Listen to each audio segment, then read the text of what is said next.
9:30টার সময় বদ্ধ করে গেছি। সকালে দোকান খুলতাম, আসি আইসিরা সকালে আইসিরা দেখি আমার তালা ভাঙ্গা। সন্দেহ হয়নি তো? সন্দেহ হন কারে আনতে সন্দেহ করেন? আমি তো সন্দেহ করেন তো লোক কইতাম পারি না আমার কি করছে। এটা কোন জায়গা? ভূমনগর বাজার। ওর নাম কি? তাজুল ইসলাম। করছো নি কেন? থানাত করছি না, বাজার কমিটি জানায় সেটা থানাতে কমপ্লেন করছি। বাজার কমিটি জানায় দেখি কি করে। এখন তুমি কি চাও? আমি এখন বিচার চাই, আমার দোকানের তালা ভাগ্যে সেটা মাল নিছে, কে বা কারো নিছে তুমি দেখা বিচার হতো। আমার সুষ্ঠু বিচারক। আমি বাজার কমিটি জানাবো, প্রশাসন জানাবো, প্রশাসনে দ্বারস্থ হয়ে আমি জানাবো কি করা যায়।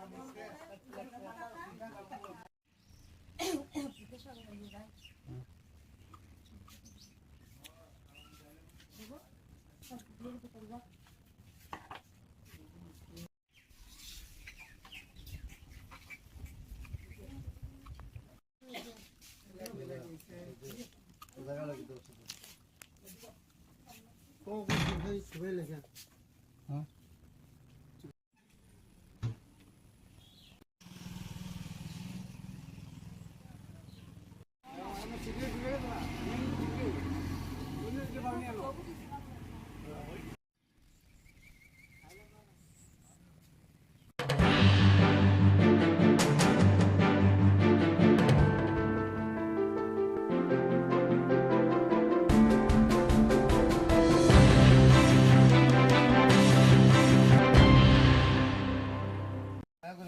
এটা সব ব্যয় করে লেছে কইরা এরপর দেওয়ার পর নিচে তালাটা বাড়ি যা ভাঙছে, ভাঙ্গা সেটা এখন ঠান্ডা আসলো ভর্তি, ঠান্ডার নিচে ফ্ল্যাগ আসলো, ফুল ফ্ল্যাগ মিন্স কালকা মাত্র 6,000 টাকার ফ্ল্যাগ চারমিন আছে। এরপর দেওয়া ঠান্ডার মাল নিচে এখান থেকে ডিউ লয়ে গেছি। কত টাকা হবে? মিনিমাম 15,000 টাকা। কোন সময় গেছে? রাত্রে আমি দোকান 9:30টার সময় বদ্ধ করে যাই সবসময়। রাত্রে 9:30টার সময় বদ্ধ করে গেছি, বাড়ির কাছে দোকান আমার। 9:30টার সময় বদ্ধ করি, 9:30টার সময় বদ্ধ করে গেছি। সকালে দোকান খুলতাম, আসি আইসিরা সকালে আইসিরা দেখি আমার তালা ভাঙ্গা। সন্দেহ হয়নি তো? সন্দেহ হন কারে আনতে সন্দেহ করেন? আমি তো সন্দেহ করেন তো লোক কইতাম পারি না আমার কি করছে। এটা কোন জায়গা? ভূমনগর বাজার। ওর নাম কি? তাজুল ইসলাম। করছো নি কেন? থানাত করছি না, বাজার কমিটি জানায় সেটা থানাতে কমপ্লেন করছি। বাজার কমিটি জানায় দেখি কি করে। এখন তুমি কি চাও? আমি এখন বিচার চাই, আমার দোকানের তালা ভাগ্যে সেটা মাল নিছে, কে বা কারো নিছে তুমি দেখা বিচার হতো। আমার সুষ্ঠু বিচারক। আমি বাজার কমিটি জানাবো, প্রশাসন জানাবো, প্রশাসনে দ্বারস্থ হয়ে আমি জানাবো কি করা যায়।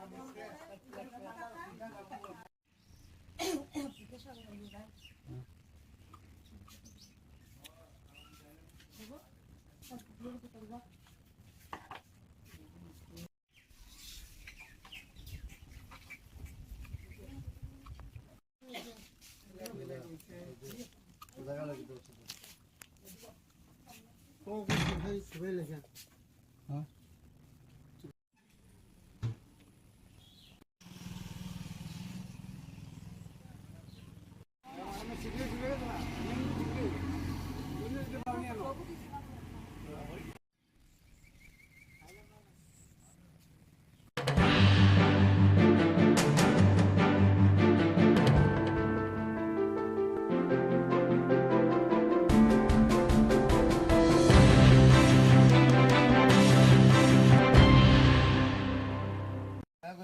এটা সব ব্যয় করে লেছে কইরা এরপর দেওয়ার পর নিচে তালাটা বাড়ি যা ভাঙছে, ভাঙ্গা সেটা এখন ঠান্ডা আসলো ভর্তি, ঠান্ডার নিচে ফ্ল্যাগ আসলো, ফুল ফ্ল্যাগ মিন্স কালকা মাত্র 6,000 টাকার ফ্ল্যাগ চারমিন আছে।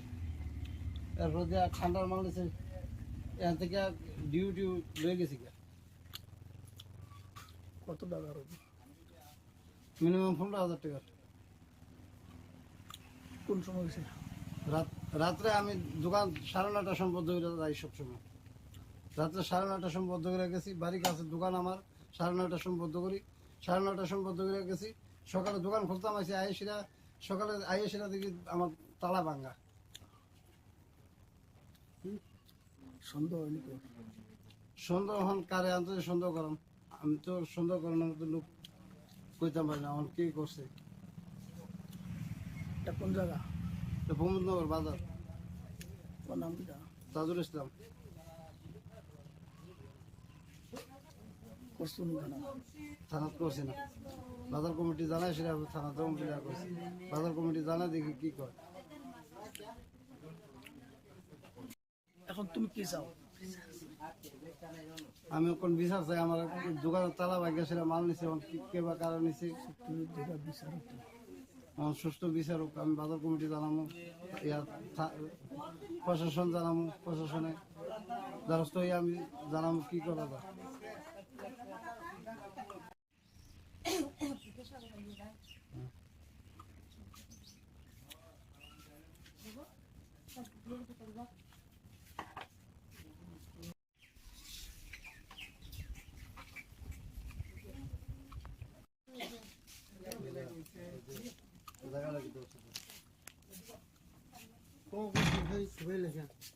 হ্যাঁ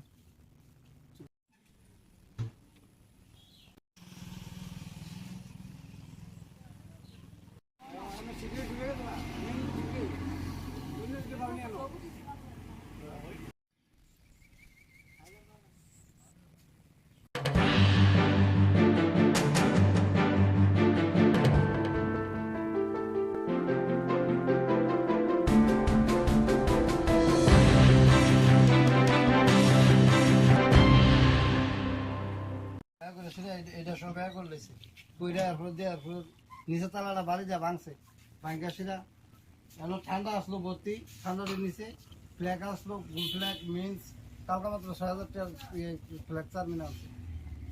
এরপর দিয়ে ঠান্ডার মাল নিচে এখান থেকে ডিউ লয়ে গেছি, কত টাকা হবে? মিনিমাম 15,000 টাকা। কোন সময় হয়েছে? রাত্রে আমি দোকান 9:30টার সময় বন্ধ করে যাই সবসময়। রাত্রে 9:30টার সময় বন্ধ করে গেছি, বাড়ির কাছে দোকান আমার, 9:30টার সময় বন্ধ করি, 9:30টার সময় বন্ধ করে গেছি। সকালে দোকান খুলতাম, আসি আয়েসিরা সকালে আয়েসিরা দেখি আমার তালা ভাঙ্গা। সন্দেহ হয়নি তো? সন্দেহ হন কারে আনতে সন্দেহ করেন? আমি তো সন্দেহ করেন, আমি তো লোক কইতাম পারি না এখন কি করছে। এটা কোন জায়গা? এটা ভূমনগর বাজার, তোমার নাম কিটা? তাজুল ইসলাম। করছো নি কেন?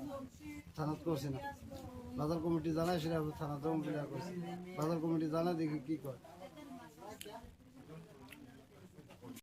এখন তুমি কি চাও? আমি ওখান বিচার চাই, আমার দোকানের তালা ভাগ্য সেটা মাল নিছে, এখন কি কে বা কারণ নিছে তুমি যেটা বিচার হতো। আমার সুষ্ঠু বিচার হোক। আমি বাজার কমিটি জানাবো, প্রশাসন জানাবো, প্রশাসনে দ্বারস্থ হয়ে আমি জানাবো কি করা যায়।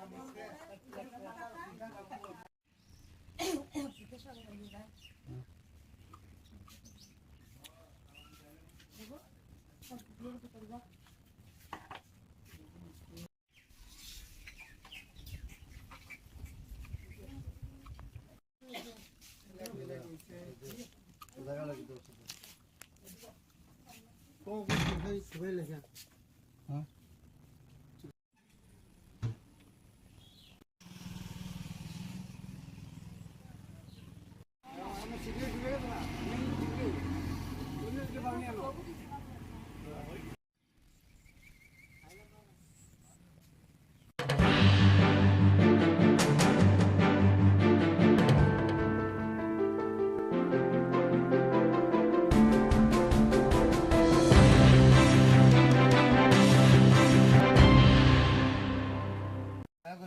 এটার সময় ব্যয় করে লেছে, কইরা এরপর দিয়ে এরপর নিচে তালাটা বাড়ি যা ভাঙছে, ভাঙ্গা সেটা এখন ঠান্ডা আসলো ভর্তি, ঠান্ডার নিচে ফ্ল্যাগ আসলো, ফুল ফ্ল্যাগ মিন্স কালকা মাত্র 6,000 টাকার ফ্ল্যাগ চারমিন আছে। এরপর দিয়ে ঠান্ডার মাল নিচে এখান থেকে ডিউ লয়ে গেছি। কত টাকা হবে? মিনিমাম 15,000 টাকা। কোন সময় হয়েছে? রাত্রে আমি দোকান 9:30টার সময় বন্ধ করে যাই সবসময়। রাত্রে 9:30টার সময় বন্ধ করে গেছি, বাড়ির কাছে দোকান আমার, 9:30টার সময় বন্ধ করি, 9:30টার সময় বন্ধ করে গেছি। সকালে দোকান খুলতাম, আসি আয়েসিরা সকালে আয়েসিরা দেখি আমার তালা ভাঙ্গা। সন্দেহ হয়নি তো? সন্দেহ হন কারে আনতে সন্দেহ করেন? আমি তো সন্দেহ করেন, আমি তো লোক কইতাম পারি না আমার কি করছে। এটা কোন জায়গা? ভূমনগর বাজার, তোমার নাম কিটা? তাজুল ইসলাম। করছো নি কেন? থানাত করছি না, বাজার কমিটি জানায় সেটা থানা কমিটিরা করছি। বাজার কমিটি জানায় দেখি কি করে। এখন তুমি কি চাও? আমি এখন বিচার চাই, আমার দোকানের তালা ভাগ্য সেটা মাল নিছে, এবং কি কে বা কারণ নিছে তুমি যেটা বিচার হতো। আমার সুষ্ঠু বিচার হোক। আমি বাজার কমিটি জানাবো, প্রশাসন জানাবো, প্রশাসনে দ্বারস্থ হয়ে আমি জানাবো কি করা যায়।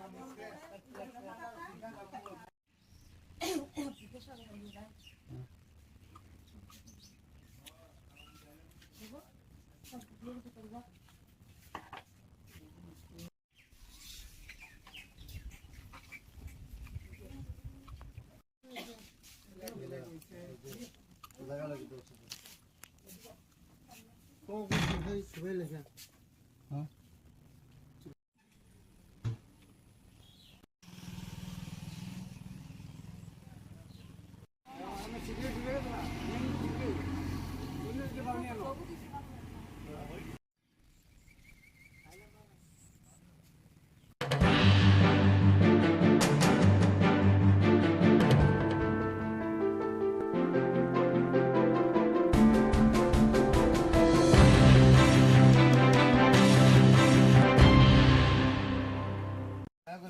এটার সময় ব্যয় করে লেছে, কইরা এরপর দিয়ে এরপর নিচে তালাটা বাড়ি যা ভাঙছে, ভাঙ্গা সেটা এখন ঠান্ডা আসলো ভর্তি, ঠান্ডার নিচে ফ্ল্যাগ আসলো, ফ্ল্যাগ মিন্স কালকা মাত্র 6,000 টাকার ফ্ল্যাগ চারমিন আছে।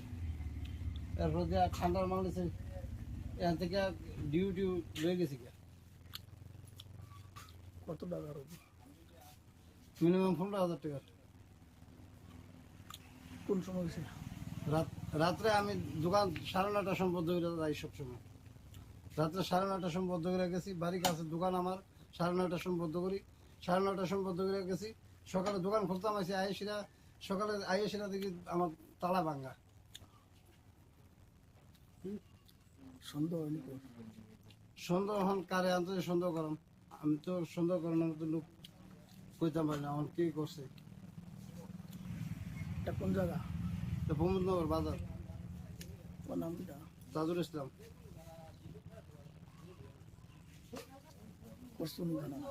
থানাত করছি না, বাজার কমিটি জানায় সেটা থানা কমিটিরা করছি। বাজার কমিটি জানায় দেখি কি করে। এখন তুমি কি চাও? আমি এখন বিচার চাই, আমার দোকানের তালা ভাগ্য সেটা মাল নিছে, এবং কি কে বা কারণ নিছে তুমি যেটা বিচার হতো। আমার সুষ্ঠু বিচার হোক। আমি বাজার কমিটি জানাবো, প্রশাসন জানাবো, প্রশাসনে দ্বারস্থ হয়ে আমি জানাবো কি করা যায়।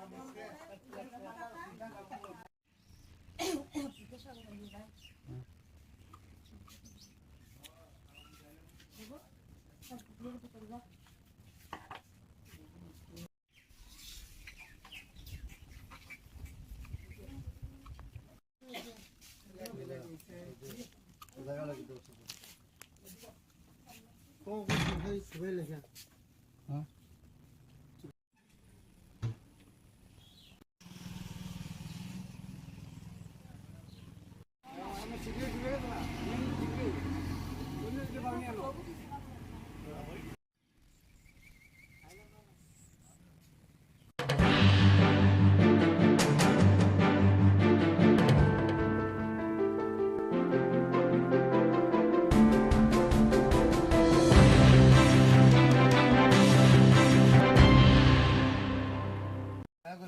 এটার সময় ব্যয় করে লেছে, কইরা এরপর দিয়ে এরপর নিচে তালাটা বাড়ি যা ভাঙছে, ভাঙ্গা সেটা এখন ঠান্ডা আসলো ভর্তি, ঠান্ডার নিচে ফ্ল্যাগ আসলো, ফ্ল্যাগ মিন্স কালকে মাত্র 6,000 টাকার ফ্লেক্সার মিনা আছে।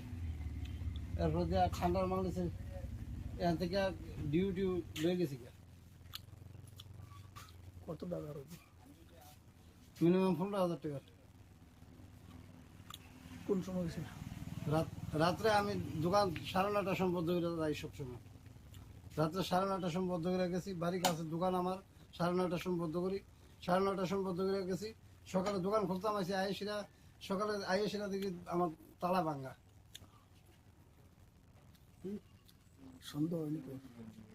সন্দেহ হন কারে আনতে সন্দেহ করাম, আমি তো সন্দেহ করেন, আমি তো লোক কইতাম পারি না আমার কি করছে। এটা কোন জায়গা? ভূমনগর বাজার। ওর নাম কিটা? তাজুল ইসলাম। করছো নি কেন? থানাত করছি না, বাজার কমিটি জানায় সেটা থানাতে কমপ্লেন করছি। বাজার কমিটি জানায় দেখি কি করে। এখন তুমি কি চাও? আমি এখন বিচার চাই, আমার দোকানের তালা ভাগ্য সেটা মাল নিছে, কে বা কারণ নিছে তুমি যেটা বিচার হতো। আমার সুষ্ঠু বিচার হোক। আমি বাজার কমিটি জানাবো, প্রশাসন জানাবো, প্রশাসনে দ্বারস্থ হয়ে আমি জানাবো কি করা যায়।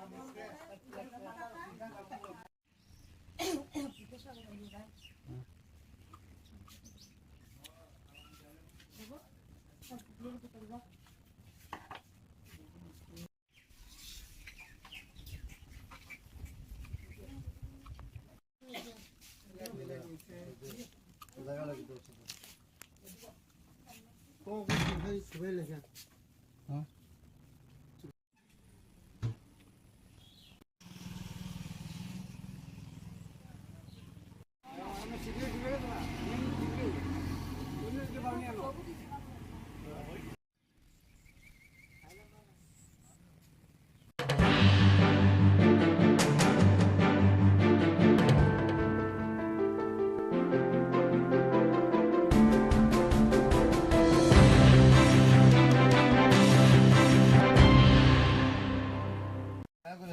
এটা সব ব্যয় করে লেছে, কইরা এরপর দিয়ে এরপর নিচে তালাটা বাড়ি যা ভাঙছে, ভাঙ্গা সেটা এখন ঠান্ডা আসলো ভর্তি, ঠান্ডার নিচে ফ্ল্যাগ আসলো, ফুল ফ্ল্যাগ মিন্স কালকে মাত্র 6,000 টাকার ফ্লেক্সার মিনা আছে। এরপর দিয়ে ঠান্ডার মাল নিছে, এখান থেকে ডিউ লয়ে গেছি গা। কত টাকা হবে? মিনিমাম 15,000 টাকা। কোন সময় হয়েছে? রাত্রে আমি দোকান 9:30টার সময় বন্ধ করে যাই সবসময়। রাত্রে 9:30টার সময় বন্ধ করে গেছি, বাড়ির কাছে দোকান আমার, 9:30টার সময় বন্ধ করি, 9:30টার সময় বন্ধ করে গেছি। সকালে দোকান খুলতাম, আসি আয়েসিরা সকালে আয়েসিরা দেখি আমার তালা ভাঙ্গা। সন্দেহ হয়নি তো? সন্দেহ হন কারে আনতে সন্দেহ করাম, আমি তো সন্দেহ করেন, আমি তো লোক কইতাম পারি না আমার কি করছে। এটা কোন জায়গা? ভূমনগর বাজার। ওর নাম কিটা? তাজুল ইসলাম। করছো নি কেন? থানাত করছি না, বাজার কমিটি জানায় সেটা থানাতে কমপ্লেন করছি। বাজার কমিটি জানায় দেখি কি করে। এখন তুমি কি চাও? আমি এখন বিচার চাই, আমার দোকানের তালা ভাগ্য সেটা মাল নিছে, কে বা কারণ নিছে তুমি যেটা বিচার হতো। আমার সুষ্ঠু বিচার হোক। আমি বাজার কমিটি জানাবো, প্রশাসন জানাবো, প্রশাসনে দ্বারস্থ হয়ে আমি জানাবো কি করা যায়।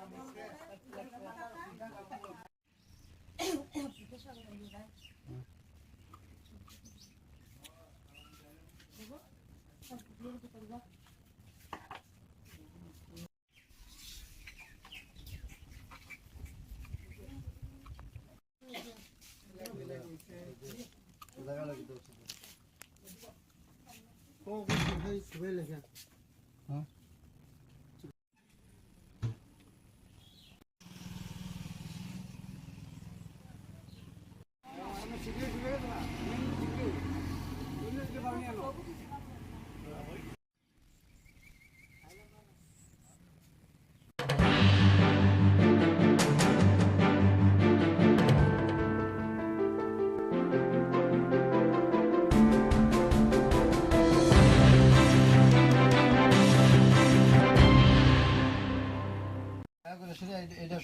করলেছে কইরা এরপর দেওয়ার পর নিচে তালাটা বাড়ি যা ভাঙছে ভাঙ্গা সিরা এখন ঠান্ডা আসলো ভর্তি ঠান্ডার নিচে ফ্ল্যাগ আসলো ফুল ফ্ল্যাগ মিন্স কালকা মাত্র ৬,০০০ টাকার ফ্ল্যাগ চারমিন আছে এরপর দেওয়া ঠান্ডার মাল নিচে এখান থেকে ডিউ লয়ে গেছি কত টাকা হবে? মিনিমাম ১৫,০০০ টাকা কোন সময় গেছিল? রাত্রে আমি দোকান ৯:৩০ সময় বন্ধ করে যাই সবসময় রাত্রে ৯:৩০ সময় বন্ধ করে গেছি বাড়ির কাছে দোকান আমার ৯:৩০ সময় বন্ধ করি ৯:৩০ সময় বন্ধ করে গেছি সকালে দোকান খুলতাম আসি আইসিরা সকালে আইসিরা দেখি আমার তালা ভাঙ্গা সন্দেহ হয়নি তো? সন্দেহ হন কারে আনতে সন্দেহ করেন আমি তো সন্দেহ করেন আমি তো লোক কইতাম পারি না আমার কি করছে এটা কোন জায়গা? তো প্রমোদনগর বাজার ওর নাম কি? তাজুল ইসলাম করছো নি কেন? থানাত করছি না বাজার কমিটি জানায় সেটা থানাতে কমপ্লিট করছি বাজার কমিটি জানায় দেখি কি করে এখন তুমি কি চাও? আমি এখন বিচার চাই আমার দোকানের তালা ভাগ্যা সেটা মাল নিছে এখন কি কে বা কারণ নিছে তুমি দেখা বিচার হতো। আমার সুষ্ঠু বিচার হোক আমি বাজার কমিটি জানাবো প্রশাসন জানাবো প্রশাসনে দ্বারস্থ হয়ে আমি জানাবো কি করা যায়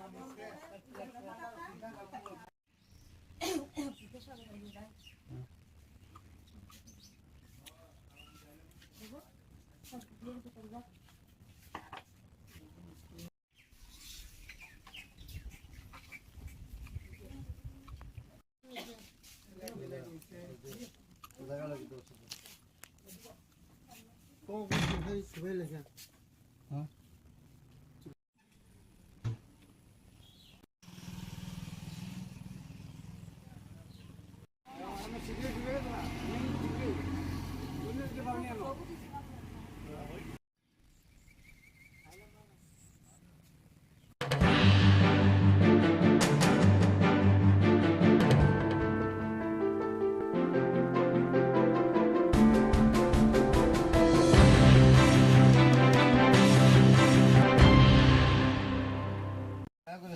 এটা সব ব্যয় করলেছে কইরা এরপর দেওয়ার পর নিচে তালাটা বাড়ি যা ভাঙছে ভাঙ্গা সিরা এখন ঠান্ডা আসলো ভর্তি ঠান্ডার নিচে ফ্ল্যাগ আসলো ফুল ফ্ল্যাগ মিন্স কালকা মাত্র ৬,০০০ টাকার ফ্ল্যাগ চারমিন আছে এরপর দেওয়া ঠান্ডার মাল নিচে এখান থেকে ডিউ লয়ে গেছি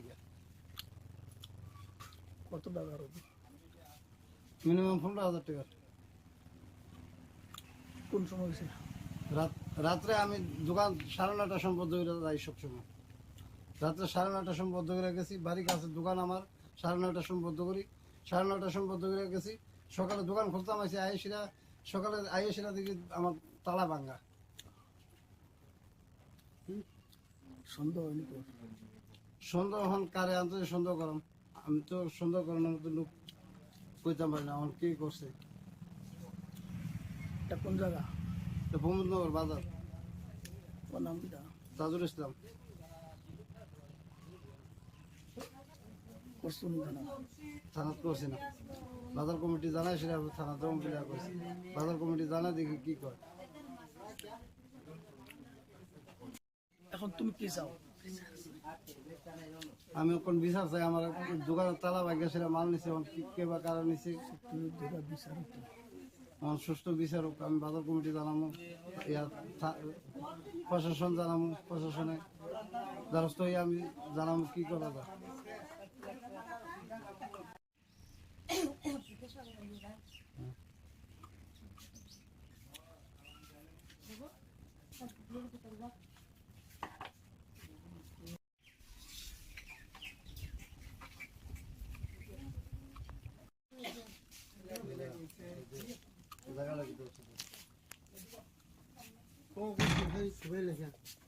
হ্যাঁ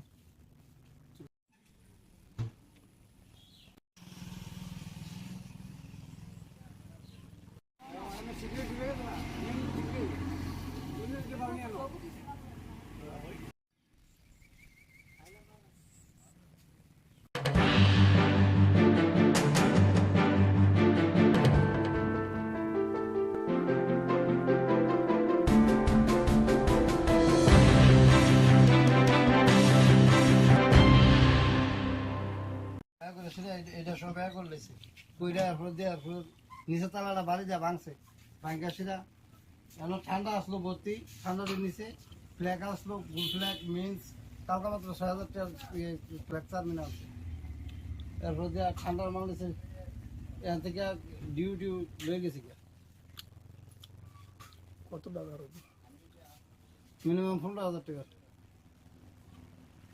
কোন সময় হয়েছিল?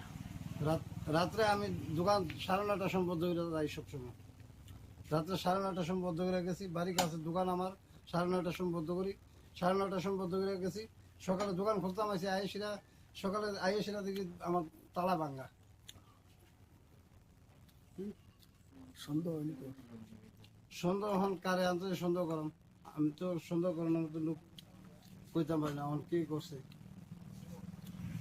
এটা কোন জায়গা? প্রমোদনগর বাজার ওর নাম কি? তাজুল ইসলাম করছো নি কেন? থানাত করছি না বাজার কমিটি জানায় সেটা থানাতে কমপ্লেন করছি বাজার কমিটি জানা দেখি কি করে এখন তুমি কি চাও?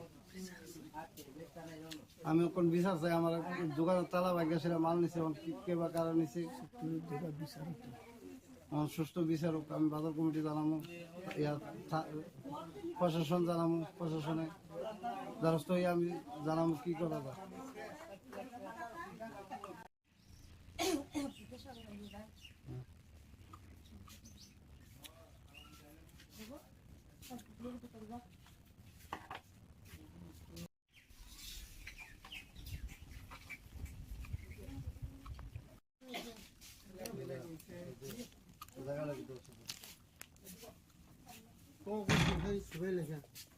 হ্যাঁ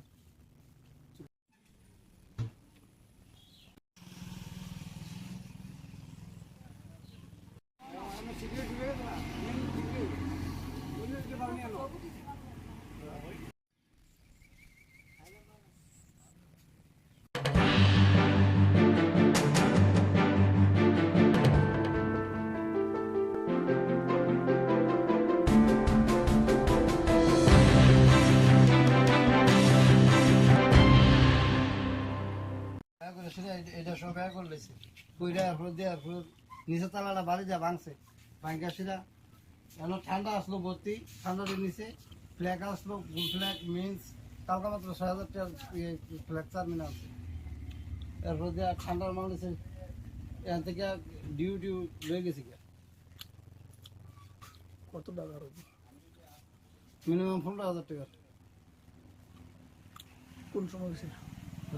রাত্রে আমি দোকান ৯:৩০ সময় বন্ধ করে যাই সবসময় রাত্রে ৯:৩০ সময় বন্ধ করে গেছি বাড়ির কাছে দোকান আমার ৯:৩০ সময় বন্ধ করি ৯:৩০ সময় বন্ধ করে গেছি সকালে দোকান খুলতাম আইসি আয়েসিরা সকালে আয়েসিরা দেখি আমার তালা ভাঙ্গা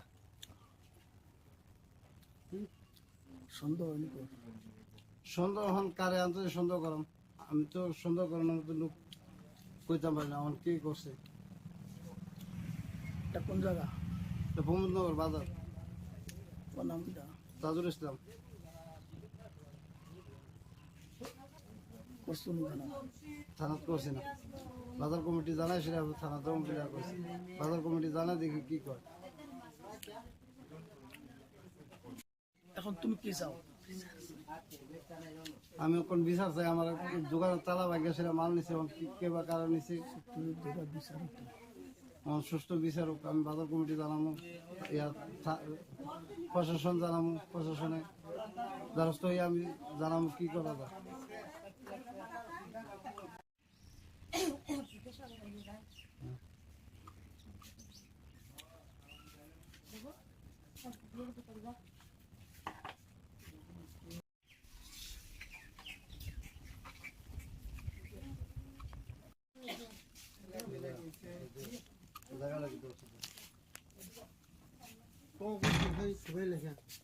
হ্যাঁ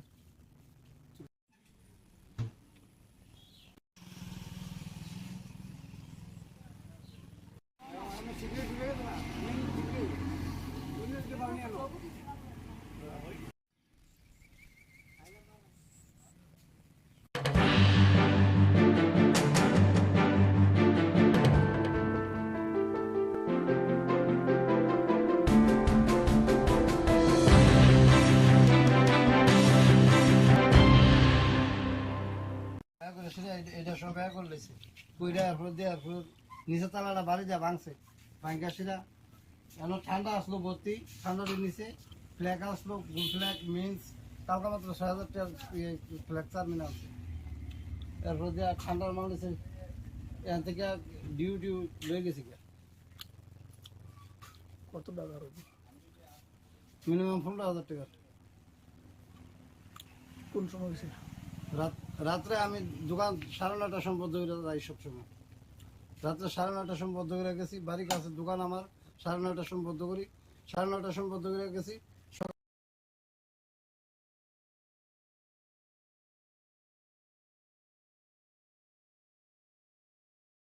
तो पहले आप हमारा डिमांड को क्लियर कीजिए, हमारा constitutional solution for greater regional हमको चाहिए और उसको छोड़कर हम गवर्नमेंट में नहीं। मैंने अपने लोगों को प्रॉमिस किया और ये मेरा प्रॉमिस है और ये मेरा कमिटमेंट कि मैं अपने लोगों को कुछ न कुछ देना चाहता हूँ और अपने 2, 3 या 5 या 10 लीटर के स्वार्थ के लिए मैं अपने लोगों को धोखा नहीं दे सकता। अगर ये होगा तो ये हमारे लोगों के संग विश्वास तो ये मैं पहले से मैंने ये बात अमित शाह जी को कहा है और उन्होंने कहा है कि 2-3 चीज कहा है, सिर्फ मुझे नहीं कहा हमारे साथ और नॉन लोग विजय रामचंद्र जी थे, जगदीश दे वर्मा थे, एलओपी अनिमेश दे वर्मा थे, सीएम चंद्र शर्मा के एमएलए विश्वजीत थे, अवरंजन रविंद्र दे वर्मा, रंजीत दे वर्मा एमएलए थे, तो उनको भी ये बात जो होम मिनिस्टर ने कहा है वो पॉजिटिव है, लेकिन हम पहले एक्शन को जमीन में इसको छोड़कर मुझे एक बात और लगता है कि जब तक हमारा डिमांड हमें नहीं हमें अपना एजुकेशन आंदोलन शुरू करना चाहिए। 8 तारीख को माधव एक ऐसा मूवमेंट होगा, मैं खुद उस रैली में रहूंगा और मैं आप सबको बोलना चाहता हूँ 8 तारीख 2 बजे माधव बारी में आप लोग आइए और हमारा ये जो मूवमेंट है ग्रेटर इसको हम लोग प्रेशर रखेंगे गवर्नमेंट ऑफ इंडिया में। हम वायलेंस नहीं चाहते, हम अशांति नहीं चाहते, लेकिन जो हमारा डिमांड है उसके लिए आंदोलन करना पड़ेगा और उसके लिए प्रेशर रखना। मैं चाहता हूँ कि सिर्फ 8 तारीख को 15-16 तारीख को हमारा प्लेनरी सेशन अधिवेशन है, उसमें भी हम लोग पार्टी को पूरा रिस्ट्रक्चर करेंगे और पार्टी में उन लोगों को रखेंगे जो पार्टी के बारे में कम और दफा के बारे में ज्यादा सोचते हैं। देखिए बहुत लोग ने मुझे पिछले 2-3 महीने में कहा है कि पार्टी को स्ट्रॉन्ग करना, मुझे लगता है तिपरालैंड मूवमेंट, अगर तिपरालैंड मूवमेंट और हमारा कमिटमेंट हमारे कम्युनिटी के साथ तभी पार्टी सिर्फ पार्टी में 5-10 लीडर को कुछ पोस्ट देकर पार्टी स्ट्रॉन्ग नहीं होती। पार्टी तभी स्ट्रॉन्ग रहता है जब पार्टी जाति के साथ रहता है। जिस दिन पार्टी जाति को छोड़कर अपने बारे में सोचता है, अपने स्वार्थ के बारे में सोचता है, उस दिन पार्टी का काउंटडाउन शुरू होता है। मैं आज आप सबको मेरे जन्मदिन में एक बात प्रिय नहीं जितना मेरा तिपरा मोथा मेरे लिए इतना प्यारा नहीं है जितना मेरे लोगों का विश्वास। और मैं आप सबको ब्लॉक लेवल में, डिस्ट्रिक्ट लेवल में, रीजनल लेवल में, सब जोनल लेवल में बात बोलना चाहता हूँ कि आप लोग भी अपने एरिया में ग्रेटर तिपरालैंड का मूवमेंट करने के लिए अपने तरीके से शांति से अपना मूवमेंट वापस शुरू करें। ये प्रेशर हमको गवर्नमेंट ऑफ इंडिया के ऊपर रखना पड़ेगा जब तक हमारा डिमांड हमें नहीं। इसके बाद मैं आपको ये बात बोलना चाह रहा था कि ये जो पिछले थोड़े दिन में न्यूज़ आ रहा है कि कोई यहाँ से वहाँ जा रहा है, मैं आप सबको अपील करना चाहता हूँ, MDC से, MLA से, EM, I love all of you, I really love all of you। मैंने सुना है कि कुछ लीडर्स को कोई खरीदने की कोशिश तो सब करेंगे, हमें कमजोर करने के लिए सब कोशिश करेंगे, लेकिन ये समय एक दूसरे से लड़ने का नहीं। ये समय नहीं है कि हम एक दूसरे को डांटे या एक दूसरे के ऊपर शक करें या उंगली पॉइंट करें. We should not be pointing fingers at anyone. We should be working collectively. परिवार में सबका डिबेट हो सकता है, डिफरेंसेस हो सकते हैं, लेकिन परिवार हमारा तिपरासा कम्युनिटी, और तिपरासा कम्युनिटी को हम कमजोर नहीं कर सकते क्योंकि हमारे लीडर्स लोग कमजोर हैं. ये लोग आएंगे, पैसा ऑफर करेंगे, हमारा थानसा को तोड़ने का कोशिश करेंगे, लेकिन थानसा तभी टूटेगा जब आप अपना स्वार्थ अपने कम्युनिटी से ऊपर रखें. मैंने फिर से कहा, मैं अपने कम्युनिटी को धोखा नहीं दे सकता. और मेरे जन्मदिन में मैं आप सबको एक बात बोलना चाहता हूँ, मैं पॉलिटिक्स और नहीं करना चाहता, अपने लोगों को कुछ देना चाहता हूँ. और मैंने डिसाइड भी कर दिया कि अपने लोगों को कुछ देकर ही मैं जिंदगी में और राजनीति से भी और पब्लिक लाइफ से भी हटना चाहता हूँ. लेकिन अपने लोगों को कुछ देना. एमपी बनने से कुछ नहीं मिलेगा, ईएम बनने से कुछ नहीं मिलेगा, मंत्री बनने से कुछ नहीं मिलेगा, अगला नया पार्टी खोलने से भी कुछ नहीं मिलेगा. तब मिलेगा जब हम लोग दिल्ली में एक आवाज में अपने लोगों को बात करें. मैंने बात किया है, मैंने बहुत बलिदान दिया, मैंने बहुत सैक्रिफाइस किया. मैं जानता हूं कि हमारा तिपरासा सोसाइटी में सबसे बड़ा प्रॉब्लम जेलसी का, ईगो का है. एक दूसरे से हम लोग जलते हैं, एक दूसरे को के सक्सेस से हम लोग जलते हैं, एक दूसरे को हम देख नहीं पाते. आज इसी के लिए हमारा ये कंडीशन. मैं आपको फिर से अपील करता हूँ, 2-3 महीना, 1-2-3 महीना अपना स्वार्थ को पीछे रखें और एक होकर हमारा मूवमेंट को स्टॉप. मूवमेंट दरकार है क्योंकि जब तक मूवमेंट रहेगा तभी तक गवर्नमेंट के ऊपर प्रेशर है, और गवर्नमेंट को हमको प्रेशर में रखना है, असेंबली के अंदर भी रखना है. मैं अपने एलओपी को बोल रहा हूँ, मैं एमएलए को बोल रहा हूँ, असेंबली के अंदर भी प्रेशर रखिए और जमीन में ग्राउंड में हम लोगों को भी प्रेशर रखना. झगड़ा नहीं करना है, वायलेंस नहीं करना है, लेकिन तरीका होता है अपना डिमांड को शांति से लेकिन प्रेशर करें. 8 तारीख को माधवबारी में एक ऐसा ही रैली है, उसमें मैं बात करूंगा. उसके बाद 15 और 16 तारीख को हमारा अधिवेशन है, उसमें हम लोग डिस्कशन करेंगे. पार्टी को सब जोनल लेवल से, प्राइमरी लेवल से, जोनल लेवल से हम लोग ऊपर उठाएंगे. और ये पार्टी, मैं फिर से बोल रहा हूँ, ये पार्टी जाति से बड़ा नहीं हो सकता. तो ये पार्टी के लीडर्स लोग भी समझ ले कि जाति is number 1, party is number 2.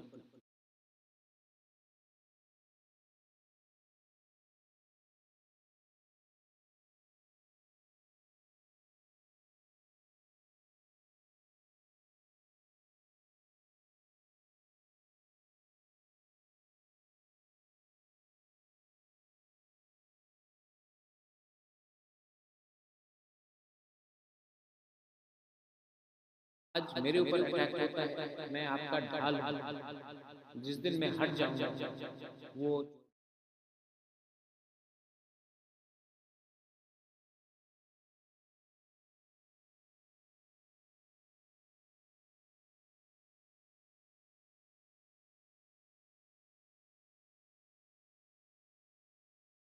सवेरे उठकर फाइट करकर आपके लिए करता हूं, क्योंकि आपको प्यार करता हूं और आप भी मुझे प्यार करते हैं. इसके लिए आज मेरे जन्मदिन में इतने लोग ने मुझे विश किया. बेलाई बेलाई में हम bye, thank you, God bless you, I love you. And greater Tipraland का मूवमेंट को हमें जारी रखना है, कॉम्प्रोमाइज नहीं करना. यूथ आज इवनिंग में मेरे जन्मदिन और ड्रग्स के अगेंस्ट एक प्रोग्राम भी है. अरुणाचल से फेमस सिंगर आ रहा है, गाना गाएगा.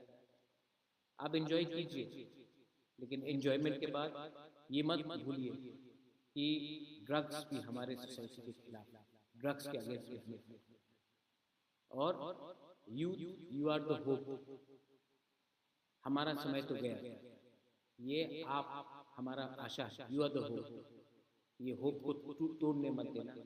बहुत लोग हमें बांटने की कोशिश करेंगे, मैं तभी भी कमिटेड हूँ और जो गलती IPFT ने किया 2018 में, वो गलती मैं नहीं करूँगा।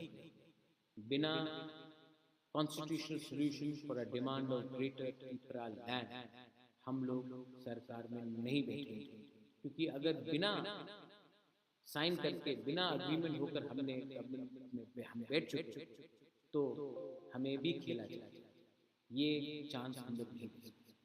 बेलाई बेलाई नो हम bye खुलुंका, once again thank you for wishing me on my birthday. I love you.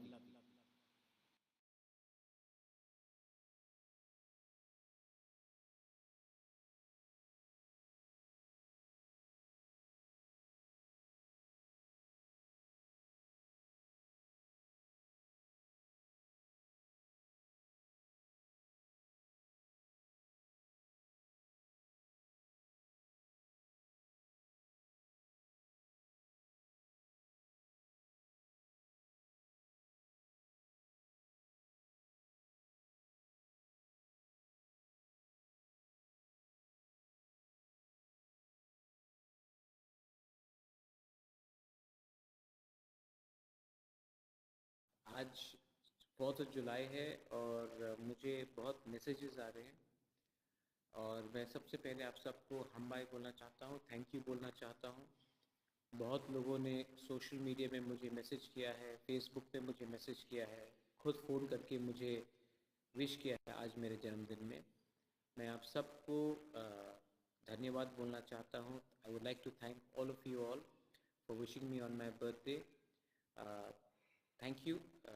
मैं आपसे एक ही बात बोलना चाहता हूँ कि जब आपका मैसेज आता है, जब मेरा जन्मदिन हो या जब मैं बीमार था या मेरे ख़राब समय में या मेरे जन्मदिन में, मुझे एक चीज़ हमेशा लगता है कि मेरे संग इतने लोग हैं जो विदाउट एनी एजेंडा अपना बिना स्वार्थ का मुझे याद करते हैं और मेरा शुभकामना, मेरा भला चाहते हैं। मैं आज आपसे on my birthday I would like to say 2 or 3 things. मैं ज़्यादा समय आपका नहीं लूँगा, you are all busy people, और मैं जानता हूँ कि आपका समय भी कीमती है। मैं 2 या 3 चीज़ आपको अपडेट करना चाहता था। सबसे पहले कि आज से 3 दिन पहले, 2 या 3 दिन पहले हमारा मीटिंग इंडिया के होम मिनिस्टर के साथ हुआ, अमित शाह के साथ, और हमने अपना demand for greater Tripura land clearly रखा है।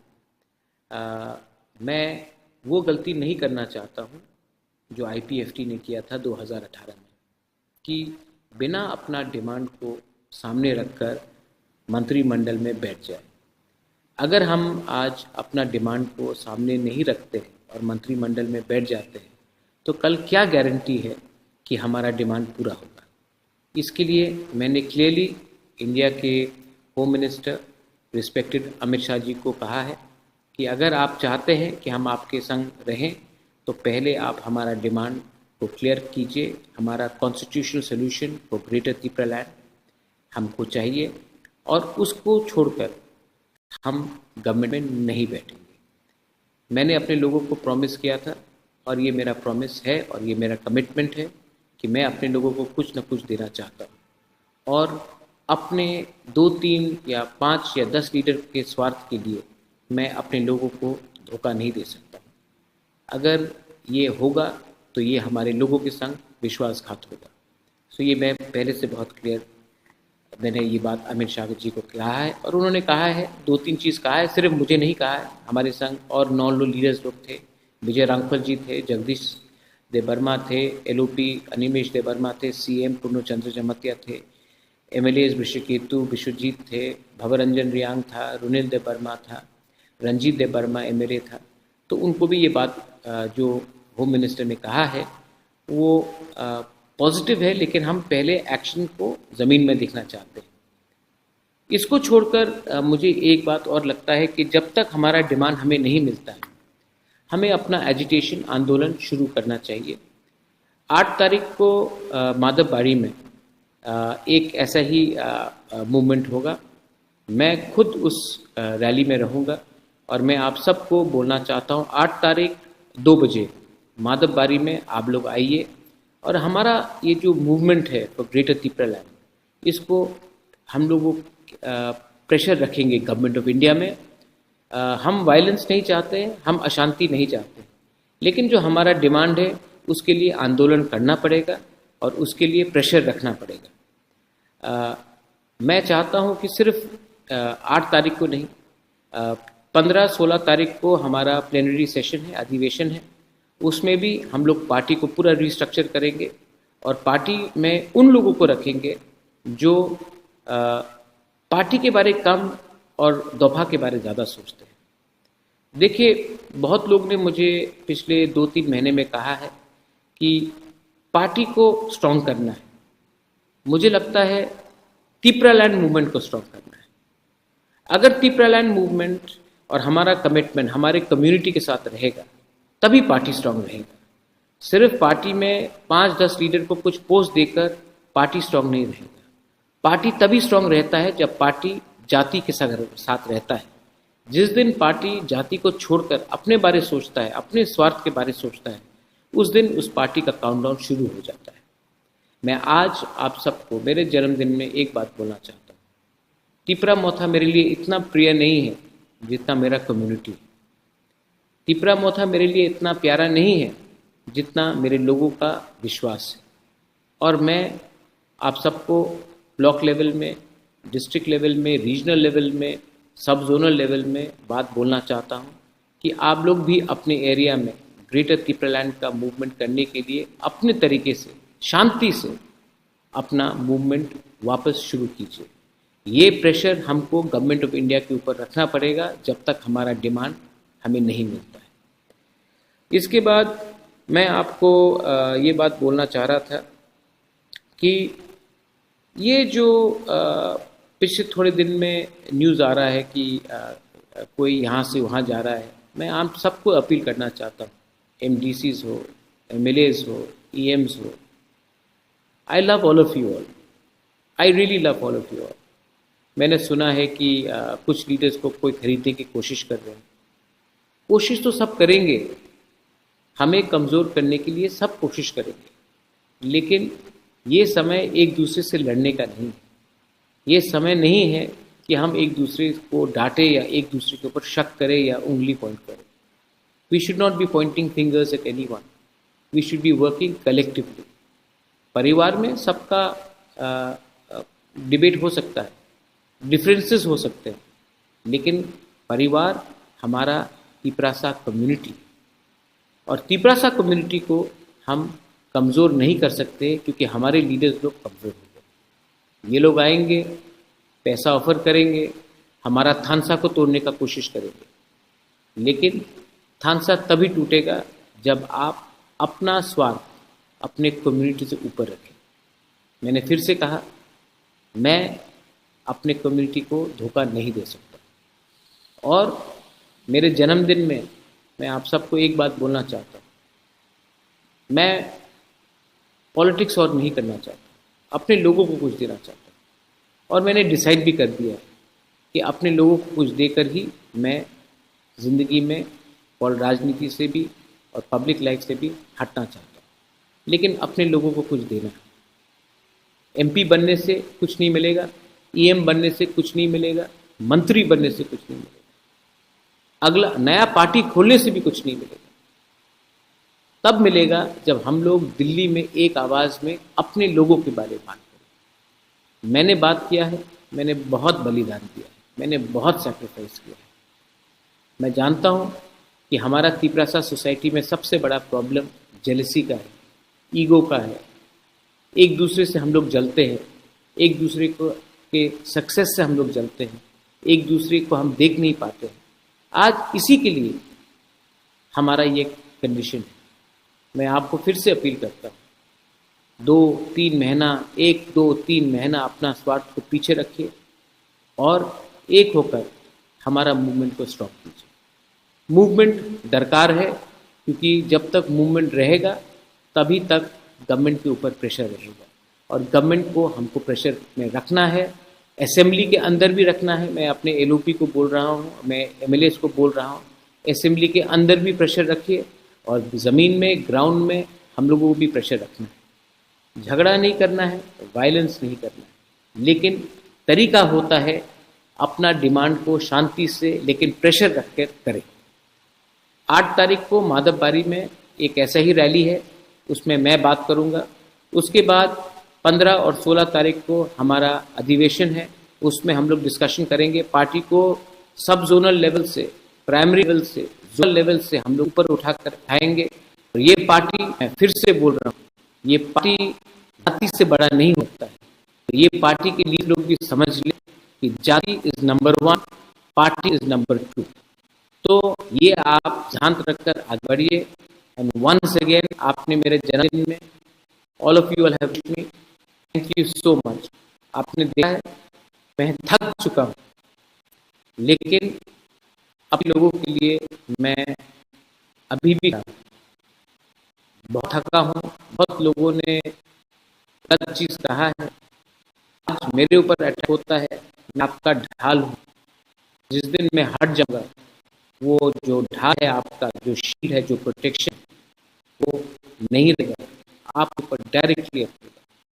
मैंने आज इतना जहर अपने खिलाफ, इतना जहर मेरे खिलाफ फैला गया है, इतना लोगों ने विश्वासघात किया, तभी भी मैं सवेरे उठ फाइट कर आपके लिए फाइट कर, क्योंकि आपको प्यार करता और आप भी मुझे प्यार करते। इसके लिए आज मेरे जन्मदिन में इतने लोगों ने मुझे विश किया।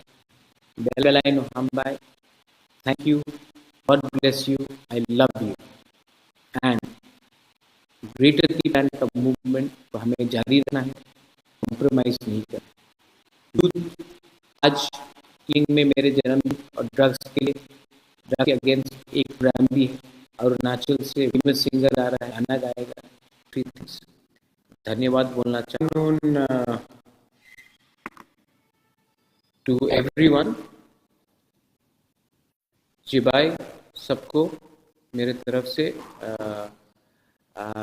आज 4 जुलाई है और मुझे बहुत मैसेजेस आ रहे हैं, और मैं सबसे पहले आप सबको हम बाय बोलना चाहता हूँ, थैंक यू बोलना चाहता हूँ। बहुत लोगों ने सोशल मीडिया में मुझे मैसेज किया है, फेसबुक पे मुझे मैसेज किया है, खुद फ़ोन करके मुझे विश किया है आज मेरे जन्मदिन में। मैं आप सबको धन्यवाद बोलना चाहता हूँ। I would like to thank all of you all for wishing me on my birthday. Thank you.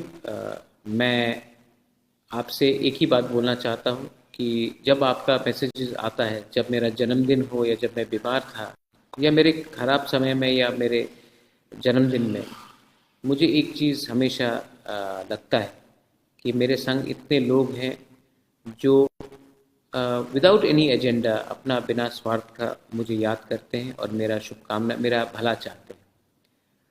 मैं आज आपसे on my birthday I would like to say 2 or 3 things. मैं ज़्यादा समय आपका नहीं लूँगा, you are all busy people, और मैं जानता हूँ कि आपका समय भी कीमती है। मैं 2 या 3 चीज़ आपको अपडेट करना चाहता था।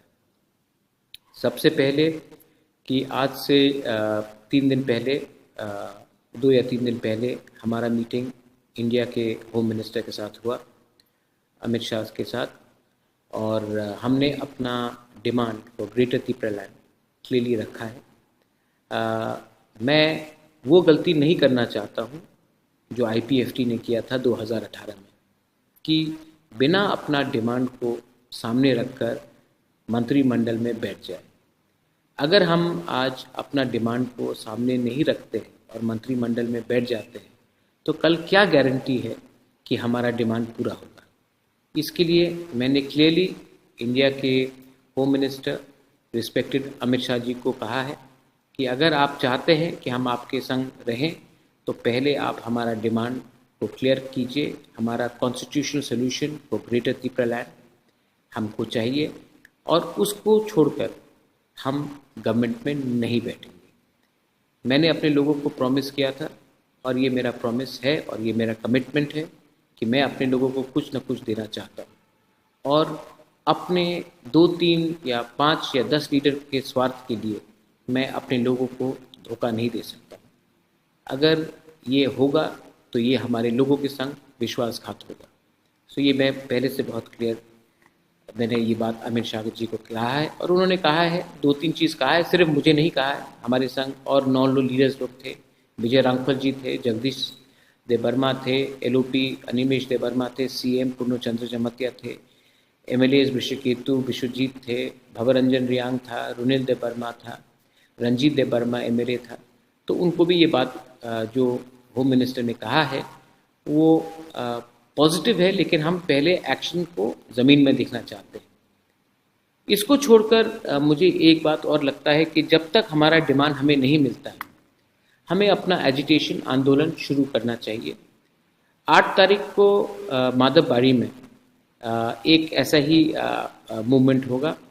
मैं खुद उस रैली में रहूँगा और मैं आप सबको बोलना चाहता हूँ 8 तारीख 2 बजे माधवबाड़ी में आप लोग आइए और हमारा ये जो मूवमेंट है फॉर ग्रेटर तिपरा लैंड, इसको हम लोगों प्रेशर रखेंगे गवर्नमेंट ऑफ इंडिया में।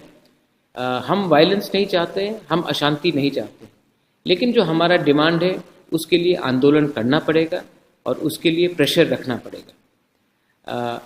मैं चाहता हूं कि सिर्फ 8 तारीख को नहीं, 15-16 तारीख को हमारा प्लेनरी सेशन है, अधिवेशन है, उसमें भी हम लोग पार्टी को पूरा रिस्ट्रक्चर करेंगे और पार्टी में उन लोगों को रखेंगे जो पार्टी के बारे कम और दोफा के बारे ज़्यादा सोचते हैं।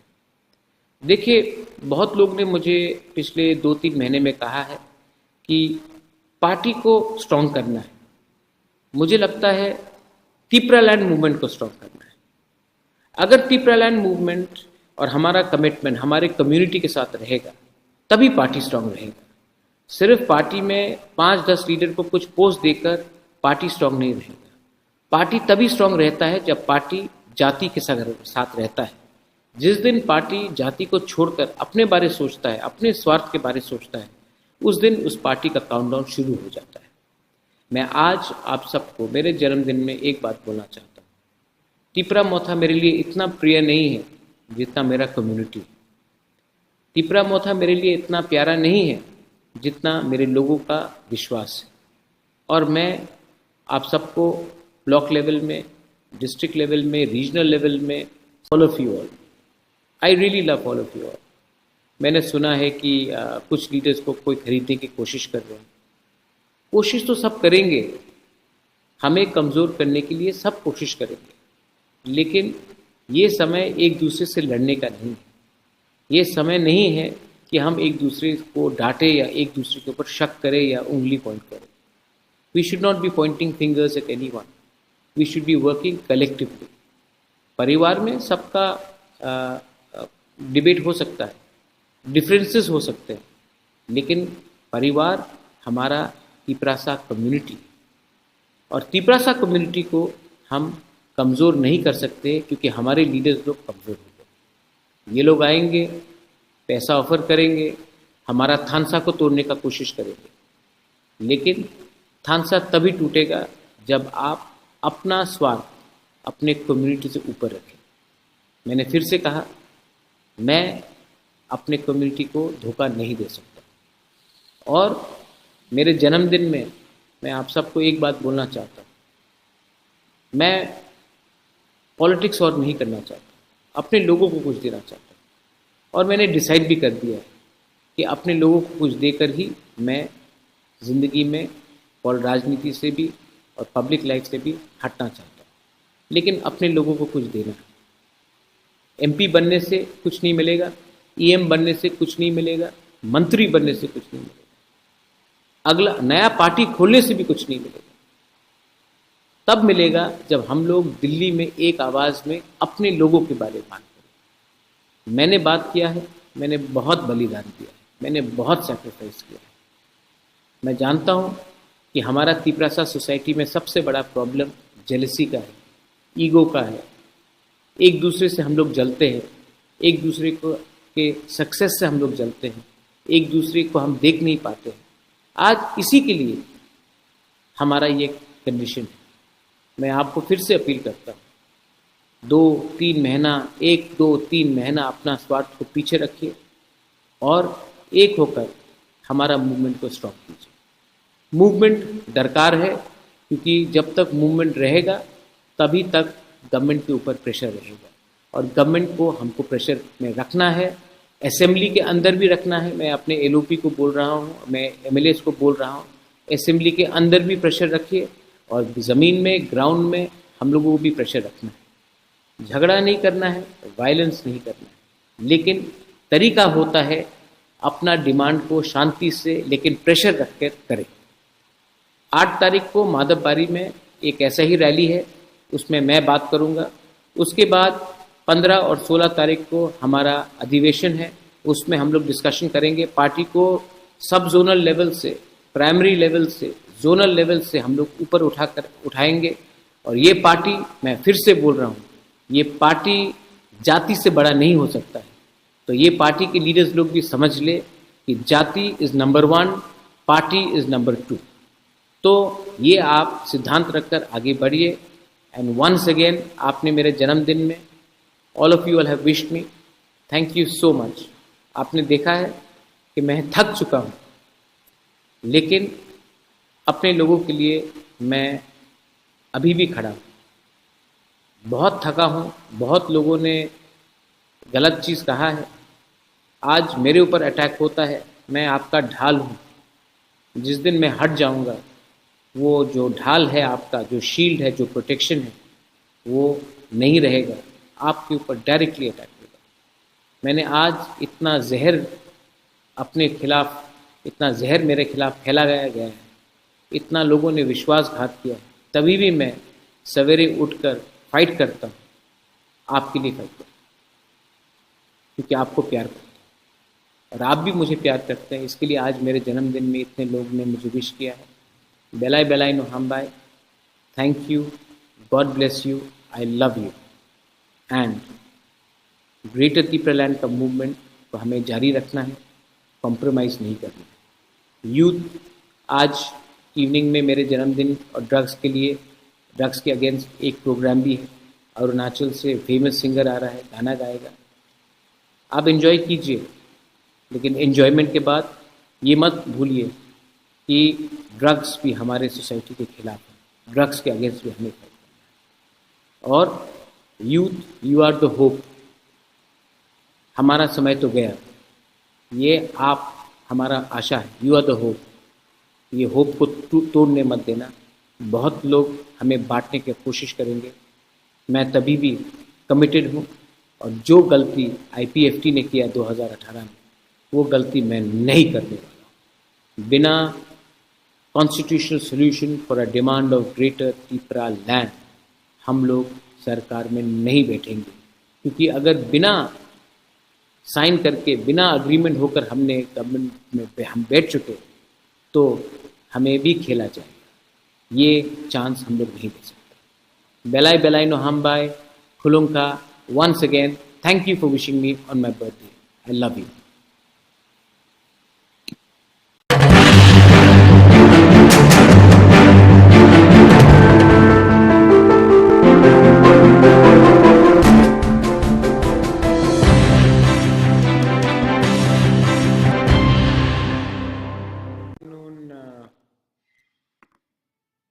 To everyone, जी भाई, सबको मेरे तरफ से आज 4 जुलाई है और मुझे बहुत मैसेजेस आ रहे हैं, और मैं सबसे पहले आप सबको हम बाय बोलना चाहता हूँ, थैंक यू बोलना चाहता हूँ। बहुत लोगों ने सोशल मीडिया में मुझे मैसेज किया है, फेसबुक पे मुझे मैसेज किया है, खुद फ़ोन करके मुझे विश किया है आज मेरे जन्मदिन में।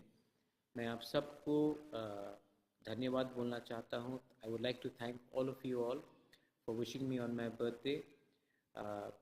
Thank you.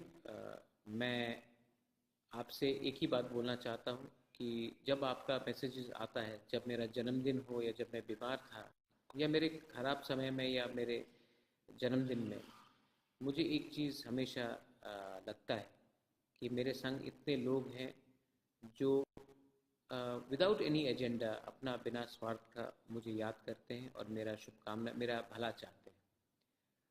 मैं आज आपसे on my birthday I would like to say 2 or 3 things. मैं ज़्यादा समय आपका नहीं लूँगा, you are all busy people, और मैं जानता हूँ कि आपका समय भी कीमती है। मैं 2 या 3 चीज़ आपको अपडेट करना चाहता था। सबसे पहले, कि आज से 3 दिन पहले 2 या 3 दिन पहले हमारा मीटिंग इंडिया के होम मिनिस्टर के साथ हुआ, अमित शाह के साथ, और हमने अपना demand for greater Tripuraland clearly रखा है। मैं वो गलती नहीं करना चाहता हूँ जो IPFT ने किया था 2018 में, कि बिना अपना डिमांड को सामने रखकर मंत्रिमंडल में बैठ जाए। अगर हम आज अपना डिमांड को सामने नहीं रखते हैं और मंत्रिमंडल में बैठ जाते हैं तो कल क्या गारंटी है कि हमारा डिमांड पूरा होगा। इसके लिए मैंने क्लियरली इंडिया के home minister respected Amit Shah ji को कहा है कि अगर आप चाहते हैं कि हम आपके संग रहें तो पहले आप हमारा डिमांड को क्लियर कीजिए। हमारा constitutional solution for greater Tripuraland हमको चाहिए और उसको छोड़कर हम गवर्नमेंट में नहीं बैठेंगे। मैंने अपने लोगों को प्रॉमिस किया था और ये मेरा प्रॉमिस है और ये मेरा कमिटमेंट है कि मैं अपने लोगों को कुछ न कुछ देना चाहता हूँ और अपने 2, 3 या 5 या 10 लीडर के स्वार्थ के लिए मैं अपने लोगों को धोखा नहीं दे सकता। अगर ये होगा तो ये हमारे लोगों के संग विश्वासघात होगा। सो ये मैं पहले से बहुत क्लियर, मैंने ये बात अमित शाह जी को कहा है और उन्होंने कहा है, 2-3 चीज़ कहा है, सिर्फ मुझे नहीं कहा है, हमारे संग और 9 लीडर्स लोग थे। विजय रांगफल जी थे, जगदीश देवर्मा थे, LOP अनिमेश देवर्मा थे, CM पूर्णचंद्र जमतिया थे, MLAs विश्वकेतु विश्वजीत थे, भवरंजन रियांग था, रुनिल देवर्मा था, रंजीत देवर्मा MLA था। तो उनको भी ये बात जो होम मिनिस्टर ने कहा है वो पॉजिटिव है, लेकिन हम पहले एक्शन को ज़मीन में देखना चाहते हैं। इसको छोड़कर मुझे एक बात और लगता है कि जब तक हमारा डिमांड हमें नहीं मिलता है, हमें अपना एजिटेशन आंदोलन शुरू करना चाहिए। 8 तारीख को माधवबाड़ी में एक ऐसा ही मूवमेंट होगा। मैं खुद उस रैली में रहूँगा और मैं आप सबको बोलना चाहता हूँ 8 तारीख 2 बजे माधवबाड़ी में आप लोग आइए और हमारा ये जो मूवमेंट है फॉर ग्रेटर त्रिपुरालैंड, इसको हम लोग प्रेशर रखेंगे गवर्नमेंट ऑफ इंडिया में। हम वायलेंस नहीं चाहते हैं, हम अशांति नहीं चाहते, लेकिन जो हमारा डिमांड है उसके लिए आंदोलन करना पड़ेगा और उसके लिए प्रेशर रखना पड़ेगा। मैं चाहता हूं कि सिर्फ 8 तारीख को नहीं, 15-16 तारीख को हमारा प्लेनरी सेशन है, अधिवेशन है, उसमें भी हम लोग पार्टी को पूरा रिस्ट्रक्चर करेंगे और पार्टी में उन लोगों को रखेंगे जो पार्टी के बारे कम और दफा के बारे ज़्यादा सोचते हैं।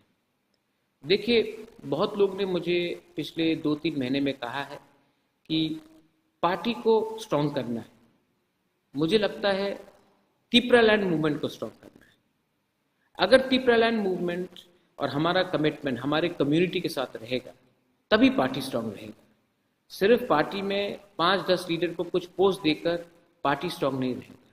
पार्टी तभी स्ट्रॉन्ग रहता है जब पार्टी जाति के साथ रहता है। जिस दिन पार्टी जाति को छोड़कर अपने बारे सोचता है, अपने स्वार्थ के बारे सोचता है, उस दिन उस पार्टी का काउंटडाउन शुरू हो जाता है। मैं आज आप सबको मेरे जन्मदिन में एक बात बोलना चाहता हूँ। त्रिपुरा मोथा मेरे लिए इतना प्रिय नहीं है जितना मेरा कम्युनिटी है। त्रिपुरा मोथा मेरे लिए इतना प्यारा नहीं है जितना मेरे लोगों का विश्वास है। और मैं आप सबको ब्लॉक लेवल में, डिस्ट्रिक्ट लेवल में, रीजनल लेवल में, सब जोनल लेवल में बात बोलना चाहता हूँ कि आप लोग भी अपने एरिया में ग्रेटर त्रिपुरालैंड का मूवमेंट करने के लिए अपने तरीके से, शांति से अपना मूवमेंट वापस शुरू कीजिए। ये प्रेशर हमको गवर्नमेंट ऑफ इंडिया के ऊपर रखना पड़ेगा जब तक हमारा डिमांड हमें नहीं मिलता है। इसके बाद मैं आपको ये बात बोलना चाह रहा था कि ये जो पिछले थोड़े दिन में न्यूज़ आ रहा है कि कोई यहाँ से वहाँ जा रहा है, मैं आप सबको अपील करना चाहता हूँ, MDCs हो, MLAs हो, EMs हो, I love all of you all, I really love all of you all. मैंने सुना है कि कुछ लीडर्स को कोई खरीदने की कोशिश कर रहे हैं।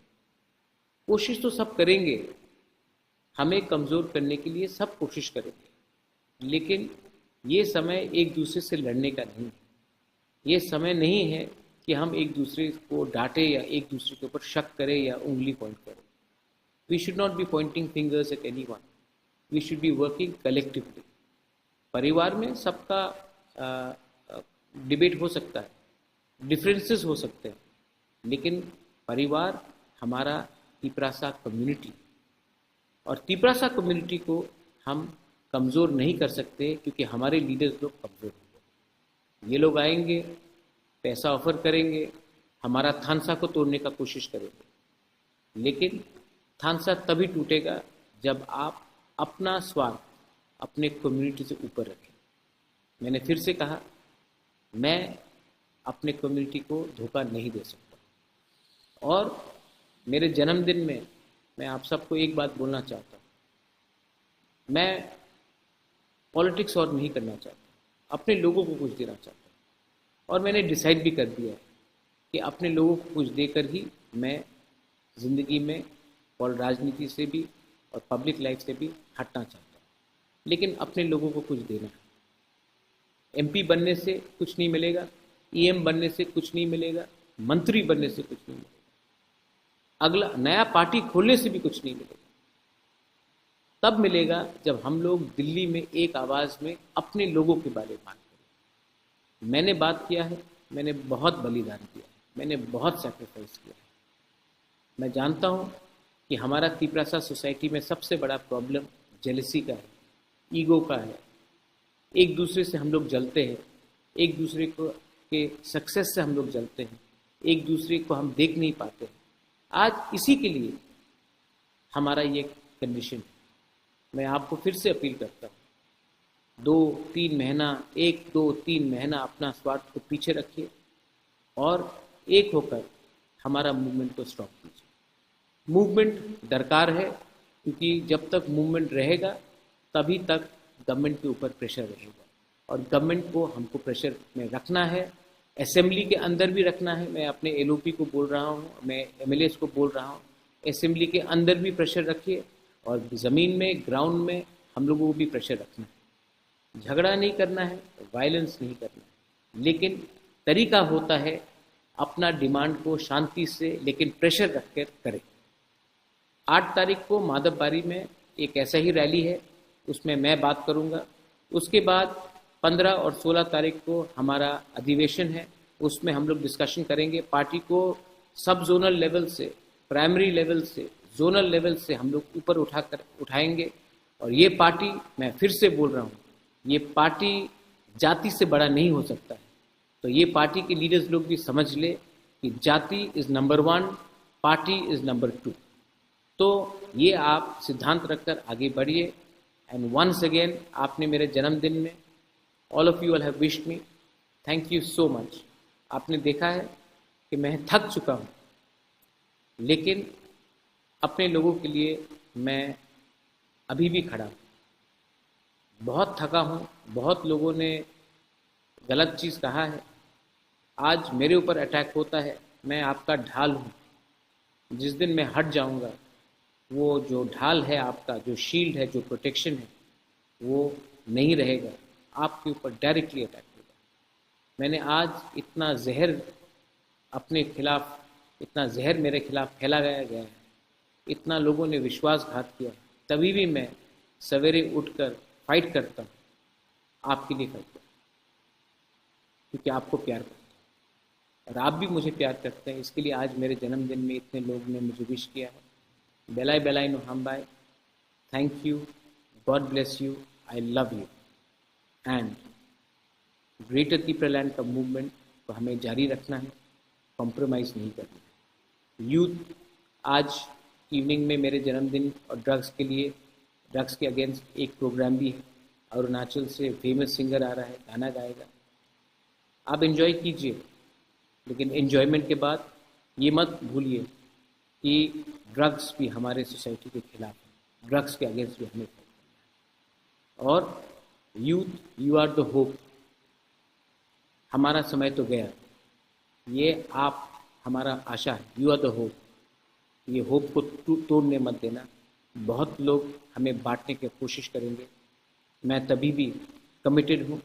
और जो गलती आईपीएफटी ने किया 2018 में, वो गलती मैं नहीं करने वाला। बिना constitutional solution for a demand of greater Tipra land हम लोग सरकार में नहीं बैठेंगे, क्योंकि अगर बिना साइन करके, बिना अग्रीमेंट होकर हमने गवर्नमेंट में हम बैठ चुके तो हमें भी खेला जाए, ये चांस हम लोग नहीं दे सकते। बेलाई बेलाई नो हम bye खुलुंका, once again thank you for wishing me on my birthday. I love you.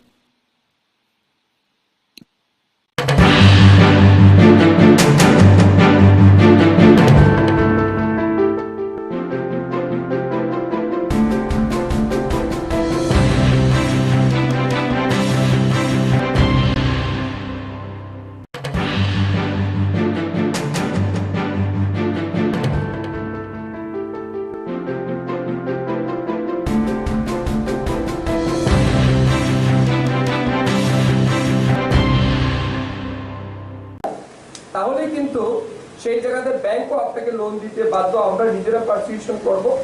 Similarly আপনাকে 10 লক্ষ টাকা সাবসিডি দেওয়া হবে। সাউথ ত্রিপুরা আমরা ভিজিট করতে গেছিলাম কিছুদিন আগে, একজন এন্টারপ্রেনিউর আমাকে বলল 5,000 টাকা দিয়ে একটা শুকরের বাচ্চা সে কিনেছে।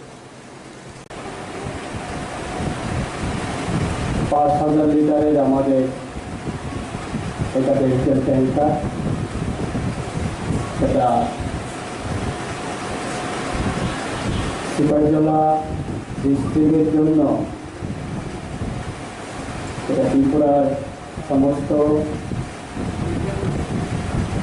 নাগরিকের জন্য যে আমাদের এই যে মিল্ক প্রোডাকশন সেটাকে আরো উন্নত করার জন্য আমাদের এই দপ্তরের উদ্যোগে আজকে একটা সুন্দর এই সভা। আমি প্রথমে ধন্যবাদ জানাবো আমাদের এই সভা গোমতী ডায়েরি মিল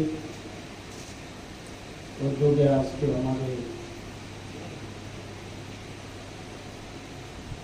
5,000 লিটারের আমাদের এটা ভেহিকেল ট্যাঙ্কার, এটা সিপাহীজলা ডিস্ট্রিক্টের জন্য, এটা ত্রিপুরার সমস্ত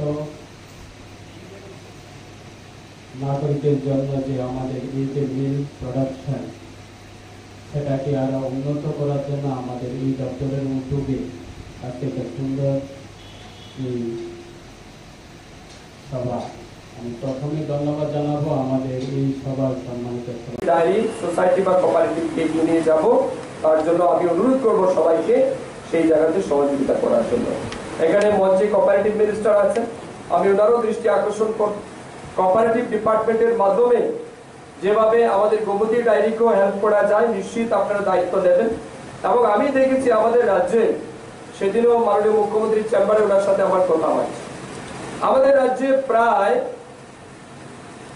ধরুন যতগুলি এসএইচজি গ্রুপ বা কোঅপারেটিভ সোসাইটি, ল্যাম্পস, প্যাক্স রয়েছে, ইন্ডিভিজুয়াল বডি যেগুলি রয়েছে, তার মধ্যে দেখবেন অনলি 5% ফাংশনাল, 95% কিন্তু ডিফাংশনাল।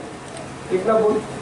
দেখবেন নামে মাত্র কোঅপারেটিভ সোসাইটি, কিছু নাই ফাংশন, কিছু নাই, কোনো কাজ নেই, কোনো বেনিফিট নাই। মাঝে মধ্যে সরকার থেকে কিছু একটা গ্রান্ট দেওয়া হয়, সেই গ্রান্টের টাকা মেম্বার যারা আছে তারা লোন হিসাবে নিজেদের মধ্যে ভাগ করে নিয়ে যায়, কিছুদিন পরে তারা নিজেরাও ডিফল্টার যেমন হয়, অপরদিকে সোসাইটি তাকেও ডিফল্টার হয়। তো এতে করে কি হয়, দুইটাতেই লস, একে তার ব্যক্তিত্ব লস, অপরদিকে সোসাইটি লস। তো আমার অনুরোধ থাকবে সেই জায়গাতে আমাদের এন্টারপ্রেনিউরশিপ মানসিকতা নিয়ে এগিয়ে যেতে হবে। যেমন ধরুন আমাদের এআরডি ডিপার্টমেন্টের একটা খুব ভালো স্কিম রয়েছে, আমি জয়েন করার পর জানতে পারলাম, এনএলএম, ন্যাশনাল লাইভস্টক মিশন। এই ন্যাশনাল লাইভস্টক মিশনের মাধ্যমে মনে করুন আপনি এন্টারপ্রেনিউর হতে চান, এবারে ডাকারি, পোল্ট্রি ফার্ম, ফিগারি, গটারি, এই সমস্ত স্কিমে আপনি প্রজেক্ট বানাতে পারেন। মনে করুন আপনার প্রজেক্টের কস্ট আসছে, জিতলে নেতৃত্ব দেবে, হারলে অন্যকে পথ দেখাবে। আমরা রিসেন্টলি শ্রীনগরে আমাদের ওয়ার্ল্ড মিল্ক ডে সেলিব্রেশন হয়েছে, সেখানে আমরা গেছিলাম। সেখানে দেখলাম কোন কোন স্টেট যারা আজ পুরো দেশটাকে লিড করছে মিল্ক প্রোডাকশনের। হয়তো যখন তারা স্টার্ট করেছিল তাদের কাছে সেই পরিমাণে প্রোডাকশন ছিল না, তাদের কাছে স্টেটকে সাফিসিয়েন্ট সাপ্লাই দেওয়ার মতো মিল্ক ছিল না, কিন্তু তাদের হার্ড ওয়ার্ক, ডেডিকেশন সবকিছুর মাধ্যমে তারা সেই গোলটা অ্যাচিভ করেছে। আজ যখন আমরা ন্যাশনাল লেভেলে মিটিং করতে যাচ্ছি, সেই সমস্ত স্টেট আমাদের কাছে এক্সাম্পল হিসাবে ভারতবর্ষ বা এই মিটিং এর মধ্যে এক্সাম্পল হিসাবে আমাদের সামনে তুলে ধরা হচ্ছে। মিন্স কি তারা রিস্ক নিয়েছিল, আজ তারা নেতৃত্ব দিচ্ছে দেশ। আর যদি জিততে নাও পারে যে সমস্ত রাজ্য, তারা কিন্তু অন্য কেউ পথ দেখাচ্ছে কিভাবে সেই জায়গা থেকে আমাদের সাকসেসকে বেছে নিতে হয়। তাই আমি অনুরোধ রাখবো, আমি এআরডি ডিপার্টমেন্টের দায়িত্বপ্রাপ্ত একজন কর্মকর্তা হিসাবে বা দপ্তরের মন্ত্রী হিসাবে আমি আপনাদেরকে আশ্বস্ত করতে চাই, আজকে থেকেই আপনারা শপথ নিন, আজকে থেকে দায়িত্ব নিন যে ইয়েস, আজকের দিন 4 তারিখ স্বামী বিবেকানন্দের প্রয়াণ দিবস।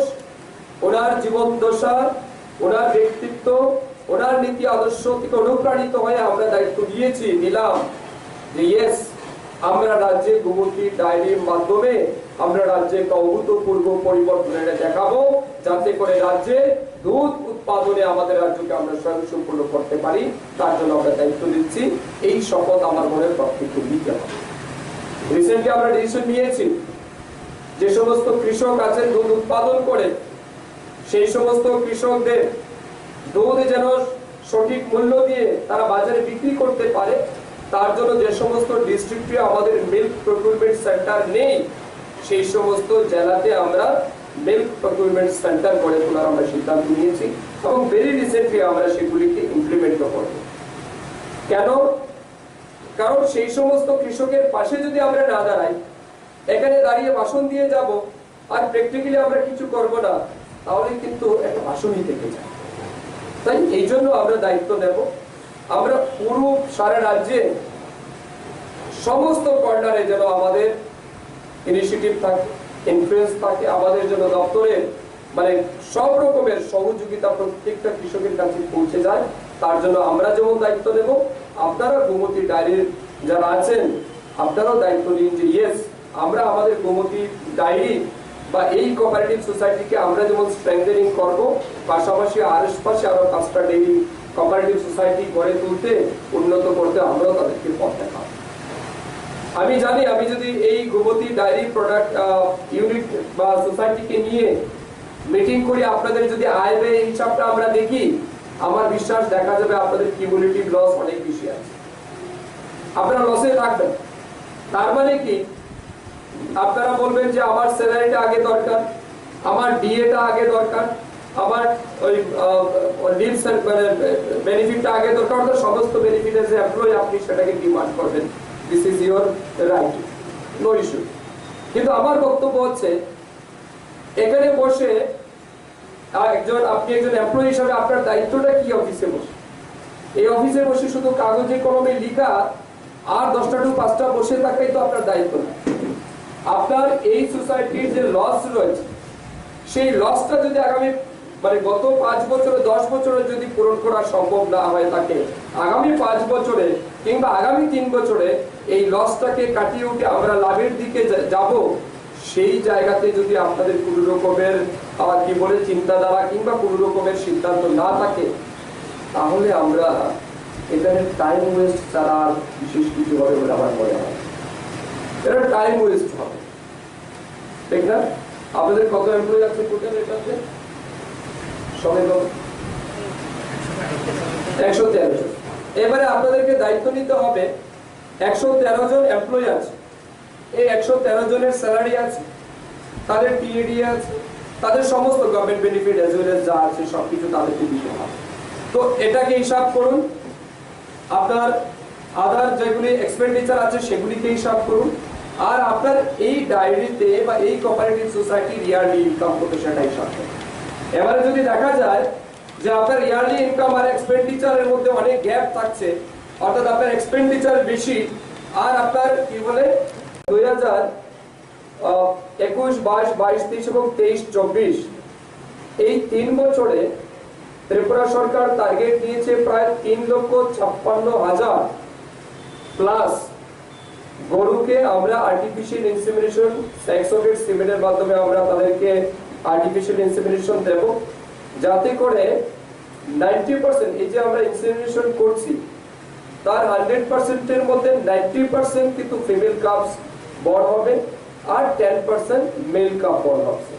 যদিও এর মধ্যে আমরা প্রায় 1 লক্ষেরও বেশি গরুর মধ্যে সেটাকে ব্যবহার করা হয়েছে এবং রিসেন্টলি আমার কাছে যতটুকু তথ্য আছে প্রায় 32,000-এরও বেশি কাপস জন্মগ্রহণ করেছে। Out of this 27,000 plus female cup born, অর্থাৎ 27,000 প্লাস আমরা মানে ফিমেল গরুর বাচ্চা জন্মগ্রহণ করেছে।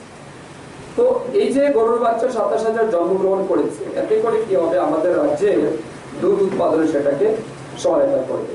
তো সিমিলারলি আমাদের অন্যান্য ডিপার্টমেন্টের মাধ্যমে আমরা চেষ্টা করছি যাতে কৃষকদেরকে দুধ উৎপাদনে সহযোগিতা করা যায়। রিসেন্টলি আমরা ডিসিশন নিয়েছি, যেটা আমাদের আগামী 7 তারিখ বাজেট অধিবেশন আসবে, সেই বাজেটও আমরা প্রাবধান দিয়েছি, ফিনান্স ডিপার্টমেন্টকে আমরা রিকোয়েস্ট করেছি যে রাজ্যে দুধ উৎপাদন বৃদ্ধি করার ক্ষেত্রে এবং বর্তমান যেটা আমাদের এক্সিস্টিং প্রোডাকশন আছে সেটার রেশিওটাকে যদি আমাদের মেইনটেইন করতে হয় তাহলে পর্যাপ্ত পরিমাণে ফডার প্রোডাকশন আমাদের রাজ্যে দরকার। যেখানে আমরা দেখেছি যে গরু আমাদের অনেক আছে, কিন্তু বিশেষ করে অফ সিজন শুকার সময়ে অনেক গরু ফডারের কারণে তারা কিন্তু অসুবিধার শিকার হয় বা অনেক কৃষকও সেখানে প্রবলেম ফেস করে। তো আমরা চাইছি আমাদের কাছে যতগুলি গভর্নমেন্ট ফার্ম রয়েছে, ইভেন গভর্নমেন্ট ল্যান্ড আছে, ফরেস্ট ল্যান্ড আছে, সেই সমস্ত জায়গাতে আমরা যেন আগামী দিন সরকারি অর্থে বা আমাদের বাজেট থেকে আমরা কিছু টাকা ব্যয় করে আমরা সেখানে ফডার কাল্টিভেশন বা ফডার প্রোডাকশনের আমরা সংখ্যা বৃদ্ধি করব। এই ফডার প্রোডাকশন যাতে আমাদের যে সমস্ত গরু আছে অর্থাৎ দুধ উৎপাদনকারী গরুর মধ্যে আমরা যেন তাদেরকে বাঁচিয়ে রাখার ক্ষেত্রে, তাদের সুস্বাস্থ্য বজায় রাখার ক্ষেত্রে আমরা যেন ফডার প্রোডাকশন আমরা সাপ্লাই করতে পারি বা ফডার সাপ্লাই করতে পারি। তাতে কি হবে, যতক্ষণ যে গরু দুধ দেবে তাকে যদি আমরা হেলদি রাখতে না পারি, সুস্থ রাখতে না পারি, তাহলে আমরা বেশি বেশি আশা করতে পারি না। সেই জায়গাতে আমরা দায়িত্ব নিয়েছি যে আমাদের সাফিসিয়েন্ট প্রোডাক্ট যেন আমাদের রাজ্যে যেন আমরা ফডার প্রোডাকশন করতে পারি এবং সেই সমস্ত গরুকে আমরা যেন বাঁচিয়ে রাখতে পারি। এটা যেমন আমাদের রয়েছে একটা প্রজেক্ট, আরেকটা যেমন রয়েছে সিজিএম অর্থাৎ কাফ গ্রোথ মিল্ক, এটার একটা স্কিম আমাদের কাছে রয়েছে।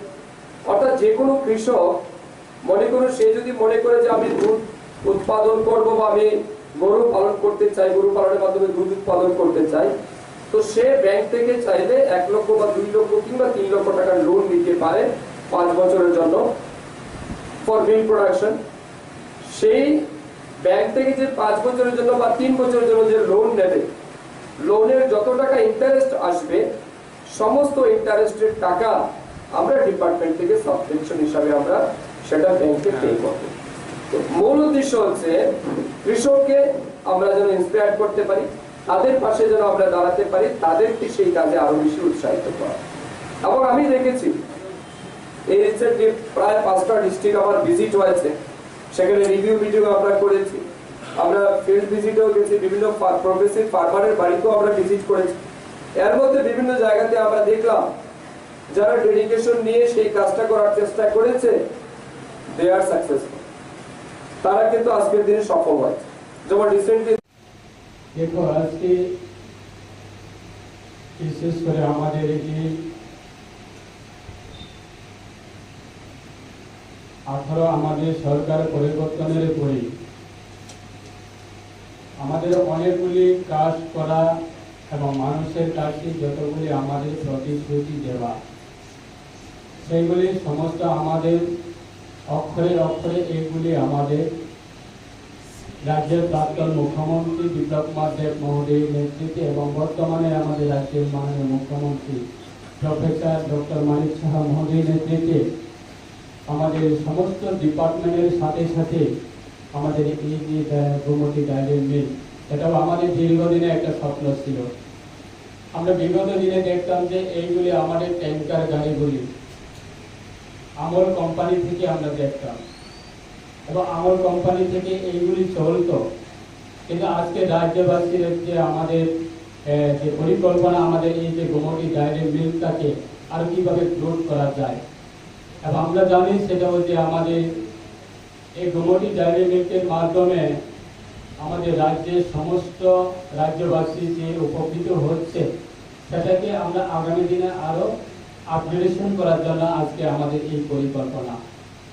আজকে আমাদের এই গোমতী ডায়েরি মিলকে আরো উন্নত করার জন্য এবং মানুষের কাছে পৌঁছে দেওয়ার জন্য এবং আমাদের এই প্রোডাকশনগুলি আরো ডেভেলপমেন্ট করার জন্য উন্নত মানে আমাদের যেগুলি আমাদের প্রয়োজন এইগুলি আমরা যত সম্ভব সংগ্রহ করার জন্য চেষ্টা করছি। এবং আমাদের পূর্ববক্তা আমাদের এই মাননীয় প্রিন্সিপাল সাহেব উনি বলেছেন যে এই গোমতী ডায়েরি মিল্কের মাধ্যমে মানুষ কত সাহায্য পেয়েছে এবং এই যে গোমতী ডায়েরি মিল্কের মাধ্যমে আমাদের কতটুকু লাভবান হয়েছে উনি খুব সুন্দরভাবে তুলে ধরেছেন। এবং আজকে এই শুধু সেই সাথে নয়, আজকে যারা রাজ্যে যত আমাদের গবাদি পশু পালন যারা আছে তাদেরকে উপকৃত হচ্ছে, তাদেরকে উপহার লাভবান হচ্ছে। আমরা ডাইরেক্টলি বেনিফিশিয়ারি থেকে দুধগুলি কালেকশন করছে এবং তাদেরকে আমরা নির্দিষ্ট একটা আমাদের কষ্টের যে দামগুলি আমরা দিচ্ছি এবং আজকে সেটা আমরা আপনার মাধ্যমে সেটাই আমরা বলবো আমাদের সরকার। এবং আগামী দিনে আরো পরিকল্পনা আছে যে আমাদের এই গোমতী ডায়েরি মিল্কের যে প্রোডাকশন সেন্টারটা আমরা আমাদের আরেকটা জায়গায় শিফট করার জন্য আমাদের পরিকল্পনা অলরেডি কাজ সম্পূর্ণ হয়ে যেতে প্রায় 75% কাজ অলরেডি সম্পূর্ণ হয়ে গেছে। সেটা আমরা আশা করবো আগামী দিনে আমাদের এই গোমতী ডায়েরি মিল্কের মাধ্যমে আমরা আমাদের অনেকগুলি আইটেমগুলি প্রোডাকশন হয় সেটাও কেউ আমরা যাতে আমরা আরো ডেভেলপ করতে পারি, আরো বাড়াতে পারি। আমাদের ম্যান পাওয়ার সেদিকেও আমাদের যথেষ্ট সাফিসিয়েন্ট ম্যান পাওয়ারের আমাদের আছে এবং আগামী দিনে আমাদের এই যে বিজনেস সেন্টারটা আমরা আরো ইনক্রিজ করার জন্য আমাদের যতগুলি প্রয়োজন তাদেরকে আমাদের রাজ্য সরকার এবং আমাদের দুই দপ্তর আমাদের একসাথে মিলে আমরা কাজ করার জন্য আমরা যত সম্ভব চেষ্টা করব। সোসাইটির জন্য আজকের দিনটা খুব গুরুত্বপূর্ণ।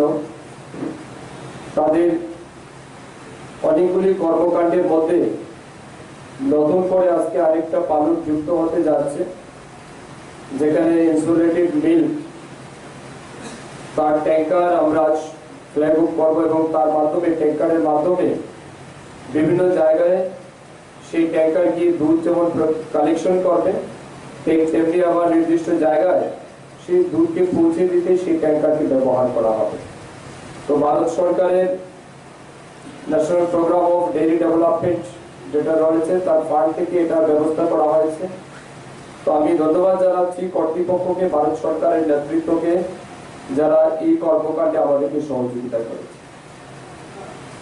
এটা সঠিক যে আমরা এখানে যারা বসে আছি, যারা দাঁড়িয়ে আছি, আমরা প্রত্যেকটা মানুষ তাদের কাছে ঋণী যারা জন্মের পর থেকে দুধ দিয়ে আমাদেরকে বাঁচিয়ে রেখেছে, সেটা মাতৃদুগ্ধ হোক আর পরবর্তী সময় গোদুগ্ধ হোক। সেই গোদুগ্ধ হোক কিংবা মাতৃদুগ্ধ, দুইটার প্রতি আমরা কিন্তু চিরঋণী। কারণ দুধ এমন একটা বস্তু, এমন একটা খাদ্যদ্রব্য, মাননীয় প্রিন্সিপাল সেক্রেটারি মহোদয় সেই ভগবান শিবের এবং অসুর এবং দেবতাদের মধ্যে যে সমুদ্র মন্থনের ঘটনাটাকে ব্যাখ্যা করে অমৃতের সাথে দুধকে তিনি তুলনা করেছেন। এবং এটাই বাস্তব, আমরা সবাই জানি যে আমরা যে দুধ খেয়ে প্রথমে আমরা বড় হয়েছি, মাতৃদুগ্ধ, সেটাকে আমরা অমৃতের সাথেই আমরা তুলনা করি। তো এটা ঠিক যে প্রত্যেকটা মানুষ, প্রত্যেকটা বাচ্চাদের বড় হওয়ার ক্ষেত্রে তার পুষ্টি, তার নিউট্রিশন, এই সবকিছুর ক্ষেত্রে দুধ একটা গুরুত্বপূর্ণ ভূমিকা পালন করে। দুধ ছাড়া কোনো মানুষের বিকাশ অসম্ভব। এই দুধ প্রত্যেকটা মানুষের প্রয়োজন, কিন্তু এই প্রয়োজনের চাহিদা মেটানোর জন্য আমাদের রাজ্যে বর্তমানে দুধের যে প্রোডাকশন রয়েছে বা উৎপাদন রয়েছে সেটা যদি আমরা দেখি আর আমাদের চাহিদাটাকে যদি আমরা দেখি, তাহলে দেখবেন there is some gap। যেমন ধরুন আমাদের রাজ্যে এই মুহূর্তে 2022-23 অর্থ বছরের যেটা আমাদের হিসাব আছে, I don't know whether the report is authentic or not, but tentative যেটা আমরা ধরে নিতে পারি যে 2022-23 অর্থ বছরে আমাদের রাজ্যে দুধের ডিমান্ড ছিল 3,15,632 মেট্রিক টন দুধ আমাদের চাহিদা ছিল, আর আমাদের রাজ্যে প্রোডাকশন হয়েছে 2,30,115 মেট্রিক টন, অর্থাৎ 85,517 মেট্রিক টন দুধের গ্যাপ আমাদের রাজ্যে রয়েছে। সেটা কিছু কম হতে পারে, কিছু বেশিও হতে পারে, কিন্তু আমরা যদি এটাকে সংখ্যাটাকে ধরে নিয়ে যদি আমরা এগিয়ে যেতে চাই, তাহলে এই 85,517 মেট্রিক টন দুধ আমাদের রাজ্যকে যদি স্বয়ংসম্পূর্ণ করতে হয়, তাহলে এই গ্যাপটাকে আমাদের পূরণ করতে হবে। এই গ্যাপ পূরণ করার ক্ষেত্রে আমাদের সবচেয়ে প্রথম যেটা করণীয় সেটা হচ্ছে আমাদের গো রক্ষা আমাদের সবার আগে দরকার, গোমাতার রক্ষা দরকার। এই কাজটাকে আমাদের এগিয়ে যেতে হবে। পাশাপাশি দুধ উৎপাদনে যারা আমাদের রাজ্যের ফার্মার আছেন তাদেরকে উৎসাহিত করতে হবে। যদিও সময় সময় ত্রিপুরা সরকার এই ক্ষেত্রে কৃষকদেরকে উৎসাহিত করার জন্য বিভিন্ন ইনিশিয়েটিভ নিয়েছে এর আগেও, বর্তমানেও আমরা দায়িত্ব নেওয়ার পর অনেকগুলি ইনিশিয়েটিভ আমরা নিয়েছি যে মিল্ক প্রোডাকশনে রাজ্যকে যাতে আমরা স্বয়ংসম্পূর্ণ করতে পারি তার জন্য আমরা অনেকগুলি ইনিশিয়েটিভ নিয়েছি। যেমন ধরুন আমাদের রাজ্যে খুব ভালো একটা প্রজেক্ট বা স্কিম লঞ্চ করেছিল 2020 সালের সম্ভবত 21শে অক্টোবর আমাদের রাজ্যের বিদেন চিফ মিনিস্টারের সময়ে মুখ্যমন্ত্রী উন্নত গোধন প্রকল্প। এই মুখ্যমন্ত্রী উন্নত গোধন প্রকল্পের উদ্দেশ্য ছিল যে রাজ্যে যারা কৃষক আছেন, যারা গরু পালন করেন বা দুধ যারা উৎপাদন করতে চায় কৃষক, তাদের দুধ উৎপাদনে আরো বেশি উৎসাহিত করার জন্য artificial insemination through sex sorted semen এগুলিকে ব্যবহার করে ফিমেল কাউ বেশি বেশি যাতে বর্ন করা যায় তার জন্য এই উন্নত গোধন প্রকল্পে আমরা প্রাবধান এনেছিলাম এবং তা চালু হয়েছিল আমাদের রাজ্যে। 18 আমাদের সরকার পরিবর্তনের পরে আমাদের অনেকগুলি কাজ করা এবং মানুষের কাছে যতগুলি আমাদের প্রতিশ্রুতি দেওয়া সেগুলি সমস্ত আমাদের অক্ষরে অক্ষরে এগুলি আমাদের রাজ্যের প্রাক্তন মুখ্যমন্ত্রী বিপ্লব কুমার দেব মহোদয়ের নেতৃত্বে এবং বর্তমানে আমাদের রাজ্যের মাননীয় মুখ্যমন্ত্রী প্রফেসর ডক্টর মানিক সাহা মহোদয়ের নেতৃত্বে আমাদের সমস্ত ডিপার্টমেন্টের সাথে সাথে আমাদের এই যে গোমতী ডায়েরি মিল, এটাও আমাদের দীর্ঘদিনে একটা স্বপ্ন ছিল। আমরা বিগত দিনে দেখতাম যে এইগুলি আমাদের ট্যাঙ্কার গাড়িগুলি আমল কোম্পানি থেকে আমরা দেখতাম এবং আমল কোম্পানি থেকে এইগুলি চলতো, কিন্তু আজকে রাজ্যবাসীর যে আমাদের যে পরিকল্পনা আমাদের এই যে গোমতী ডায়েরি মিলটাকে আর কীভাবে গ্রোথ করা যায়, এবং আমরা জানি সেটা হচ্ছে আমাদের এই গোমতী ডায়েরি মিল্কের মাধ্যমে আমাদের রাজ্যের সমস্ত রাজ্যবাসী যে উপকৃত হচ্ছে সেটাকে আমরা আগামী দিনে আরও আপগ্রেডেশন করার জন্য আজকে আমাদের এই পরিকল্পনা। আজকে আমাদের এই গোমতী ডায়েরি মিলকে আরও উন্নত করার জন্য এবং মানুষের কাছে পৌঁছে দেওয়ার জন্য এবং আমাদের এই প্রোডাকশনগুলি আরও ডেভেলপমেন্ট করার জন্য উন্নত মানে আমাদের যেগুলি আমাদের প্রয়োজন এইগুলি আমরা যত সম্ভব সংগ্রহ করার জন্য চেষ্টা করছি। এবং আমাদের পূর্ববক্তা আমাদের এই মাননীয় প্রিন্সিপাল সাহেব উনি বলেছেন যে এই গোমতী ডায়েরি মিল্কের মাধ্যমে মানুষ কত সাহায্য পেয়েছে এবং এই যে গোমতী ডায়েরি মিল্কের মাধ্যমে আমাদের কতটুকু লাভবান হয়েছে উনি খুব সুন্দরভাবে তুলে ধরেছেন। এবং আজকে এই শুধু সেই সাথে নয়, আজকে যারা রাজ্যে যত আমাদের গবাদি পশু পালন যারা আছে তাদের তো উপকৃত হচ্ছে, তাদের তো উপহার তাদের লাভবান হচ্ছে।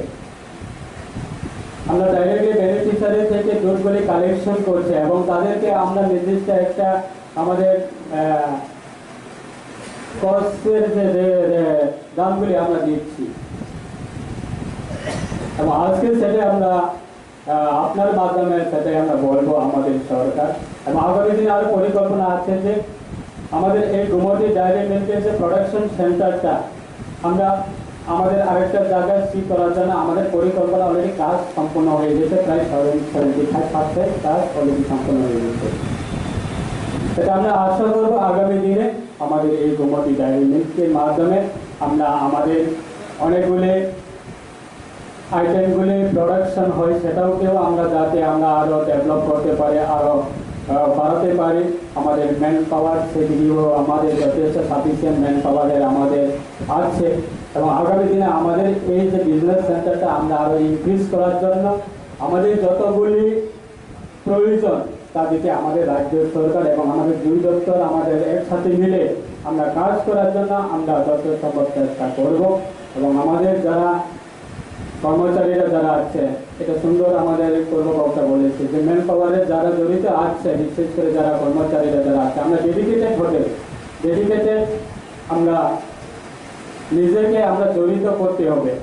দেখো অনেক ডিপার্টমেন্টে আমরা দেখি, অন্যান্য ডিপার্টমেন্টে আমরা দেখি যে আমাদের যারা কর্মচারীরা সে জায়গাতে সঠিকভাবে মানসিকতা নিয়ে কাজ করা, মানসিকতা নিয়ে সহযোগিতা দিচ্ছে না।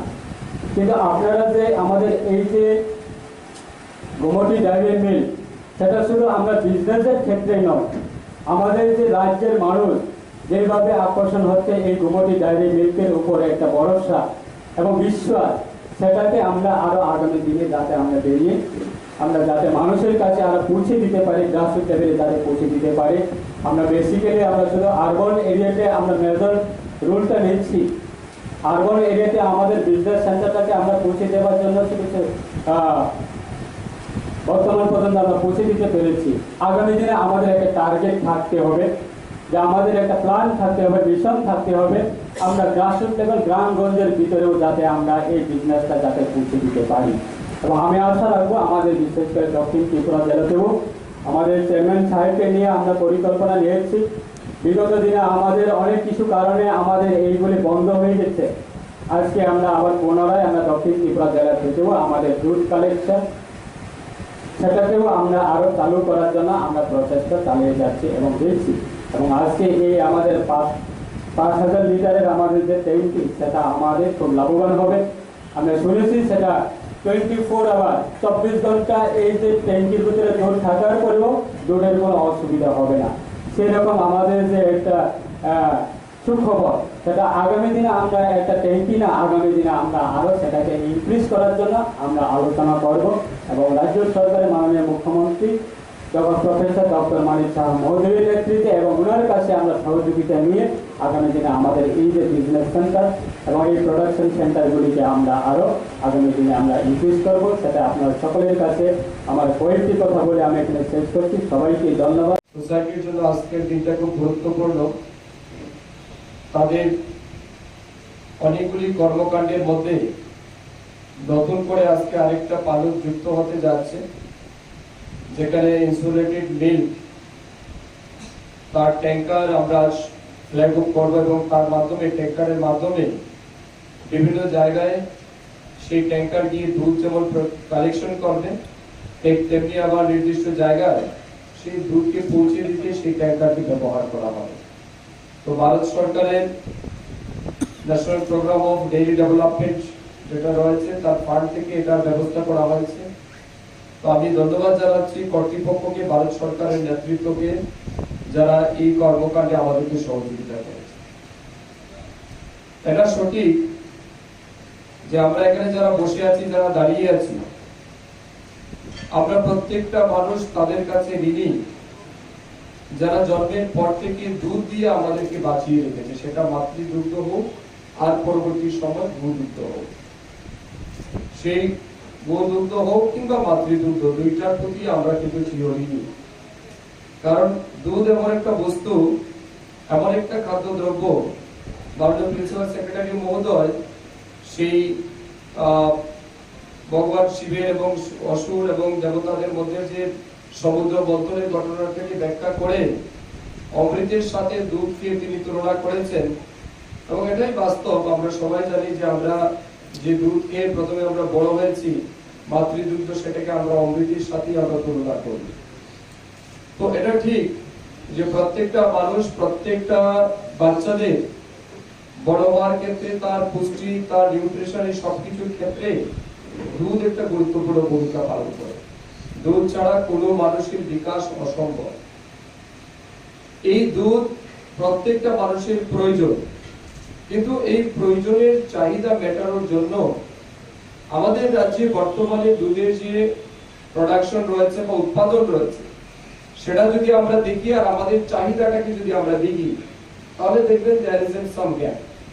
যেমন ধরুন, আমাদের রাজ্যে এই মুহূর্তে 2022-23 অর্থ বছরের যেটা আমাদের হিসাব আছে, I don't know whether the report is authentic or not, but tentative যেটা আমরা ধরে নিতে পারি যে 2022-23 অর্থ বছরে আমাদের রাজ্যে দুধের ডিমান্ড ছিল 3,15,632 মেট্রিক টন দুধ আমাদের চাহিদা ছিল, আর আমাদের রাজ্যে প্রোডাকশন হয়েছে 2,30,115 মেট্রিক টন, অর্থাৎ 85,517 মেট্রিক টন দুধে গ্যাপ আমাদের রাজ্যে রয়েছে। সেটা কিছু কম হতে পারে, কিছু বেশিও হতে পারে, কিন্তু আমরা যদি এটাকে সংখ্যাটাকে ধরে নিয়ে যদি আমরা এগিয়ে যেতে চাই, তাহলে এই 85,517 মেট্রিক টন দুধ আমাদের রাজ্যকে যদি স্বয়ংসম্পূর্ণ করতে হয়, তাহলে এই গ্যাপটাকে আমাদের পূরণ করতে হবে। এই গ্যাপ পূরণ করার ক্ষেত্রে আমাদের সবচেয়ে প্রথম যেটা করণীয়, সেটা হচ্ছে আমাদের গো রক্ষা আমাদের সবার আগে দরকার, গোমাতার রক্ষা দরকার। এই কাজটাকে আমাদের এগিয়ে যেতে হবে। পাশাপাশি দুধ উৎপাদনে যারা আমাদের রাজ্যের ফার্মার আছেন, তাদেরকে উৎসাহিত করতে হবে। যদিও সময় সময় ত্রিপুরা সরকার এই ক্ষেত্রে কৃষকদেরকে উৎসাহিত করার জন্য বিভিন্ন ইনিশিয়েটিভ নিয়েছে এর আগেও, বর্তমানেও আমরা দায়িত্ব নেওয়ার পর অনেকগুলি ইনিশিয়েটিভ আমরা নিয়েছি যে মিল্ক প্রোডাকশনে রাজ্যকে যাতে আমরা স্বয়ংসম্পূর্ণ করতে পারি, তার জন্য আমরা অনেকগুলি ইনিশিয়েটিভ নিয়েছি। যেমন ধরুন, আমাদের রাজ্যে খুব ভালো একটা প্রজেক্ট বা স্কিম লঞ্চ করেছিল 2020 সালের সম্ভবত 21শে অক্টোবর আমাদের রাজ্যের ডিফেন্স চিফ মিনিস্টারের সময়ে, মুখ্যমন্ত্রী উন্নত বোধন প্রকল্প। এই মুখ্যমন্ত্রী উন্নত বোধন প্রকল্পের উদ্দেশ্য ছিল যে রাজ্যে যারা কৃষক আছেন, যারা গরু পালন করেন বা দুধ যারা উৎপাদন করতে চায় কৃষক, তাদের দুধ উৎপাদনে আরো বেশি উৎসাহিত করার জন্য artificial insemination through sex sorted semen এগুলিকে ব্যবহার করে ফিমেল কাউ বেশি বেশি যাতে বর্ন করা যায়, তার জন্য এই উন্নত বোধন প্রকল্পে আমরা প্রাবধান এনেছিলাম এবং চালু হয়েছিল আমাদের রাজ্যে। এখনো আমাদের রাজ্যে সেই প্রকল্পটা আছে এবং 2021, 22, 23 এবং 23-24 এই 3 বছরে ত্রিপুরা সরকার টার্গেট দিয়েছে প্রায় 3,56,000 প্লাস গরুকে আমরা আর্টিফিশিয়াল ইনসেমিনেশন সেক্সোটেড সিমেন্টের মাধ্যমে আমরা তাদেরকে আর্টিফিশিয়াল ইনসেমিনেশন দেব, যাতে করে 90% এই যে আমরা ইনসেমিনেশন করছি তার 100% এর মধ্যে 90% কিন্তু ফিমেল কাপস বর্ন হবে আর 10% মেল কাপ বর্ন হবে। যদিও এর মধ্যে আমরা প্রায় 1 লক্ষেরও বেশি গরুর মধ্যে সেটাকে ব্যবহার করা হয়েছে এবং রিসেন্টলি আমার কাছে যতটুকু তথ্য আছে প্রায় 32,000-এরও বেশি কাপস জন্মগ্রহণ করেছে। Out of this 27,000 plus female cup, অর্থাৎ 27,000 প্লাস আমরা মানে ফিমেল গরুর বাচ্চা জন্মগ্রহণ করেছে। তো এই যে গরুর বাচ্চা 27,000 জন্মগ্রহণ করেছে, এতে করে কি হবে, আমাদের রাজ্যে দুধ উৎপাদনে সেটাকে সহায়তা করবে। তো সিমিলারলি আমাদের অন্যান্য ডিপার্টমেন্টের মাধ্যমে আমরা চেষ্টা করছি যাতে কৃষকদেরকে দুধ উৎপাদনের সহযোগিতা করা যায়। রিসেন্টলি আমরা ডিসিশন নিয়েছি, যেটা আমাদের আগামী 7 তারিখ বাজেট অধিবেশন আসবে, সেই বাজেটও আমরা প্রাবধান দিয়েছি, ফিনান্স ডিপার্টমেন্টকে আমরা রিকোয়েস্ট করেছি যে রাজ্যে দুধ উৎপাদন বৃদ্ধি করার ক্ষেত্রে এবং বর্তমান যেটা আমাদের এক্সিস্টিং প্রোডাকশন আছে সেটার রেশিওটাকে যদি আমাদের মেইনটেইন করতে হয়, তাহলে পর্যাপ্ত পরিমাণে ফডার প্রোডাকশন আমাদের রাজ্যে দরকার। যেখানে আমরা দেখেছি যে গরু আমাদের অনেক আছে, কিন্তু বিশেষ করে অফ সিজন শুকার সময়ে অনেক গরু ফডারের কারণে তারা কিন্তু অসুবিধার শিকার হয় বা অনেক কৃষকও সেখানে প্রবলেম ফেস করে। তো আমরা চাইছি আমাদের কাছে যতগুলি গভর্নমেন্ট ফার্ম রয়েছে, ইভেন গভর্নমেন্ট ল্যান্ড আছে, ফরেস্ট ল্যান্ড আছে, সেই সমস্ত জায়গাতে আমরা যেন আগামী দিন সরকারি অর্থে বা আমাদের বাজেট থেকে আমরা কিছু টাকা ব্যয় করে আমরা এখানে প্রোডাক্ট কাল্টিভেশন প্রোডাকশনে আমরা সংখ্যা বৃদ্ধি করব। এই প্রোডাক্ট প্রোডাকশন যাতে আমাদের যে সমস্ত গরু আছে অর্থাৎ দুধ উৎপাদনকারী গরু হতে আমরা যেন বাঁচিয়ে রাখার ক্ষেত্রে তাদের সুস্বাস্থ্য বজায় রাখার ক্ষেত্রে আমরা যেন প্রোডাকশন আমরা সাপোর্ট করতে পারি বা প্রোডাকশন করতে পারি।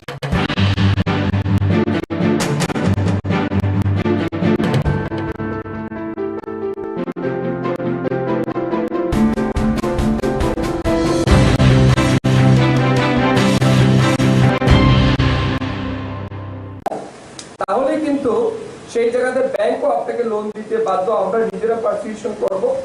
সিমিলারলি আপনাকে 10 লক্ষ টাকা সাবসিডি দেওয়া হবে। সাউথ ত্রিপুরা আমরা ভিজিট করতে গেছিলাম কিছুদিন আগে, একজন এন্টারপ্রেনিউর আমাকে বলল 5,000 টাকা দিয়ে একটা শুকরের বাচ্চা সে কিনেছে।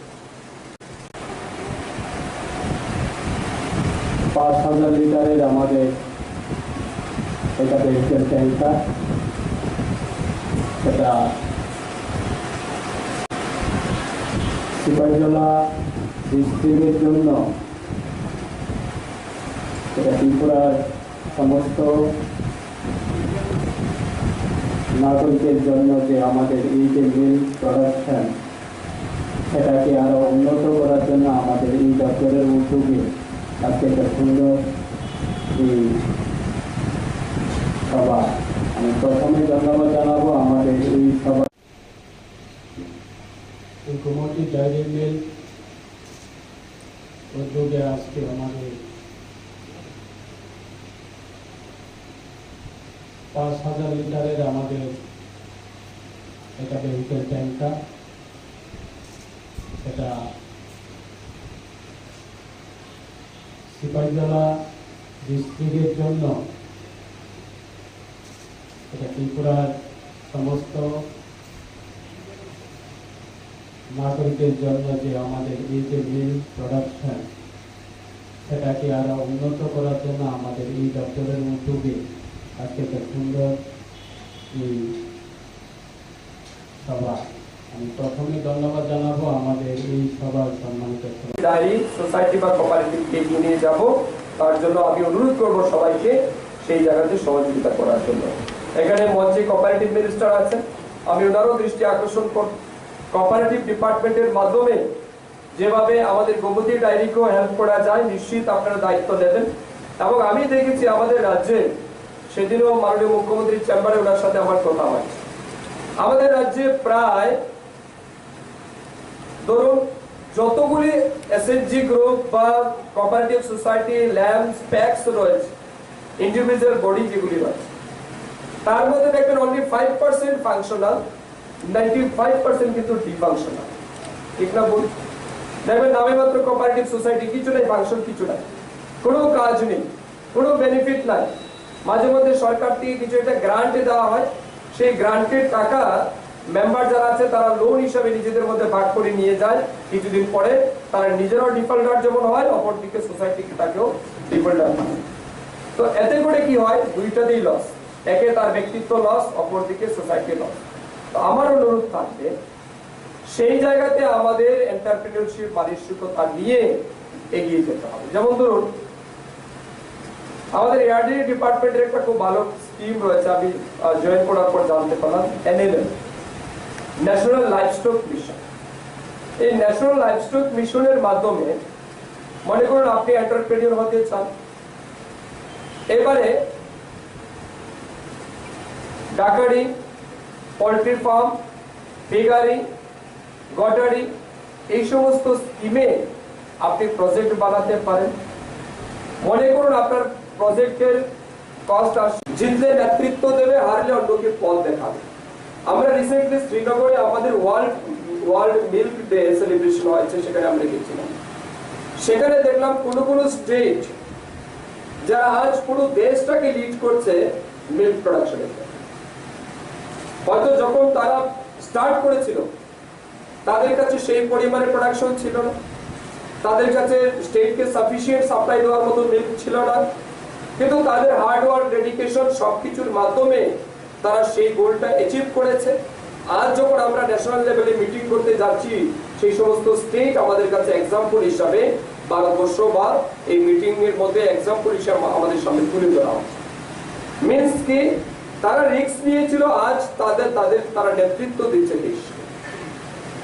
আর যদি জিততে নাও পারে যে সমস্ত রাজ্য, তারা কিন্তু অন্য কেউ পথ দেখাচ্ছে কিভাবে সেই জায়গা থেকে আমাদের সাকসেসকে বেছে নিতে হয়। তাই আমি অনুরোধ রাখবো, আমি এআরডিডি ডিপার্টমেন্টের দায়িত্বপ্রাপ্ত একজন কর্মকর্তা হিসাবে বা দপ্তরের মন্ত্রী হিসাবে আমি আপনাদেরকে আশ্বস্ত করতে চাই, আজকে থেকেই আপনারা শপথ নিন, আজকে থেকে দায়িত্ব নিন যে ইয়েস, আজকের দিন 4 তারিখ স্বামী বিবেকানন্দের প্রয়াণ দিবস।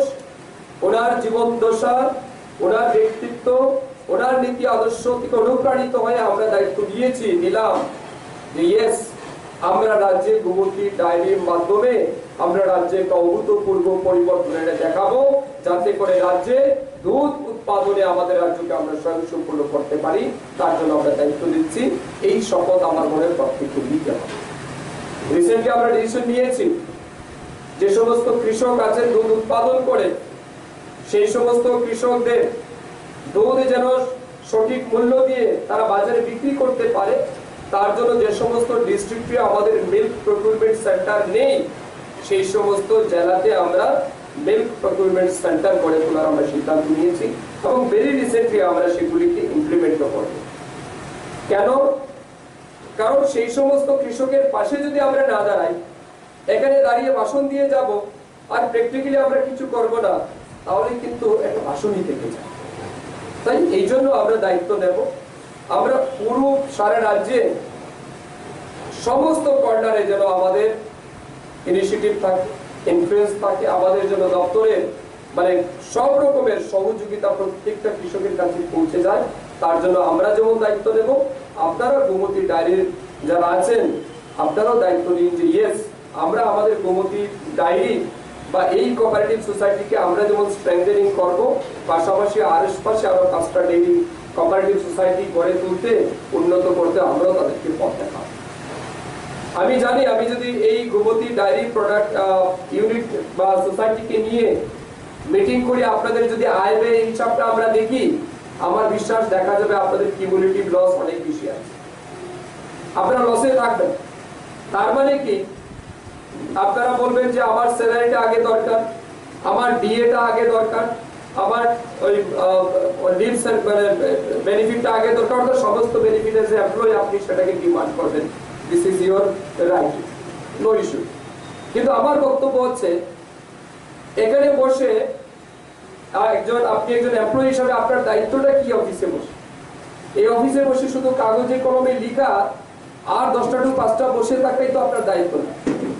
আপনার এই সোসাইটির যে লস রয়েছে, সেই লসটা যদি আগামী মানে গত 5 বছরে 10 বছরে যদি পূরণ করা সম্ভব না হয়ে থাকে, আগামী 5 বছরে কিংবা আগামী 3 বছরে এই লসটাকে কাটিয়ে উঠে আমরা লাভের দিকে যাব, সেই জায়গাতে যদি আপনাদের কোনো রকমের কি বলে চিন্তাধারা কিংবা কোনো রকমের সিদ্ধান্ত না থাকে, তাহলে আমরা এখানে টাইম ওয়েস্ট ছাড়া আর বিশেষ কিছু হবে বলে আমার মনে হয়।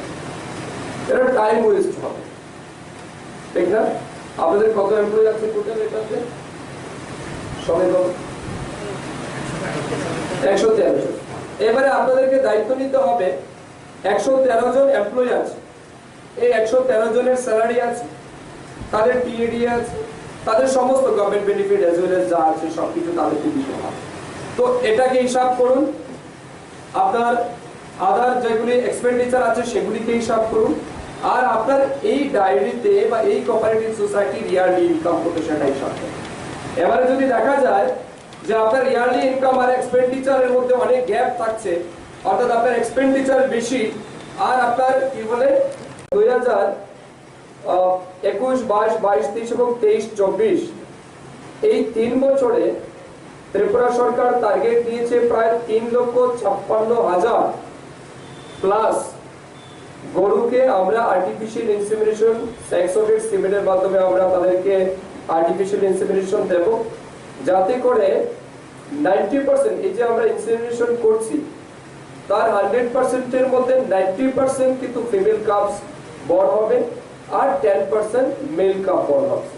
যদিও এর মধ্যে আমরা প্রায় 1 লক্ষেরও বেশি গরুর মধ্যে সেটাকে ব্যবহার করা হয়েছে এবং রিসেন্টলি আমার কাছে যতটুকু তথ্য আছে প্রায় 32,000-এরও বেশি কাপস জন্মগ্রহণ করেছে। Out of this 27,000 plus female born, female cup born, অর্থাৎ 27,000 প্লাস আমরা মানে ফিমেল গরুর বাচ্চা জন্মগ্রহণ করেছে। তো এই যে গরুর বাচ্চা 27,000 জন্মগ্রহণ করেছে, এতে করে কি হবে আমাদের রাজ্যে দুধ উৎপাদনে সেটাকে সহায়তা করবে। তো সিমিলারলি আমাদের অন্যান্য ডিপার্টমেন্টের মাধ্যমেও আমরা চেষ্টা করছি যাতে কৃষকদেরকে দুধ উৎপাদনের সহযোগিতা করা যায়। রিসেন্টলি আমরা ডিসিশন নিয়েছি, যেটা আমাদের আগামী 7 তারিখ বাজেট অধিবেশন আসবে, সেই বাজেটও আমরা প্রাবধান দিয়েছি, ফিনান্স ডিপার্টমেন্টকে আমরা রিকোয়েস্ট করেছি যে রাজ্যে দুধ উৎপাদন বৃদ্ধি করার ক্ষেত্রে এবং বর্তমান যেটা আমাদের এক্সিস্টিং প্রোডাকশন আছে সেটার রেশিওটাকে যদি আমাদের মেইনটেইন করতে হয় তাহলে পর্যাপ্ত পরিমাণে ফডার প্রোডাকশন আমাদের রাজ্যে দরকার। সোসাইটির জন্য আজকের দিনটা খুব গুরুত্বপূর্ণ। তাদের হতো শুধু জম্পুই পাহাড়ে এখন আর কমলা হয় না ভালো, এখন গোটা শাখাং তারপরে একেবারে জম্পুই জোড়া পর্যন্ত প্রচুর কমলা হয়, কিন্তু আজকে অবস্থাটা খুব খারাপ সমস্ত দিক থেকে। তিনি রাবার নিয়েও কালকে কথা বলেছেন। তিনি কি জানেন যে গত 5 বছরে একটি নতুন রাবারের বাগান হয়নি নতুন করে। রাবার বোর্ডের চেয়ারম্যান এসেছিল, আমরা 1 বছর আগে কথা বলেছিলাম যে এক্সটেনশন প্রোগ্রামের জন্য রাবার বোর্ডের কারো টাকা নেই, রাজ্য সরকার কোনো টাকা দিচ্ছে না। সেখানে টায়ার কোম্পানিগুলো তাদের সংকট হতে পারে বলে তারা ত্রিপুরার রাবার বোর্ডকে 1,000 কোটি টাকা দিতে চেয়েছে, এটা যাতে চাষ হয়। অনেক মার্কেটে তারা 30,000 বন্টন করেছে, 30,000 হেক্টর করবে। এডিসি 10,000, সেখানে টিএফডিবিসি 5,000, টিআরপিসি 5,000 আর রাবার বোর্ড 5,000, এভাবে 30,000 বন্টন করেছে 1 লক্ষের মধ্যে। কিন্তু নার্সারি তো নেই, নার্সারি 5 বছরে হয়নি, গত বছর কিছু এইভাবে শুরু হয়েছে। রাবারের বাজার দর এখন নেমে এসেছে, আমি একটু আগেও খবর নিলাম 110 টাকা 12 টাকা কেজি। রাবার কেটে এই যারা রাবারের টেপার তার পয়সা হয় না। এই হলো অবস্থা কৃষকের।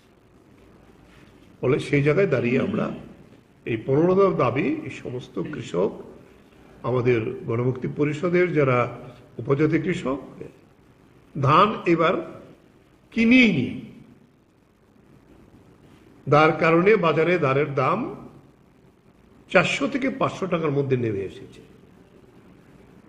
ফলে এই সমস্ত দাবিগুলো নিয়েই আমরা এই 15 দফার দাবি নিয়ে আমরা আগামী বিধানসভার অভিযান করব।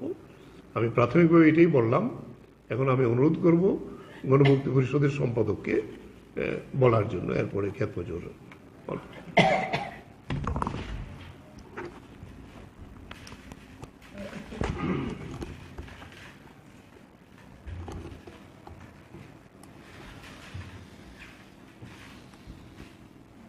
ধন্যবাদ। আমাদের সারা ভারত কৃষক সভার রাজ্য সম্পাদক পবিত্রতা বলেছেন, মোটামুটিভাবে সংক্ষেপে হলেও সব বিষয়টাই উনি ধরে তুলেছেন। এটা ঠিক যে জুনিয়া, খ্যাত মজুর, দিন মজুর তাদের একটা হাহাকার অবস্থা চলছে। আসলে আমাদের রাজ্যে একটা সময়, বিশেষ করে 78-এর আগে, গ্রামের কৃষকরা, বড় কৃষক বা মাঝারি কৃষকরা, মুনি বলে একটা শব্দ আমাদের এখানে ছিল। তারা মাসে মানে মাস চুক্তি কাজ করতেন, 6 মাস চুক্তিতে কাজ করতেন, তাদের মুনি বলা হতো। বামফ্রন্ট সরকার আসার পর এই মুনি শব্দটা উঠেই গেছে। এখন এই বিজেপি আইপিএফ জোট সরকার আসার পর আমরা গত কিছুদিন আগে খেদাসরা দামছড়াতে গেলাম, সেখানে দামছড়া 13টা ভিলেজ কমিটি এলাকার লোকজন মিজোরামে গিয়ে সেখানে মুনি খাটছে। আমি বললাম এটা তো দিনমজুরে কাজ করছে, দিনমজুর হতে পারে। না, তারা আমাদেরকে মুনি হিসাবেই ট্রিট করছে। সিস্টেম আছে। এখন 2 মাসের জন্য 6 মাসের জন্য একেবারে আইচল ছাড়িয়ে প্রায় মণিপুর বর্ডার কাছাকাছি পর্যন্ত চলে যাচ্ছে। রাস্তাতে 1 দিন 2 দিন থেকে ঘুমিয়ে তারপরে সেখানে যেতে হচ্ছে। একেবারে কাজের আকাল চলছে। সেখানে ঘুরে এখন 15-16 দিনের জায়গাতে কাজ হয়েছে, জুম চাষ হয় নাই, ফলে একটা অস্বাভাবিক অবস্থা চলছে। কাজেই আমরা দাবি করছি এখানে 200 দিনের কথা আমরা বলছি, কিন্তু 200 দিন কোথায় হবে?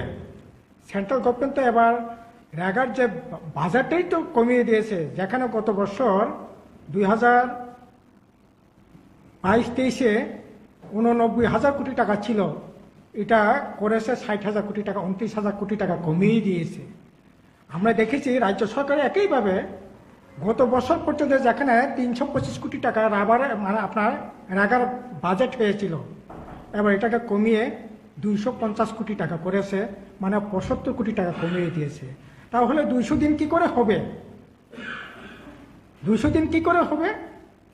এবং রেগাতে যারা কাজ করছেন তারা বিশেষ করে মণ্ডলের লোকজন, কোথাও কোথাও ত্রিপুরা মথা, যারা ভিলেজ কমিটির, যারা পঞ্চায়েতে কাজ করাচ্ছে রেগার কাজ, সেখানে লিডার হয়ে যাচ্ছে 30 জন 40 জন একটা কাজে। ফলে আউটপুট বেসিসে যে পেমেন্টটা হয়, যেখানে 227 টাকা পাওয়ার কথা, সেখানে পাওয়া যাচ্ছে মাত্র 170 টাকা, 160 টাকা। কারণ ওই যারা কাজ করছে না লিডার, তাদের কাজেও ওই আউটপুটের মধ্যে হিসাব করতে গিয়ে তারা তাদের প্রাপ্যটা সেখানে প্রাপ্য থেকে বঞ্চিত হচ্ছে। এরকম কোনোদিনই ছিল না। আসলে এটা বিশেষ করে সমতল এলাকা যেমন আছে, এডিসি এলাকায় আরও ব্যাপক, আরও বেশি আছে। কারণ ওখানে সমতল এলাকায় শুধু বিজেপি মণ্ডলে তারা সেখানে খাচ্ছে, আর ওখানে ডাবল সেখানে এই ইয়েটা চলছে। বিজেপি এবং মথা বুথকে সেখানে এই ভিলেজ কমিটি যারা করছে, পরিচালনা করছে, তাদেরকে সেই অর্থ তারা সাধারণ মানুষে যারা জায়গাতে কাজ করছেন তাদের সেখানে ছিনিয়ে নিয়ে যাচ্ছে। ফলে একটা এরপরে শুনেছেন বেশি বেশি কাজ দেওয়া হচ্ছে, ফলে একটা অস্বাভাবিক পরিস্থিতি চলছে। জঙ্গলে আগের মতো জঙ্গলে যে সবজি টবজি এগুলোও নাই। 5 কেজি বাঁশকুড়ুল তুলতে গেলে এখন সারাদিন লাগে। 5 কেজি বাঁশকুড়ুলের দাম কত?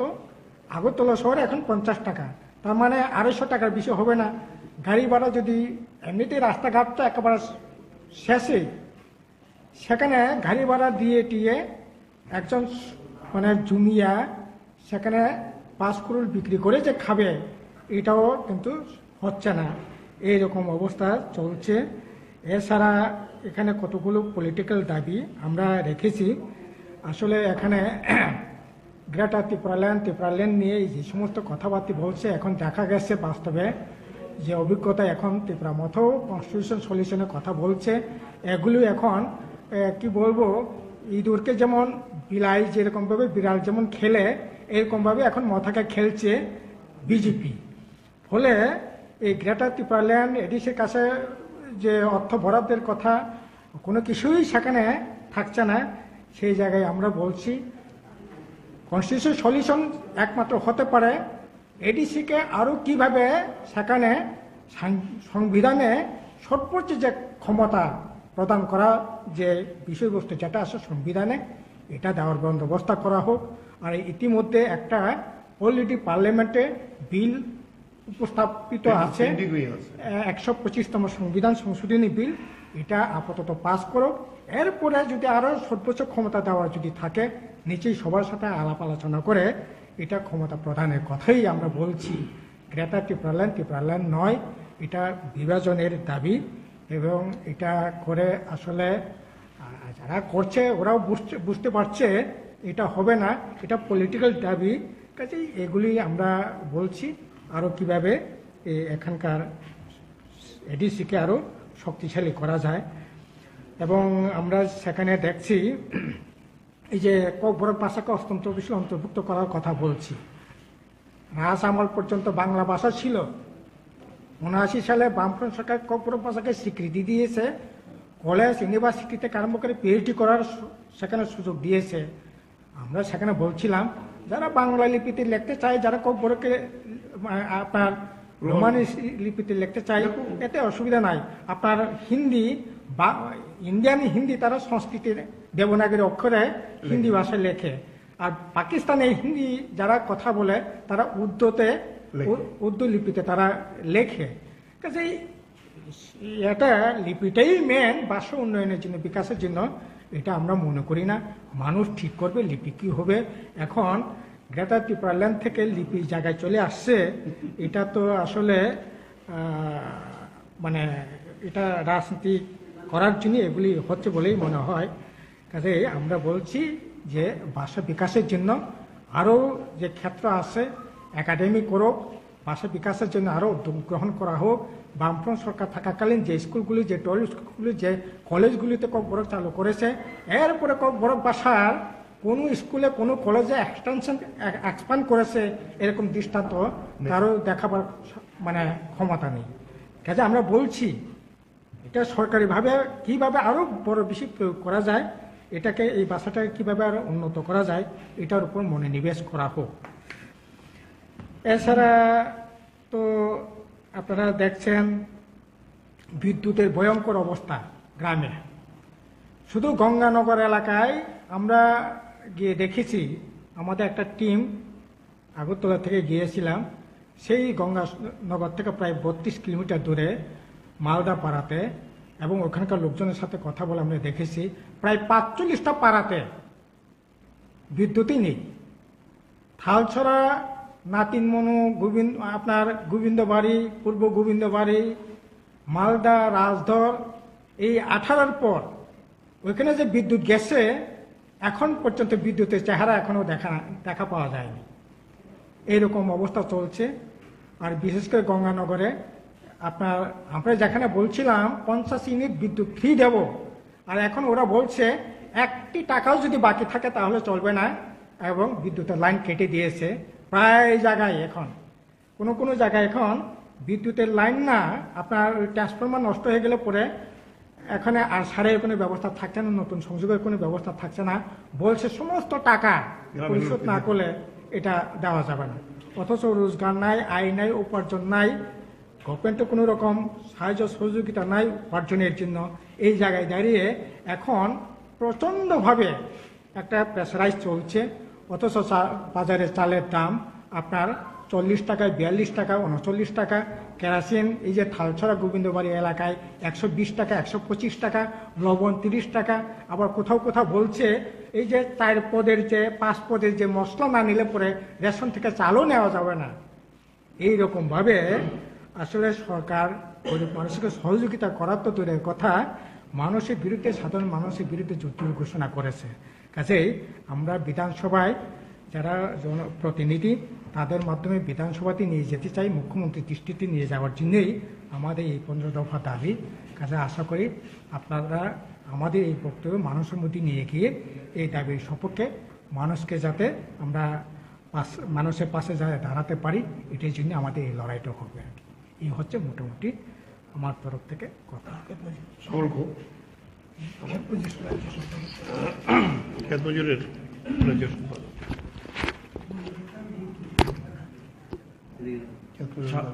সাংবাদিক বন্ধুগণ, আমার পূর্বে সারা ভারত কৃষক সভার রাজ্য সম্পাদক, ত্রিপুরা রাজ্য উপজাতি গণমুক্তি পরিষদের সাধারণ সম্পাদক এই দাবিগুলির যৌক্তিকতা নিয়ে আপনাদের সামনে কথা বলেছেন। আমি 3-4টা বিষয় সম্পর্কে আপনাদের দৃষ্টি আকর্ষণ করব। আমি যেটা প্রথমেই বলতে চাই আপনাদের কাছে সেটা হচ্ছে রাজ্যের আর্থসামাজিক অবস্থাটা একেবারে ভেঙে গেছে। 2018 সালের পূর্বে আমাদের রাজ্যে বামফ্রন্ট সরকার ছিল। বামফ্রন্ট সরকারের মূল লক্ষ্য যেগুলো ছিল তার অন্যতম ছিল রাজ্যের গরিব শ্রমজীবী অংশের মানুষ, যারা অর্থনৈতিক দিক থেকে দুর্বল, পিছিয়ে পড়া অংশের মানুষ, তাদের অর্থনৈতিক দিক থেকে পরিবর্তন আনা, অর্থাৎ আর্থসামাজিক অবস্থার পরিবর্তন ঘটানো। পরিকাঠামোর উন্নয়নের তো বিষয় ছিল, আমি সে আলোচনায় যাচ্ছি না। বামফ্রন্ট সরকার তার সীমাবদ্ধ অর্থনৈতিক ক্ষমতা আর যুক্তরাষ্ট্র ব্যবস্থার মধ্যে সীমাবদ্ধ সাংবিধানিক ক্ষমতা থাকে, আমরা সকলেই জানি। ইচ্ছে করলে পরে একটা রাজ্য সরকার সবকিছু করতে পারেন, বিষয়টা এরকম না। সেটা বামফ্রন্ট সরকার আন্তরিকভাবে চেষ্টা করেছিলেন, এই অভিজ্ঞতা গোটা রাজ্যের মানুষের আছে।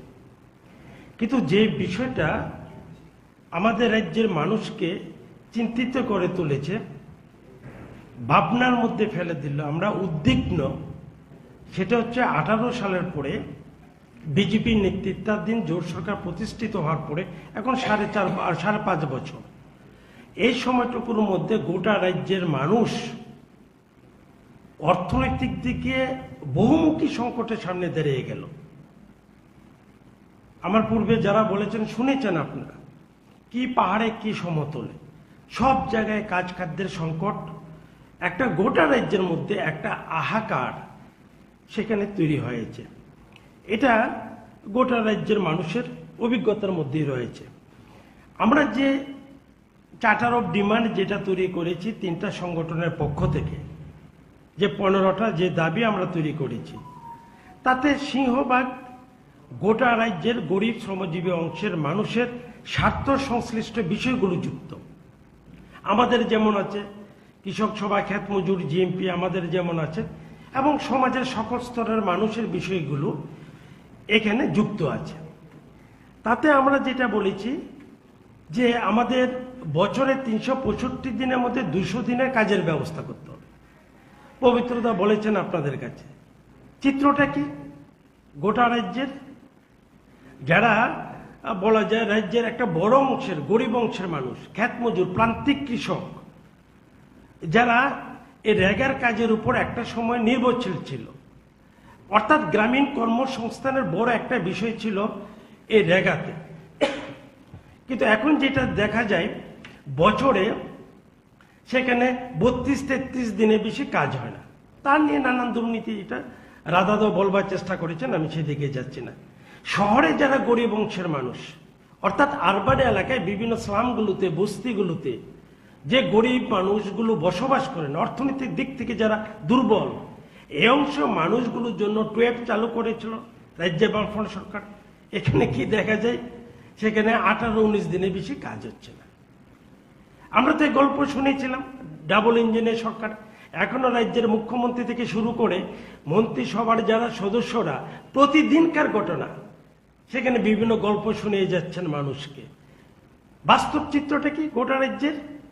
আমরা ভালো নেই, এক কথায় আমরা ভালো নেই। এই বিজেপি নেতৃত্বাধীন জোট সরকারের আমলে আমরা কেউ ভালো নেই।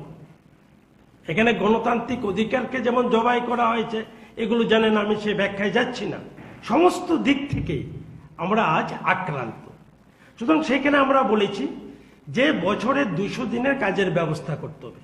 এই রাজ্যের গরিব শ্রমজীবী অংশে, বিশেষ করে আমাদের এই ত্রিপুরা রাজ্যে যে সকল গরিব শ্রমজীবী অংশের মানুষের বসবাস, কি একেবারে পাহাড়ে কি সমতল যে জায়গাগুলো আছেন, তাদের বছরে 200 দিনের কাজের ব্যবস্থা করতে হবে এই দুস্থ মানুষগুলোর জন্য।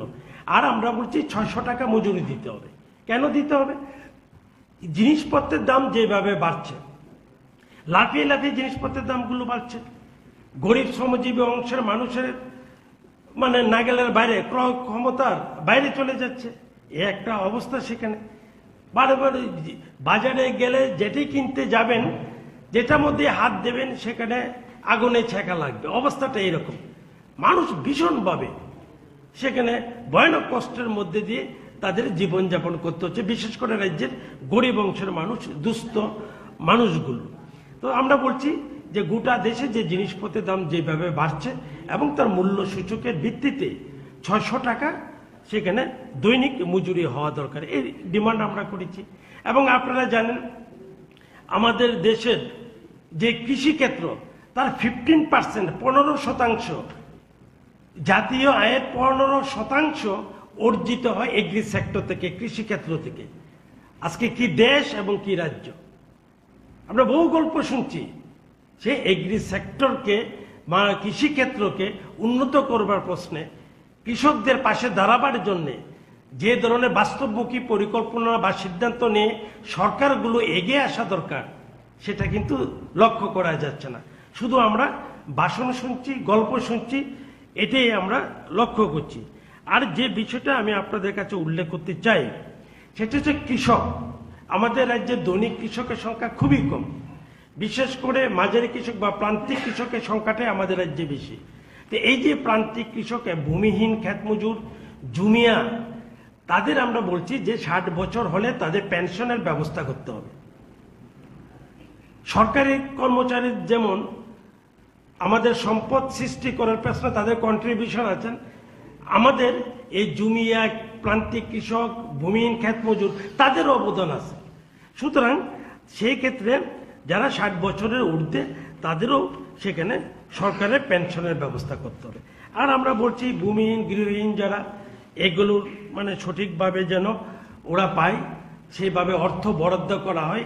এই বিষয়গুলো আমাদের ডিমান্ডের মধ্যে আমরা উল্লেখ করার চেষ্টা করেছি। আর সবশেষে আমি যে কথাটা বলতে চাইছি আপনাদের কাছে সেটা হচ্ছে যে এ সময়ের মধ্যে প্রায় 49,500 মতো সোশ্যাল পেনশনের দিক থেকে ওরা রাজনৈতিক সংকীর্ণ দৃষ্টিকোণ থেকে কেটে দেওয়া হয়েছে, বাদ দেওয়া হয়েছে।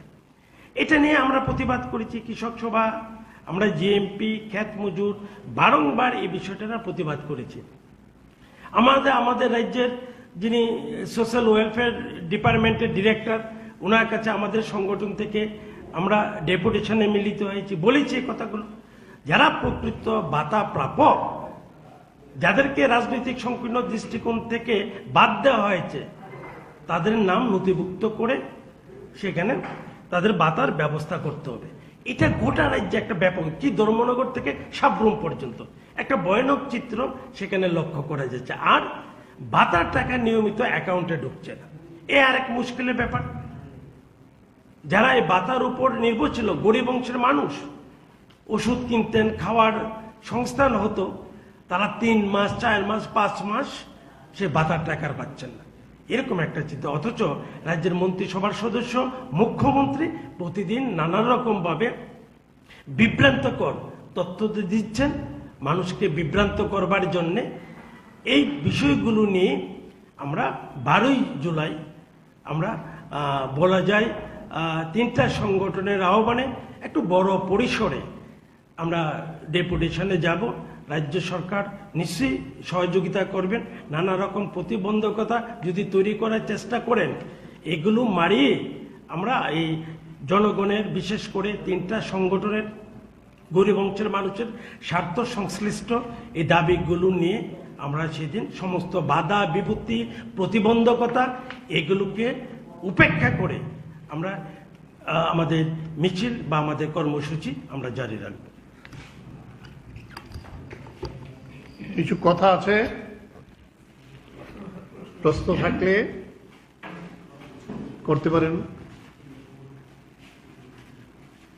আনারসের কথা যেটা বলছি আর কি, 13 ইঞ্চি থেকে 14 ইঞ্চি আনারসের দাম হচ্ছে 15 টাকা, 9 থেকে 10 ইঞ্চি আনারসের দাম হচ্ছে 10 টাকা, এবং 2 ট্রাক গত মাসে নিয়েছিল, এটা রাস্তায় পচে শেষ হয়ে গেছে। অথচ এখানে বড় বড় গুলি আওড়াচ্ছে, আনারস নাকি এখন বিলাতে যাচ্ছে, আমেরিকায় যাচ্ছে, দিল্লিতেই যাচ্ছে না। আরেকটা কথা শুনিয়ে দেই যে এখানে যারা আনারস বিক্রি করে, প্যারাডাইসে তার মূল পাইকারি বাজার, এইখানে কোনোদিন তাদের কাছ থেকে কেউ কোনো পয়সা নিত না। আমি ওই দিন শুনলাম, এখন তাদের কাছে এখানকার কারা কারা অর্গানাইজেশন কে আছে বলছে আমাদেরকে তুলা না দিলে এখানে বসতে দেবো না। আমি তো আর সেই নাম জানি না, আমাকে ওরা বললো যে একজন আসে, মাসে মাসে আমাদের টাকা দিতে হয়, আমরা নাকি হকার। কিন্তু স্যার কোনোদিন এখানে আমরা এতদিন ধরে বসছি, আমাদেরকে কেউ কোনোদিন বলবি যে টাকা দিতে হবে।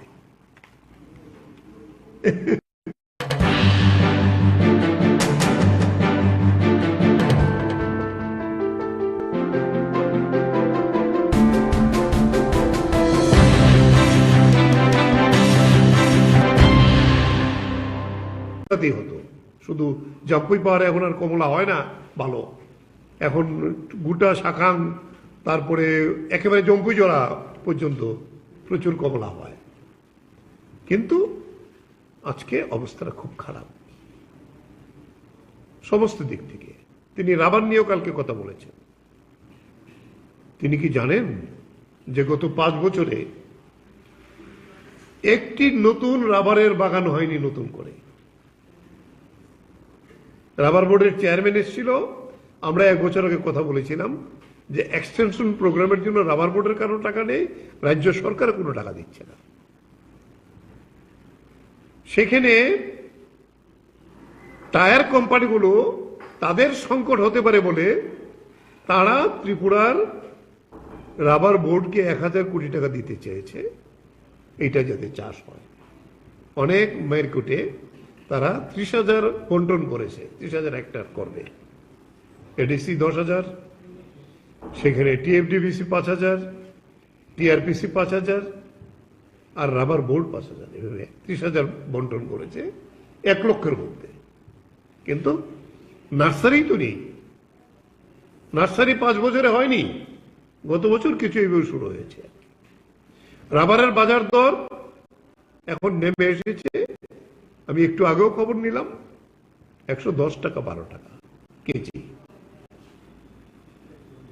রাবার কেটে এই যারা রাবারের টেপার তার পয়সা হয় না।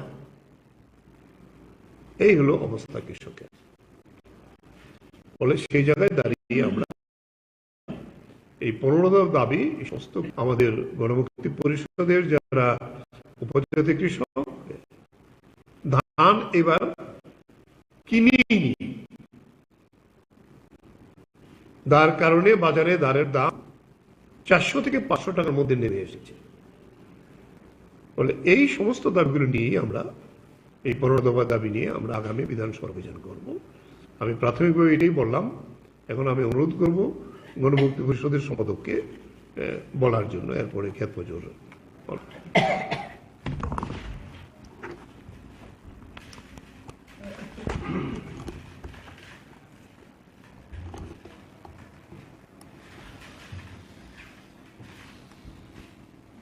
ধন্যবাদ। আমাদের সারা ভারত কৃষক সভা রাজ্য সম্পাদক যা বলেছেন, মোটামুটিভাবে সংক্ষেপে হলেও সব বিষয়টাই উনি ধরে তুলেছেন। এটা ঠিক যে জুনিয়া খ্যাত মজুর দিন মজুর তাদের একটা হাহাকার অবস্থা চলছে। আসলে আমাদের রাজ্যে একটা সময় বিশেষ করে 78-এর আগে গ্রামে কৃষকরা, বড় কৃষক বা মাঝারি কৃষকরা মুনি বলে একটা শব্দ আমাদের এখানে ছিল।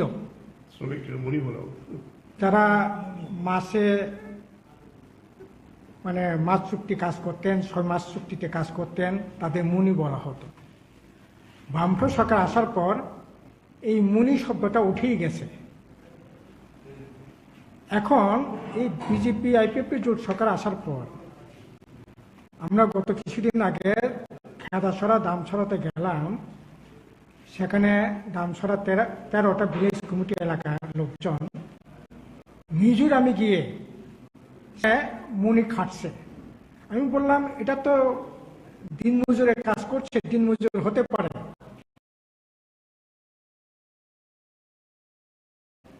না, তারা একটা মুনি করছে। এখন 2 মাসের জন্য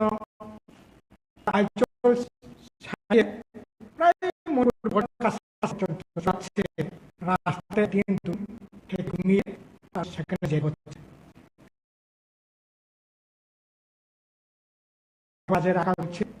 সেখানে ঘুরে এখন জুম চাষ হয় নাই, ফলে একটা অস্বাভাবিক অবস্থা চলছে। আমরা দাবি করছি এখানে 200 দিনের কথা আমরা বলছি, কিন্তু 200 দিন কোথায় হবে? সেন্ট্রাল গভর্নমেন্ট তো এবার রেগার যে বাজেটটাই তো কমিয়ে দিয়েছে, যেখানে গত বছর 2022-23-এ 89,000 কোটি টাকা ছিল, এটা করেছে 60,000 কোটি টাকা, 29,000 কোটি টাকা কমিয়ে দিয়েছে। আমরা দেখেছি রাজ্য সরকার একইভাবে গত বছর পর্যন্ত যেখানে 325 কোটি টাকা আবার মানে আপনার রেগার বাজেট হয়েছিল, এবার এটাকে কমিয়ে 250 কোটি টাকা করেছে, মানে 75 কোটি টাকা কমিয়ে দিয়েছে। তাহলে 200 দিন কি করে হবে? 200 দিন কি করে হবে? এবং রেগাতে যারা কাজ করছেন তারা বিশেষ করে মণ্ডলের লোকজন, কোথাও কোথাও ত্রিপুরা মথা, যারা ভিলেজ কমিটি, যারা পঞ্চায়েতে কাজ করাচ্ছে রেগার কাজ, সেখানে লিডার হয়ে যাচ্ছে 30 জন 40 জন একটা কাজে। ফলে আউটপুট বেসিসে যে পেমেন্টটা হয়, যেখানে 227 টাকা পাওয়ার কথা, সেখানে পাওয়া যাচ্ছে মাত্র 170 টাকা, 160 টাকা। কারণ ওই যারা কাজ করছে না লিডার, তাদের কাজেও ওই আউটপুটের মধ্যে হিসাব করতে গিয়ে তারা তাদের প্রাপ্যটা সেখানে প্রাপ্য থেকে বঞ্চিত হচ্ছে। এরকম কোনো দিনই ছিল না। আসলে এটা বিশেষ করে সমতল এলাকা যেমন আছে, এডিসি এলাকায় আরও ব্যাপক, আরও বেশি আছে। কারণ ওইখানে সমতল এলাকায় শুধু বিজেপি মণ্ডলে তারা সেখানে খাচ্ছে, আর ওইখানে ডাবল সেখানে এই ইয়েটা চলছে। বিজেপি এবং মথা বুথকে সেখানে এই ভিলেজ কমিটি যারা ইয়ে করছে, পরিচালনা করছে, তাদেরকে সেই অর্থ তারা সাধারণ মানুষে যারা জায়গাতে কাজ করছেন তাদের সেখানে ছিনিয়ে নিয়ে যাচ্ছে। ফলে একটা এরপরে শুনেছেন বেশি বেশি কাজ দেওয়া হচ্ছে, ফলে একটা অস্বাভাবিক পরিস্থিতি চলছে। জঙ্গলে আগের মতো জঙ্গলে যে সবজি টবজি এগুলোও নাই। 5 কেজি বাঁশকুড়ুল তুলতে গেলে এখন সারাদিন লাগে। 5 কেজি বাঁশকুড়ুলের দাম কত? আগরতলা শহরে এখন 50 টাকা, তার মানে 250 টাকার বেশি হবে না। গাড়ি ভাড়া যদি এমনিতেই রাস্তাঘাটটা একেবারে শেষে, সেখানে গাড়ি ভাড়া দিয়ে টিয়ে একজন মানে জুমিয়া সেখানে বাঁশকুড়ুল বিক্রি করে যে খাবে, এটাও কিন্তু হচ্ছে না। এইরকম অবস্থা চলছে। এছাড়া এখানে কতগুলো পলিটিক্যাল দাবি আমরা রেখেছি। আসলে এখানে গ্রেটার ত্রিপুরাল্যান্ড নিয়ে যে সমস্ত কথাবার্তা বলছে, এখন দেখা গেছে বাস্তবে যে অভিজ্ঞতা, এখন ত্রিপুরা মতো কনস্টিটিউশন সলিউশনের কথা বলছে। এগুলো এখন কি বলবো, ইঁদুরকে যেমন বিলাই যেরকমভাবে বিড়াল যেমন খেলে, এরকমভাবে এখন মথাকে খেলছে বিজেপি। ফলে এই গ্রেটার ত্রিপুরাল্যান্ড এডিসির কাছে যে অর্থ বরাদ্দের কথা, কোনো কিছুই সেখানে থাকছে না। সেই জায়গায় আমরা বলছি কনস্টিটিউশন সলিউশন একমাত্র হতে পারে এডিসিকে আরও কিভাবে সেখানে সংবিধানে সর্বোচ্চ যে ক্ষমতা প্রদান করা, যে বিষয়বস্তু যেটা আছে সংবিধানে, এটা দেওয়ার বন্দোবস্ত করা হোক। আর ইতিমধ্যে একটা অলরেডি পার্লামেন্টে বিল উপস্থাপিত আছে, 125তম সংবিধান সংশোধনী বিল, এটা আপাতত পাস করুক। এরপরে যদি আরও সর্বোচ্চ ক্ষমতা দেওয়ার যদি থাকে, নিচেই সবার সাথে আলাপ আলোচনা করে এটা ক্ষমতা প্রদানের কথাই আমরা বলছি। গ্রেটার ত্রিপুরাল্যান্ড নয়, এটা বিভাজনের দাবি। এবং এটা করে আসলে যারা করছে ওরাও বুঝতে পারছে এটা হবে না, এটা পলিটিক্যাল দাবি। কাজেই এগুলি আমরা বলছি আরও কীভাবে এখানকার এডিসিকে আরও শক্তিশালী করা যায়। এবং আমরা সেখানে দেখছি এই যে ককবরক ভাষাকে অত্যন্ত বেশি অন্তর্ভুক্ত করার কথা বলছি। রাজ আমল পর্যন্ত বাংলা ভাষা ছিল। 79 সালে বামফ্রন্ট সরকার ককবরক ভাষাকে স্বীকৃতি দিয়েছে। কলেজ ইউনিভার্সিটিতে আরম্ভ করে পিএইচডি করার সেখানে সুযোগ দিয়েছে। আমরা সেখানে বলছিলাম যারা বাংলা লিপিতে লিখতে চায়, যারা ককবরকে আপনার রোমানি লিপিতে লিখতে চায়, এতে অসুবিধা নাই। আপনার হিন্দি বা ইন্ডিয়ান হিন্দি তারা সংস্কৃতির দেবনাগরী অক্ষরে হিন্দি ভাষায় লেখে। আর পাকিস্তানে হিন্দি যারা কথা বলে তারা উর্দু লিপিতে তারা লেখে। কাজেই এটা লিপিটাই মেন ভাষা উন্নয়নের জন্য, বিকাশের জন্য। এটা আমরা মনে করি না। মানুষ ঠিক করবে লিপি কী হবে। এখন গ্রেটার ত্রিপুরা ল্যান্ড থেকে লিপির জায়গায় চলে আসছে, এটা তো আসলে মানে এটা রাজনীতি করার জন্য এগুলি হচ্ছে বলেই মনে হয়। কাজে আমরা বলছি যে ভাষা বিকাশের জন্য আরও যে ক্ষেত্র আছে একাডেমিক করুক, ভাষা বিকাশের জন্য আরও উদ্যোগ গ্রহণ করা হোক। বামফ্রন্ট সরকার থাকাকালীন যে স্কুলগুলি, যে টয়লেট স্কুলগুলি, যে কলেজগুলিতে বড় চালু করেছে, এরপরে বড় ভাষার কোনো স্কুলে কোনো কলেজে এক্সপ্যান্ড করেছে এরকম দৃষ্টান্ত কারো দেখাবার মানে ক্ষমতা নেই।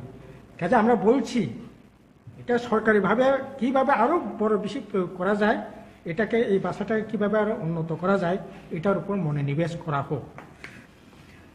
এছাড়া তো আপনারা দেখছেন বিদ্যুতের ভয়ঙ্কর অবস্থা গ্রামে।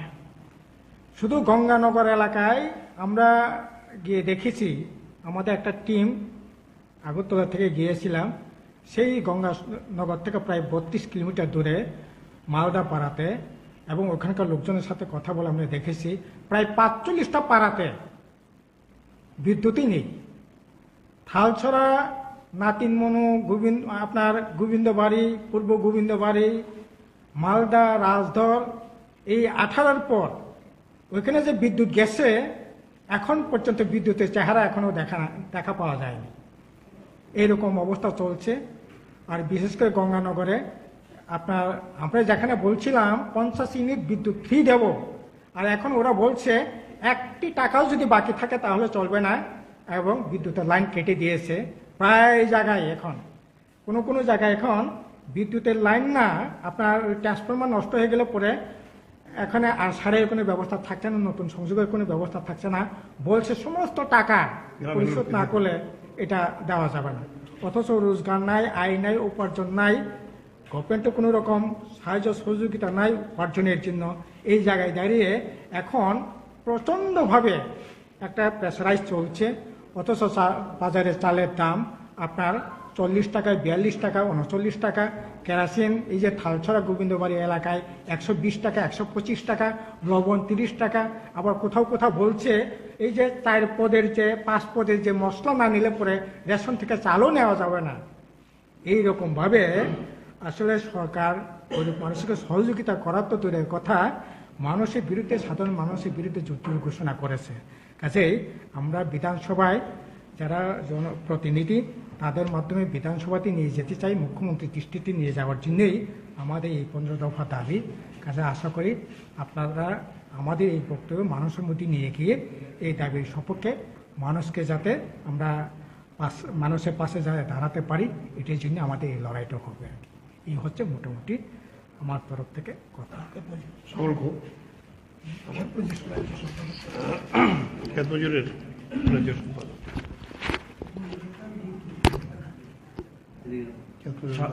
সাংবাদিক বন্ধুগণ, আমার পূর্বে সারা ভারত কৃষক সভার রাজ্য সম্পাদক, ত্রিপুরা রাজ্য উপজাতি গণমুক্তি পরিষদের সাধারণ সম্পাদক এই দাবিগুলির যৌক্তিকতা নিয়ে আপনাদের সামনে কথা বলেছেন। আমি 3-4টা বিষয় সম্পর্কে আপনাদের দৃষ্টি আকর্ষণ করব। আমি যেটা প্রথমেই বলতে চাই আপনাদের কাছে সেটা হচ্ছে রাজ্যের আর্থসামাজিক অবস্থাটা একেবারে ভেঙে গেছে। 2018 সালের পূর্বে আমাদের রাজ্যে বামফ্রন্ট সরকার ছিল। বামফ্রন্ট সরকারের মূল লক্ষ্য যেগুলো ছিল তার অন্যতম ছিল রাজ্যের গরিব শ্রমজীবী অংশের মানুষ, যারা অর্থনৈতিক দিক থেকে দুর্বল, পিছিয়ে পড়া অংশের মানুষ, তাদের অর্থনৈতিক দিক থেকে পরিবর্তন আনা, অর্থাৎ আর্থসামাজিক অবস্থার পরিবর্তন ঘটানো। পরিকাঠামোর উন্নয়নের তো বিষয় ছিল, আমি সে আলোচনায় যাচ্ছি না। বামফ্রন্ট সরকার তার সীমাবদ্ধ অর্থনৈতিক ক্ষমতা আর যুক্তরাষ্ট্র ব্যবস্থার মধ্যে সীমাবদ্ধ সাংবিধানিক ক্ষমতা থাকে, আমরা সকলেই জানি। ইচ্ছে করলে পরে একটা রাজ্য সরকার সবকিছু করতে পারেন, বিষয়টা এরকম না। সেটা বামফ্রন্ট সরকার আন্তরিকভাবে চেষ্টা করেছিলেন। এই অভিজ্ঞতা গোটা রাজ্যের মানুষের আছে, কিন্তু যে বিষয়টা আমাদের রাজ্যের মানুষকে চিন্তিত করে তুলেছে, ভাবনার মধ্যে ফেলে দিল, আমরা উদ্বিগ্ন, সেটা হচ্ছে 18 সালের পরে বিজেপির নেতৃত্বাধীন জোট সরকার প্রতিষ্ঠিত হওয়ার পরে এখন 5.5 বছর, এই সময়টুকুর মধ্যে গোটা রাজ্যের মানুষ অর্থনৈতিক দিকে বহুমুখী সংকটের সামনে দাঁড়িয়ে গেল। আমার পূর্বে যারা বলেছেন শুনেছেন আপনারা, কি পাহাড়ে কি সমতলে সব জায়গায় কাজ খাদ্যের সংকট, একটা গোটা রাজ্যের মধ্যে একটা হাহাকার সেখানে তৈরি হয়েছে। এটা গোটা রাজ্যের মানুষের অভিজ্ঞতার মধ্যেই রয়েছে। আমরা যে চার্টার অফ ডিমান্ড যেটা তৈরি করেছি 3টা সংগঠনের পক্ষ থেকে, যে 15টা যে দাবি আমরা তৈরি করেছি, তাতে সিংহভাগ গোটা রাজ্যের গরিব শ্রমজীবী অংশের মানুষের স্বার্থ সংশ্লিষ্ট বিষয়গুলো যুক্ত। আমাদের যেমন আছে কৃষক সভা, ক্ষেত মজুর, জিএমপি আমাদের যেমন আছে, এবং সমাজের সকল স্তরের মানুষের বিষয়গুলো এখানে যুক্ত আছে। তাতে আমরা যেটা বলেছি যে আমাদের বছরে 365 দিনের মধ্যে 200 দিনের কাজের ব্যবস্থা করতে হবে। পবিত্রতা বলেছেন আপনাদের কাছে, চিত্রটা কি গোটা রাজ্যের যারা বলা যায় রাজ্যের একটা বড় অংশের গরিব অংশের মানুষ, ক্ষেত মজুর, প্রান্তিক কৃষক, যারা এই রেগার কাজের উপর একটা সময় নির্ভরশীল ছিল, অর্থাৎ গ্রামীণ কর্মসংস্থানের বড় একটা বিষয় ছিল এই রেগাতে। কিন্তু এখন যেটা দেখা যায় বছরে সেখানে 32-33 দিনে বেশি কাজ হয় না। তার নিয়ে নানান দুর্নীতি, এটা রাধাদা বলবার চেষ্টা করেছেন, আমি সেদিকে যাচ্ছি না।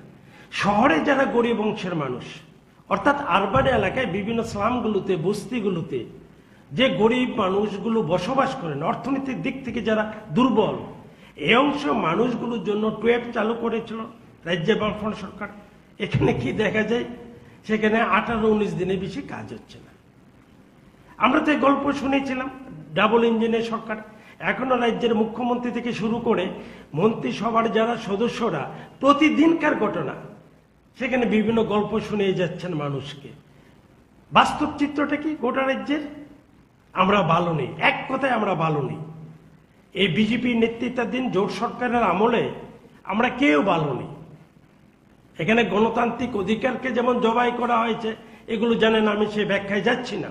সমস্ত দিক থেকে আমরা আজ আক্রান্ত। সুতরাং সেখানে আমরা বলেছি যে বছরে 200 দিনের কাজের ব্যবস্থা করতে হবে। এই রাজ্যের গরিব শ্রমজীবী অংশে, বিশেষ করে আমাদের এই ত্রিপুরা রাজ্যে যে সকল গরিব শ্রমজীবী অংশের মানুষের বসবাস, কি একেবারে পাহাড়ে কি সমতল যে জায়গাগুলো আছেন, তাদের বছরে 200 দিনের কাজের ব্যবস্থা করতে হবে এই দুস্থ মানুষগুলোর জন্য। আর আমরা বলছি 600 টাকা মজুরি দিতে হবে। কেন দিতে হবে? জিনিসপত্রের দাম যেভাবে বাড়ছে, লাফিয়ে লাফিয়ে জিনিসপত্রের দামগুলো বাড়ছে, গরিব শ্রমজীবী অংশের মানুষের মানে নাগালের বাইরে, ক্রয় ক্ষমতার বাইরে চলে যাচ্ছে, এ একটা অবস্থা। সেখানে বারে বারে বাজারে গেলে যেটি কিনতে যাবেন, যেটার মধ্যে হাত দেবেন, সেখানে আগুনে ছেঁকা লাগবে। অবস্থাটা এরকম। মানুষ ভীষণভাবে সেখানে ভয়ানক কষ্টের মধ্যে দিয়ে তাদের জীবনযাপন করতে হচ্ছে, বিশেষ করে রাজ্যের গরিব অংশের মানুষ, দুস্থ মানুষগুলো। তো আমরা বলছি যে গোটা দেশে যে জিনিসপত্রের দাম যেভাবে বাড়ছে এবং তার মূল্য সূচকের ভিত্তিতে 600 টাকা সেখানে দৈনিক মজুরি হওয়া দরকার, এই ডিমান্ড আমরা করেছি। এবং আপনারা জানেন আমাদের দেশের যে কৃষিক্ষেত্র, তার 15%, 15% জাতীয় আয়ের 15% অর্জিত হয় এগ্রি সেক্টর থেকে, কৃষিক্ষেত্র থেকে। আজকে কি দেশ এবং কি রাজ্য! আমরা বহু গল্প শুনছি। সে এগ্রি সেক্টরকে বা কৃষিক্ষেত্রকে উন্নত করবার প্রশ্নে, কৃষকদের পাশে দাঁড়াবার জন্যে যে ধরনের বাস্তবমুখী পরিকল্পনা বা সিদ্ধান্ত নিয়ে সরকারগুলো এগিয়ে আসা দরকার, সেটা কিন্তু লক্ষ্য করা যাচ্ছে না। শুধু আমরা ভাষণ শুনছি, গল্প শুনছি, এটাই আমরা লক্ষ্য করছি। আর যে বিষয়টা আমি আপনাদের কাছে উল্লেখ করতে চাই, সেটা হচ্ছে কৃষক। আমাদের রাজ্যে দৈনিক কৃষকের সংখ্যা খুবই কম। বিশেষ করে মাঝারি কৃষক বা প্রান্তিক কৃষকের সংখ্যাটাই আমাদের রাজ্যে বেশি। তো এই যে প্রান্তিক কৃষক, ভূমিহীন ক্ষেত মজুর, জুমিয়া, তাদের আমরা বলছি যে 60 বছর হলে তাদের পেনশনের ব্যবস্থা করতে হবে। সরকারি কর্মচারী যেমন আমাদের সম্পদ সৃষ্টি করার পেছনে তাদের কন্ট্রিবিউশন আছেন, আমাদের এই জুমিয়া, প্রান্তিক কৃষক, ভূমিহীন ক্ষেত মজুর, তাদেরও অবদান আছে। সুতরাং সেই ক্ষেত্রে যারা 60 বছরের ঊর্ধ্বে, তাদেরও সেখানে সরকারের পেনশনের ব্যবস্থা করতে হবে। আর আমরা বলছি ভূমিহীন, গৃহহীন যারা, এগুলোর মানে সঠিকভাবে যেন ওরা পায়, সেইভাবে অর্থ বরাদ্দ করা হয়। এই বিষয়গুলো আমাদের ডিমান্ডের মধ্যে আমরা উল্লেখ করার চেষ্টা করেছি। আর সবশেষে আমি যে কথাটা বলতে চাইছি আপনাদের কাছে, সেটা হচ্ছে যে এ সময়ের মধ্যে প্রায় 49,500 মতো সোশ্যাল পেনশনের দিক থেকে ওরা রাজনৈতিক সংকীর্ণ দৃষ্টিকোণ থেকে কেটে দেওয়া হয়েছে, বাদ দেওয়া হয়েছে। এটা নিয়ে আমরা প্রতিবাদ করেছি কৃষক সভা, আমরা জিএমপি, ক্ষেত মজুর বারংবার এই বিষয়টা প্রতিবাদ করেছি। আমাদের রাজ্যের যিনি সোশ্যাল ওয়েলফেয়ার ডিপার্টমেন্টের ডিরেক্টর, ওনার কাছে আমাদের সংগঠন থেকে আমরা ডেপুটেশনে মিলিত হয়েছি, বলেছি এই কথাগুলো। যারা প্রকৃত ভাতা প্রাপক, যাদেরকে রাজনৈতিক সংকীর্ণ দৃষ্টিকোণ থেকে বাদ দেওয়া হয়েছে, তাদের নাম নথিভুক্ত করে সেখানে তাদের ভাতার ব্যবস্থা করতে হবে। এটা গোটা রাজ্যে একটা ব্যাপক, কি ধর্মনগর থেকে সাব্রুম পর্যন্ত একটা ভয়ানক চিত্র সেখানে লক্ষ্য করা যাচ্ছে। আর ভাতার টাকা নিয়মিত অ্যাকাউন্টে ঢুকছে না, এ আরেক মুশকিলের ব্যাপার। যারা এই ভাতার উপর নির্ভরশীল, গরিব অংশের মানুষ, ওষুধ কিনতেন, খাওয়ার সংস্থান হতো, তারা 3 মাস, 4 মাস, 5 মাস সে ভাতার টাকার পাচ্ছেন না, এরকম একটা চিন্তা। অথচ রাজ্যের মন্ত্রিসভার সদস্য, মুখ্যমন্ত্রী প্রতিদিন নানান রকম ভাবে বিভ্রান্তকর তথ্য দিচ্ছেন মানুষকে বিভ্রান্ত করবার জন্যে। এই বিষয়গুলো নিয়ে আমরা 12ই জুলাই আমরা বলা যায় 3টা সংগঠনের আহ্বানে একটু বড় পরিসরে আমরা ডেপুটেশনে যাব। রাজ্য সরকার নিশ্চয়ই সহযোগিতা করবেন। নানা রকম প্রতিবন্ধকতা যদি তৈরি করার চেষ্টা করেন, এগুলো মারিয়ে আমরা এই জনগণের, বিশেষ করে 3টা সংগঠনের, গরিব অংশের মানুষের স্বার্থ সংশ্লিষ্ট এই দাবিগুলো নিয়ে আমরা সেদিন সমস্ত বাধা বিপত্তি, প্রতিবন্ধকতা এগুলোকে উপেক্ষা করে আমরা আমাদের মিছিল বা আমাদের কর্মসূচি আমরা জারি রাখব। কিছু কথা আছে, প্রশ্ন থাকলে করতে পারেন। আনারসের কথা যেটা বলছি আর কি, 13 ইঞ্চি থেকে 14 ইঞ্চি আনারসের দাম হচ্ছে 15 টাকা, 9 থেকে 10 ইঞ্চি আনারসের দাম হচ্ছে 10 টাকা, এবং 2 ট্রাক গত মাসে নিয়েছিল, এটা রাস্তায় পচে শেষ হয়ে গেছে। অথচ এখানে বড় বড় গুলি আওড়াচ্ছে, আনারস নাকি এখন বিলাতে যাচ্ছে, আমেরিকায় যাচ্ছে, দিল্লিতেই যাচ্ছে না। আরেকটা কথা শুনিয়ে দেই যে এখানে যারা আনারস বিক্রি করে, প্যারাডাইসে তার মূল পাইকারি বাজার, এইখানে কোনোদিন তাদের কাছ থেকে কেউ কোনো পয়সা নিত না। আমি ওই দিন শুনলাম, এখন তাদের কাছে এখানকার কারা কারা অর্গানাইজেশন কে আছে বলছে আমাদেরকে তুলা না দিলে এখানে বসতে দেবো না। আমি তো আর সেই নাম জানি না, আমাকে ওরা বললো যে একজন আসে, মাসে মাসে আমাদের টাকা দিতে হয়, আমরা নাকি হকার। কিন্তু স্যার কোনোদিন এখানে আমরা এতদিন ধরে বসছি, আমাদেরকে কেউ কোনোদিন বলবি যে টাকা দিতে হবে।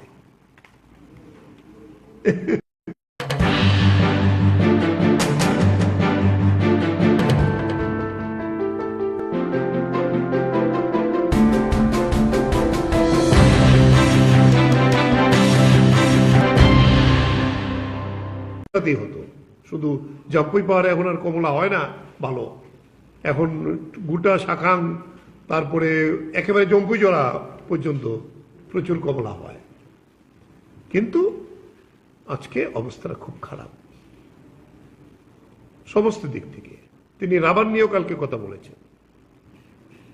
তিনি কি জানেন যে গত 5 বছরে একটি নতুন রাবারের বাগান হয়নি নতুন করে। রাবার বোর্ডের চেয়ারম্যান এসেছিল, আমরা 1 বছর আগে কথা বলেছিলাম যে এক্সটেনশন প্রোগ্রামের জন্য রাবার বোর্ডের কারো টাকা নেই, রাজ্য সরকার কোনো টাকা দিচ্ছে না।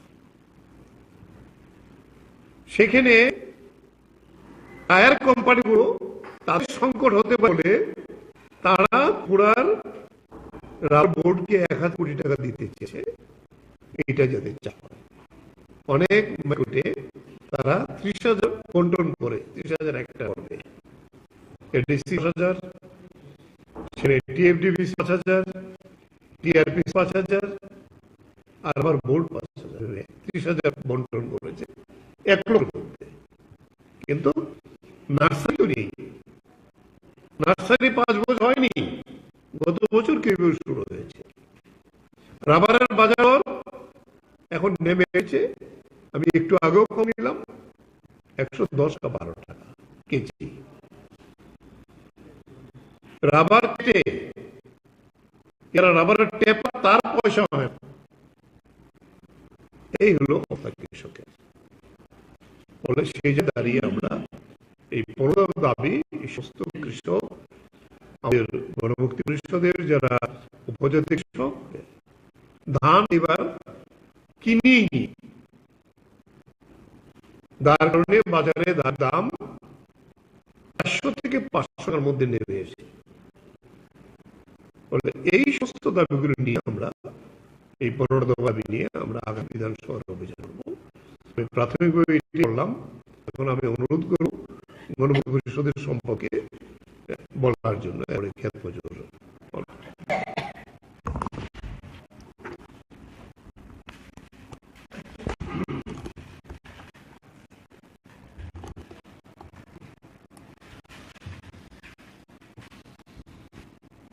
ধন্যবাদ। আমাদের আবার কৃষকরা রাজ্য সরকার পবিত্রতা বলছেন, মোটামুটি ভাবে সংক্ষেপে হলেও সব দুটোই উনি ধরে তুলেছেন। এটা ঠিক যে জুনিয়র, মজুর, দিনজোর তাদের একটা আহার অবস্থা চলছে। আসলে আমাদের একটা সময় বিশেষ করে 78-এর আগে গ্রামের কৃষকরা, বড় কৃষক বা মাঝারি কৃষকরা মুনি বলে একটা শব্দ আমার এখানে ছিল। যারা মাসে মানে চুক্তি কাজ করতেন, 6 মাস চুক্তি কাজ করতেন, মুনি বলা হয়। বামফ্রন্ট আসার পর এই মুনি শব্দটা উঠেছে। এখন এই বিজেপি আইপিএফ সরকার আসার পর আমরা কিছুদিন আগে খেদাসরা দাসরাতে গেলাম, সেখানে আমসরা 13টা ভিলেজ এলাকার লোকজন নিজুর আমি গিয়ে সেখানে মুনি খাটছে। আমি বললাম এটা তো মজুরের কাজ করছে, মজুর হতে পারে না, তারা আমাদেরকে মুনি হিসাবেই ট্রিট করছে।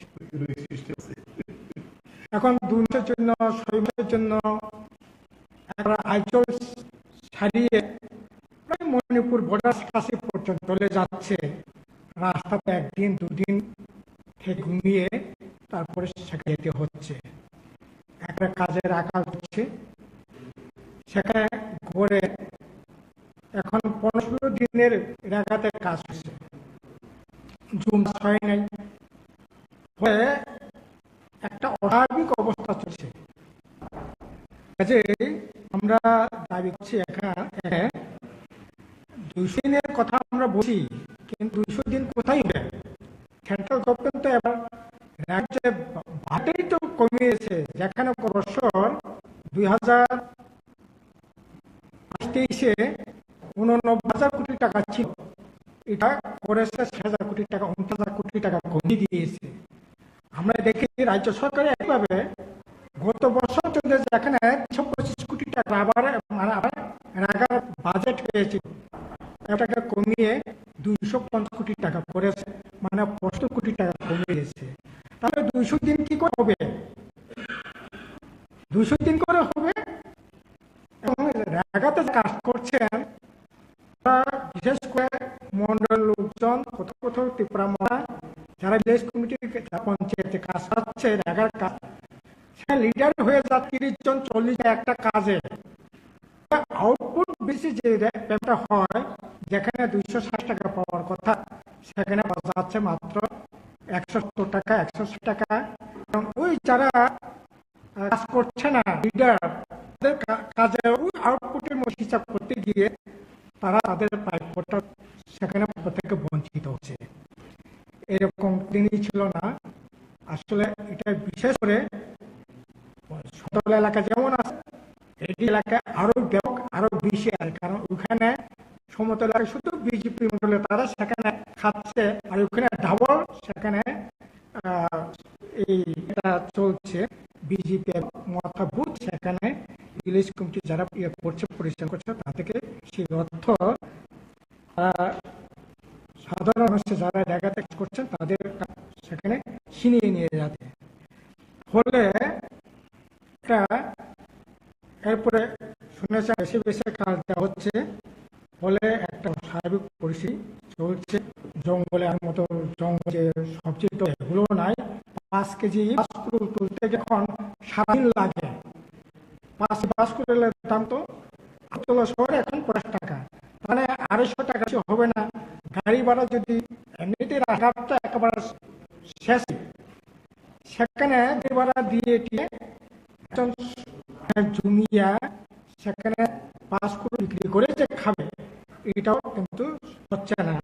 এইরকম অবস্থা চলছে। এছাড়া এখানে কতগুলো পলিটিক্যাল আমরা দেখেছি। আসলে এখানে গ্রেটার ত্রিপুরা ল্যান্ড নিয়ে যে সমস্ত কথাটি বলছে এখন দেখা গেছে বাস্তবে যে কথা এখন কনস্টিটিউশন সলিউশনের কথা বলছে, এগুলো এখন কি বলবো, ঈদকে যেমন গাই যেরকম ভাবে যেমন খেলে এরকম এখন মাথাকে খেলে জিপি। ফলে এই গ্রেটার ত্রিপুরা এডিসির কাছে যে অর্থ বরাদ্দের কথা কিছুই সেখানে থাকছে না। সেই জায়গায় আমরা বলছি কনস্টিটিউশন সলিউশন একমাত্র হতে পারে এডিসিকে আরো কিভাবে সেখানে সংবিধানে সর্বোচ্চ যে ক্ষমতা প্রদান করা এই বিষয়বস্তু সেটা আসছে সংবিধান, এটা বন্দোবস্ত করো।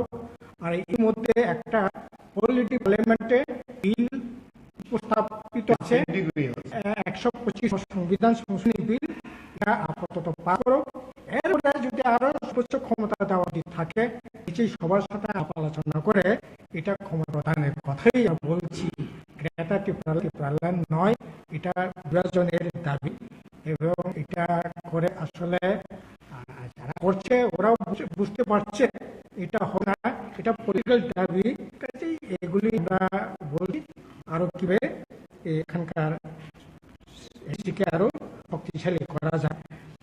এবং আমরা সেখানে দেখছি এই যে কর 5 অন্তর্ভুক্ত করা কথা বলছি, ভাষা আমল পর্যন্ত আমরা ভাষা ছিল 79 সালে ভারত সরকার কর্পোরেশনকে স্বীকৃতি দিয়েছে, ফলে ইউনিভার্সিটি কর্মকারী পিএইচডি করার সুযোগ দিয়েছে।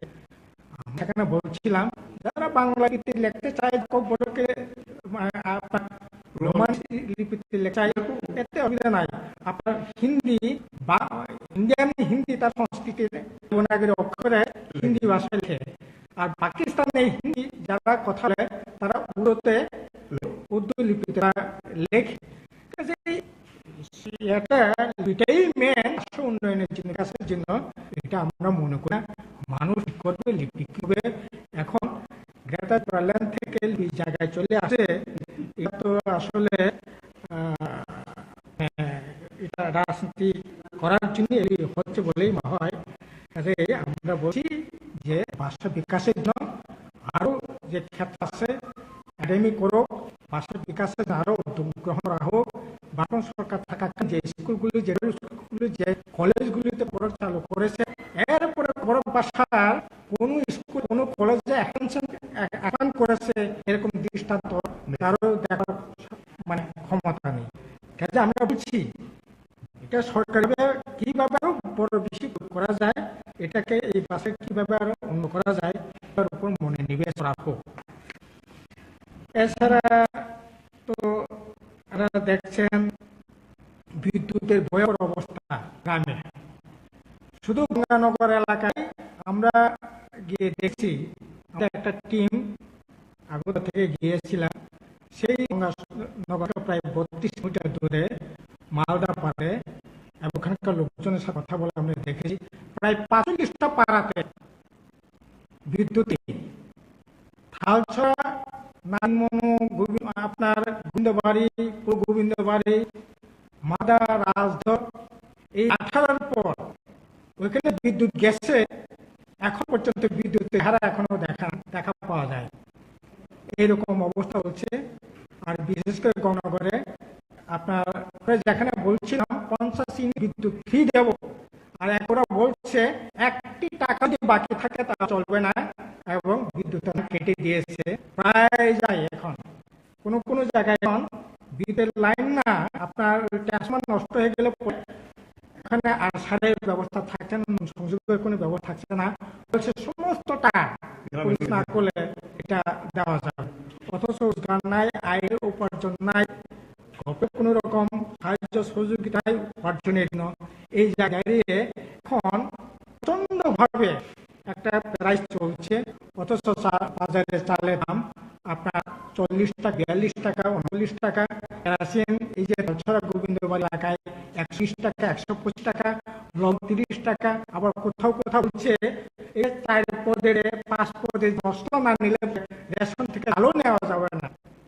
এরকম ভাবে আসলে সরকার মানুষকে সহযোগিতা করার তো দূরের কথা, মানুষের বিরুদ্ধে, সাধারণ মানুষের বিরুদ্ধে যুদ্ধ ঘোষণা করেছে। কাজেই আমরা বিধানসভায় যারা জনপ্রতিনিধি, তাদের মাধ্যমে বিধানসভা নিয়ে যেতে চাই, মুখ্যমন্ত্রীর দৃষ্টিতে নেওয়ার জন্যই আমাদের এই 15 দফা দাবি। আশা করি আপনারা আমাদের এই মানুষের মধ্যে নিয়ে এই সম্পর্কে মানুষকে যাতে আমরা মানুষের সাথে যাতে দাঁড়াতে পারি, এটার জন্য এই লড়াইটা হবে। এই হচ্ছে মোটামুটি আমার তরফ থেকে কথা।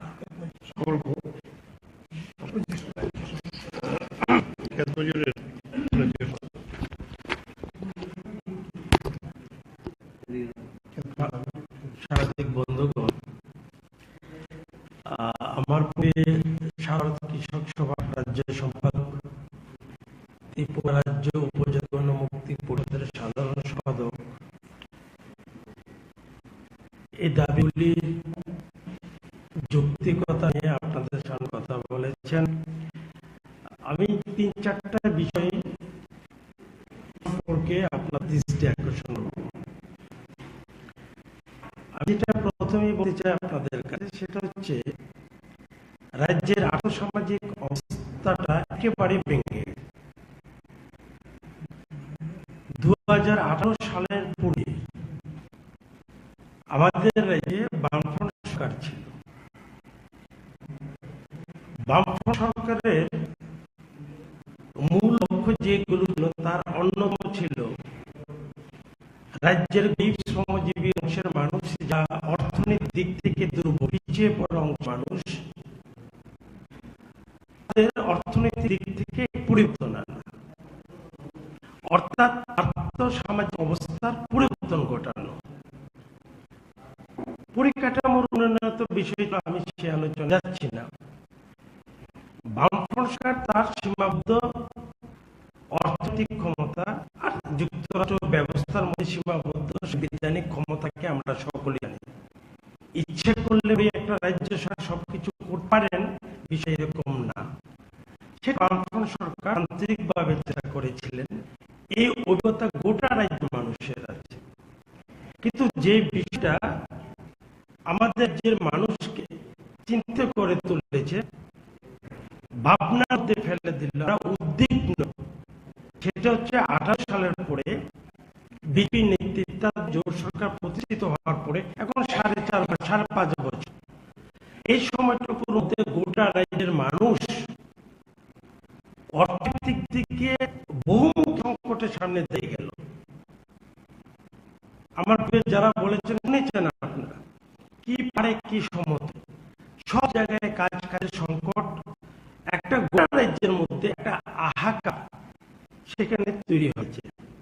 এটা গোটা রাজ্যের মানুষের অভিজ্ঞতার মধ্যে রয়েছে। আমরা যে চার্ট অফ ডিমান্ড যেটা তৈরি করেছি তিন সংগঠনের পক্ষ থেকে, যে 15টা যে দাবি আমরা তৈরি করেছি, তাতে সিংহভাগ গোটা রাজ্যের গরিব শ্রমজীবী অংশের মানুষের স্বার্থ সংশ্লিষ্ট বিষয়গুলো যুক্ত। আমাদের যেমন কৃষক ক্ষেত মজুর জিএমপি আমাদের মনে আছে, এবং সমাজের সব স্তরের মানুষ বিষয়গুলো এখানে যুক্ত আছে। তাতে আমরা যেটা বলছি যে আমাদের বছরে 365 দিনের মধ্যে 200 দিনের কাজের ব্যবস্থা করতে হবে।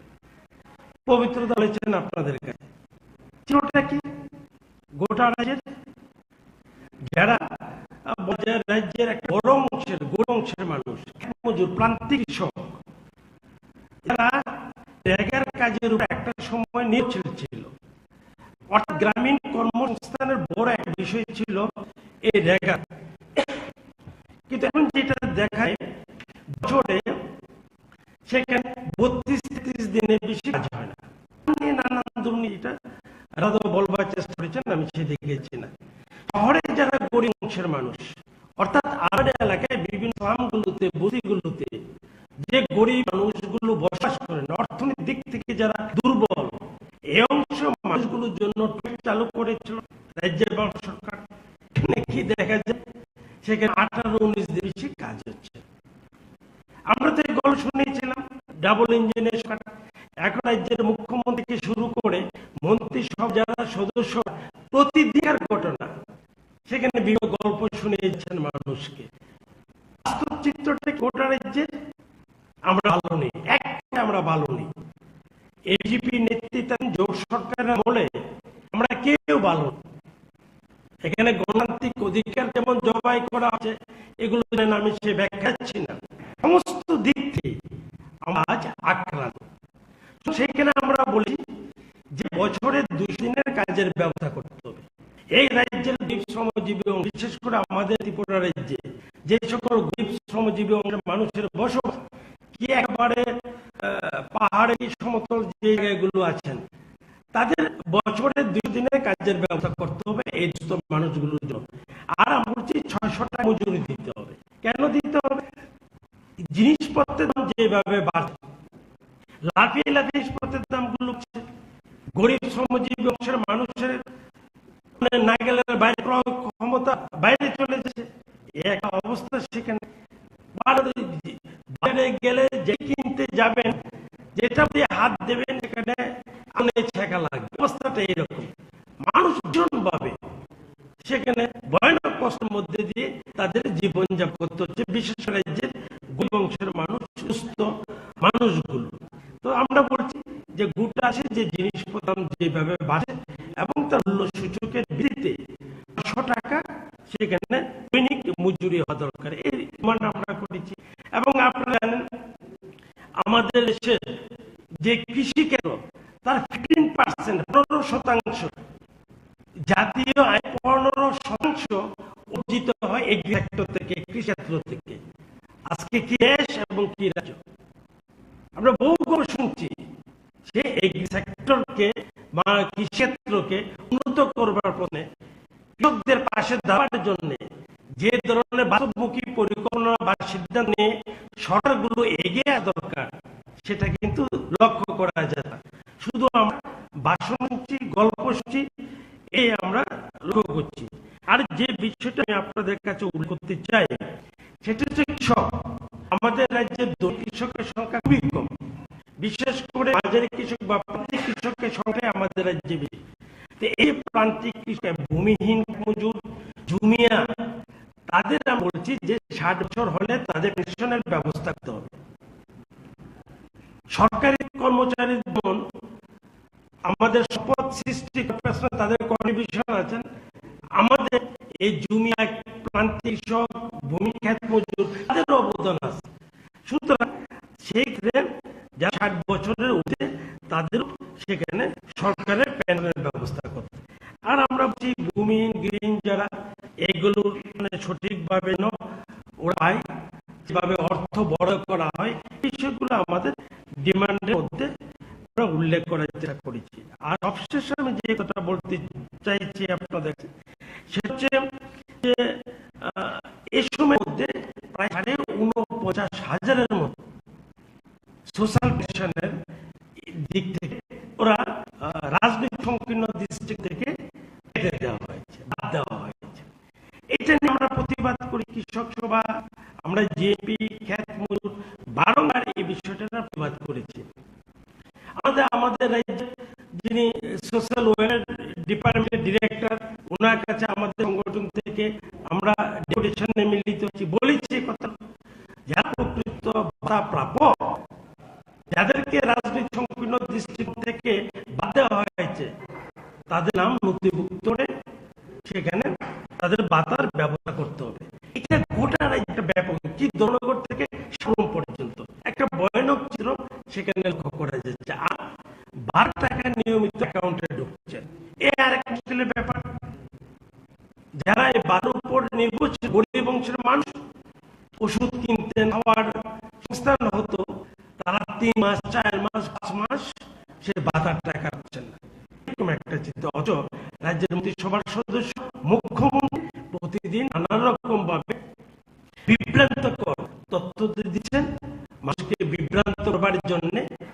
এই বিষয়গুলো নিয়ে আমরা 12ই জুলাই বলা যায় 3টা সংগঠনের আহ্বান একটু বড় পরিসরে আমরা ডেপুটেশনে যাব।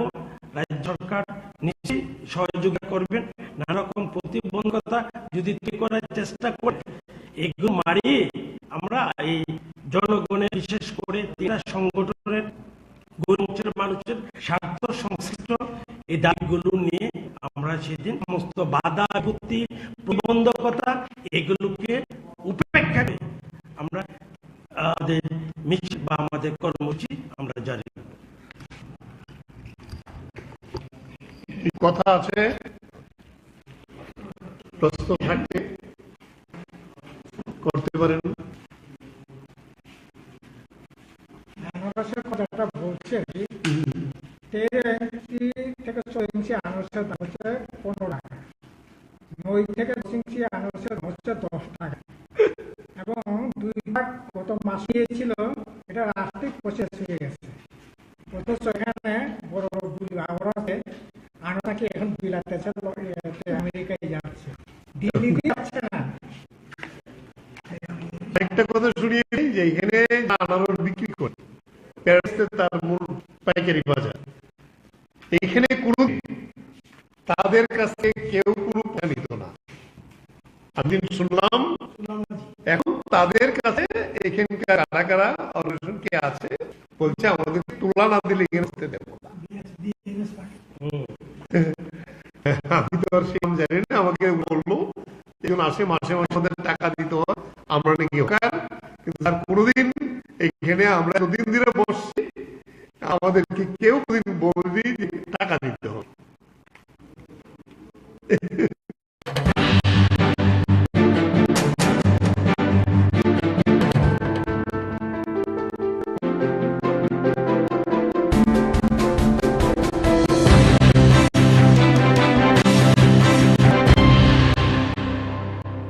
হতো শুধু জম্পুই পাহাড়ে এখন আর কমলা হয় না ভালো, এখন গোটা শাখাং, তারপরে একেবারে জম্পুই জোড়া পর্যন্ত প্রচুর কমলা হয়। কিন্তু আজকে অবস্থাটা খুব খারাপ সমস্ত দিক থেকে। তিনি রাবার নিয়েও কালকে কথা বলেছেন। তিনি কি জানেন যে গত 5 বছরে একটি নতুন রাবারের বাগান হয়নি নতুন করে। রাবার বোর্ডের চেয়ারম্যান এসেছিল, আমরা 1 বছর আগে কথা বলেছিলাম যে এক্সটেনশন প্রোগ্রামের জন্য রাবার বোর্ডের কারো টাকা নেই, রাজ্য সরকার কোনো টাকা দিচ্ছে না। সেখানে টায়ার কোম্পানিগুলো তাদের সংকট হতে পারে বলে তারা ত্রিপুরার রাবার বোর্ডকে 1000 কোটি টাকা দিতে চেয়েছে, এটা যাতে চাষ হয়। অনেক মেরকুটে তারা 30,000 বন্টন করেছে, 30,000 হেক্টর করবে। এডিসি 10,000, সেখানে টিএফডিবিসি 5,000, টিআরপিসি 5,000 আর রাবার বোর্ড 5,000, এভাবে 30,000 বন্টন করেছে 1 লক্ষের মধ্যে। কিন্তু নার্সারি তো নেই, নার্সারি 5 বছরে হয়নি। গত বছর কিছু এইভাবে শুরু হয়েছে। রাবারের বাজার দর এখন নেমে এসেছে, আমি একটু আগেও খবর নিলাম, 110 টাকা 12 টাকা কেজি। রাবার কেটে এই যারা রাবারের টেপার তার পয়সা হয় না। এই হলো অবস্থা কৃষকের।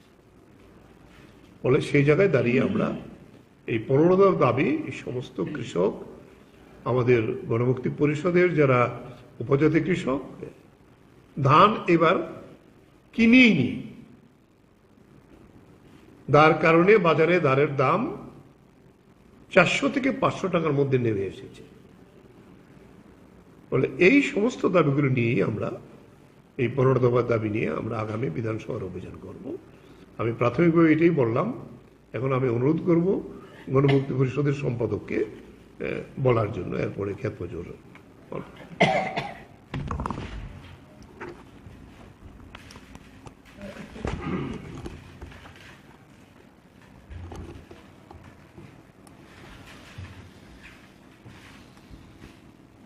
ধন্যবাদ। আমাদের সারা ভারত কৃষক সভার রাজ্য সম্পাদক পবিত্রতা বলেছেন, মোটামুটিভাবে সংক্ষেপে হলেও সব বিষয়টাই উনি ধরে তুলেছেন। এটা ঠিক যে জুনিয়া, খ্যাত মজুর, দিন মজুর তাদের একটা হাহাকার অবস্থা চলছে। আসলে আমাদের রাজ্যে একটা সময়, বিশেষ করে 78-এর আগে, গ্রামে কৃষকরা, বড় কৃষক বা মাঝারি কৃষকরা, মুনি বলে একটা শব্দ আমাদের এখানে ছিল। যারা মাসে মানে মাস চুক্তি কাজ করতেন, 6 মাস চুক্তিতে কাজ করতেন, তাদের মুনি বলা হতো। বামফ্রন্ট সরকার আসার পর এই মুনি শব্দটা উঠেই গেছে। এখন এই বিজেপি আইপিএফ জোট সরকার আসার পর আমরা গত কিছুদিন আগে খেদাছড়া দামছড়াতে গেলাম। সেখানে দামছড়া 13টা ভিলেজ কমিটি এলাকার লোকজন মিজোরামে গিয়ে সেখানে মুনি খাটছে। আমি বললাম, এটা তো দিনমজুরে কাজ করছে, দিনমজুর হতে পারে না, তারা আমাদেরকে মুনি হিসাবেই ট্রিট করছে।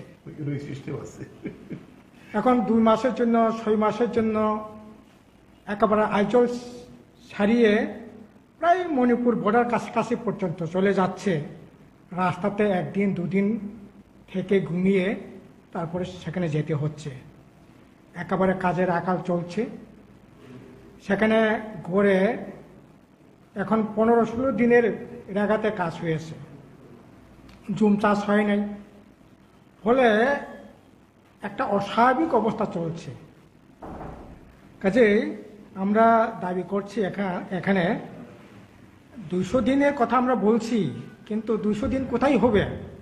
সেন্ট্রাল গভর্নমেন্ট তো এবার রেগার যে বাজেটটাই তো কমিয়ে দিয়েছে। যেখানে গত বছর 2022-23-এ 89,000 কোটি টাকা ছিল, এটা করেছে 60,000 কোটি টাকা, 29,000 কোটি টাকা কমিয়ে দিয়েছে। আমরা দেখেছি রাজ্য সরকার একইভাবে গত বছর পর্যন্ত যেখানে 325 কোটি টাকা রাবারে মানে আপনার রেগার বাজেট হয়েছিল, এবার এটাকে কমিয়ে 250 কোটি টাকা করেছে, মানে 75 কোটি টাকা কমিয়ে দিয়েছে। তাহলে 200 দিন কি করে হবে? 200 দিন কি করে হবে? এবং রেগাতে যারা কাজ করছেন তারা বিশেষ করে মণ্ডলের লোকজন, কোথাও কোথাও ত্রিপুরা মথা, যারা ভিলেজ কমিটির, যারা পঞ্চায়েতে কাজ করাচ্ছে রেগার কাজ, সেখানে লিডার হয়ে যাচ্ছে 30 জন 40 জন একটা কাজে। ফলে আউটপুট বেসিসে যে পেমেন্টটা হয়, যেখানে 227 টাকা পাওয়ার কথা, সেখানে পাওয়া যাচ্ছে মাত্র 170 টাকা, 160 টাকা। কারণ ওই যারা কাজ করছে না লিডার, তাদের কাজেও ওই আউটপুটের মধ্যে হিসাব করতে গিয়ে তারা তাদের প্রাপ্যটা সেখানে প্রাপ্য থেকে বঞ্চিত হচ্ছে। এরকম কোনো দিনই ছিল না। আসলে এটা বিশেষ করে সমতল এলাকা যেমন আছে, এডিসি এলাকায় আরও ব্যাপক, আরও বেশি আছে। কারণ ওইখানে সমতল এলাকায় শুধু বিজেপি মণ্ডলে তারা সেখানে খাচ্ছে, আর ওইখানে ডাবল সেখানে এই ইয়েটা চলছে, বিজেপি এবং মথা বুথকে সেখানে এই ভিলেজ কমিটি যারা করছে, পরিচালনা করছে, তাদেরকে সেই অর্থ তারা সাধারণ মানুষে যারা জায়গাতে কাজ করছেন তাদের সেখানে ছিনিয়ে নিয়ে যাচ্ছে। ফলে একটা এরপরে শুনেছেন বেশি বেশি কাজ দেওয়া হচ্ছে, ফলে একটা অস্বাভাবিক পরিস্থিতি চলছে। জঙ্গলে আগের মতো জঙ্গলে যে সবজি টবজি এগুলোও নাই। 5 কেজি বাঁশকুড়ুল তুলতে গেলে এখন সারাদিন লাগে। 5 কেজি বাঁশকুড়ুলের দাম কত? আগরতলা শহরে এখন 50 টাকা, তার মানে 250 টাকার বেশি হবে না। গাড়ি ভাড়া যদি এমনিতেই রাস্তাঘাটটা একেবারে শেষে, সেখানে গাড়ি ভাড়া দিয়ে টিয়ে একজন মানে জুমিয়া সেখানে বাঁশকুড়ুল বিক্রি করে যে খাবে, এটাও কিন্তু হচ্ছে না। এইরকম অবস্থা চলছে। এছাড়া এখানে কতগুলো পলিটিক্যাল দাবি আমরা রেখেছি। আসলে এখানে গ্রেটা ত্রিপুরাল্যান্ড নিয়ে যে সমস্ত কথাবার্তা বলছে, এখন দেখা গেছে বাস্তবে যে অভিজ্ঞতা, এখন ত্রিপুরা মতো কনস্টিটিউশন সলিউশনের কথা বলছে। এগুলো এখন কি বলবো, ইঁদুরকে যেমন বিলাই যেরকমভাবে বিড়াল যেমন খেলে, এরকমভাবে এখন মাথাকে খেলছে বিজেপি। ফলে এই গ্রেটার ত্রিপুরাল্যান্ড এডিসির কাছে যে অর্থ বরাদ্দের কথা, কোনো কিছুই সেখানে থাকছে না। সেই জায়গায় আমরা বলছি কনস্টিটিউশন সলিউশন একমাত্র হতে পারে এডিসিকে আরও কিভাবে সেখানে সংবিধানে সর্বোচ্চ যে ক্ষমতা প্রদান করা, যে বিষয়বস্তু যেটা আছে সংবিধানে, এটা দেওয়ার বন্দোবস্ত করা হোক। আর ইতিমধ্যে একটা অলরেডি পার্লামেন্টে বিল উপস্থাপিত আছে, 125তম সংবিধান সংশোধনী বিল, এটা আপাতত পাস করুক। এরপরে যদি আরও সর্বোচ্চ ক্ষমতা দেওয়ার যদি থাকে, নিচেই সবার সাথে আলাপ আলোচনা করে এটা ক্ষমতা প্রদানের কথাই আমরা বলছি। গ্রেটার ত্রিপুরাল্যান্ড নয়, এটা বিভাজনের দাবি। এবং এটা করে আসলে যারা করছে ওরাও বুঝতে পারছে এটা হবে না, এটা পলিটিক্যাল দাবি। কাজেই এগুলি আমরা বলছি আরও কীভাবে এখানকার এডিসিকে আরও শক্তিশালী করা যায়। এবং আমরা সেখানে দেখছি এই যে ককবরক ভাষাকে অত্যন্ত বেশি অন্তর্ভুক্ত করার কথা বলছি। রাজ আমল পর্যন্ত বাংলা ভাষা ছিল। 79 সালে বামফ্রন্ট সরকার ককবরক ভাষাকে স্বীকৃতি দিয়েছে। কলেজ ইউনিভার্সিটিতে আরম্ভ করে পিএইচডি করার সেখানে সুযোগ দিয়েছে। আমরা সেখানে বলছিলাম যারা বাংলা লিপিতে লিখতে চায়, যারা ককবরকে আপনার রোমানি লিপিতে লিখতে চায়, এতে অসুবিধা নাই। আপনার হিন্দি বা ইন্ডিয়ান হিন্দি তারা সংস্কৃতির দেবনাগরী অক্ষরে হিন্দি ভাষায় লেখে। আর পাকিস্তানে হিন্দি যারা কথা বলে তারা উর্দু লিপিতে তারা লেখে। কাজেই এটা লিপিটাই মেন ভাষা উন্নয়নের জন্য, বিকাশের জন্য। এটা আমরা মনে করি না।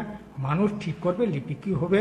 এখন গ্রেটার ত্রিপুরাল্যান্ড থেকে লিপি জায়গায় চলে আসছে, এটা তো আসলে মানে এটা রাজনীতি করার জন্য এগুলি হচ্ছে বলেই মনে হয়। কাজে আমরা বলছি যে ভাষা বিকাশের জন্য আরও যে ক্ষেত্র আছে একাডেমি করুক, ভাষা বিকাশের জন্য আরও উদ্যোগ গ্রহণ করা হোক। বামফ্রন্ট সরকার থাকাকালীন যে স্কুলগুলি, যে টয়েল স্কুলগুলি, যে কলেজগুলিতে ককবরক চালু করেছে, এরপরে ককবরক ভাষার কোনো স্কুলে কোনো কলেজে এক্সপ্যান্ড করেছে এরকম দৃষ্টান্ত কারো দেখাবার মানে ক্ষমতা নেই। কাজে আমরা বলছি এটা সরকারিভাবে কীভাবে আরও বড় বেশি প্রয়োগ করা যায়, এটাকে এই ভাষাটাকে কীভাবে আরও উন্নত করা যায়, এটার উপর মনোনিবেশ করা হোক। এছাড়া তো আপনারা দেখছেন বিদ্যুতের ভয়ঙ্কর অবস্থা গ্রামে। শুধু গঙ্গানগর এলাকায় আমরা গিয়ে দেখেছি, আমাদের একটা টিম আগরতলা থেকে গিয়েছিলাম, সেই গঙ্গানগর থেকে প্রায় 32 কিলোমিটার দূরে মালদা পাড়াতে, এবং ওখানকার লোকজনের সাথে কথা বলে আমরা দেখেছি প্রায় 45টা পাড়াতে বিদ্যুৎই নেই। থালছড়া, নাতিনমনু, আপনার গোবিন্দবাড়ি, পূর্ব গোবিন্দবাড়ি, মালদা, রাজধর, এই 18-র পর ওইখানে যে বিদ্যুৎ গেছে, এখন পর্যন্ত বিদ্যুতের চেহারা এখনও দেখা পাওয়া যায়নি। এইরকম অবস্থা চলছে। আর বিশেষ করে গঙ্গানগরে আমরা যেখানে বলছিলাম 50 ইউনিট বিদ্যুৎ ফ্রি দেব, আর এখন ওরা বলছে 1 টাকাও যদি বাকি থাকে তাহলে চলবে না, এবং বিদ্যুতের লাইন কেটে দিয়েছে প্রায় জায়গায়। এখন কোনো জায়গায় এখন বিদ্যুতের লাইন না, আপনার ট্রান্সফরমার নষ্ট হয়ে গেলে পরে এখানে আর সারের কোনো ব্যবস্থা থাকছে না, নতুন সংযোগের কোনো ব্যবস্থা থাকছে না। বলছে সমস্ত টাকা পরিশোধ না করলে এটা দেওয়া যাবে না। অথচ রোজগার নাই, আয় নাই, উপার্জন নাই, গভর্নমেন্টের কোনো রকম সাহায্য সহযোগিতা নাই উপার্জনের জন্য। এই জায়গায় দাঁড়িয়ে এখন প্রচণ্ডভাবে একটা প্রেসারাইজ চলছে। অথচ বাজারে চালের দাম আপনার 40 টাকায় 42 টাকা, 39 টাকা। কেরাসিন এই যে থালছড়া গোবিন্দবাড়ি এলাকায় 120 টাকা, 125 টাকা। লবণ 30 টাকা। আবার কোথাও কোথাও বলছে এই যে 4 পদের যে 5 পদের যে মশলা না নিলে পরে রেশন থেকে চালও নেওয়া যাবে না। এইরকমভাবে আসলে সরকার গরিব মানুষকে সহযোগিতা করার তো দূরের কথা, মানুষের বিরুদ্ধে, সাধারণ মানুষের বিরুদ্ধে যুদ্ধ ঘোষণা করেছে। কাজেই আমরা বিধানসভায় যারা জনপ্রতিনিধি তাদের মাধ্যমে বিধানসভাতে নিয়ে যেতে চাই, মুখ্যমন্ত্রীর দৃষ্টিতে নিয়ে যাওয়ার জন্যই আমাদের এই 15 দফা দাবি। কাজে আশা করি আপনারা আমাদের এই বক্তব্য মানুষের মধ্যে নিয়ে গিয়ে এই দাবির সপক্ষে মানুষকে যাতে আমরা মানুষের পাশে যাতে দাঁড়াতে পারি, এটার জন্য আমাদের এই লড়াইটা হবে। এই হচ্ছে মোটামুটি আমার তরফ থেকে কথা।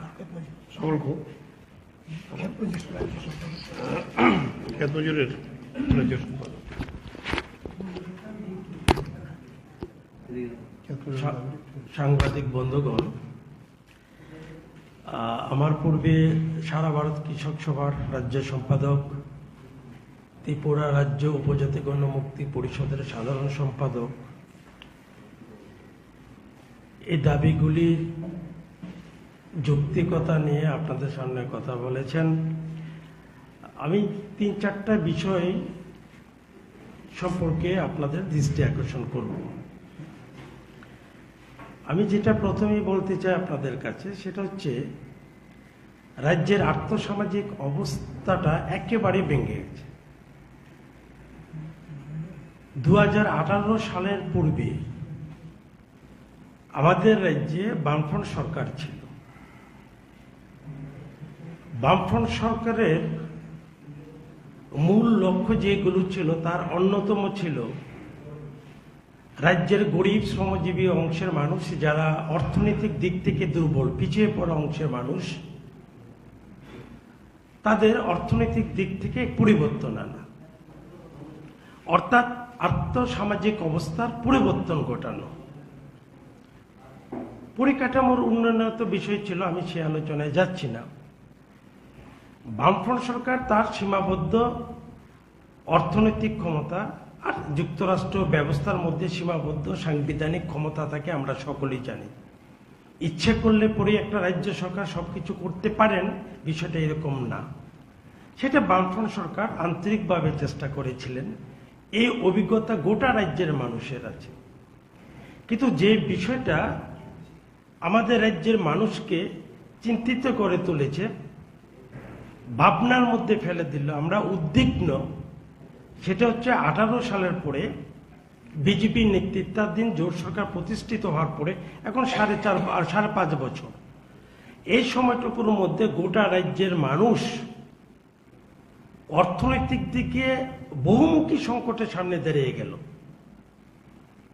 আমার পূর্বে যারা বলেছেন শুনেছেন আপনারা, কি পাহাড়ে কি সমতলে সব জায়গায় কাজ খাদ্যের সংকট, একটা গোটা রাজ্যের মধ্যে একটা হাহাকার সেখানে তৈরি হয়েছে। এটা গোটা রাজ্যের মানুষের অভিজ্ঞতার মধ্যেই রয়েছে। আমরা যে চার্টার অফ ডিমান্ড যেটা তৈরি করেছি 3টা সংগঠনের পক্ষ থেকে, যে 15টা যে দাবি আমরা তৈরি করেছি, তাতে সিংহভাগ গোটা রাজ্যের গরিব শ্রমজীবী অংশের মানুষের স্বার্থ সংশ্লিষ্ট বিষয়গুলো যুক্ত। আমাদের যেমন আছে কৃষক সভা, ক্ষেত মজুর, জিএমপি, আমাদের যেমন আছে, এবং সমাজের সকল স্তরের মানুষের বিষয়গুলো এখানে যুক্ত আছে। তাতে আমরা যেটা বলেছি যে আমাদের বছরে 365 দিনের মধ্যে 200 দিনের কাজের ব্যবস্থা করতে হবে। পবিত্রতা বলেছেন আপনাদের কাছে। চিত্রটা কি? গোটা রাজ্যের যারা বলা যায় রাজ্যের একটা বড় অংশের গরিব অংশের মানুষ, ক্ষেত মজুর, প্রান্তিক কৃষক, যারা এই রেগার কাজের উপর একটা সময় নির্ভরশীল ছিল, অর্থাৎ গ্রামীণ কর্মসংস্থানের বড় একটা বিষয় ছিল এই রেগাতে। কিন্তু এখন যেটা দেখা যায় বছরে সেখানে 32-33 দিনে বেশি কাজ হয় না। তার নিয়ে নানান দুর্নীতি, এটা রাধাদা বলবার চেষ্টা করেছেন, আমি সেদিকে যাচ্ছি না। শহরে যারা গরিব অংশের মানুষ, অর্থাৎ আরবান এলাকায় বিভিন্ন স্লামগুলোতে, বস্তিগুলোতে যে গরিব মানুষগুলো বসবাস করেন, অর্থনৈতিক দিক থেকে যারা দুর্বল, এই অংশ মানুষগুলোর জন্য টুয়েট চালু করেছিল রাজ্য বামফ্রন্ট সরকার। এখানে কি দেখা যায়, সেখানে 18-19 দিনে বেশি কাজ হচ্ছে না। আমরা তো এই গল্প শুনেছিলাম, ডাবল ইঞ্জিনের সরকার। এখনো রাজ্যের মুখ্যমন্ত্রী থেকে শুরু করে মন্ত্রিসভার যারা সদস্যরা প্রতিদিনকার ঘটনা, সেখানে বিভিন্ন গল্প শুনিয়ে যাচ্ছেন মানুষকে। বাস্তব চিত্রটা কি গোটা রাজ্যের? আমরা ভালো নেই, এক কথায় আমরা ভালো নেই। এই বিজেপি নেতৃত্বাধীন জোট সরকারের আমলে আমরা কেউ ভালো নেই। এখানে গণতান্ত্রিক অধিকারকে যেমন জবাই করা হয়েছে, এগুলো জানেন, আমি সে ব্যাখ্যায় যাচ্ছি না। সমস্ত দিক থেকে আমরা আজ আক্রান্ত। সুতরাং সেখানে আমরা বলেছি যে বছরে 200 দিনের কাজের ব্যবস্থা করতে হবে। এই রাজ্যের গরিব শ্রমজীবী অংশ, বিশেষ করে আমাদের এই ত্রিপুরা রাজ্যে যে সকল গরিব শ্রমজীবী অংশের মানুষের বসবাস, কি একেবারে পাহাড়ে কি সমতল যে জায়গাগুলো আছেন, তাদের বছরে 200 দিনের কাজের ব্যবস্থা করতে হবে এই দুস্থ মানুষগুলোর জন্য। আর আমরা বলছি 600 টাকা মজুরি দিতে হবে। কেন দিতে হবে?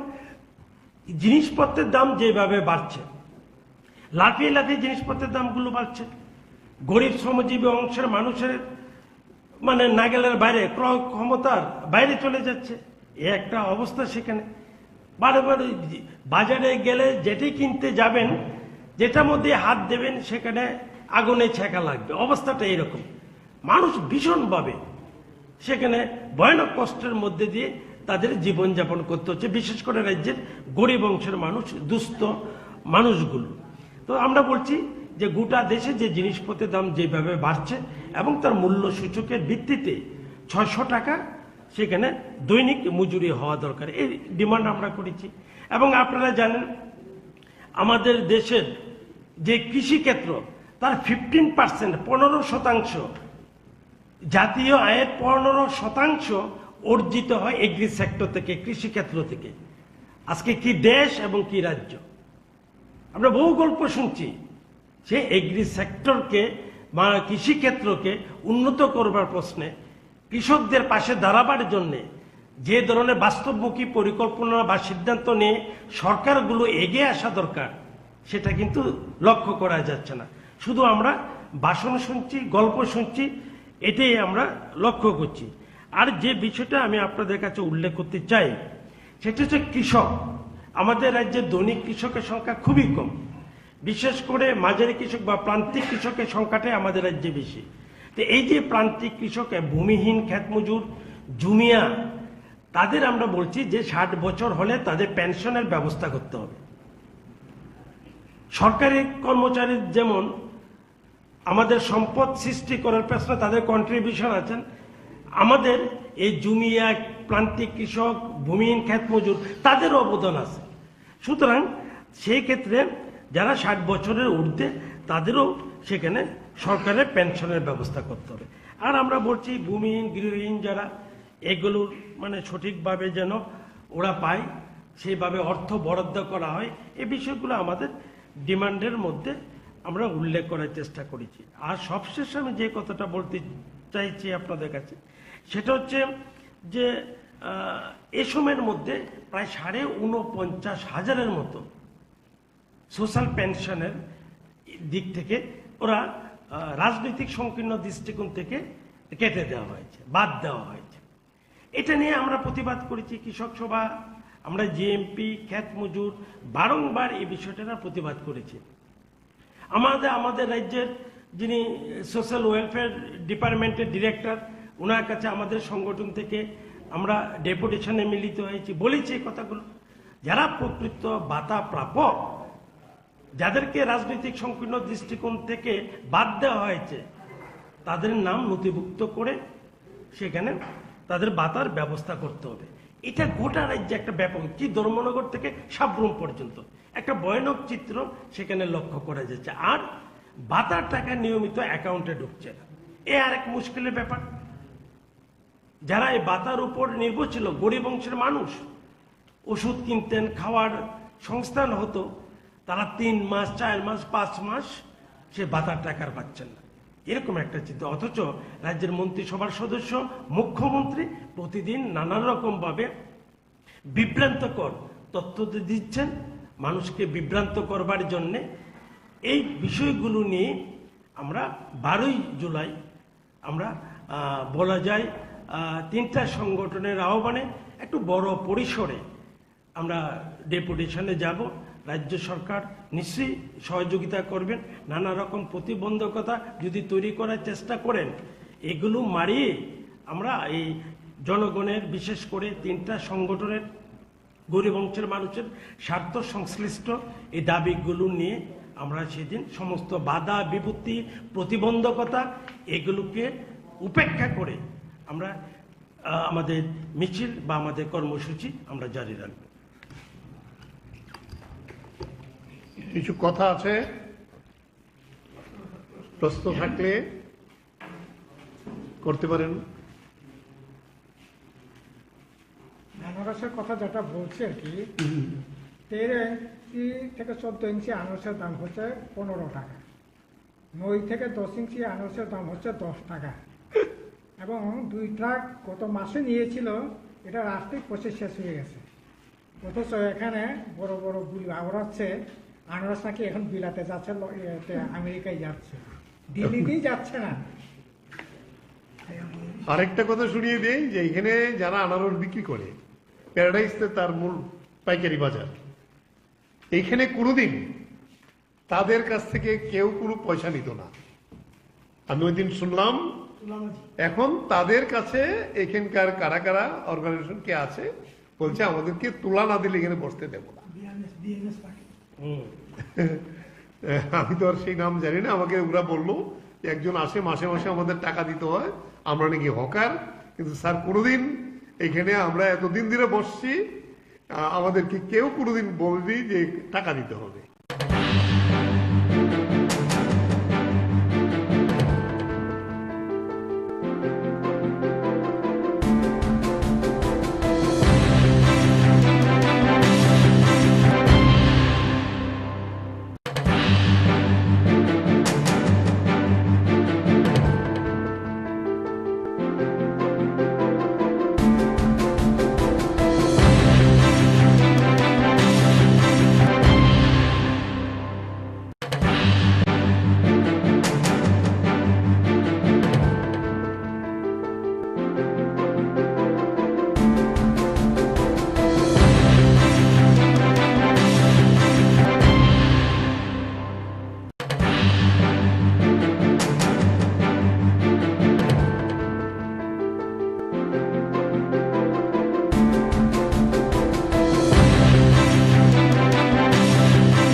নমস্কার, স্বাগত আপনাদের ত্রিপুরা নিউজ 8 এর পর্দায়। এই মুহূর্তে আমি আপনাদের সাথে রয়েছি পূজা।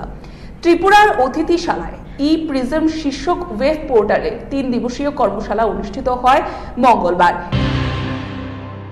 এই সময়ের মধ্যে রাজ্য প্রশাসনের অন্তর্গত সবগুলো দপ্তরের মাঝে বিভিন্ন বিষয়ের পরিমার্জন চলছে। এরকমই এক অঙ্গ হিসাবে আজ ত্রিপুরা রাজ্য সরকারের কারা দপ্তরের উদ্যোগে সরকারি অতিথিশালায় প্রিজম শীর্ষক ওয়েব পোর্টালের উপর 3 দিনের এক কর্মশালার আয়োজিত হয়। এই কর্মশালার আনুষ্ঠানিক উদ্বোধন করে দপ্তরের মন্ত্রী শান্তনা চাকমা। এই কর্মশালা আগামী দিনে সংশ্লিষ্ট দপ্তরের কর্মীদের কর্মদক্ষতা বৃদ্ধি করতে ব্যাপক ইতিবাচক ভূমিকা পালন করবে বলে আশাবাদ ব্যক্ত করেন তিনি। মন্ত্রী ছাড়াও দপ্তরের সচিব তাপস রায় সংশ্লিষ্ট বিষয়ের উপর আলোচনা সহ এই বিষয়ের বা এই সময়ের কারা দপ্তরের বিভিন্ন বিষয়গুলো তুলে ধরেন। তো আমি বলবো যে আমাদের যেহেতু জেল ডিপার্টমেন্ট, সেটাকে আমাদের আমরা প্রত্যেকেই জানি সেটার অনেক নিয়ম আছে, সিস্টেম আছে, সেই রুল ফলো করে আমাদের করতে হয়। তো তার যে একটা যে আমাদের যে প্রিজন যে আমাদের সিস্টেম চালু, সেই বিষয়টা আমাদের ক্ষেত্রে প্রথম যারা নতুন জেনেছেন অথবা নতুন যারা ট্রেনিং করছেন তাদের জন্য হয়তোবা কঠিন মনে হতে পারে। তো যে কোনো জিনিস নতুন প্রথমে আমরা যখন জানি না, সেই বিষয়কে আমরা হয়তো সেটা কঠিন বলে মনে হয়। যখনই সেই কাজটাকে আমরা জেনে নিই, বুঝে নিই, তাহলে সেটা ইজিলি আমরা করতে পারি। তো ঠিক সেভাবে আমাদের কেন্দ্র সরকার চেষ্টা করছে কিভাবে আমাদের ডিজিটাল ইন্ডিয়াকে মাথায় রেখে কিভাবে সমস্ত ইন্ডিয়াকে ডিজিটাল করা যায়, যাতে ইজিলি মানুষের প্রবলেমগুলো অতি দ্রুত সমাধান করা যায়। যেমন আজকে ধরুন এখানে আলোচনা হয়েছে যে প্রিজনের মাধ্যমে যে আমরা ধরুন আজকে আপনি আগরতলাতে আছেন, হয়তোবা আমার প্রয়োজন পড়ছে আমার দিল্লি কথা বলতে হবে অথবা আমার গ্রামে কথা বলতে হবে। তো ইজিলি আমরা ভিডিও কনফারেন্সের মাধ্যমে আমরা ইজিলি কথা বলতে পারি।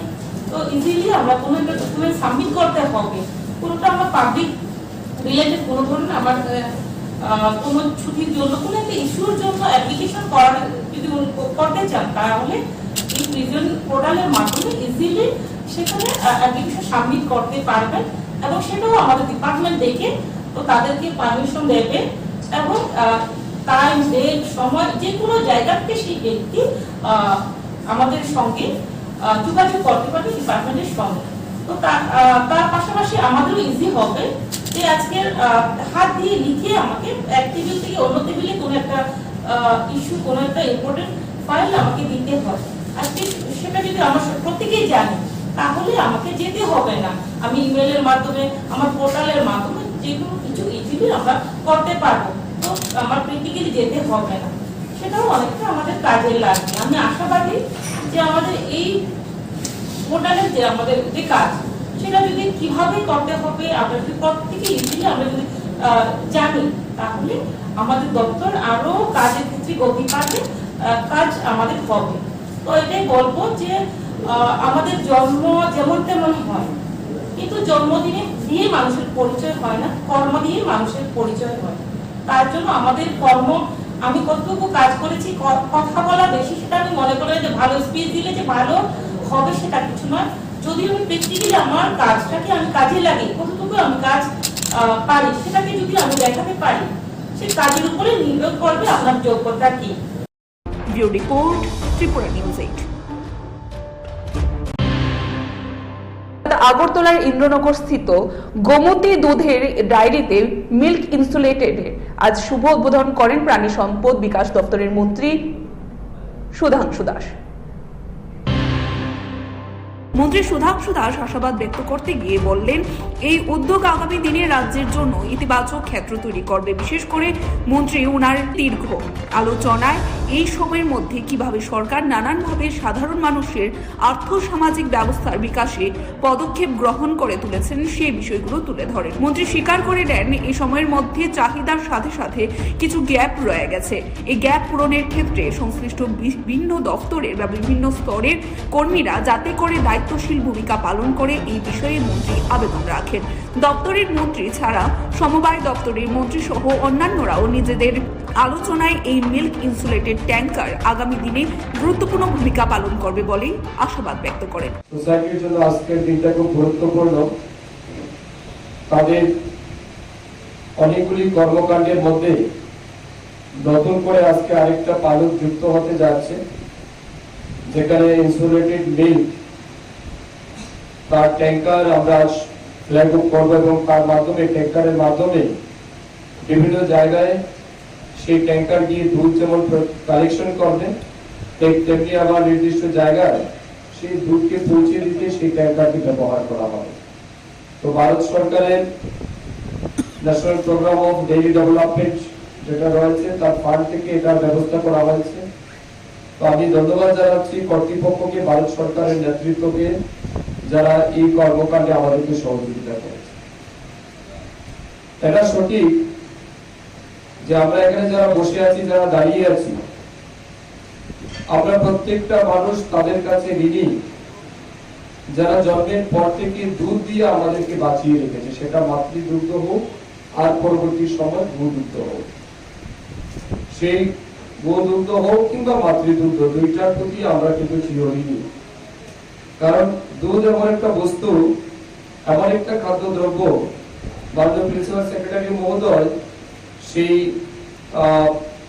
ভগবান শিবের এবং অসুর এবং দেবতাদের মধ্যে যে সমুদ্র মন্থনের ঘটনাটাকে ব্যাখ্যা করে অমৃতের সাথে দুধকে তিনি তুলনা করেছেন।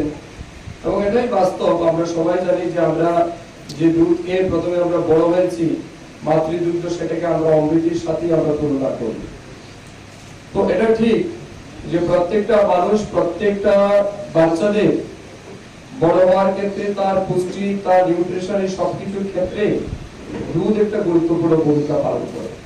দুধ ছাড়া কোনো মানুষের বিকাশ অসম্ভব।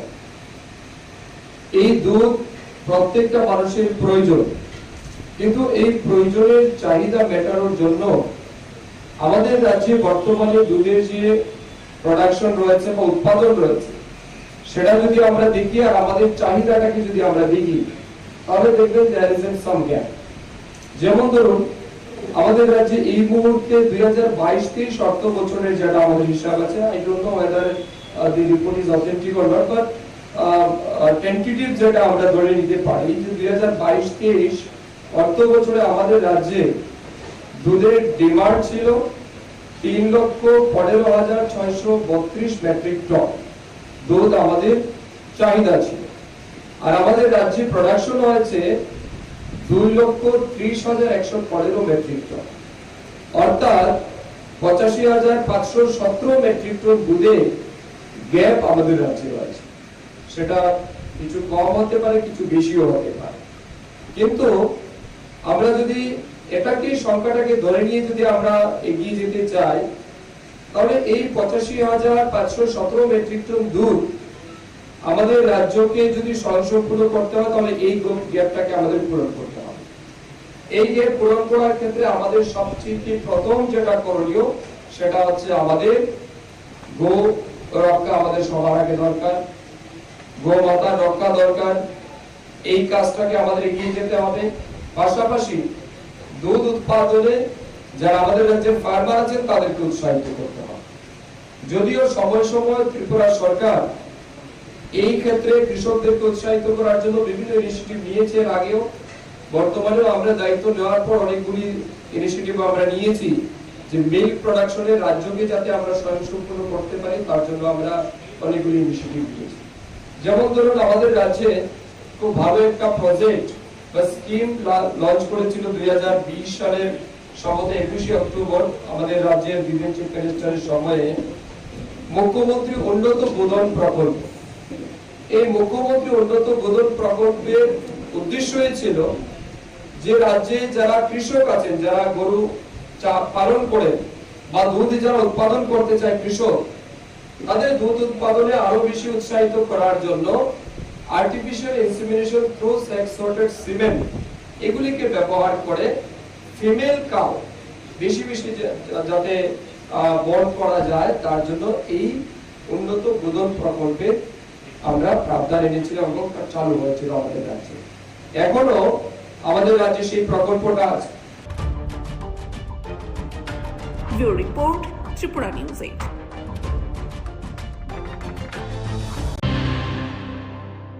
অতি সম্প্রতি দেখা যায় যে জাতীয় স্তরে জনজাতি খেলো মহোৎসব অনুষ্ঠিত হয় উড়িষ্যার ভুবনেশ্বরে বিগত জুন মাসের 9 থেকে 12 তারিখ। এই 4 দিন ব্যাপী যে খেলা অনুষ্ঠিত হয় সেখানে সেই অনুষ্ঠানে অংশগ্রহণ করে পুরস্কার জয় প্রাপ্তে সক্ষম হয় দশু দেববর্মা সেন্টারের বেশ কয়েকজন ক্রীড়াবিদরা। এবার সংশ্লিষ্ট ক্রীড়াবিদদের সম্মিলিত এবং পুরস্কার করতে আজ রাজ্যের ক্রীড়ামন্ত্রী টিঙ্কু রায়, পৌর নিগমের ডেপুটি মেয়র মনিকা দত্ত, পশ্চিমপুরা জেলার জেলাশাসক দেবপ্রিয় বর্ধনের উপস্থিতিতে এক স্বর্ণাতীর্ণ অনুষ্ঠান আয়োজিত হয়। উক্ত অনুষ্ঠানে আলোচনা করতে গিয়ে রাজ্য ক্রীড়ামন্ত্রী রায় যারা বিজয়ী আছেন তাদের অভিনন্দন জানান এবং আগামী দিনে যাতে তাদের খেলার পরিসর আরো বৃদ্ধি পায় তার জন্য শুভকামনা প্রকাশ করেন। সংশ্লিষ্ট সকলের উদ্দেশ্যে আবেদন করে আগামী দিনে রাজ্যের মধ্যে যাতে করে আরো বেশি করে বা কর্মকারের প্রতিভাবান দুয়ার তৈরি করা যায় সেই ব্যাপারে প্রত্যেককে মনোনিবেশ করতে হবে। মন্ত্রী আরো দাবি করেন যে ত্রিপুরা রাজ্যের তুলনায় সার্বিকভাবে পিছিয়ে বা অন্যান্য কয়েকটা রাজ্যে ক্রীড়া ক্ষেত্রে যদি এগিয়ে যেতে পারে তাহলে ত্রিপুরা কেন পারে না? ত্রিপুরা পারতে হবে বা ত্রিপুরাকেও সেখানে পারতে হবে। তোমরা যারা সেখান থেকে যারা ভালো সম্মান নিয়ে যারা বিভিন্ন স্তরে জয়ী হয়েছে সবাইকে আমরা অভিনন্দন জানাই। আগামী দিন যেন ত্রিপুরার নাম উজ্জ্বল হয় আমরা হিসাবে প্রার্থনা করি। বলবো যে আমরা ত্রিপুরার খেলাধুলার সঙ্গে রয়েছে যারা খেলার সঙ্গে রয়েছে এবং যারা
রাজ্যের বিভিন্ন বাজারের যে নিত্য প্রয়োজনীয় সামগ্রী রয়েছে অর্থাৎ কাঁচা লঙ্কা, আদা, আলু, পেঁয়াজ, সেই সামগ্রীগুলির দাম রয়েছে ঊর্ধ্বমুখী এবং সেই বিষয়গুলি আজ সরজমিনে একেবারে খতিয়ে দেখতে দেখা যায় সদর মহকুমা প্রশাসন এবং খাদ্য দপ্তরের আধিকারিকদের।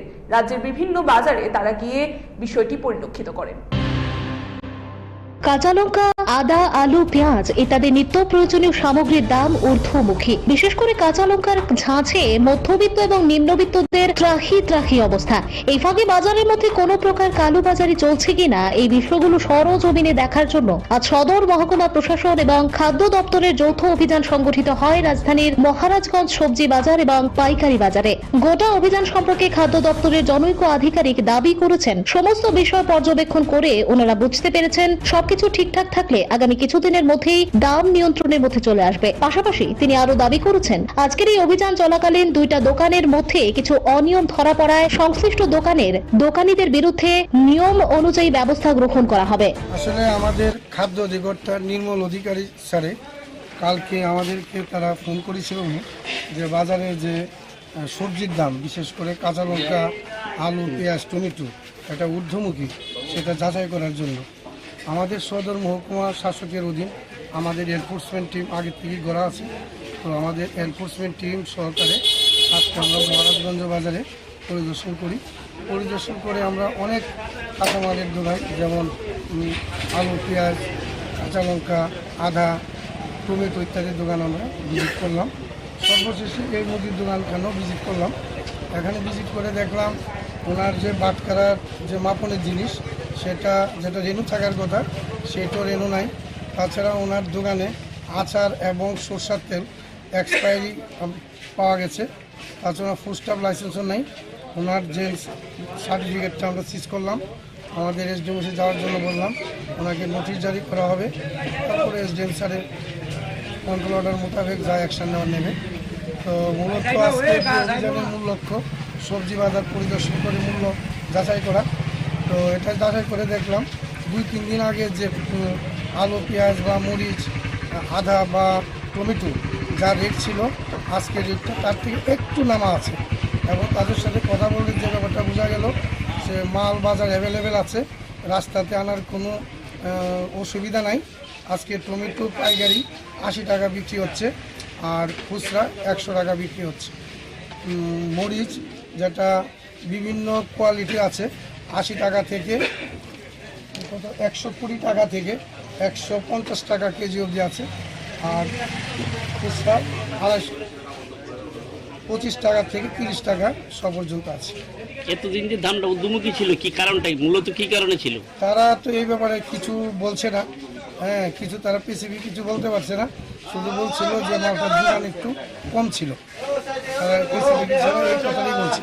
কি কারণে যোগানটা কম তারা এটা বলতে পারে। কালকের থেকে সেটা রেগুলার হয়ে গেছে। সমিতির সঙ্গে আপনার কোনো কথা হয়েছে? আজকে সমিতির সাথে কথা হয়েছে। তারা আমাদের অভিযান দেখে তারা বলল যে আমরা আপনাদের সাথে বসবো, কোন জায়গায় ত্রুটি আছে সেই জিনিসটা দেখবো, এটা আলোচনার মাধ্যমে সেটা শেষ করবো। সবসময় ওরা আমাদের কোঅপারেশন করে। আমরা এখনও ওদের যে কেন্দ্রীয় অফিস আছে আমরা মিলিত হবো, বৈঠক করব, যাতে বাজারের মূল্যটা নিম্নমুখী হয়, জনগণ যাতে সুবিধা পায় সেদিকে আমরা নজর রাখবো। Bureau report, Tripura news 8।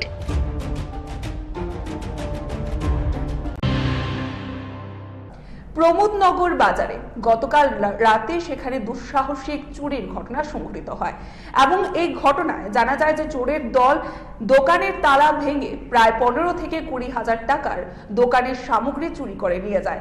এবারে সেই তদন্তক্রমে পুলিশের দ্বারস্থ হয়েছে, অর্থাৎ বিশ্রামগঞ্জ থানার পুলিশের দ্বারস্থ হয় দোকানের মালিক তাজুল ইসলাম। গোটা রাজ্য জুড়ে বিক্ষিপ্তভাবে নানান প্রকারের চুরি সহ অসামাজিক কাজগুলি অব্যাহত। এবার বিশ্রামগঞ্জের প্রমোদনগর বাজারে গতকাল রাতে দুঃসাহসিক চুরির ঘটনা ঘটল। ঘটনার বিবরণী জানা যায়, আজ সকালে এসে দোকান খুলে সংশ্লিষ্ট বাজারের দোকান মালিক জনৈক তাজুল ইসলাম দেখতে পান তালা ভেঙে ওনার দোকান থেকে প্রায় 15 থেকে 20 হাজার টাকা সামগ্রী চুরি হয়েছে। গোটা ঘটনার পরিপ্রেক্ষিতে সংশ্লিষ্ট ব্যবসায়ী, বাজার কমিটি এবং বিশ্রামগঞ্জ থানার দ্বারস্থ হয়েছেন বলে জানা যায়। গ্রামীণ এই বাজারে এইভাবে চুরির ঘটনায় ব্যাপক প্রতিক্রিয়া তৈরি হয়েছে। এটা সব করলেছে, নিচে তালাটা বাড়ি যা ভাঙছে, ভাঙ্গা সেটা এখন ঠান্ডা আসলো ভর্তি, ঠান্ডার নিচে ফ্ল্যাগ আসলো, ফুল ফ্ল্যাগ মিন্স টাকা মাত্র 6,000 টাকার ফ্ল্যাগ চারমিন আছে। এরপর দিয়ে ঠান্ডার মানুষ এখান থেকে ডিউটি লয়ে গেছি গিয়া। কত টাকার মিনিমাম 15,000 টাকার। কোন সময় গেছে? রাত্রে আমি দোকান 9:30 সময় বন্ধ করে যাই সবসময়। রাত্রে 9:30 সময় বন্ধ করে গেছি, বাড়ির কাছে দোকান আমার, 9:30 সময় বন্ধ করি, 9:30 সময় বন্ধ করে গেছি। সকালে দোকান খুলতাম, আসি আয়েসিরা সকালে আয়েসিরা দেখি আমার তালা ভাঙ্গা। সন্দেহ হয়নি? সন্দেহ এখন কারে আনতে সন্দেহ করাম? আমি তো সন্দেহ করাম, আমি তো লোক কইতাম পারি না এখন কি করছে। এটা কোন জায়গা? ভূমনগর বাজার। তোমার নাম কি? তাজুল ইসলাম।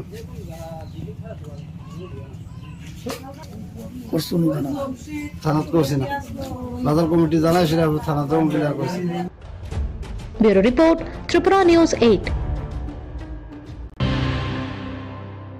মধ্যশিক্ষা পর্ষদের বছর বাছাও পরীক্ষা, সেখানে দেখা যায় মাধ্যমিক এবং উচ্চ মাধ্যমিক পরীক্ষার যারা ছাত্রছাত্রীরা রয়েছেন তারা এর জন্য আবেদনপত্র জমা করতে পারবে 5 জুলাই থেকে, এবং তার সময়সীমা রয়েছে 10 জুলাই পর্যন্ত। বিশেষত যে ছাত্রছাত্রীরা 2 থেকে 3টি সাবজেক্টে ফেল করেছে তারাই এই পরীক্ষার জন্য আবেদনপত্র জমা করতে পারবেন। তাছাড়াও জানা গেছে যে এই পরীক্ষায় বিশেষত যারা পরীক্ষা গ্রহণ করার জন্য সেখানে বসতে পারবে তা আগামী আগস্ট মাসের শেষে বা সেপ্টেম্বর মাসের শুরুতে অনুষ্ঠিত হতে চলেছে। এক বিশেষ সাক্ষাৎকারে তা ব্যক্ত করেছেন মধ্যশিক্ষা পর্ষদের যিনি সভাপতি রয়েছেন ডক্টর ভবতোষ সাহা। উত্তরপত্র পুনঃমূল্যায়ন, সেলফ ইন্সপেকশন, বছর বাঁচাও পরীক্ষা এবং সিলেবাস দেওয়ার মতো 4টি কাজ চলছে এখন পর্ষদের। ইতিমধ্যে নবম, দশম ও দ্বাদশের সিলেবাস পর্ষদের ওয়েবসাইটে দেওয়া হয়েছে। একাদশ শ্রেণীর সিলেবাস আগামী 2 দিনের মধ্যে আপলোড করা হবে। পর্ষদ সভাপতি ডাক্তার ভবতোষ সাহা আরো জানান, সিলেবাস তৈরি করতে 100 জন শিক্ষকের সাহায্য নেওয়া হয়েছে। উত্তরপত্র পুনঃমূল্যায়নের জন্য 20 জুনের মধ্যে আবেদন করতে বলা হয়েছিল। 30 জুন নির্ধারণ করে দেওয়া হয় সেলফ ইন্সপেকশনের জন্য। এদিকে বছর বাঁচাও পরীক্ষার জন্য পরীক্ষার্থীদের আবেদনপত্র 17 জুলাইয়ের মধ্যে বিদ্যালয় থেকে তা জমা দেওয়া হবে পর্ষদে। উত্তরপত্র পুনঃমূল্যায়নের কাজ 5 জুলাই থেকে শুরু হবে। ফলাফল প্রকাশের তারিখ ধার্য করা হয়েছে চলতি মাসের 15 তারিখের মধ্যে। বর্তমানে মধ্যশিক্ষা পর্ষদে ছাত্রছাত্রীদের পরীক্ষার পরে প্রায় 4টি কাজ একসঙ্গে চলছে। একটা হচ্ছে রিভিউর কাজ, দ্বিতীয়টি হচ্ছে সেলফ ইন্সপেকশন, তৃতীয়টি হচ্ছে বছর বাছাও পরীক্ষা নেওয়া, এবং চতুর্থ হচ্ছে সিলেবাস ক্লাস 9 to 12। সিলেবাস আমরা অলরেডি ক্লাস 9, 10 এবং 12-এর সিলেবাস বোর্ডের ওয়েবসাইটে আপলোড করা হয়ে গেছে। 11-এর সিলেবাসটা আগামী 2-3 দিনের মধ্যে আপলোড করা হবে। সিলেবাসের প্রস্তুতিতে আমরা প্রায় 1 শতাধিক বিদ্যালয় শিক্ষক এবং কলেজ শিক্ষকের সাহায্য নিয়েছি। তাদের সাহায্যে এটা কাজটা সম্পন্ন হয়েছে। রিভিউর ব্যাপারে আমাদের বোর্ডের তরফ থেকে যখন রেজাল্ট পাবলিকেশন হওয়ার পরে মার্কশিট দেওয়ার সময় বলা হয়েছিল রিভিউর জন্য অ্যাপ্লিকেশন স্কুলের ছাত্ররা জমা দেবে 20 জুনের মধ্যে স্কুলে, এবং স্কুল থেকে সেটা 23 জুনের মধ্যে বোর্ডে পাঠাতে হবে। রিভিউর ব্যাপারে একজন ছাত্র একসঙ্গে ম্যাক্সিমাম 3টা সাবজেক্টে রিভিউ করতে পারে, এবং সাবজেক্টটি ফিস দিতে হবে বোর্ডকে 130 টাকা করে। সেলফ ইন্সপেকশন রিভিউর প্রায় সময় সেটা চলবে। তার জন্য ছাত্রছাত্রীদের অ্যাপ্লিকেশন করতে, স্কুলে অ্যাপ্লিকেশন করতে বলা হয়েছে 30 জুনের মধ্যে, এবং বোর্ডে তাদের অ্যাপ্লিকেশন 5 তারিখের মধ্যে, জুলাই 5 তারিখের মধ্যে আসার কথা। সেলফ ইন্সপেকশন একজন ছাত্র ইচ্ছে করলে পয়সার বিনিময়ে সবগুলো সাবজেক্টে দেখতে পারে। তার জন্য সাবজেক্ট প্রতি তাকে 250 টাকা ফিস দিতে হবে। বছর বছর পরীক্ষার নোটিফিকেশন ডেট এখনো হয়নি, শুধু অ্যাপ্লিকেশনের জন্য রিকোয়েস্ট করা হয়েছে, ছাত্রছাত্রীদের জানানো হয়েছে তাদের 5 থেকে 10 জুলাইয়ের মধ্যে বিদ্যালয়ে অ্যাপ্লাই করতে হবে, এবং বিদ্যালয় থেকে সেটা 17 জুলাইয়ের মধ্যে বোর্ড অফিসে জমা দেবে। আর রিভিউর কাজ 1 অ্যাপ্লিকেশনগুলো তো আমাদের কাছে এসে গেছে, আমরা খাতা বাছাই করে নিচ্ছি। আগামীকাল থেকে রিভিউ খাতা দেখা শুরু হবে। 3-4 দিনের মধ্যে খাতা দেখা শেষ হয়ে যাবে। আমরা আশা করছি 15-র মধ্যে রিভিউ রেজাল্ট দিয়ে দেবো। এরপর রাষ্ট্রীয় সেলফ ইনস্ট্রাকশনের খাতা দেখা, সেটাও এরকম আগামী সপ্তাহ নাগাদ সেলফ ইনস্ট্রাকশন তারা শুরু করতে হবে। সেখানে নিয়ম হলো একজন ছাত্র তার একজন শিক্ষক অথবা তার গার্জিয়ান লেভেলে একজনকে নিয়ে আসতে পারে, তাকে খাতাটা দেওয়া হবে এবং সঙ্গে একটা কাগজ পেপার দেওয়া হবে। সেখানে কোশ্চেন ওয়াইজ সে কোন কোশ্চেনে কত নাম্বার পাবে সে নিজে লিখে দেবে, কত পেয়েছে সেটা লেখাতে হবে। আমরা সেই কাগজগুলা ওই প্রসেসটা হয়ে যাওয়ার পর নির্দিষ্ট টিচার এনে, সাবজেক্টের টিচার এনে আমরা এই কাগজটা দেবো এবং বলবো যে এর ভিত্তিতে আপনার খাতাটা আবার নতুন করে দেবো। হচ্ছে প্রসিডিউর। সেই নাম্বার নর্মালি নাম্বার বাড়লে তাকে জানানো হবে, কম মূল্যে সাধারণত কমানো হয় না, কিন্তু অ্যাপ্লিকেশন বেশি হলে আমরা এটা কমাই দেওয়ার চেষ্টা করতে পারি। হচ্ছে সার্ভিস সুযোগ পদ্ধতি। আর বছর বাঁচাও যে যারা এখানে বছর বছর নিয়ম হচ্ছে যারা 3-5টা সাবজেক্ট মাধ্যমিক উচ্চ মাধ্যমিক সবাইকে মিনিমাম 500 করে পড়তে দিতে হবে। তার টোটাল যদি তার 150 হয় এবং এর মধ্যে যদি সে 1টা বা 2টা বা 3টা ম্যাক্সিমাম যে ফিল করে, সেই সাবজেক্টগুলো সে বছর বছর পরীক্ষার জন্য এলিজিবল। তাতে যদি পাস করে যায়, পাস হয়ে গেল। অত একটাতে যদি ফেল করে তাহলে তাকে কম্পার্টমেন্টালি দিতে পারবে আগামী বছর। নিয়ম হবে, ঠিক আছে? বছর বছর আগামীকালকের থেকে ফর্ম ফিল আপ শুরু হবে। ফর্ম ফিল আপ অলরেডি হয়, বছর বছর ফর্ম ফিল আপ, হ্যাঁ কালকে ফর্ম ফিল আপ করবে 10 তারিখ হবে। আর স্কুল সেটা 17 মধ্যে পরীক্ষাটা কবে নেওয়া যেতে পারে? পরীক্ষাটা হবে আমরা আগস্টের শেষে বা স্কুলের শেষে।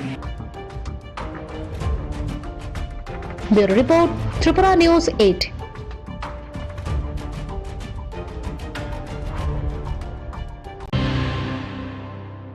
চলছে বর্তমানে ফুটবলের মরশুম এবং এই ফুটবল মরশুমে ফুটবল অ্যাসোসিয়েশনের পক্ষ থেকে পরিচালিত এবছরের 2য় ডিভিশন খেলা শুরু হতে যাচ্ছে আগামী 5ই জুলাই থেকে।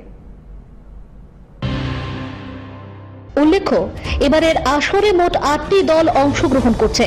ইতিমধ্যে প্রতিযোগিতাকে সামনে রেখে সবগুলো ক্লাবই নিজেদের প্রস্তুতি শুরু করে দিয়েছে। এরকমই ছবি দেখা গেল মঙ্গলবার উমাকান্ত মিনি স্টেডিয়ামে। অনুশীলন করতে এসে মোচা ক্লাবের কোচ সুজিত ঘোষ দাবি করেন, এই প্রতিযোগিতাকে সামনে রেখে বিগত 1 জুলাই থেকেই অনুশীলন শুরু হয়েছে। ত্রিপুরা ফুটবল অ্যাসোসিয়েশন পরিচালিত বি ডিভিশন লিগ ফুটবলকে সামনে রেখে আমাদের মোচা ক্লাব জুলাইয়ের 1 তারিখ থেকে তাদের প্র্যাকটিস শুরু করেছে। তো বেশিরভাগই লোকাল প্লেয়ার। প্রথম দিকে ফার্স্ট ম্যাচ হচ্ছে 7 তারিখ ত্রিপুরা স্পোর্টস স্কুল। প্রথম দিকে কোনো প্লেয়ার আনার লক্ষ্য নেই, হয়তো পরবর্তী ক্ষেত্রে অবস্থা বুঝে সেইভাবে প্লেয়ার আনার চিন্তাভাবনা রয়েছে আর কি। তো যা আমার টিম রয়েছে তাতে আশা করি একটা ভালো ফলাফল উপহার দিতে পারবো। Bureau report, Tripura news 8। রাজ্যে একের পর এক সামাজিক অবক্ষয়ের ঘটনা ঘটেই চলেছে। ছেলে দিব্যাঙ্গ হওয়ার কারণে বাবা মায়ের মধ্যে কলহ লেগেই থাকতো প্রতিনিয়ত। সেই কলহকে কেন্দ্র করে অবশেষে নিজ সন্তান নিতে অস্বীকার করল এই দম্পতি। ঘটনা বেলুনিয়া শহরের করোনা রায় স্মৃতি কলোনি এলাকায়। ঘটনার বিবরণে জানা যায়, এই এলাকায় বসবাসকারী শঙ্করশীল গত রাতে তার স্ত্রীকে প্রাণে মারার চেষ্টা করেন। পেশায় তিনি একজন গাড়ি চালক। এরপর তার স্ত্রী এলাকাবাসীর সহায়তায় কোনো ক্রমে রাত কাটিয়ে সকালে বেলুনিয়া মহিলা থানায় স্বামী শঙ্করশীলের বিরুদ্ধে নির্যাতনের মামলা করে বেলুনিয়া মহকুমার রাজনগরের দুর্গাপুর এলাকায় বাপের বাড়িতে চলে যান। অপরদিকে শঙ্করশীল ও যথারীতি কাজের উদ্দেশ্যে বেরিয়ে যায় 5 বছরের দিব্যাঙ্গ ছেলে শুভজিৎকে ঘরে তালাবন্দি করে। স্থানীয় জনগণ এভাবে একটি শিশুকে ঘরে একা তালাবন্দি করে রেখে যাওয়ার ঘটনায় এলাকা স্থানীয়দের মাধ্যমে খবর পেয়ে পুলিশ ঘটনা তদন্তে গিয়ে ওই অবস্থায় শিশুটিকে দেখতে পেয়ে খবর দেন দক্ষিণ জেলা চাইল্ড ওয়েলফেয়ার কমিটি এবং চাইল্ড লাইনকে। খবর পেয়ে চাইল্ড লাইন কর্তৃপক্ষ শিশুটিকে উদ্ধার করে বেলুনিয়া হাসপাতালে নিয়ে আসে। অভুক্ত শিশুটিকে খাবার খাওয়ানোর ব্যবস্থা করেন। এ ব্যাপারে দক্ষিণ জেলা চাইল্ড ওয়েলফেয়ার কমিটির চেয়ারম্যান লক্ষণ মালাকার জানান, শিশুটির বাবার সাথে যোগাযোগ করা হলে বাবাও শিশুকে গ্রহণ করতে অরাজি। অপরদিকে শিশুটির মায়ের সাথে যোগাযোগের চেষ্টা করলে কোনোভাবেই যোগাযোগ করা সম্ভব হয়নি। এরপর 5 বছরের মুখ বধির শুভজিৎ শীলকে সমস্ত আইনি প্রক্রিয়া মেনে চাইল্ড ওয়েলফেয়ার কমিটি এবং চাইল্ড লাইন কর্তৃপক্ষ উদয়পুর শিশু গৃহে নিয়ে যায়। এখন থেকে শিশুটি শিশু গৃহেই বড় হবে, পিতামাতার ভালোবাসা ছাড়া। আজকে সকালবেলা আমাদের কাছে খবর এলো 10টা-11টার সময় একটা বাচ্চা মা বাবা কোথাও চলে গেছে তালা মেরে। এটা ভাবলাম না বাচ্চাটা মা বাবা কোথাও কাছাকাছি গেছে, এবং ক্রমে ক্রমে পাড়ার থেকে আমরা খবর নিলাম এখানকারই বিলোনিয়ার একটা পূর্ববর্ষী অন্তর্ভুক্ত, তার মধ্যে চাইল্ড লাইন খবর দিয়েছে। কত বছরের বাচ্চা? এটা অ্যাবাউট 5 ইয়ার্স হবে মনে হচ্ছে, 5 বছরের মধ্যে হবে। চাইল্ড লাইন খবর গেল, চাইল্ড লাইনকে নিয়েই উমর পুলিশ গেল ওদের বাড়িতে, দেখলো তালা মারা অবস্থা, বাচ্চা শিশু পড়ে আছে। 7টা হবে প্রায়। পাড়ার সবাই সাহায্য করে বাচ্চাকে রেস্কিউ করা হলো। রেস্কিউ করার সময় মাও ছিল না, বাবা ছিল না। পরবর্তী সময় আমাদের সঙ্গে যোগাযোগ হয়েছে, আমরা কথা বলেছি, বাবার সঙ্গে কথা বলেছি। বাবা বলছে যে ও 7টা-8টা বেরিয়ে গেছেন, কিন্তু প্রকৃতপক্ষে আমরা পরে জানতে পারলাম যে বাবাও ছিল 10টা পর্যন্ত, মাও ছিল। তাদের মধ্যে গতকালকে খুব ঝগড়া হয়েছে, প্রায় ঝগড়া হতো, এবং মায়ের পক্ষ থেকে এমনও শুনেছি আজকে ওমান পেয়েছে কেসও দিয়েছে। আমি নিজেও কথা বলেছি, মার সঙ্গে কথা বলিনি, বাচ্চার দিদা এবং মার সঙ্গে কথা বলেছি। ওরা বলেছে ওর বাচ্চার যে শুভজিৎ, বাচ্চার নাম শুভজিৎ, ওর বাবার সঙ্গে অনেক ডিফারেন্স আছে। ওর শুভজিৎ শীল। শুভজিৎ শীল। এরপরে আমি চেষ্টা করেছি যে বাচ্চার মার হাতে তুলে দেওয়ার জন্য। বাচ্চার মার সঙ্গে কিছুতে কথা বলতে দেবো না, বাচ্চার দিদা এবং বাচ্চার মামা বলছে কিছুতে আমরা মার সঙ্গে কথা বলতে দেবো না। আমাকে বলছে যে কোনো টেলিফোন নাম্বার নেই ইত্যাদি ইত্যাদি। ও হঠাৎ করে বলছে যে বাচ্চার মা আগরতলা কোনো একটা বাড়িতে কাজ করার জন্য চলে গেছে। এটা মনে হচ্ছে কতটা সত্য মিথ্যা আমরা জানি না, আমরা যাচাই করবো কালকে থেকে। আসলে 5 বছর পর্যন্ত আইন অনুযায়ী বাচ্চার মায় কিন্তু মা ডাকের আধিকারিক ব্যক্তি 5 বছর পর্যন্ত। আমি কথা বললাম যে তাদের একটা অনীহ দেখলাম, বাচ্চা নিয়ে কী করবো। বাচ্চারা আমি শুনেছি বাচ্চারা শুনে কথা বলতে পারে না। এখন কি করবেন বাচ্চাটাকে? এখন বাচ্চাকে আমরা এক্ষুনি হোমে পাঠিয়ে দিচ্ছি। কোথায়? এটা উদয়পুরে একটা হোম আছে, শিশুগৃহ, যেখানে 5 বছরের নিচে থাকে। পরে আমরা দেখবো, এটা এনকোয়ারি করবো, আমরা বিভিন্ন এনকোয়ারি করি, যারা সঠিক তথ্য বের করবো, তথ্য বের করে আমরা সেই অনুযায়ী আমরা পদক্ষেপ নেব। Bureau report, Tripura news 8।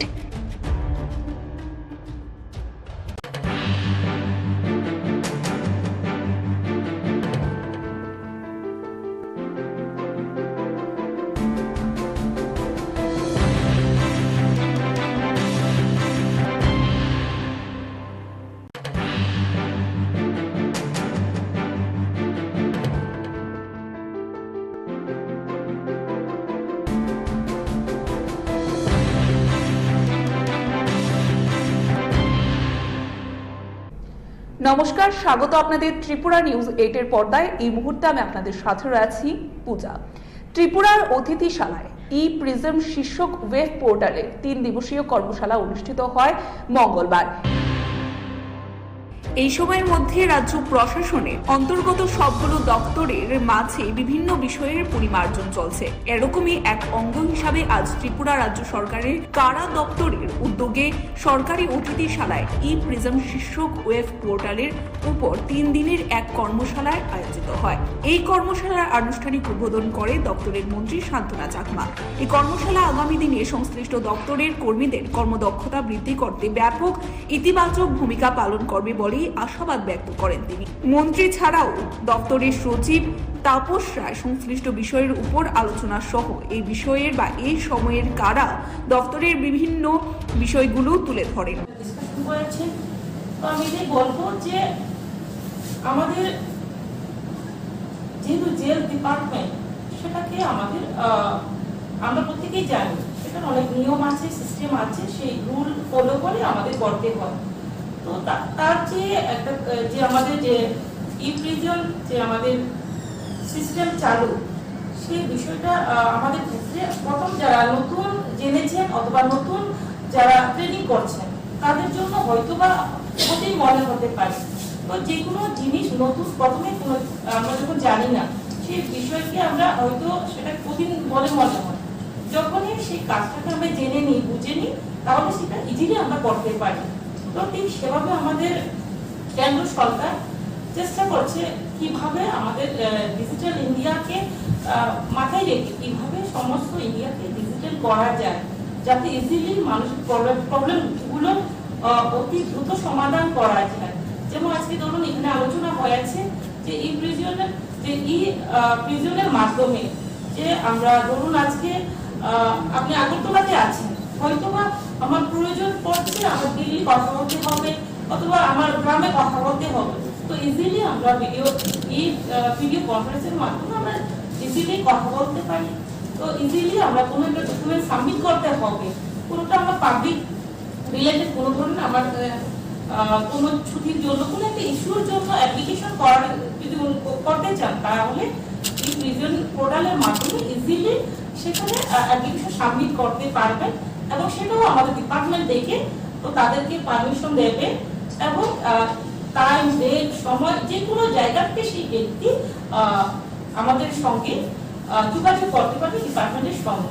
তো তার পাশাপাশি আমাদেরও ইজি হবে যে আজকে হাত দিয়ে লিখে আমাকে এক টেবিল থেকে অন্য টেবিলে কোনো একটা ইস্যু কোনো একটা ইম্পর্টেন্ট ফাইল আমাকে দিতে হয়, আজকে সেটা যদি আমার প্রত্যেকেই জানে তাহলে আমাকে যেতে হবে না, আমি ইমেলের মাধ্যমে আমার পোর্টালের মাধ্যমে যে কোনো কিছু ইজিলি আমরা করতে পারবো, তো আমার প্র্যাকটিক্যালি যেতে হবে না, সেটাও অনেকটা আমাদের কাজে লাগবে। আমি আশাবাদী যে আমাদের এই পোর্টালের যে আমাদের যে কাজ সেটা যদি কিভাবে করতে হবে আমরা যদি প্রত্যেকে ইজিলি আমরা যদি জানি, তাহলে আমাদের দপ্তর আরো কাজের ক্ষেত্রে গতি পাবে, কাজ আমাদের হবে।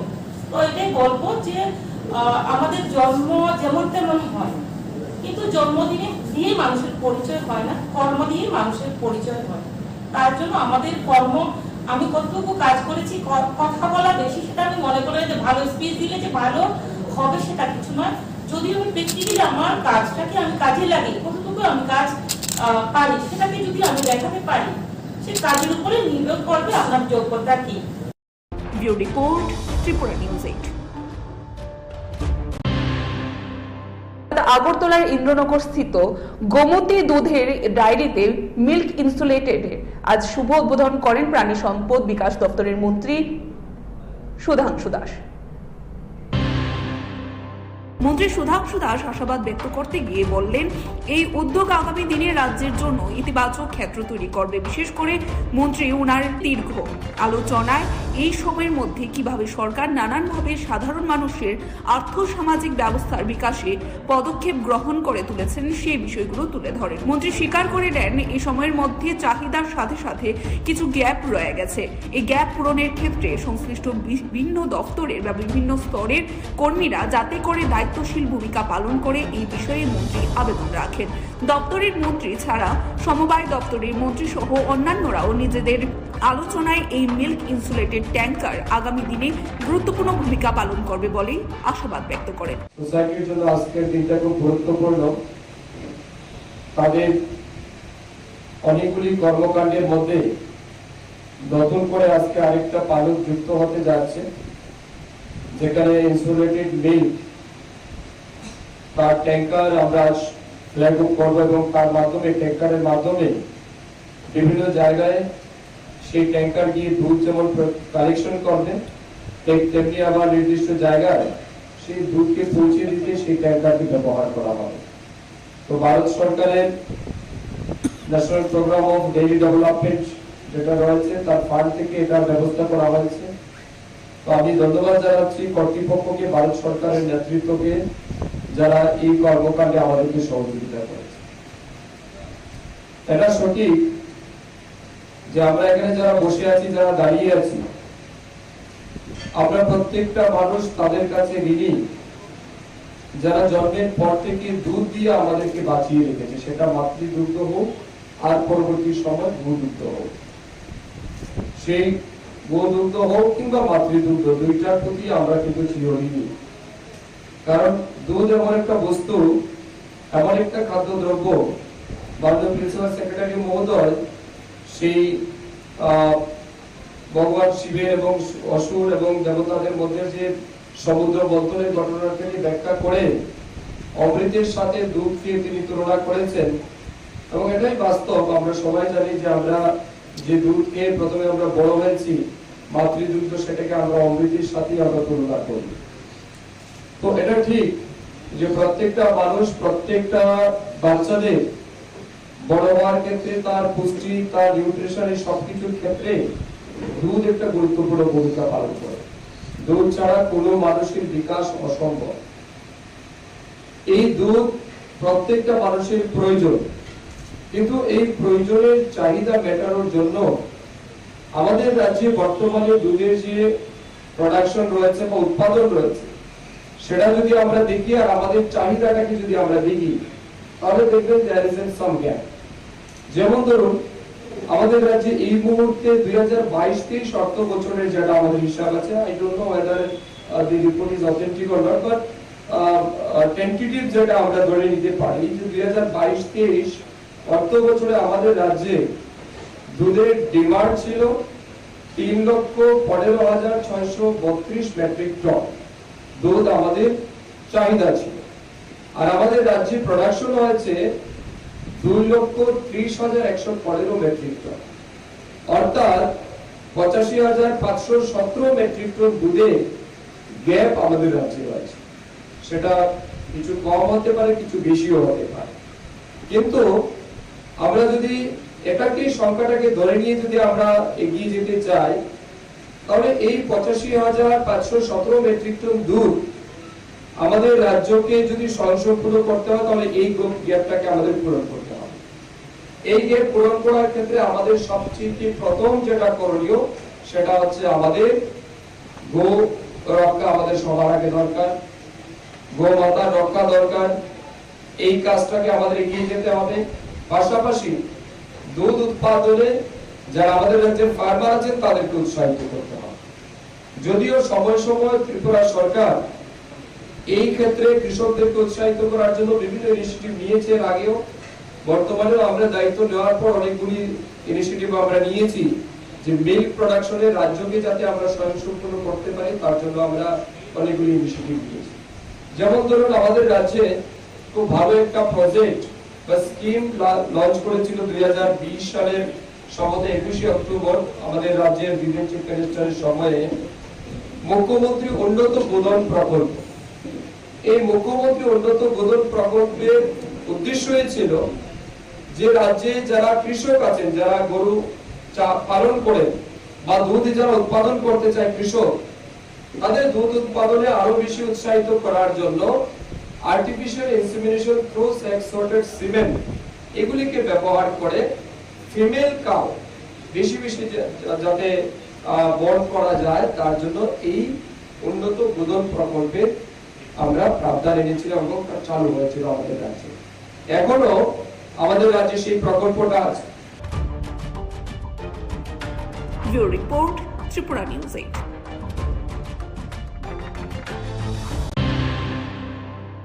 অতি সম্প্রতি দেখা যায় যে জাতীয় স্তরে জনজাতি খেলো মহোৎসব অনুষ্ঠিত হয় উড়িষ্যার ভুবনেশ্বরে বিগত জুন মাসের 9 থেকে 12 তারিখ। এই 4 দিন ব্যাপী যে খেলা অনুষ্ঠিত হয়, সেখানে সেই অনুষ্ঠানে অংশগ্রহণ করে পুরস্কার জয় করে আনতে সক্ষম হয় দশরথ দেববর্মা সাই সেন্টারের বেশ কয়েকজন ক্রীড়াবিদরা। এবার সংশ্লিষ্ট ক্রীড়াবিদদের সংবর্ধিত এবং পুরস্কৃত করতে আজ রাজ্যের ক্রীড়ামন্ত্রী টিঙ্কু রায়, পুর নিগমের ডেপুটি মেয়র মনিকা দাস দত্ত, পশ্চিম ত্রিপুরা জেলার জেলা শাসক দেবপ্রিয় বর্ধনের উপস্থিতিতে এক জনাকীর্ণ অনুষ্ঠান আয়োজিত হয়। উক্ত অনুষ্ঠানে আলোচনা করতে গিয়ে রাজ্যের ক্রীড়ামন্ত্রী টিঙ্কু রায় যারা বিজয়ী হয়েছেন তাদের অভিনন্দন জানান এবং আগামী দিনে যাতে করে তাদের খেলার পরিসর আরো বৃদ্ধি পায় তার জন্য শুভকামনা প্রকাশ করেন। মন্ত্রী সংশ্লিষ্ট সকলের উদ্দেশ্যে আবেদন করে বলেন, আগামী দিনে রাজ্যের মধ্যে যাতে করে আরো বেশি করে দীপা কর্মকারের মতো প্রতিভাবান খেলোয়াড় তৈরি করা যায়, সেই ব্যাপারে প্রত্যেককে মনোনিবেশ করতে হবে। মন্ত্রী আরও দাবি করেন যে ত্রিপুরা রাজ্যের তুলনায় সার্বিকভাবে পিছিয়ে পড়া অন্যান্য বেশ কয়েকটা রাজ্যে ক্রীড়া ক্ষেত্রে যদি এগিয়ে যেতে পারে, তাহলে ত্রিপুরা কেন পারবে না? ত্রিপুরাও পারতে হবে বা ত্রিপুরাকেও সেখানে পারতে হবে। তোমরা যারা উড়িষ্যাতে গিয়েছিলে খেলায়, সেখান থেকে যারা ভালো সম্মান নিয়ে খেলেছে, যারা বিভিন্ন স্তরে জয়ী হয়েছে, সবাইকে আমরা অভিনন্দন জানাই। আগামী দিন যেন ত্রিপুরার যে নাম আরো উজ্জ্বল হয়, আমরা ঈশ্বরের কাছে প্রার্থনা করি। একদম কথা বলবো যে আমরা ত্রিপুরাতে যারা খেলাধুলার সঙ্গে যুক্ত রয়েছে, যারা খেলা শেখানোর সঙ্গে কোচ যারা রয়েছেন এবং যারা আমাদের দপ্তরে রয়েছে, আমরা এই খেলাটাকে যেন সত্যিকারের খেলার জন্যই আমরা দেখি আমাদের থেকে অনেক ছোট মণিপুর রাজ্য, যেখানে পপুলেশন আমাদের থেকে কম, আর্থিকভাবেও আমাদের থেকে একটু পিছিয়ে, তারপরেও কিন্তু তারা আমাদের থেকে খেলাধুলায় অনেকখানি এগিয়ে চলছে। আমরা 2014-15 সালের গল্প নিয়ে আজও আমরা চলছি, যে দীপা কর্মকার আমাদের অলিম্পিয়াড। তো আমরা এর থেকে বেরোতে হবে, অর্থাৎ আরো আমরা দীপা কর্মকারের মতো খেলোয়াড় চাই প্রত্যেক বছর যেন আসে আমাদের রাজ্যে। আমরা সৌন্দা কর্মের মতো খেলোয়াড় যেন আরো আমরা পাই, তার জন্য আমাদের চেষ্টা, আমাদের সেভাবে খেলা এগোতে হবে। আমাদের সরকার যে সমস্ত ইনফ্রাস্ট্রাকচার যেগুলো করছে বা কেন্দ্র সরকারের সরকার যেগুলো হচ্ছে, আমরা কোনো অবস্থাতেই আমরা বলতে পারি অন্যান্য রাজ্যের তুলনায় পিছিয়ে নেই। আজকে আমরা দেখি আমাদের রাজ্যে ফুটবল সিনথেটিক যে ট্রেকগুলো হয়েছে, মাঠ হয়েছে, সুইমিং পুল হচ্ছে বা অন্যান্য যে স্টেডিয়াম যেগুলো হয়েছে রাজ্যে, গোটা রাজ্যে ছড়িয়ে ছিটিয়ে, খুব একটা আমরা পিছনে অন্যান্য রাজ্যের তুলনায় সেরকম আমরা উত্তর পূর্বাঞ্চলের যে রাজ্যগুলো, আমরা আমাদের মাননীয় সচিব আর আমি গিয়েছিলাম মণিপুরে, সেখানে তাদের যে পরিকাঠামো খুব একটা উন্নয়ন পরিকাঠামো এরকম নয়। কিন্তু আমরা এখান থেকে ভাবি, আমরা যারা যে মণিপুর বোধহয় তারা ইনফ্রাস্ট্রাকচার খুব উন্নয়ন করেছে, তাদের ইনডোর হলটা যেখানে আমরা দেখলাম সেটা 25-30 বছর আগে হয়েছে। আমরা কাছে যে ইনডোর হলটা রয়েছে, এত আধুনিক হল, সেখানে আধুনিক মানের বিভিন্ন ইকুইপমেন্ট রয়েছে। আমাদের যতগুলো মাঠ রয়েছে সেগুলো আজকের দিনে ভালো মাঠ তৈরি হয়েছে। আর এই এরিয়া যে আমরা এখানে দেখলাম অ্যাথলেটিক যে গ্রাউন্ডটা, সেটা হচ্ছে হকির জন্য একটা মাঠ হচ্ছে, ফুটবল গ্রাউন্ডটা হবে। আমরা সরকার কাজ করে চলছে, কিন্তু আমরা যারা খেলাধুলার সঙ্গে যারা আছি, যারা খেলাধুলা শেখাই বা আমরা কোচ যারা রয়েছে, আমরাও যেন আমাদের মন থেকে, খেলাটা এরকম নয় যে গায়েব জোরে করা সম্ভব, মন থেকে করতে হবে, হৃদয় থেকে করতে হবে। হ্যাঁ, আমরা রাজ্যের জন্য, দেশের জন্য করতে চাই। আমাদের দেশ অনেক এগিয়েছে। আজকে আমাদের দেশে দেখবেন যে সমস্ত জিনিসগুলো আমরা বাইরের থেকে আনতাম আজ থেকে 10-15 বছর আগেও, আজ কিন্তু আমরা সেগুলো আনি না। এই যেমন আমরা দেখছি বন্দে ভারত ট্রেন, একসময় আমাদের ভারতে এই কলকাতাতে যে মেট্রোটা চলে, সেই মেট্রোটা জাপান থেকে এসছে। আজ কিন্তু আর জাপান থেকে ট্রেন আনতে হয় না, আজ আমাদের ভারতেই মেট্রোর কাজ হচ্ছে, মেট্রো তৈরি হয়। মেট্রো শুধু হাই স্পিড ট্রেন, বন্দে ভারতের মতো ট্রেন আমাদের ভারতে তৈরি হয়েছে, যুদ্ধের বিমান তৈরি হচ্ছে, হেলিকপ্টার তৈরি হচ্ছে, ভ্যাকসিন তৈরি হচ্ছে। আর সমস্ত দেশ বিদেশে যত কর্পোরেট হাউসগুলো রয়েছে, সিআইআই ব্যাংক হোক, আইসিআই ব্যাংক হোক, এইচডিএফসি ব্যাংক হোক, এই ধরনের যত বড় ব্যাংকিং সেক্টরে যত দেখবেন সিইওরা রয়েছে, তারা ভারতীয়রা রয়েছে। তো বিদেশের দেশে এবং বড় কর্পোরেট হাউসে আমাদের ভারতীয়রা তাদের একটা অন্যতম জায়গা স্থান করে নিয়েছে। একটা জায়গা যেখানে আমরা একটু পিছিয়ে, সেটা হলো খেলাধুলায়। আমরা যখন দেখি আন্তঃরাষ্ট্রীয় স্তরে কোনো খেলা হচ্ছে, তখন আমরাও সেই উগান্ডা, নাইজেরিয়া, কেনিয়া তাদের সমসাময়িক স্তরে আমরা চলে যাই। অথচ পৃথিবীর আজকে 5ম স্থানে আমাদের অর্থনৈতিক অবস্থান, বা আমরা আমাদের যে ভারতের প্রধানমন্ত্রী আজ পৃথিবীর সর্বশ্রেষ্ঠ এবং কি বলবো জনপ্রিয় প্রধানমন্ত্রী। আজ আমরা সেইভাবে যদি আমাদের খেলাধুলাটাকেও আমাদের সেই ভাবনা এগোতে হবে যে আমরা বিশ্ব দরবারে আমাদেরকে 1 নম্বরে তখনই সম্ভব হবে যে সব স্তর থেকে যখন আমরা এগিয়ে যাব। Bureau report, Tripura news 8। বর্তমানে দেখা যাচ্ছে যে রাজ্যের বিভিন্ন বাজারের যে নিত্য প্রয়োজনীয় সামগ্রী রয়েছে, অর্থাৎ কাঁচা লঙ্কা, আদা, আলু, পেঁয়াজ, সেই সামগ্রীগুলির দাম রয়েছে ঊর্ধ্বমুখী এবং সেই বিষয়গুলি আজ সরজমিনে একেবারে খতিয়ে দেখতে দেখা যায় সদর মহকুমা প্রশাসন এবং খাদ্য দপ্তরের আধিকারিকদের। রাজ্যের বিভিন্ন বাজারে তারা গিয়ে বিষয়টি পরিলক্ষিত করেন।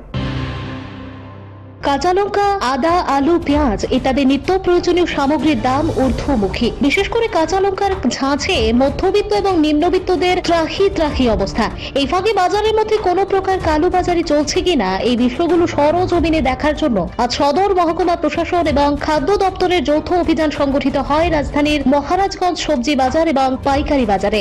গোটা অভিযান সম্পর্কে খাদ্য দপ্তরের জনৈক আধিকারিক দাবি করেছেন, সমস্ত বিষয় পর্যবেক্ষণ করে ওনারা বুঝতে পেরেছেন সবকিছু সবকিছু ঠিকঠাক থাকলে আগামী কিছুদিনের মধ্যেই দাম নিয়ন্ত্রণের মধ্যে চলে আসবে। পাশাপাশি তিনি আরো দাবি করেছেন, আজকের এই অভিযান চলাকালীন দুইটা দোকানের মধ্যে কিছু অনিয়ম ধরা পড়ায় সংশ্লিষ্ট দোকানীদের বিরুদ্ধে নিয়ম অনুযায়ী ব্যবস্থা গ্রহণ করা হবে। আসলে আমাদের খাদ্য অধিকর্তার নির্মল অধিকারী স্যারে কালকে আমাদেরকে তারা ফোন করেছিল যে বাজারে যে সবজির দাম, বিশেষ করে কাঁচা লঙ্কা, আলু, পেঁয়াজ, টমেটো এটা ঊর্ধ্বমুখী, সেটা যাচাই করার জন্য আমাদের সদর মহকুমা শাসকের অধীন আমাদের এনফোর্সমেন্ট টিম আগে থেকেই গড়া আছে। তো আমাদের এনফোর্সমেন্ট টিম সহকারে আজকে আমরা মহারাজগঞ্জ বাজারে পরিদর্শন করে আমরা অনেক কাঁচামালের দোকান, যেমন আলু, পেঁয়াজ, কাঁচা লঙ্কা, আদা, টমেটো ইত্যাদির দোকান আমরা ভিজিট করলাম। সর্বশেষে এই মুদির দোকানখানেও ভিজিট করলাম। এখানে ভিজিট করে দেখলাম ওনার যে বাটখারার যে মাপনের জিনিস, যেটা রেনু থাকার কথা সেটাও রেনু নাই। তাছাড়া ওনার দোকানে আচার এবং সরষার তেল এক্সপায়ারি পাওয়া গেছে। তাছাড়া ফুড স্টাফ লাইসেন্সও নেই। ওনার যে সার্টিফিকেটটা আমরা সিজ করলাম, আমাদের এসডিএম অফিসে যাওয়ার জন্য বললাম, ওনাকে নোটিশ জারি করা হবে। তারপরে এসডিএম স্যারের কন্ট্রোল অর্ডার মোতাবেক যা অ্যাকশন নেওয়া নেবে। তো মূলত আজকে অভিযানের মূল লক্ষ্য সবজি বাজার পরিদর্শন করে মূল্য যাচাই করা। তো এটা যাচাই করে দেখলাম 2-3 দিন আগে যে আলু, পেঁয়াজ বা মরিচ, আদা বা টমেটো যা রেট ছিল, আজকের রেটটা তার থেকে একটু নামা আছে। এবং তাদের সাথে কথা বলে যে ব্যাপারটা বোঝা গেল, সে মাল বাজার অ্যাভেলেবেল আছে, রাস্তাতে আনার কোনো অসুবিধা নাই। আজকে টমেটো পাইকারি 80 টাকা বিক্রি হচ্ছে, আর খুচরা 100 টাকা বিক্রি হচ্ছে। মরিচ যেটা বিভিন্ন কোয়ালিটি আছে, 80 টাকা থেকে 120 টাকা থেকে 150 টাকা কেজি অবধি আছে, আর খুচরা 25 টাকা থেকে 30 টাকা সব পর্যন্ত আছে। এতদিন যে দামটা ঊর্ধ্বমুখী ছিল, কি কারণটাই মূলত কি কারণে ছিল? তারা তো এই ব্যাপারে কিছু বলছে না। কিছু তারা স্পেসিফিক কিছু বলতে পারছে না, শুধু বলছিল যে মালটার যোগান একটু কম ছিল। তারা স্পেসিফিক এই কথাটাই বলছে। কি কারণে যোগানটা কম তারা এটা বলতে পারে। কালকের থেকে সেটা রেগুলার হয়ে গেছে। সমিতির সঙ্গে আপনার কোনো কথা হয়েছে? আজকে সমিতির সাথে কথা হয়েছে। তারা আমাদের অভিযান দেখে তারা বলল যে আমরা আপনাদের সাথে বসবো, কোন জায়গায় ত্রুটি আসে সেই জিনিসটা দেখবো, এটা আলোচনার মাধ্যমে সেটা শেষ করব। সবসময় ওরা আমাদের কোঅপারেশন করে। আমরা এখনও ওদের যে কেন্দ্রীয় অফিস আছে আমরা মিলিত হবে, বৈঠক করব, যাতে বাজারের মূল্যটা নিম্নমুখী হয়, জনগণ যাতে সুবিধা পায় সেই দিকে আমরা নজর রাখব। Bureau report, Tripura news 8।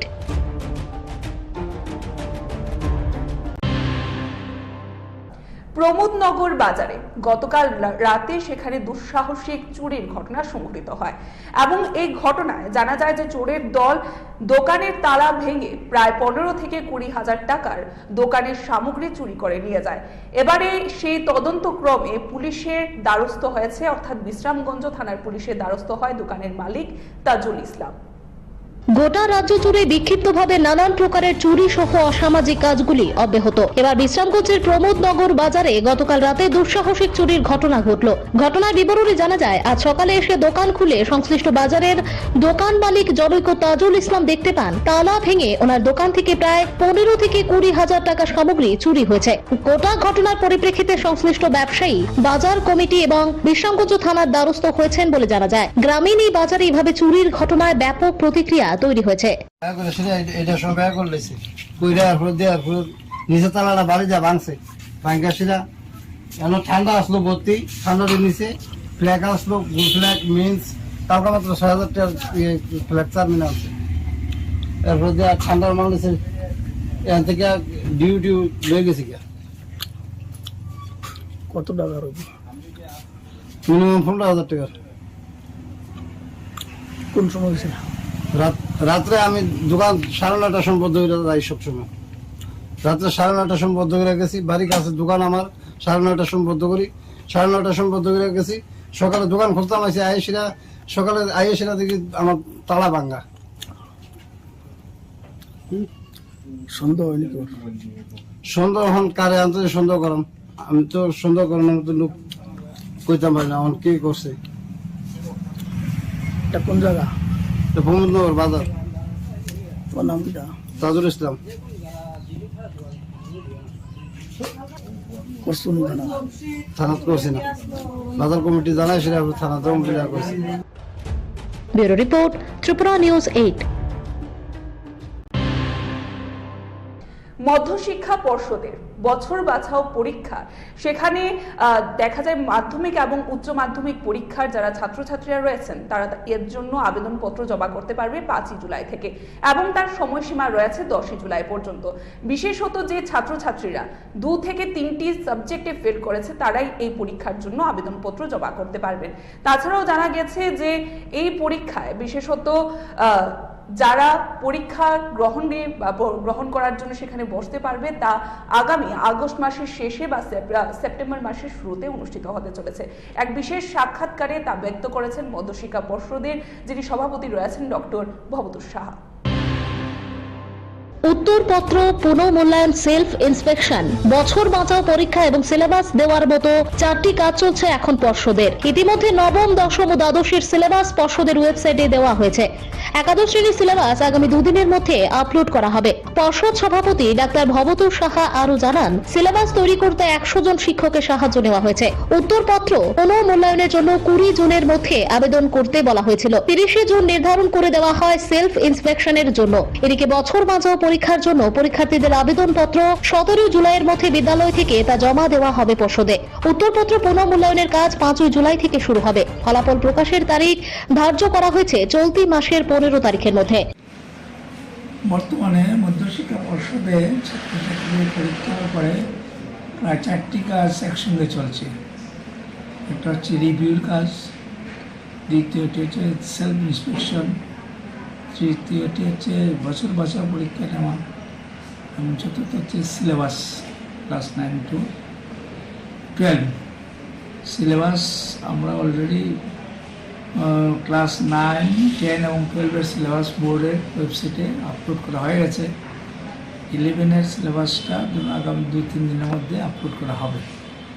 সিলেবাসের প্রস্তুতিতে আমরা প্রায় 1 শতাধিক বিদ্যালয় শিক্ষক এবং কলেজ শিক্ষকের সাহায্য নিয়েছি। তাদের সাহায্যে এটা কাজটা সম্পন্ন হয়েছে। রিভিউর ব্যাপারে আমাদের বোর্ডের তরফ থেকে যখন রেজাল্ট পাবলিকেশন হওয়ার পরে মার্কশিট দেওয়ার সময় বলা হয়েছিল রিভিউর জন্য অ্যাপ্লিকেশন স্কুলের ছাত্ররা জমা দেবে 20 জুনের মধ্যে স্কুলে, এবং স্কুল থেকে সেটা 23 জুনের মধ্যে বোর্ডে পাঠাতে হবে। রিভিউর ব্যাপারে একজন ছাত্র একসঙ্গে ম্যাক্সিমাম 3টা সাবজেক্টে রিভিউ করতে পারে, এবং সাবজেক্ট ফিস দিতে হবে বোর্ডকে 130 টাকা করে। সেলফ ইন্সপেকশন রিভিউর প্রায় সময় সেটা চলবে। তার জন্য ছাত্রছাত্রীদের অ্যাপ্লিকেশন করতে, স্কুলে অ্যাপ্লিকেশন করতে বলা হয়েছে 30 জুনের মধ্যে, এবং বোর্ডে তাদের অ্যাপ্লিকেশন 5 তারিখের মধ্যে, জুলাই 5 তারিখের মধ্যে আসার কথা। সেলফ ইন্সপেকশন একজন ছাত্র ইচ্ছে করলে পয়সার বিনিময়ে সবগুলো সাবজেক্টে দেখতে পারে। তার জন্য সাবজেক্ট প্রতি তাকে 250 টাকা ফিস দিতে হবে। বছর বাঁচাও পরীক্ষার নোটিফিকেশন ডেট এখনো হয়নি, শুধু অ্যাপ্লিকেশনের জন্য করা হয়েছে, ছাত্রছাত্রীদের জানানো হয়েছে তাদের 5 থেকে 10 জুলাইয়ের মধ্যে বিদ্যালয়ে অ্যাপ্লাই করতে হবে, এবং বিদ্যালয় থেকে সেটা 17 জুলাইয়ের মধ্যে বোর্ড অফিসে জমা দেবে। আর রিভিউর কাজ অ্যাপ্লিকেশনগুলো তো আমাদের কাছে এসে গেছে, আমরা খাতা বাছাই করে নিচ্ছি। আগামীকাল থেকে রিভিউর খাতা দেখা শুরু হবে। 3-4 দিনের মধ্যে খাতা দেখা শেষ হয়ে যাবে। আমরা আশা করছি 15-এর মধ্যে রিভিউর রেজাল্ট দিয়ে দেবো। এরপর রাষ্ট্রীয় সেলফ ইন্সপেকশনের খাতা দেখা, সেটাও এরকম আগামী সপ্তাহ নাগাদ সেলফ ইন্সপেকশন তারা শুরু করতে হবে। সেখানে নিয়ম হলো একজন ছাত্র তার একজন শিক্ষক অথবা তার গার্জিয়ান লেভেলে একজনকে নিয়ে আসতে পারে, তাকে খাতাটা দেওয়া হবে এবং সঙ্গে একটা কাগজ পেপার দেওয়া হবে। সেখানে কোশ্চেন ওয়াইজ সে কোন কোশ্চেনে কত নাম্বার পাবে সে নিজে লিখে দেবে, কত পেয়েছে সেটা লেখার জন্য। আমরা সেই কাগজগুলা ওই প্রসেস হয়ে যাওয়ার পর নির্দিষ্ট টিচার এনে সাবজেক্টের টিচার এনে আমরা এই কাগজটা দেবো এবং বলবো যে এর ভিত্তিতে আপনার খাতাটা আবার নতুন করে দেবেন, ইচ্ছে করছে সেই নাম্বার নর্মালি নাম্বার বাড়লে তাকে জানানো হবে, কম হলে সাধারণত কমানো হয় না, কিন্তু পপুলেশন বেসিস আমরা এটা কমাই করার চেষ্টা করতে পারি। হচ্ছে অ্যাডমিনিস্ট্রেশন পদ্ধতি। আর বছর বাঁচাও যে যারা এখানে বছর বছর নিয়ম হচ্ছে যারা 3-5টা সাবজেক্ট মাধ্যমিক উচ্চ মাধ্যমিক সবাইকে মিনিমাম 500 করে পড়তে দিতে হবে। তার টোটাল যদি তার 150 হয় এবং এর মধ্যে যদি সে একটা বা 2টা বা 3টা ম্যাক্সিমাম যদি ফিল করে সেই সাবজেক্টগুলো সে বছর বছর পরীক্ষার জন্য এলিজিবল। তাতে যদি পাস করে যায় পাস হয়ে গেল, অত একটাতে যদি ফেল করে তাহলে তাকে কম্পার্টমেন্টালি দিতে পারবে আগামী বছর। ঠিক আছে, নিয়ম হবে। ঠিক আছে, বছর বছর কি আগামীকালকের থেকে ফর্ম ফিল আপ শুরু হবে? ফর্ম ফিল আপ অলরেডি হয়ে গেল, বছর বছর ফর্ম ফিল আপ, হ্যাঁ কালকে ফর্ম ফিল আপ করবে 10 তারিখ করবে। আর স্কুল সেটা 17 তারিখের মধ্যে পরীক্ষাটা কবে নেওয়া যেতে পারে? পরীক্ষাটা হবে সামনে আগস্টের শেষে অর্থাৎ স্কুলের সাথে। Bureau report, Tripura news 8।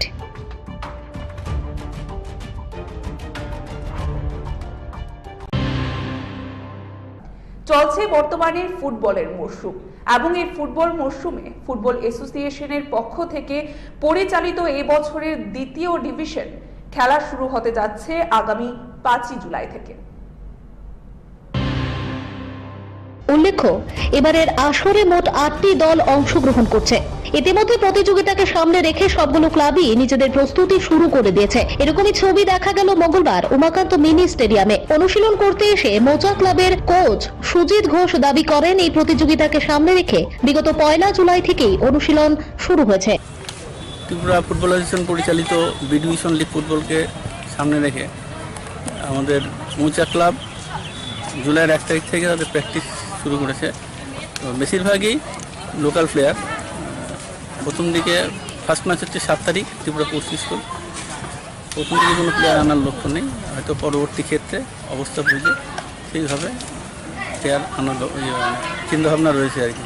তো যা আমার টিম রয়েছে তাতে আশা করি একটা ভালো ফলাফল উপহার দিতে পারবো। Bureau report, Tripura news 8। রাজ্যে একের পর এক সামাজিক অবক্ষয়ের ঘটনা ঘটেই চলেছে। ছেলে দিব্যাঙ্গ হওয়ার কারণে বাবা মায়ের মধ্যে কলহ লেগেই থাকতো প্রতিনিয়ত। সেই কলহকে কেন্দ্র করে অবশেষে নিজ সন্তান নিতে অস্বীকার করল এই দম্পতি। ঘটনা বেলুনিয়া শহরের করোনা রায় স্মৃতি কলোনি এলাকায়। ঘটনার বিবরণে জানা যায়, এই এলাকায় বসবাসকারী শঙ্করশীল গত রাতে তার স্ত্রীকে প্রাণে মারার চেষ্টা করেন। পেশায় তিনি একজন গাড়ি চালক। এরপর তার স্ত্রী এলাকাবাসীর সহায়তায় কোনো ক্রমে রাত কাটিয়ে সকালে বেলুনিয়া মহিলা থানায় স্বামী শঙ্করশীলের বিরুদ্ধে নির্যাতনের মামলা করে বেলুনিয়া মহকুমার রাজনগরের দুর্গাপুর এলাকায় বাপের বাড়িতে চলে যান। অপরদিকে শঙ্করশীল ও যথারীতি কাজের উদ্দেশ্যে বেরিয়ে যায় 5 বছরের দিব্যাঙ্গ ছেলে শুভজিৎকে ঘরে তালাবন্দি করে। স্থানীয় জনগণ এভাবে একটি শিশুকে ঘরে একা তালাবন্দি করে রেখে যাওয়ার ঘটনায় এলাকা স্থানীয়দের মাধ্যমে খবর পেয়ে পুলিশ ঘটনা তদন্তে গিয়ে ওই অবস্থায় শিশুটিকে দেখতে পেয়ে খবর দেন দক্ষিণ জেলা চাইল্ড ওয়েলফেয়ার কমিটি এবং চাইল্ড লাইনকে। খবর পেয়ে চাইল্ড লাইন কর্তৃপক্ষ শিশুটিকে উদ্ধার করে বেলুনিয়া হাসপাতালে নিয়ে আসে। অভুক্ত শিশুটিকে খাবার খাওয়ানোর ব্যবস্থা করেন। এ ব্যাপারে দক্ষিণ জেলা চাইল্ড ওয়েলফেয়ার কমিটির চেয়ারম্যান লক্ষণ মালাকার জানান, শিশুটির বাবার সাথে যোগাযোগ করা হলে বাবাও শিশুকে গ্রহণ করতে অরাজি। অপরদিকে শিশুটির মায়ের সাথে যোগাযোগের চেষ্টা করলে কোনোভাবেই যোগাযোগ করা সম্ভব হয়নি। এরপর 5 বছরের মুখ বধির শুভজিৎ শীলকে সমস্ত আইনি প্রক্রিয়া মেনে চাইল্ড ওয়েলফেয়ার কমিটি এবং চাইল্ড লাইন কর্তৃপক্ষ উদয়পুর শিশু গৃহে নিয়ে যায়। এখন থেকে শিশুটি শিশু গৃহেই বড় হবে, পিতামাতার ভালোবাসা ছাড়া। আজকে সকালবেলা আমাদের কাছে খবর হলো 10টা-11টার সময় যে একটা বাচ্চা মা বাবা কোথাও চলে গেছে তালা মেরে। এটা ভাবলাম না বাচ্চাটার মামা কোথাও কাছাকাছি গেছে এবং ক্রমে ক্রমে পাড়ার থেকে আমরা খবর নিলাম এখানকার বিলুনিয়ার একটা পূর্ববর্ষ অন্তর্ভুক্ত। তার মধ্যে চাইল্ড লাইন খবর দিয়েছে। কত বছরের বাচ্চা? এটা অ্যাবাউট 5 ইয়ার্স হবে মনে হচ্ছে, 5 বছরের মধ্যে হবে। চাইল্ড লাইন খবর দিল, চাইল্ড লাইনকে নিয়েই উমর পুলিশ গেল ওদের বাড়িতে, দেখলো তালা মারা অবস্থা, বাচ্চা শিশু পড়ে আছে।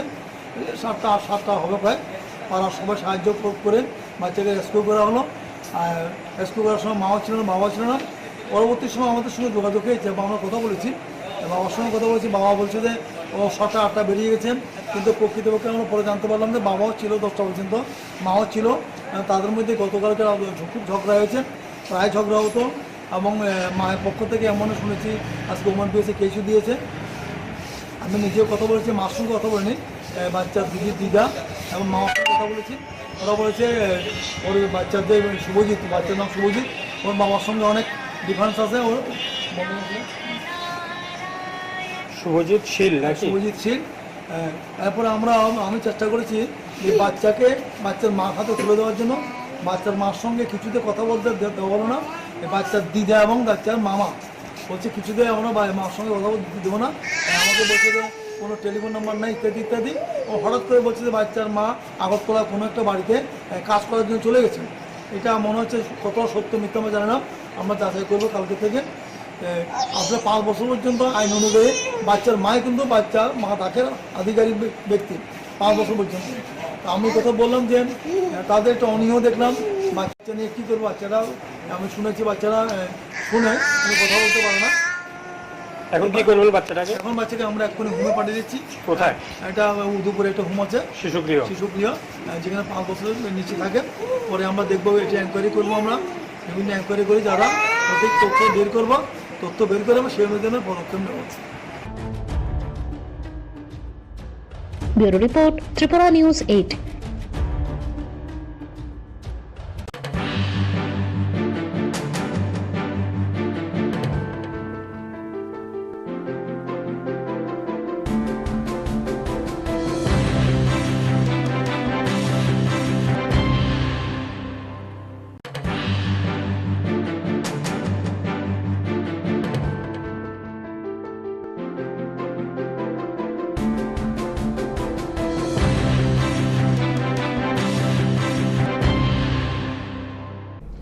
নমস্কার, স্বাগত আপনাদের ত্রিপুরা নিউজ 8 এর পর্দায়। এই মুহূর্তে আমি আপনাদের সাথে রয়েছি পূজা।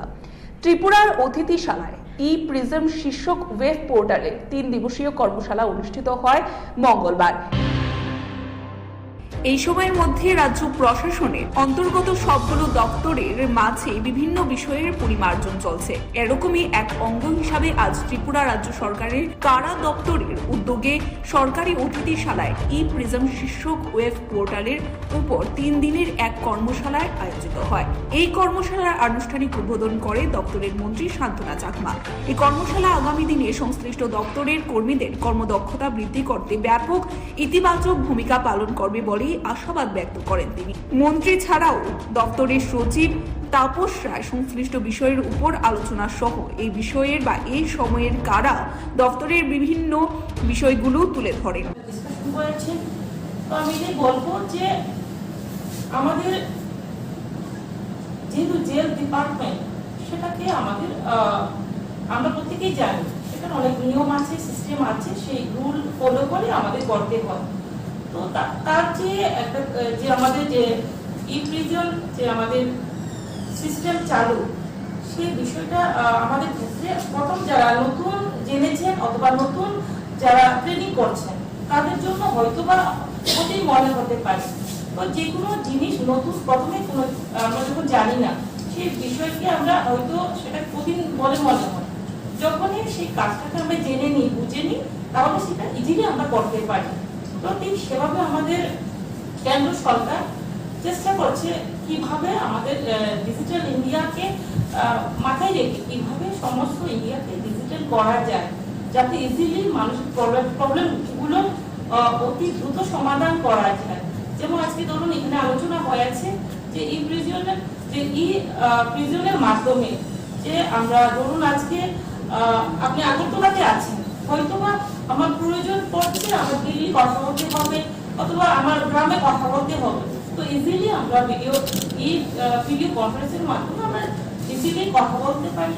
তো ইজিলি আমরা কোনো একটা ডকুমেন্ট সাবমিট করতে হবে, কোনোটা আমরা পাবলিক রিলেটেড কোনো ধরুন আমার কোনো ছুটির জন্য কোনো একটা ইস্যুর জন্য অ্যাপ্লিকেশন করার যদি করতে চান, তাহলে এই প্রিজন পোর্টালের মাধ্যমে ইজিলি সেখানে অ্যাপ্লিকেশন সাবমিট করতে পারবেন এবং সেটাও আমাদের ডিপার্টমেন্ট দেখে তো তাদেরকে পারমিশন দেবে এবং টাইম ডেট সময় যে কোনো জায়গা থেকে সেই ব্যক্তি আমাদের সঙ্গে যোগাযোগ করতে পারবে ডিপার্টমেন্টের সঙ্গে। তো তার পাশাপাশি আমাদেরও ইজি হবে যে আজকে হাত দিয়ে লিখে আমাকে এক টেবিল থেকে অন্য টেবিলে কোনো একটা ইস্যু, কোনো একটা ইম্পর্টেন্ট ফাইল আমাকে দিতে হয়। আজকে সেটা যদি আমার প্রত্যেকেই জানে তাহলে আমাকে যেতে হবে না, আমি ইমেলের মাধ্যমে, আমার পোর্টালের মাধ্যমে যে কোনো কিছু ইজিলি আমরা করতে পারবো। তো আমার প্র্যাকটিক্যালি যেতে হবে না, সেটাও অনেকটা কাজে লাগে। আমি আশাবাদী যে আমাদের এই পোর্টালে আমাদের যে কাজ সেটা কিভাবে করতে হবে আমরা যদি প্রত্যেকেই ইজিলি আমরা জানি তাহলে আমাদের আরো গভীরভাবে আমাদের হবে। তো এটা বলবো যে আমাদের জন্ম যেমন হয় কিন্তু জন্মে দিয়ে মানুষের পরিচয় হয়, কর্ম দিয়ে মানুষের পরিচয় হয়। তার জন্য আমাদের কর্ম, আমি কত কাজ করেছি, কথা বলা বেশিটা আমি মনে করে স্পিচ দিলে যে ভালো হয় সেটা কিছু নয়। যদি আমি পেটি আমার কাজকে আমি কাজে লাগি, তবু আমি সেটাকে যদি আমি দেখাতে পারি সেই কাজের উপরে নির্ভর করবে আমি যোগ্যতা কি। রিপোর্ট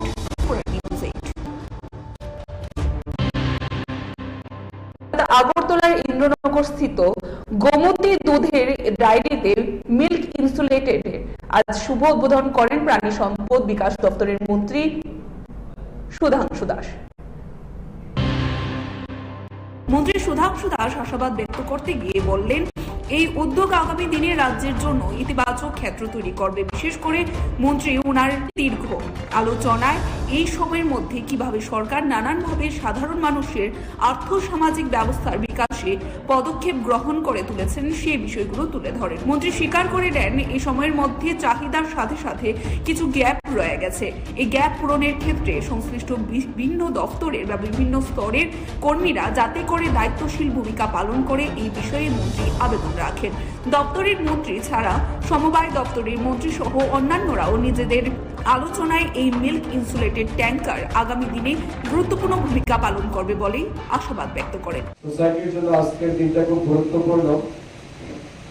তাদের অনেকগুলি কর্মকাণ্ডের মধ্যে নতুন করে আজকে আরেকটা পালক যুক্ত হতে যাচ্ছে, যেখানে ইনসুলেটেড মিল্ক তার ট্যাঙ্কার আমরা ফ্ল্যাগ অফ করবো এবং তার মাধ্যমে ট্যাঙ্কারের মাধ্যমে বিভিন্ন জায়গায় সেই ট্যাঙ্কার গিয়ে দুধ যেমন কালেকশন করবে, তেমনি আবার নির্দিষ্ট জায়গায় সেই দুধকে পৌঁছে দিতে সেই ট্যাঙ্কারটি ব্যবহার করা হয়। তো ভারত সরকারের national programme of dairy development যেটা রয়েছে তার ফান্ড থেকে এটার ব্যবস্থা করা হয়েছে। তো আমি ধন্যবাদ জানাচ্ছি কর্তৃপক্ষকে, ভারত সরকারের নেতৃত্বকে, যারা এই কর্মকাণ্ডে আমাদেরকে সহযোগিতা করেছে। এটা সঠিক যে আমরা এখানে যারা বসে আছি, যারা দাঁড়িয়ে আছি, আমরা প্রত্যেকটা মানুষ তাদের কাছে ঋণী যারা জন্মের পর থেকে দুধ দিয়ে আমাদেরকে বাঁচিয়ে রেখেছে, সেটা মাতৃদুগ্ধ হোক আর পরবর্তী সময় গোদুগ্ধ হোক। সেই গোদুগ্ধ হোক কিংবা মাতৃদুগ্ধ, দুইটার প্রতি আমরা কিন্তু চিরঋণী। কারণ দুধ এমন একটা বস্তু, এমন একটা খাদ্যদ্রব্য, মাননীয় প্রিন্সিপাল সেক্রেটারি মহোদয় সেই ভগবান শিবের এবং অসুর এবং দেবতাদের মধ্যে যে সমুদ্র মন্থনের ঘটনাটাকে ব্যাখ্যা করে অমৃতের সাথে দুধকে তিনি তুলনা করেছেন। এবং এটাই বাস্তব, আমরা সবাই জানি যে আমরা যে দুধকে প্রথমে আমরা বড় হয়েছি মাতৃদুগ্ধ, সেটাকে আমরা অমৃতের সাথে আমরা তুলনা করি। তো এটা ঠিক যে প্রত্যেকটা মানুষ, প্রত্যেকটা বাচ্চাদের বড় হওয়ার ক্ষেত্রে তার পুষ্টি, তার নিউট্রিশন, এই সবকিছুর ক্ষেত্রে দুধ একটা গুরুত্বপূর্ণ ভূমিকা পালন করে। দুধ ছাড়া কোনো মানুষের বিকাশ অসম্ভব। এই দুধ প্রত্যেকটা মানুষের প্রয়োজন, কিন্তু এই প্রয়োজনের চাহিদা মেটানোর জন্য আমাদের রাজ্যে বর্তমানে দুধের যে প্রোডাকশন রয়েছে বা উৎপাদন রয়েছে, সেটা যদি আমরা দেখি আর আমাদের চাহিদাটাকে যদি আমরা দেখি, তাহলে দেখবেন there is some gap। যেমন ধরুন আমাদের রাজ্যে এই মুহূর্তে 2022-23 অর্থ বছরের যেটা আমাদের হিসাব আছে, I don't know whether the report is authentic or not, but tentative যেটা আমরা ধরে নিতে পারি যে 2022-23 অর্থ বছরে আমাদের রাজ্যে দুধের ডিমান্ড ছিল 3,15,632 মেট্রিক টন, দুধ আমাদের চাহিদা ছিল। আর আমাদের রাজ্যে প্রোডাকশন হয়েছে 2,30,115 মেট্রিক টন, অর্থাৎ 85,517 মেট্রিক টন দুধে গ্যাপ আমাদের রাজ্যে রয়েছে। সেটা কিছু কম হতে পারে, কিছু বেশিও হতে পারে, কিন্তু আমরা যদি এটাকে সংখ্যাটাকে ধরে নিয়ে যদি আমরা এগিয়ে যেতে চাই, তাহলে এই 85,517 মেট্রিক টন দুধ আমাদের রাজ্যকে যদি স্বয়ংসম্পূর্ণ করতে হয়, তাহলে এই গ্যাপটাকে আমাদের পূরণ করতে হবে। এই গ্যাপ পূরণ করার ক্ষেত্রে আমাদের সবচেয়ে প্রথম যেটা করণীয় সেটা হচ্ছে আমাদের গো রক্ষা আমাদের সবার আগে দরকার, গোমাতার রক্ষা দরকার। এই কাজটাকে আমাদের এগিয়ে যেতে হবে। পাশাপাশি দুধ উৎপাদনে যারা আমাদের রাজ্যের ফার্মার আছেন তাদেরকে উৎসাহিত করতে হবে। যদিও সময় সময় ত্রিপুরা সরকার এই ক্ষেত্রে কৃষকদেরকে উৎসাহিত করার জন্য বিভিন্ন ইনিশিয়েটিভ নিয়েছে এর আগেও, বর্তমানেও আমরা দায়িত্ব নেওয়ার পর অনেকগুলি ইনিশিয়েটিভ আমরা নিয়েছি যে মিল্ক প্রোডাকশনে রাজ্যকে যাতে আমরা স্বয়ংসম্পূর্ণ করতে পারি তার জন্য আমরা অনেকগুলি ইনিশিয়েটিভ নিয়েছি। যেমন ধরুন আমাদের রাজ্যে খুব ভালো একটা প্রজেক্ট বা স্কিম লঞ্চ করেছিল 2020 সালের সম্ভবত 21 অক্টোবর আমাদের রাজ্যের ডিফেন্স চিফ মিনিস্টারের সময়ে মুখ্যমন্ত্রী উন্নত গোধন প্রকল্প।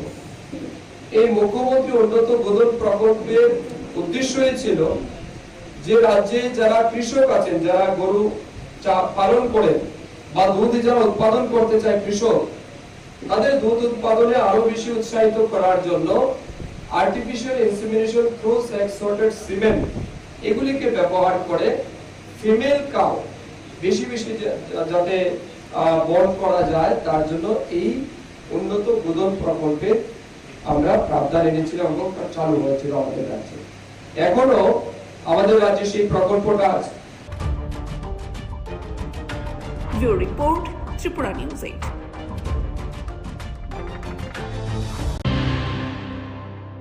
অতি সম্প্রতি দেখা যায় যে জাতীয় স্তরে জনজাতি খেলো মহোৎসব অনুষ্ঠিত হয় উড়িষ্যার ভুবনেশ্বরে বিগত জুন মাসের 9 থেকে 12 তারিখ। এই 4 দিন ব্যাপী যে খেলা অনুষ্ঠিত হয় সেখানে সেই অনুষ্ঠানে অংশগ্রহণ করে পুরস্কার জয় করে আনতে সক্ষম হয় দশরথ দেববর্মা সায়েন্স সেন্টারের বেশ কয়েকজন ক্রীড়াবিদরা। এবার সংশ্লিষ্ট ক্রীড়াবিদদের সংবর্ধিত এবং পুরস্কৃত করতে আজ রাজ্যের ক্রীড়ামন্ত্রী টিঙ্কু রায়, পুর নিগমের ডেপুটি মেয়র মনিকা দাস দত্ত, পশ্চিম ত্রিপুরা জেলার জেলা শাসক দেবপ্রিয় বর্ধনের উপস্থিতিতে এক জনাকীর্ণ অনুষ্ঠান আয়োজিত হয়। উক্ত অনুষ্ঠানে আলোচনা করতে গিয়ে রাজ্যের ক্রীড়ামন্ত্রী টিঙ্কু রায় যারা বিজয়ী হয়েছেন তাদের অভিনন্দন জানান এবং আগামী দিনে যাতে করে তাদের খেলার পরিসর আরো বৃদ্ধি পায় তার জন্য শুভকামনা প্রকাশ করেন। মন্ত্রী সংশ্লিষ্ট সকলের উদ্দেশ্যে আবেদন করে বলেন, আগামী দিনে রাজ্যের মধ্যে যাতে করে আরো বেশি করে দীপা কর্মকারের মতো প্রতিভাবান খেলোয়াড় তৈরি করা যায় সেই ব্যাপারে প্রত্যেককে মনোনিবেশ করতে হবে। মন্ত্রী আরও দাবি করেন যে ত্রিপুরা রাজ্যের তুলনায় সার্বিকভাবে পিছিয়ে পড়া অন্যান্য বেশ কয়েকটা রাজ্যে ক্রীড়া ক্ষেত্রে যদি এগিয়ে যেতে পারে তাহলে ত্রিপুরা কেন পারবে না, ত্রিপুরাও পারতে হবে বা ত্রিপুরাকেও সেখানে পারতে হবে। তোমরা যারা উড়িষ্যা থেকে গিয়েছিলে খেলায়, সেখান থেকে যারা ভালো সম্মান নিয়ে খেলেছো, যারা বিভিন্ন স্তরে জয়ী হয়েছে, সবাইকে আমরা অভিনন্দন জানাই। আর আগামী দিন যেন ত্রিপুরার যে নাম আরো উজ্জ্বল হয় আমরা ঈশ্বরের কাছে প্রার্থনা করি। একদম কথা বলবো যে আমরা ত্রিপুরাতে যারা খেলাধুলার সঙ্গে যুক্ত রয়েছে, যারা খেলা শেখানোর সঙ্গে কোচ যারা রয়েছেন এবং যারা আমাদের দপ্তরে রয়েছে, আমরা এই খেলাটাকে যেন সত্যিকারের খেলার জন্যই আমরা দেখি আমাদের থেকে অনেক ছোট মণিপুর রাজ্য, যেখানে পপুলেশন আমাদের থেকে কম, আর্থিকভাবেও আমাদের থেকে একটু পিছিয়ে, তারপরেও কিন্তু তারা আমাদের থেকে খেলাধুলায় অনেকখানি এগিয়ে চলছে। আমরা 2014-15 সালের গল্প নিয়ে আজও আমরা চলছি যে দীপা কর্মকার আমাদের অলিম্পিয়াড, তো আমরা এর থেকে বেরোতে হবে, অর্থাৎ আরো আমরা দীপা কর্মকারের মতো খেলোয়াড় চাই প্রত্যেক বছর যেন আসে আমাদের রাজ্যে। আমরা সৌন্দর্যের মতো খেলোয়াড় যেন আরো আমরা পাই, তার জন্য আমাদের চেষ্টা, আমাদের সেভাবে খেলা এগোতে হবে। আমাদের সরকার যে সমস্ত ইনফ্রাস্ট্রাকচার যেগুলো করছে বা কেন্দ্র সরকারের সরকার যেগুলো হচ্ছে, আমরা কোনো অবস্থাতেই আমরা বলতে পারি অন্যান্য রাজ্যের তুলনায় পিছিয়ে নেই। আজকে আমরা দেখি আমাদের রাজ্যে ফুটবল সিনথেটিক যে ট্র্যাকগুলো হয়েছে, মাঠ হয়েছে, সুইমিং পুল হচ্ছে বা অন্যান্য যে স্টেডিয়াম যেগুলো হয়েছে রাজ্যে, গোটা রাজ্যে ছড়িয়ে ছিটিয়ে, খুব একটা আমরা পিছনে অন্যান্য রাজ্যের তুলনায় সেরকম না। উত্তর পূর্বাঞ্চলের যে রাজ্যগুলো, আমরা আমাদের মাননীয় সচিব আর আমি গিয়েছিলাম মণিপুরে, সেখানে তাদের যে পরিকাঠামো খুব একটা উন্নয়ন পরিকাঠামো এরকম নয়। কিন্তু আমরা এখান থেকে ভাবি, আমরা যারা যে মণিপুর বোধহয় তারা ইনফ্রাস্ট্রাকচার খুব উন্নয়ন করেছে। তাদের ইনডোর হলটা যেখানে আমরা দেখলাম সেটা 25-30 বছর আগে হয়েছে। আমরা কাছে যে ইনডোর হলটা রয়েছে, এত আধুনিক হল, সেখানে আধুনিক মানের বিভিন্ন ইকুইপমেন্ট রয়েছে। আমাদের যতগুলো মাঠ রয়েছে সেগুলো আজকের দিনে ভালো মাঠ তৈরি হয়েছে। আর এই এরিয়া যে আমরা এখানে দেখলাম অ্যাথলেটিক যে গ্রাউন্ডটা, সেটা হচ্ছে হকির জন্য একটা মাঠ হচ্ছে, ফুটবল গ্রাউন্ডটা হবে। আমরা সরকার কাজ করে চলছে, কিন্তু আমরা যারা খেলাধুলার সঙ্গে যারা আছি, যারা খেলাধুলা শেখাই বা আমরা কোচ যারা রয়েছে, আমরাও যেন আমাদের মন থেকে, খেলাটা এরকম নয় যে গাইড করে করা সম্ভব, মন থেকে করতে হবে, হৃদয় থেকে করতে হবে। হ্যাঁ, আমরা রাজ্যের জন্য, দেশের জন্য করতে চাই। আমাদের দেশ অনেক এগিয়েছে। আজকে আমাদের দেশে দেখবেন যে সমস্ত জিনিসগুলো আমরা বাইরের থেকে আনতাম আজ থেকে 10-15 বছর আগেও, আজ কিন্তু আমরা সেগুলো আনি না। এই যেমন আমরা দেখছি বন্দে ভারত ট্রেন, একসময় আমাদের ভারতে এই কলকাতাতে যে মেট্রোটা চলে, সেই মেট্রোটা জাপান থেকে এসছে। আজ কিন্তু আর জাপান থেকে ট্রেন আনতে হয় না, আজ আমাদের ভারতেই মেট্রোর কাজ হচ্ছে, মেট্রো তৈরি হয়। মেট্রো শুধু হাই স্পিড ট্রেন, বন্দে ভারতের মতো ট্রেন আমাদের ভারতে তৈরি হয়েছে। যুদ্ধের বিমান তৈরি হচ্ছে, হেলিকপ্টার তৈরি হচ্ছে, ভ্যাকসিন তৈরি হচ্ছে। আর সমস্ত দেশ বিদেশে যত কর্পোরেট হাউসগুলো রয়েছে, সিআইআই ব্যাংক হোক, আইসিআই ব্যাংক হোক, এইচডিএফসি ব্যাংক হোক, এই ধরনের যত বড় ব্যাংকিং সেক্টরে যত দেখবেন সিইওরা রয়েছে, তারা ভারতীয়রা রয়েছে। তো বিদেশের দেশে এবং বড় কর্পোরেট হাউসে আমাদের ভারতীয়রা তাদের একটা অন্যতম জায়গা স্থান করে নিয়েছে। একটা জায়গায় যেখানে আমরা একটু পিছিয়ে, সেটা হলো খেলাধুলায়। আমরা যখন দেখি আন্তঃরাষ্ট্রীয় স্তরে কোনো খেলা হচ্ছে, তখন আমরাও সেই উগান্ডা, নাইজেরিয়া, কেনিয়া, তাদের সমসাময়িক স্তরে আমরা চলে যাই।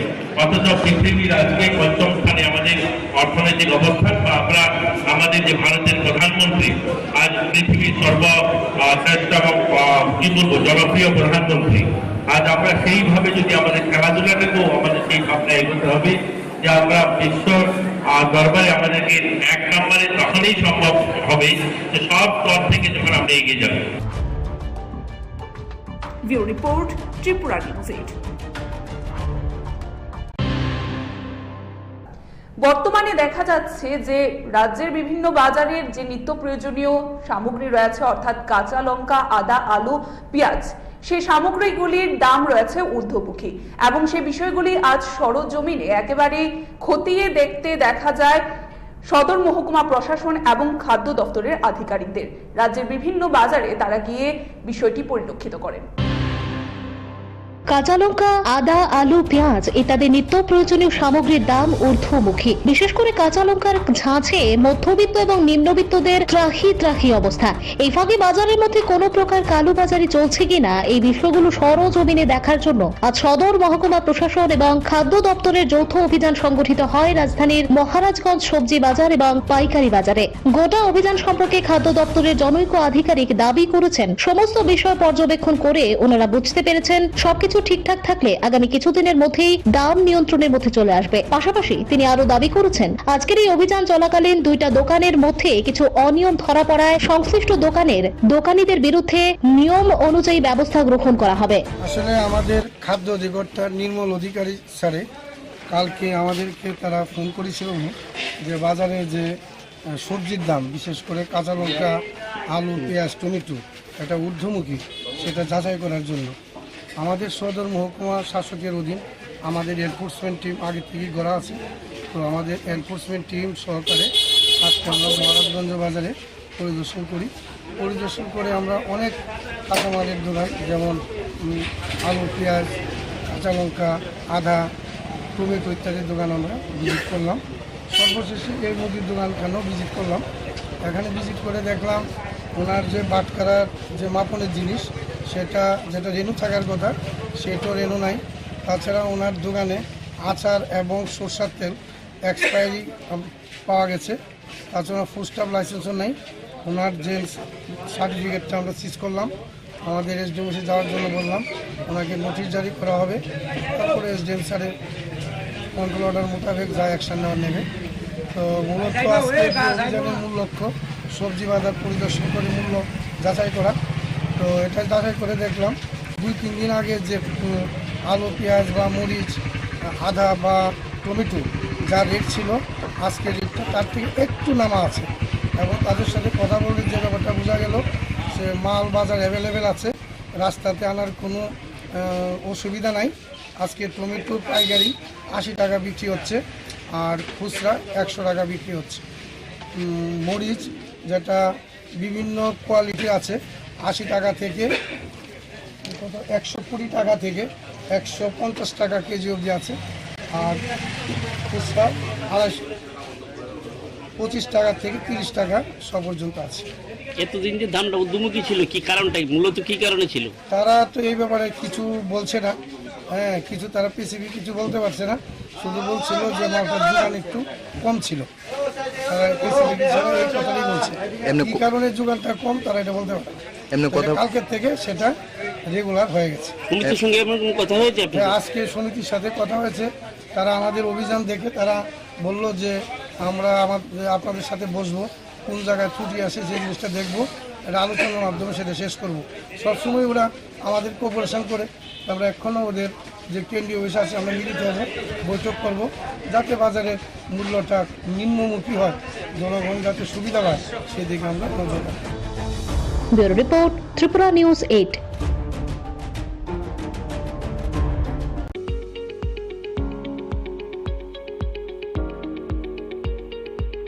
টাটা সহ যে কোনো মডেলের যে কোনো গাড়ির স্পেয়ার পার্টসের জন্য নিশ্চিন্তে যোগাযোগ করতে পারেন বিডি মোটরসে। আমাদের এখানে টাটা সহ যে কোনো মডেলের গাড়ির গুণমানে সমৃদ্ধ স্পেয়ার পার্টস পেয়ে যাবেন সুলভ মূল্যে।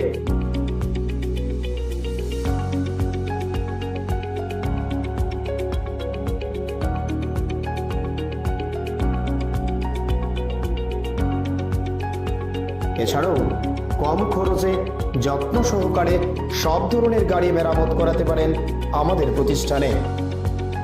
এখানে আমি বরাবরই কাজ করাই, ওদের সার্ভিসটা খুব ভালো। এই যে দেখুন না, এখন প্রচণ্ড গরম, আমি বসে আছি এখানে, ফ্যানটা চালিয়ে দিল।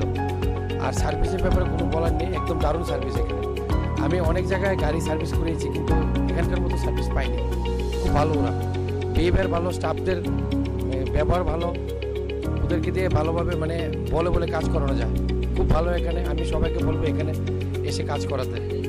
Thank you. স্যাটিসফ্যাকশন তো ভালো। আমি এনে মনে করো কাজ করতেছি যখন থেকে এটা শুরু হয়েছে, বা এনার যে ওনার তাই আমি অনেক আগে থেকে চিনি, তাই আগে টাটা শোরুমে আসলো, তাইনের মানে ওইখান থেকে তাইনের যখন পরিচয়, তাইনের কাছে আমি কাজ করতেছি। আমার গাড়ি 12 বছর হয়েছে, তাইনের থেকেই কাজ করতেছি, এক হাতে কাজ করতেছি। খুব ভালো মানে কাজ হয়। আমি নিজে মানে 12 বছর ধরে কাজ করতেছি, গাড়ি কাজ একদম নিট এন্ড ক্লিন, একদম ভালো। যোগাযোগের ঠিকানা বিডি মোটরস, চন্দ্রপুর, আগরতলা, পশ্চিম ত্রিপুরা। Mobile number 7005720474, 9612526874। সততাই আমাদের মূলধন।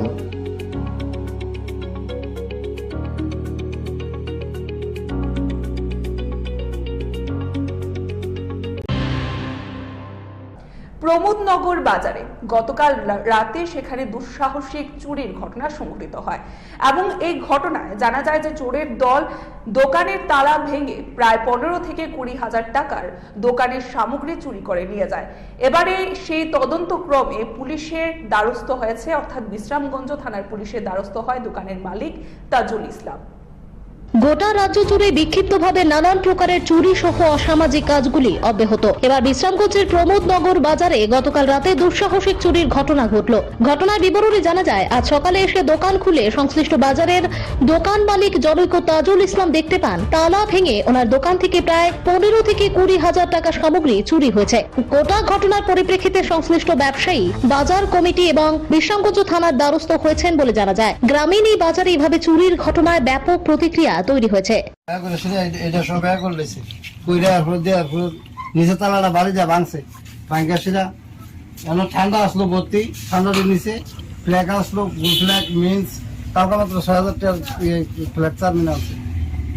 এরপর যে ঠান্ডার মাল নিচ্ছে এখান থেকে ডিউ লয়ে গেছি গিয়া। কত টাকার মিনিমাম 15,000 টাকার। কোন সময় গেছিল? রাত্রে আমি দোকান 9:30টার সময় বন্ধ করে যাই সবসময়। রাত্রে 9:30টার সময় বন্ধ করে গেছি, বাড়ির কাছে দোকান আমার, 9:30টার সময় বন্ধ করি, 9:30টার সময় বন্ধ করে গেছি। সকালে দোকান খুলতাম, আসি সকালে আইসিরা দেখি আমার তালা ভাঙ্গা। সন্দেহ হয়নি তোর? সন্দেহ এখন কারে আনতে সন্দেহ করাম? আমি তো সন্দেহ করাম, আমি তো লোক কইতাম পারি না এখন কি করছে। এটা কোন জায়গা? ভূমনগর বাজার। তোমার নাম কি? তাজুল ইসলাম।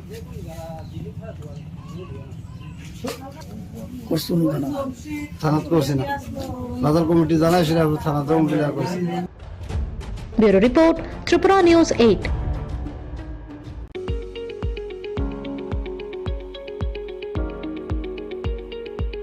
টাটা সহ যে কোনো মডেলের যে কোনো গাড়ির স্পেয়ার পার্টসের জন্য নিশ্চিন্তে যোগাযোগ করতে পারেন বিডি মোটরসে।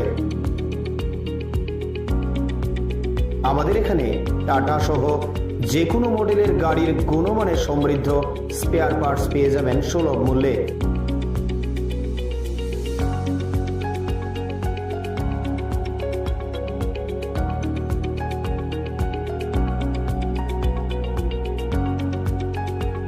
এছাড়াও কম খরচে যত্ন সহকারে সব ধরনের গাড়ি মেরামত করাতে পারেন আমাদের প্রতিষ্ঠানে। এখানে আমি বরাবরই কাজ করাই, ওদের সার্ভিসটা খুব ভালো। এই যে দেখুন না, এখন প্রচণ্ড গরম, আমি বসে আছি এখানে, ফ্যানটা চালিয়ে দিল। আর সার্ভিসের ব্যাপারে কোনো বলার নেই, একদম দারুণ সার্ভিস এখানে। আমি অনেক জায়গায় গাড়ি সার্ভিস করিয়েছি, কিন্তু এখানকার মতো সার্ভিস পাইনি। খুব ভালো ওরা, বিহেভিয়ার ভালো, স্টাফদের ব্যবহার ভালো, ওদেরকে দিয়ে ভালোভাবে মানে বলে কাজ করানো যায়। খুব ভালো এখানে, আমি সবাইকে বলবো এখানে এসে কাজ করাতে। Thank you. স্যাটিসফ্যাকশন তো ভালো। আমি এনে মনে করো কাজ করতেছি যখন থেকে এটা শুরু হয়েছে, বা এনার যে ওনার তাদের আমি অনেক আগে গেছিনি, তাই আগে টাটা শোরুমে আসলো, তাদের মানে ওইখান থেকে তাদের যখন পরিচয়, তাদের কাছে আমি কাজ করতেছি। আমার গাড়ি 12 বছর হয়েছে, তাদের থেকেই কাজ করতেছি, এক হাতে কাজ করতেছি। খুব ভালো মানে কাজ হয়। আমি নিজে মানে 12 বছর ধরে কাজ করতেছি, গাড়ি কাজ একদম নিট অ্যান্ড ক্লিয়ার, ভালো। যোগাযোগের ঠিকানা বিডি মোটরস, চন্দ্রপুর, আগরতলা, পশ্চিম ত্রিপুরা। Mobile number 7005720474, 9612526874। সততাই আমাদের মূলধন।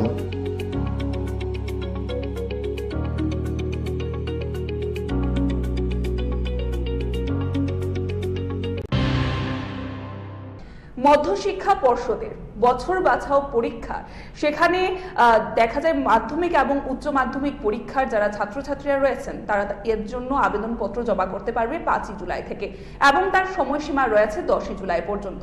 বিশেষত যে ছাত্রছাত্রীরা 2 থেকে 3টি সাবজেক্টে ফেল করেছে তারাই এই পরীক্ষার জন্য আবেদনপত্র জমা করতে পারবেন। তাছাড়াও জানা গেছে যে এই পরীক্ষায় বিশেষত যারা পরীক্ষা গ্রহণ করার জন্য সেখানে বসতে পারবে তা আগামী আগস্ট মাসের শেষে বা সেপ্টেম্বর মাসের শুরুতে অনুষ্ঠিত হতে চলেছে। এক বিশেষ সাক্ষাৎকারে তা ব্যক্ত করেছেন মধ্যশিক্ষা পর্ষদের যিনি সভাপতি রয়েছেন ডক্টর ভবতোষ সাহা।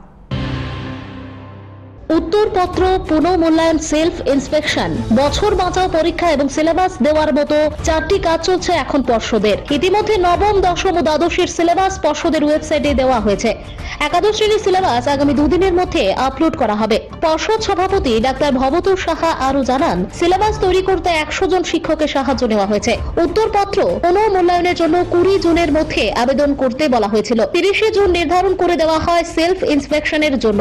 এদিকে বছর বাঁচাও পরীক্ষার জন্য পরীক্ষার্থীদের আবেদনপত্র 17 জুলাইয়ের মধ্যে বিদ্যালয় থেকে তা জমা দেওয়া হবে পর্ষদে। উত্তরপত্র পুনঃমূল্যায়নের কাজ 5 জুলাই থেকে শুরু হবে। ফলাফল প্রকাশের তারিখ ধার্য করা হয়েছে চলতি মাসের 15 তারিখের মধ্যে। বর্তমানে মধ্যশিক্ষা পর্ষদে ছাত্রছাত্রীদের পরীক্ষার পরে প্রায় 4টি কাজ একসঙ্গে চলছে। একটা হচ্ছে রিভিউর কাজ, দ্বিতীয়টি হচ্ছে সেলফ ইন্সপেকশন, তৃতীয়টি হচ্ছে বছর বাছাও পরীক্ষা নেওয়া, এবং চতুর্থ হচ্ছে সিলেবাস ক্লাস 9 to 12 সিলেবাস আমরা অলরেডি ক্লাস 9, 10 এবং 12-এর সিলেবাস বোর্ডের ওয়েবসাইটে আপলোড করা হয়ে গেছে। 11-এর সিলেবাসটা আগামী 2-3 দিনের মধ্যে আপলোড করা হবে। হ্যাঁ, সিলেবাসের প্রস্তুতিতে আমরা প্রায় 1 শতাধিক বিদ্যালয় শিক্ষক এবং কলেজ শিক্ষকের সাহায্য নিয়েছি। তাদের সাহায্যে এটা কাজটা সম্পন্ন হয়েছে। রিভিউর ব্যাপারে আমাদের বোর্ডের তরফ থেকে যখন রেজাল্ট অ্যাপ্লিকেশন হওয়ার পরে মার্কশিট দেওয়ার সময় বলা হয়েছিল রিভিউর জন্য অ্যাপ্লিকেশন স্কুলের ছাত্ররা জমা দেবে 20শে জুনের মধ্যে স্কুলে, এবং স্কুল থেকে সেটা 23শে জুনের মধ্যে বোর্ডে পাঠাতে হবে। রিভিউর ব্যাপারে একজন ছাত্র একসঙ্গে ম্যাক্সিমাম 3টা সাবজেক্টে রিভিউ করতে পারে এবং সাবজেক্ট ফিস দিতে হবে বোর্ডকে 130 টাকা করে। সেলফ ইন্সপেকশন রিভিউর প্রায় সময় সেটা চলবে। তার জন্য ছাত্রছাত্রীদের অ্যাপ্লিকেশন করতে, স্কুলে অ্যাপ্লিকেশন করতে বলা হয়েছে 30শে জুনের মধ্যে, এবং বোর্ডে তাদের অ্যাপ্লিকেশন 5 তারিখের মধ্যে, জুলাই 5 তারিখের মধ্যে আসার কথা। সেলফ ইন্সপেকশন একজন ছাত্র ইচ্ছে করলে পয়সার বিনিময়ে সবগুলো সাবজেক্টে দেখতে পারে। তার জন্য সাবজেক্ট প্রতি তাকে 250 টাকা ফিস দিতে হবে। বছর বছর পরীক্ষার নোটিফিকেশন ডেট এখনো হয়নি, শুধু অ্যাপ্লিকেশনের জন্য রিকোয়েস্ট করা হয়েছে, ছাত্রছাত্রীদের জানানো হয়েছে তাদের 5 থেকে 10 জুলাইয়ের মধ্যে বিদ্যালয়ে অ্যাপ্লাই করতে হবে এবং বিদ্যালয় থেকে সেটা 17 জুলাইয়ের মধ্যে পুরো অফিসে জমা দেবে। আর রিভিউর কাজ অ্যাপ্লিকেশনগুলো তো আমাদের কাছে এসে গেছে, আমরা খাতা বাছাই করে নিচ্ছি। আগামীকাল থেকে রিভিউর খাতা দেখা শুরু হবে। 3-4 দিনের মধ্যে খাতা দেখা শেষ হয়ে যাবে। আমরা আশা করছি 15-এর মধ্যে রিভিউ রেজাল্ট দিয়ে দেবো। এরপর রাষ্ট্রীয় সেলফ ইন্সপেকশনের খাতা দেখা, সেটাও এরকম আগামী সপ্তাহ নাগাদ সেলফ ইন্সপেকশন তারা শুরু করতে হবে। সেখানে নিয়ম হলো একজন ছাত্র তার একজন শিক্ষক অথবা তার গার্জিয়ান লেভেলে একজনকে নিয়ে আসতে পারে, তাকে খাতাটা দেওয়া হবে এবং সঙ্গে একটা কাগজ পেপার দেওয়া হবে। সেখানে কোশ্চেন ওয়াইজ কোন কোশ্চেনে কত নাম্বার পাবে সে নিজে লিখে দেবে, কত পেয়েছে সেটা লেখার দরকার। আমরা সেই কাগজগুলা ওই প্রসেস হয়ে যাওয়ার পর নির্দিষ্ট টিচার এনে, সাবজেক্টের টিচার এনে আমরা এই কাগজটা দেবো এবং বলবো যে এর ভিত্তিতে আপনার খাতাটা আবার নতুন করে দেবো। হচ্ছে প্রসিডিউর। সেই নাম্বার নর্মালি নাম্বার বাড়লে তাকে জানানো হবে, কম মূল্যে সাধারণত কমানো হয় না, কিন্তু অ্যাপ্লিকেশন বেশি হলে আমরা এটা কমাই দেওয়ার চেষ্টা করতে পারি। হচ্ছে সেলফ ইন্সপেকশন পদ্ধতি। আর বছর বাঁচাও যে যারা এরকম বছর বছর নিয়ম হচ্ছে যারা 3-5টা সাবজেক্ট মাধ্যমিক উচ্চ মাধ্যমিক সবাইকে মিনিমাম 500 করে পড়তে দিতে হবে। তার টোটাল যদি তার 150 হয় এবং এর মধ্যে যদি সে 1টা বা 2টা বা 3টা ম্যাক্সিমাম ফিল করে, সেই সাবজেক্টগুলো সে বছর বছর পরীক্ষার জন্য এলিজিবল। তাতে যদি পাস করে যায়, পাস হয়ে গেল। অত একটাতে যদি ফেল করে তাহলে তাকে কম্পার্টমেন্টালি দিতে পারবে আগামী বছর। নিয়ম, ঠিক আছে। বছর বছর আগামীকালকের থেকে ফর্ম ফিল আপ শুরু হবে। ফর্ম ফিল আপ অলরেডি হয় বছর বছর। ফর্ম ফিল আপ, হ্যাঁ, কাল থেকে ফর্ম ফিল আপ করবে 10 তারিখ করবে। আর স্কুল সেটা 17 তারিখের মধ্যে। পরীক্ষাটা কবে নেওয়া যেতে পারে? পরীক্ষাটা হবে 17 আগস্টের শেষে বা 1 September. Bureau report, Tripura news 8।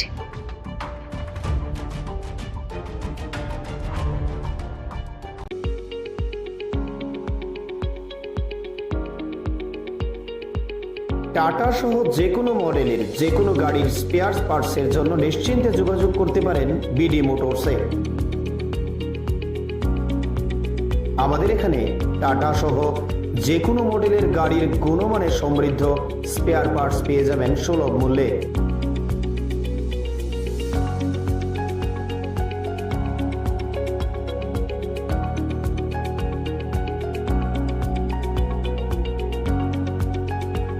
এছাড়াও কম খরচে যত্ন সহকারে সব ধরনের গাড়ি মেরামত করাতে পারেন আমাদের প্রতিষ্ঠানে। এখানে আমি বরাবরই কাজ করাই, ওদের সার্ভিসটা খুব ভালো। এই যে দেখুন না, এখন প্রচণ্ড গরম, আমি বসে আছি এখানে, ফ্যানটা চালিয়ে দিল। আর সার্ভিসের ব্যাপারে কোনো বলার নেই, একদম দারুণ সার্ভিস এখানে। আমি অনেক জায়গায় গাড়ি সার্ভিস করিয়েছি, কিন্তু এখানকার মতো সার্ভিস পাইনি।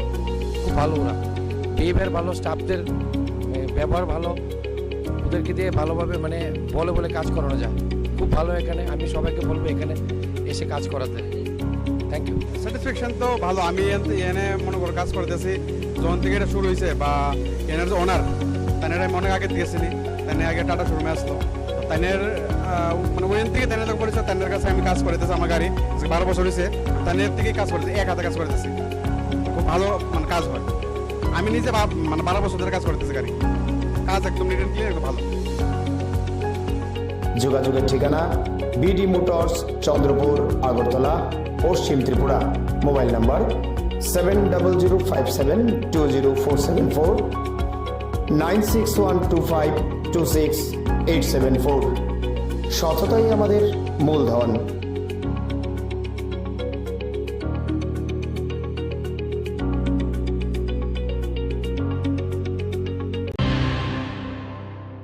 চলছে বর্তমানে ফুটবলের মরশুম এবং এই ফুটবল মরশুমে ফুটবল অ্যাসোসিয়েশনের পক্ষ থেকে পরিচালিত এই বছরের দ্বিতীয় ডিভিশন খেলা শুরু হতে যাচ্ছে আগামী 5 জুলাই থেকে।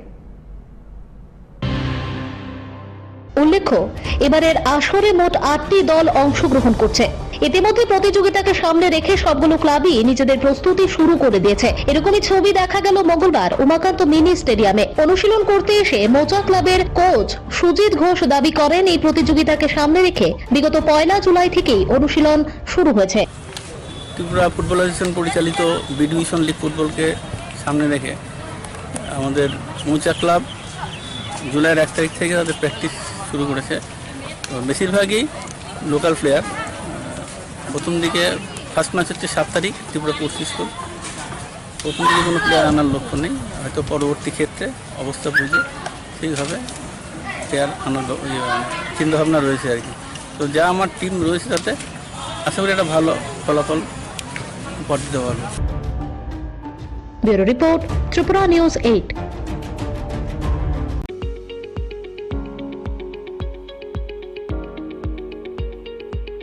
টাটা সহ যে কোনো মডেলের যে কোনো গাড়ির স্পেয়ার পার্টসের জন্য নিশ্চিন্তে যোগাযোগ করতে পারেন বিডি মোটরসে। আমাদের এখানে টাটা সহ যে কোনো মডেলের গাড়ির গুণমানের সমৃদ্ধ স্পেয়ার পার্টস পেয়ে যাবেন সুলভ মূল্যে।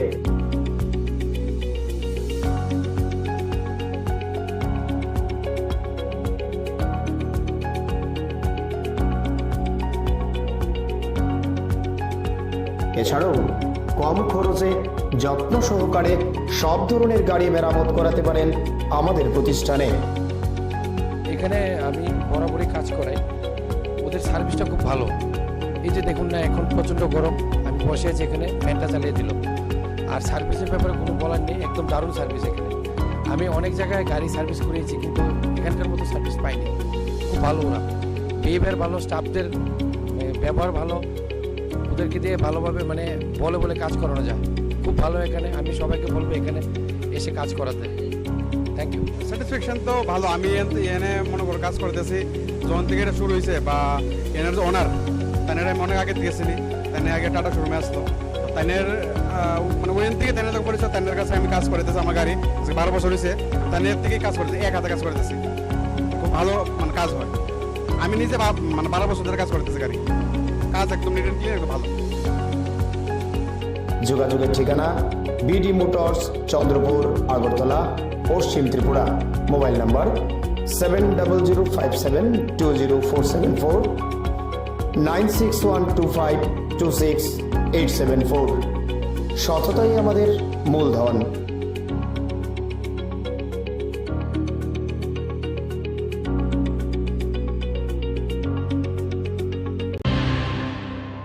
রাজ্যে একের পর এক সামাজিক অবক্ষয়ের ঘটনা ঘটেই চলেছে। ছেলে দিব্যাঙ্গ হওয়ার কারণে বাবা মায়ের মধ্যে কলহ লেগেই থাকতো প্রতিনিয়ত। সেই কলহকে কেন্দ্র করে অবশেষে নিজ সন্তান নিতে অস্বীকার করল এই দম্পতি। ঘটনা বেলুনিয়া শহরের করোনা রায় স্মৃতি কলোনি এলাকায়। ঘটনার বিবরণে জানা যায়, এই এলাকায় বসবাসকারী শঙ্করশীল গত রাতে তার স্ত্রীকে প্রাণে মারার চেষ্টা করেন। পেশায় তিনি একজন গাড়ি চালক। এরপর তার স্ত্রী এলাকাবাসীর সহায়তায় কোনো ক্রমে রাত কাটিয়ে সকালে বেলুনিয়া মহিলা থানায় স্বামী শঙ্করশীলের বিরুদ্ধে নির্যাতনের মামলা করে বেলুনিয়া মহকুমার রাজনগরের দুর্গাপুর এলাকায় বাপের বাড়িতে চলে যান। অপরদিকে শঙ্করশীল ও যথারীতি কাজের উদ্দেশ্যে বেরিয়ে যায় 5 বছরের দিব্যাঙ্গ ছেলে শুভজিৎকে ঘরে তালাবন্দি করে। স্থানীয় জনগণ এভাবে একটি শিশুকে ঘরে একা তালাবন্দি করে রেখে যাওয়ার ঘটনায় এলাকা স্থানীয়দের মাধ্যমে খবর পেয়ে পুলিশ ঘটনা তদন্তে গিয়ে ওই অবস্থায় শিশুটিকে দেখতে পেয়ে খবর দেন দক্ষিণ জেলা চাইল্ড ওয়েলফেয়ার কমিটি এবং চাইল্ড লাইনকে। খবর পেয়ে চাইল্ড লাইন কর্তৃপক্ষ শিশুটিকে উদ্ধার করে বেলুনিয়া হাসপাতালে নিয়ে আসে। অভুক্ত শিশুটিকে খাবার খাওয়ানোর ব্যবস্থা করেন। এ ব্যাপারে দক্ষিণ জেলা চাইল্ড ওয়েলফেয়ার কমিটির চেয়ারম্যান লক্ষণ মালাকার জানান, শিশুটির বাবার সাথে যোগাযোগ করা হলে বাবাও শিশুকে গ্রহণ করতে অরাজি। অপরদিকে শিশুটির মায়ের সাথে যোগাযোগের চেষ্টা করলে কোনোভাবেই যোগাযোগ করা সম্ভব হয়নি। এরপর 5 বছরের মুখ বধির শুভজিৎ শীলকে সমস্ত আইনি প্রক্রিয়া মেনে চাইল্ড ওয়েলফেয়ার কমিটি এবং চাইল্ড লাইন কর্তৃপক্ষ উদয়পুর শিশু গৃহে নিয়ে যায়। এখন থেকে শিশুটি শিশু গৃহেই বড় হবে, পিতামাতার ভালোবাসা ছাড়া। আজকে সকালবেলা আমাদের কাছে খবর হলো 10টা-11টার সময় একটা বাচ্চা মা বাবা কোথাও চলে গেছে তালা মেরে। এটা ভাবলাম যে বাচ্চাটা মা কোথাও কাছাকাছি গেছে এবং ক্রমে ক্রমে পাড়ার থেকে আমরা খবর নিলাম এখানে চারি বিলুনিয়ার একটা পূর্ববর্ষী অন্তর্ভুক্ত, তার মধ্যে চাইল্ড লাইন খবর দিয়ে কত বছরের বাচ্চা? এটা আবার 5 ইয়ার্স হবে মনে হচ্ছে, 5 বছরের মধ্যে হবে। চাইল্ড লাইন খবর গেল, চাইল্ড লাইনকে নিয়েই উমর পুলিশ গেল ওদের বাড়িতে, দেখলো তালা মারা অবস্থা, বাচ্চা শিশু পড়ে গেছে। 7টা হবে প্রায়। পাড়ার সবাই সাহায্য করে বাচ্চাকে রেস্কিউ করা হলো। আর রেস্কিউ করার সময় মাও ছিল না, বাবা ছিল না। পরবর্তী সময় আমাদের সঙ্গে যোগাযোগ হয়েছে, আমরা কথা বলেছি, বাবার সঙ্গে কথা বলেছি। বাবা বলছে যে ও 7টা-8টা বেরিয়ে গেছে, কিন্তু প্রকৃতপক্ষে আমরা পরে জানতে পারলাম যে বাবাও ছিল 10টা পর্যন্ত, মাও ছিল। তাদের মধ্যে গতকালকে খুব ঝগড়া হয়েছে, প্রায় ঝগড়া হতো। এবং মায়ের পক্ষ থেকে এমনও শুনেছি আজকে ওমান পেয়েছে কেসু দিয়েছে। আমি নিজেও কথা বলেছি, মার সঙ্গে কথা বলিনি, বাচ্চার দিদা এবং মার সঙ্গে কথা বলেছি। ওরা বলেছে ওর বাচ্চাদের শুভজিৎ, বাচ্চার নাম শুভজিৎ, ওর বাবার সঙ্গে অনেক ডিফারেন্স আছে। ওর শুভজিৎ শীল। শুভজিৎ শীল। তারপরে আমি চেষ্টা করেছি যে বাচ্চার মার হাতে তুলে দেওয়ার জন্য। বাচ্চার মার সঙ্গে কিছুতে কথা বলতে দেওয়া হলো না। বাচ্চার দিদা এবং বাচ্চার মামা বলছে কিছুতে আমরা মার সঙ্গে কথা বলতে দেবো না। আমাকে বলছে যে কোনো টেলিফোন নাম্বার নেই ইত্যাদি ইত্যাদি। ও হঠাৎ করে বলছে যে বাচ্চার মা আগরতলা কোনো একটা বাড়িতে কাজ করার জন্য চলে গেছে। এটা মনে হচ্ছে কত সত্য মিথ্যা আমরা জানি না, আমরা যাচাই করবো কালকে থেকে। আসলে 5 বছর পর্যন্ত আইন অনুযায়ী বাচ্চার মায় কিন্তু মা তাকে আধিকারিক ব্যক্তি 5 বছর পর্যন্ত। আমি কথা বললাম যে তাদের একটা অনীহ দেখলাম, বাচ্চা নিয়ে কী করবো। বাচ্চারা আমি শুনেছি বাচ্চারা শুনে কথা বলতে পারে না। এখন কি করবেন বাচ্চাটাকে? এখন বাচ্চাকে আমরা এক্ষুনি হোমে পাঠিয়ে দিচ্ছি। কোথায়? এটা উদয়পুরে একটা হোম আছে, শিশুগৃহ, যেখানে 5 বছরের নিচে থাকে। পরে আমরা দেখবো, এটা এনকোয়ারি করবো, আমরা বিভিন্ন এনকোয়ারি করি, যারা সঠিক তথ্য বের করবো, তথ্য বের করে আমরা সেই অনুযায়ী পদক্ষেপ নেব। Bureau report, Tripura news 8।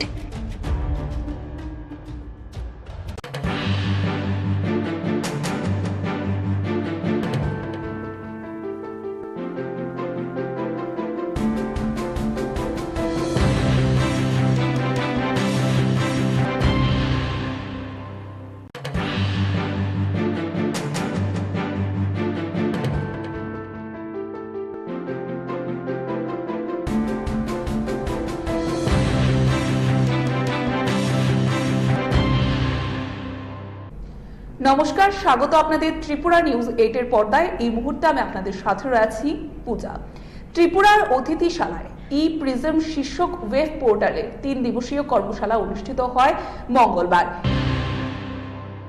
এই সময়ের মধ্যে রাজ্য প্রশাসনের অন্তর্গত সবগুলো দপ্তরের মাঝে বিভিন্ন বিষয়ের পরিমার্জন চলছে। এরকমই এক অঙ্গ হিসাবে আজ ত্রিপুরা রাজ্য সরকারের কারা দপ্তরের উদ্যোগে সরকারি অতিথিশালায় ই-প্রিজম শীর্ষক ওয়েব পোর্টালের উপর 3 দিনের এক কর্মশালার আয়োজিত হয়। এই কর্মশালার আনুষ্ঠানিক উদ্বোধন করে দপ্তরের মন্ত্রী শান্তনা চাকমা। এই কর্মশালা আগামী দিনে সংশ্লিষ্ট দপ্তরের কর্মীদের কর্মদক্ষতা বৃদ্ধি করতে ব্যাপক ইতিবাচক ভূমিকা পালন করবে বলেই আশাবাদ ব্যক্ত করেন তিনি। মন্ত্রী ছাড়াও দপ্তরের সচিব তাপস রায় সংশ্লিষ্ট বিষয়ের উপর আলোচনা সহ এই বিষয়ের বা এই সময়ের কারা দপ্তরের বিভিন্ন বিষয়গুলো তুলে ধরেন। তো আমি এটাই বলবো যে আমাদের যেহেতু জেল ডিপার্টমেন্ট সেটাকে আমাদের আমরা প্রত্যেকেই জানি সেটার অনেক নিয়ম আছে, সিস্টেম আছে, সেই রুল ফলো করে আমাদের করতে হয়। তো তার যে একটা যে আমাদের যে ই-প্রিজন যে আমাদের সিস্টেম চালু, সেই বিষয়টা আমাদের ক্ষেত্রে প্রথম যারা নতুন জেনেছেন অথবা নতুন যারা ট্রেনিং করছেন তাদের জন্য হয়তো বা কঠিন মনে হতে পারে। তো যে কোনো জিনিস নতুন প্রথমে কোনো আমরা যখন জানি না সেই বিষয়কে আমরা হয়তো সেটা কঠিন বলে মনে হয়। যখনই সেই কাজটাকে আমরা জেনে নিই, বুঝে নিই, তাহলে সেটা ইজিলি আমরা করতে পারি। তো ঠিক সেভাবে আমাদের কেন্দ্র সরকার চেষ্টা করছে কিভাবে আমাদের ডিজিটাল ইন্ডিয়াকে মাথায় রেখে কিভাবে সমস্ত ইন্ডিয়াকে ডিজিটাল করা যায়, যাতে ইজিলি মানুষের প্রবলেমগুলো অতি দ্রুত সমাধান করা যায়। যেমন আজকে ধরুন এখানে আলোচনা হয়েছে যে ই প্রিজনের মাধ্যমে যে আমরা ধরুন আজকে আপনি আগরতলাতে আছেন, হয়তোবা আমার প্রয়োজন পড়ছে আমার দিল্লি কথা বলতে হবে অথবা আমার গ্রামে কথা বলতে হবে। তো ইজিলি আমরা ভিডিও কনফারেন্সের মাধ্যমে আমরা ইজিলি কথা বলতে পারি। তো ইজিলি আমরা কোনো একটা ডকুমেন্ট সাবমিট করতে হবে, কোনোটা আমরা পাবলিক রিলেটেড কোনো ধরনের আমার কোনো ছুটির জন্য কোনো একটা ইস্যুর জন্য অ্যাপ্লিকেশন করার যদি করতে চান তাহলে এই প্রিজন পোর্টালের মাধ্যমে ইজিলি সেখানে অ্যাপ্লিকেশন সাবমিট করতে পারবেন এবং সেটাও আমাদের ডিপার্টমেন্ট দেখে তো তাদেরকে পারমিশন দেবে এবং টাইম ডেট সময় যে কোনো জায়গা থেকে সেই ব্যক্তি আমাদের সঙ্গে যোগাযোগ করতে পারবে ডিপার্টমেন্টের সঙ্গে। তো তার পাশাপাশি আমাদেরও ইজি হবে যে আজকে হাত দিয়ে লিখে আমাকে এক টেবিল থেকে অন্য টেবিলে কোনো একটা ইস্যু কোনো একটা ইম্পর্টেন্ট ফাইল আমাকে দিতে হয়। আজকে সেটা যদি আমরা প্রত্যেকেই জানি তাহলে আমাকে যেতে হবে না, আমি ইমেলের মাধ্যমে আমার পোর্টালের মাধ্যমে যে কোনো কিছু ইজিলি আমরা করতে পারবো। তো আমার প্র্যাকটিক্যালি যেতে হবে না, সেটাও অনেকটা আমাদের কাজে লাগবে। আমি আশাবাদী যে আমাদের এই পোর্টালের যে আমাদের যে কাজ সেটা যদি কিভাবে করতে হবে আমরা যদি প্রত্যেকে ইজিলি আমরা যদি জানি তাহলে আমাদের দপ্তর আরো কাজের ক্ষেত্রে গতি পাবে, কাজ আমাদের হবে। তো এটাই বলবো যে আমাদের জন্ম যেমন তেমন হয়, কিন্তু জন্মদিনে দিয়ে মানুষের পরিচয় হয় না, কর্ম দিয়ে মানুষের পরিচয় হয়। তার জন্য আমাদের কর্ম, আমি কতটুকু কাজ করেছি কথা বলা বেশি সেটা আমি মনে করি যে ভালো স্পিচ দিলে যে ভালো হবে সেটা কিছু নয়। যদি আমি প্র্যাকটিক্যালি আমার কাজটাকে আমি কাজে লাগি, কতটুকু আমি কাজ পারি সেটাকে যদি আমি দেখাতে পারি, সে কাজের উপরে নির্ভর করবে আপনার যোগ্যতা কি। Bureau report, Tripura news 8।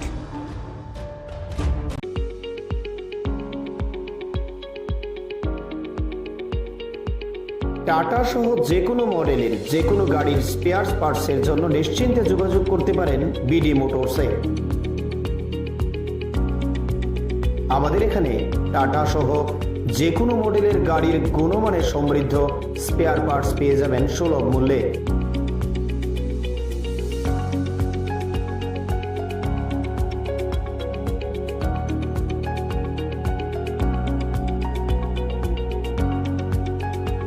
এছাড়াও কম খরচে যত্ন সহকারে সব ধরনের গাড়ি মেরামত করাতে পারেন আমাদের প্রতিষ্ঠানে। এখানে আমি বরাবরই কাজ করাই, ওদের সার্ভিসটা খুব ভালো। এই যে দেখুন না, এখন প্রচণ্ড গরম, আমি বসে আছি এখানে, ফ্যানটা চালিয়ে দিল। আর সার্ভিসের ব্যাপারে কোনো বলার নেই, একদম দারুণ সার্ভিস এখানে। আমি অনেক জায়গায় গাড়ি সার্ভিস করিয়েছি কিন্তু এখানকার মতো সার্ভিস পাইনি। খুব ভালো ওরা, বিহেভিয়ার ভালো, স্টাফদের ব্যবহার ভালো, ওদেরকে দিয়ে ভালোভাবে মানে বলে কাজ করানো যায়। খুব ভালো এখানে, আমি সবাইকে বলবো এখানে এসে কাজ করাতে।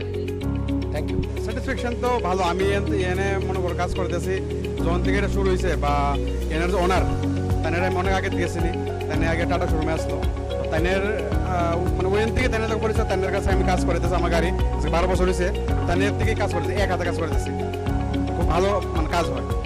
আমি নিজে মানে 12 বছর ধরে কাজ করতেছি, গাড়ি কাজ একদম নিট অ্যান্ড ক্লিয়ার, ভালো। যোগাযোগের ঠিকানা বিডি মোটরস, চন্দ্রপুর, আগরতলা, পশ্চিম ত্রিপুরা। Mobile number 7005720474, 9612526874। সততাই আমাদের মূলধন।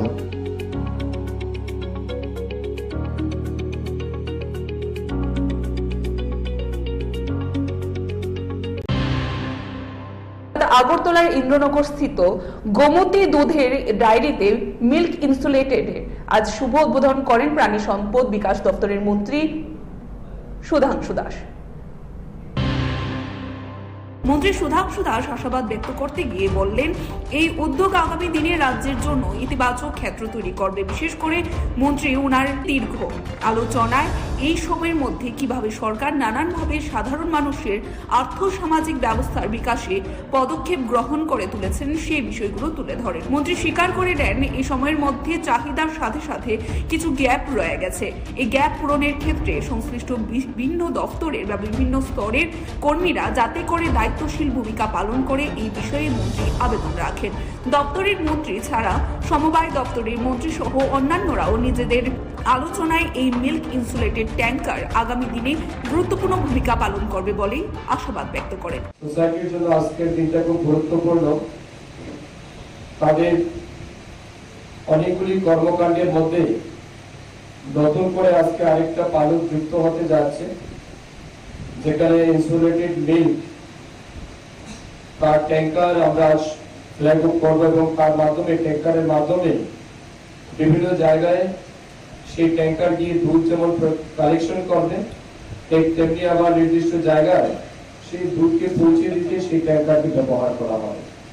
তো ভারত সরকারের national programme of dairy development যেটা রয়েছে তার ফান্ড থেকে এটার ব্যবস্থা করা হয়েছে।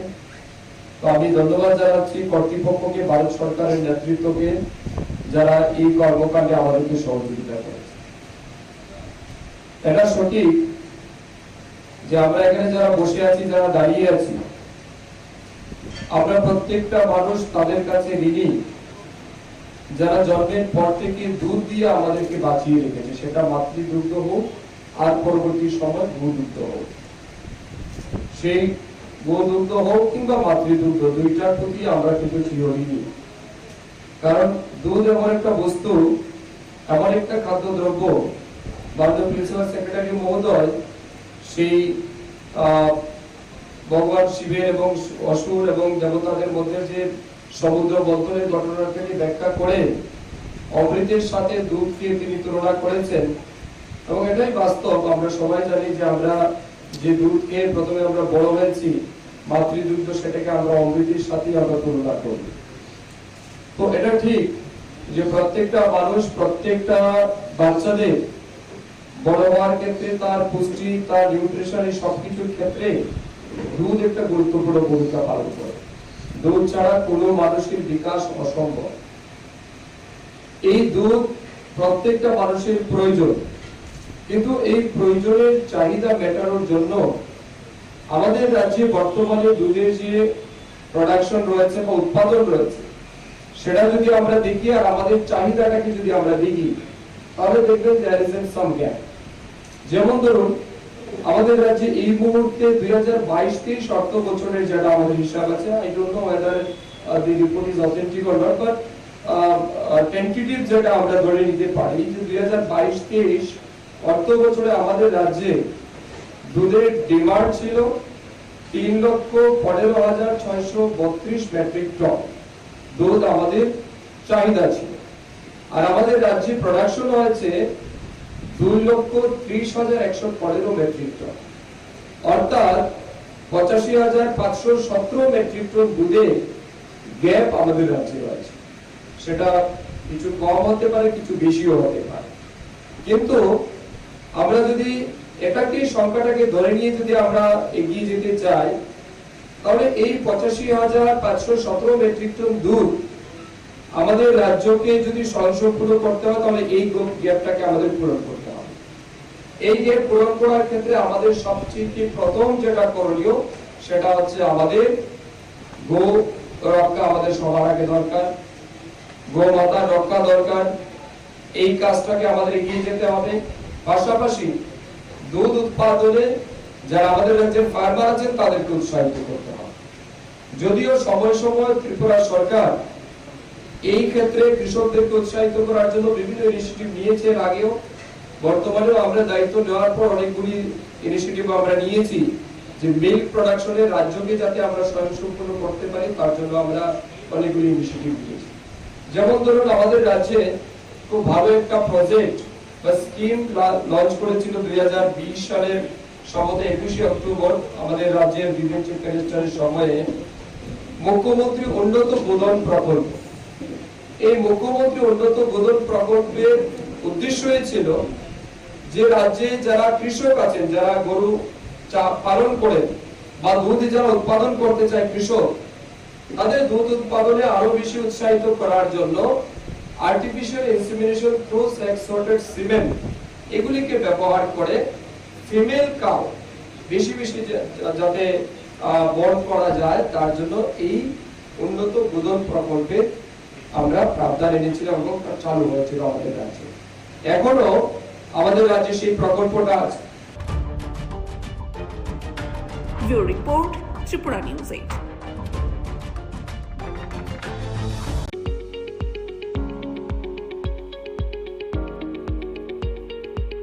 টাটা সহ যে কোনো মডেলের যে কোনো গাড়ির স্পেয়ার পার্টসের জন্য নিশ্চিন্তে যোগাযোগ করতে পারেন বিডি মোটরসে।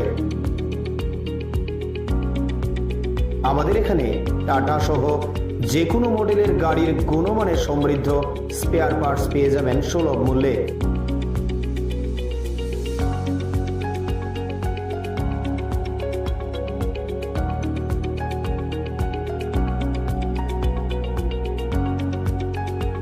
এছাড়াও কম খরচে যত্ন সহকারে সব ধরনের গাড়ি মেরামত করাতে পারেন আমাদের প্রতিষ্ঠানে। এখানে আমি বরাবরই কাজ করাই, ওদের সার্ভিসটা খুব ভালো। এই যে দেখুন না, এখন প্রচণ্ড গরম, আমি বসে আছি এখানে, ফ্যানটা চালিয়ে দিল। আর সার্ভিসের ব্যাপারে কোনো বলার নেই, একদম দারুণ সার্ভিস এখানে। আমি অনেক জায়গায় গাড়ি সার্ভিস করিয়েছি কিন্তু এখানকার মতো সার্ভিস পাইনি। খুব ভালো ওরা, বিহেভিয়ার ভালো, স্টাফদের ব্যবহার ভালো, ওদেরকে দিয়ে ভালোভাবে মানে বলে বলে কাজ করানো যায়। খুব ভালো এখানে, আমি সবাইকে বলবো এখানে এসে কাজ করাতে। Thank you. স্যাটিসফ্যাকশন তো ভালো। আমি এনে মনে করো কাজ করতেছি যখন থেকে এটা শুরু হয়েছে, বা এনার যে ওনার তাইনের আমি অনেক আগে থেকে চিনি। তাইনে আগে টাটা শোরুমে আসতো, তাইনের মানে ওইখান থেকে তাইনের যখন পরিচয়, তাইনের কাছে আমি কাজ করতেছি। আমার গাড়ি 12 বছর হয়েছে, তাইনের থেকেই কাজ করতেছি, এক হাতে কাজ করতেছি। খুব ভালো মানে কাজ হয়। আমি নিজে মানে 12 বছর ধরে কাজ করতেছি গাড়ি, কাজ একদম নিট অ্যান্ড ক্লিয়ার, ভালো। যোগাযোগের ঠিকানা বিডি মোটরস, চন্দ্রপুর, আগরতলা, পশ্চিম ত্রিপুরা।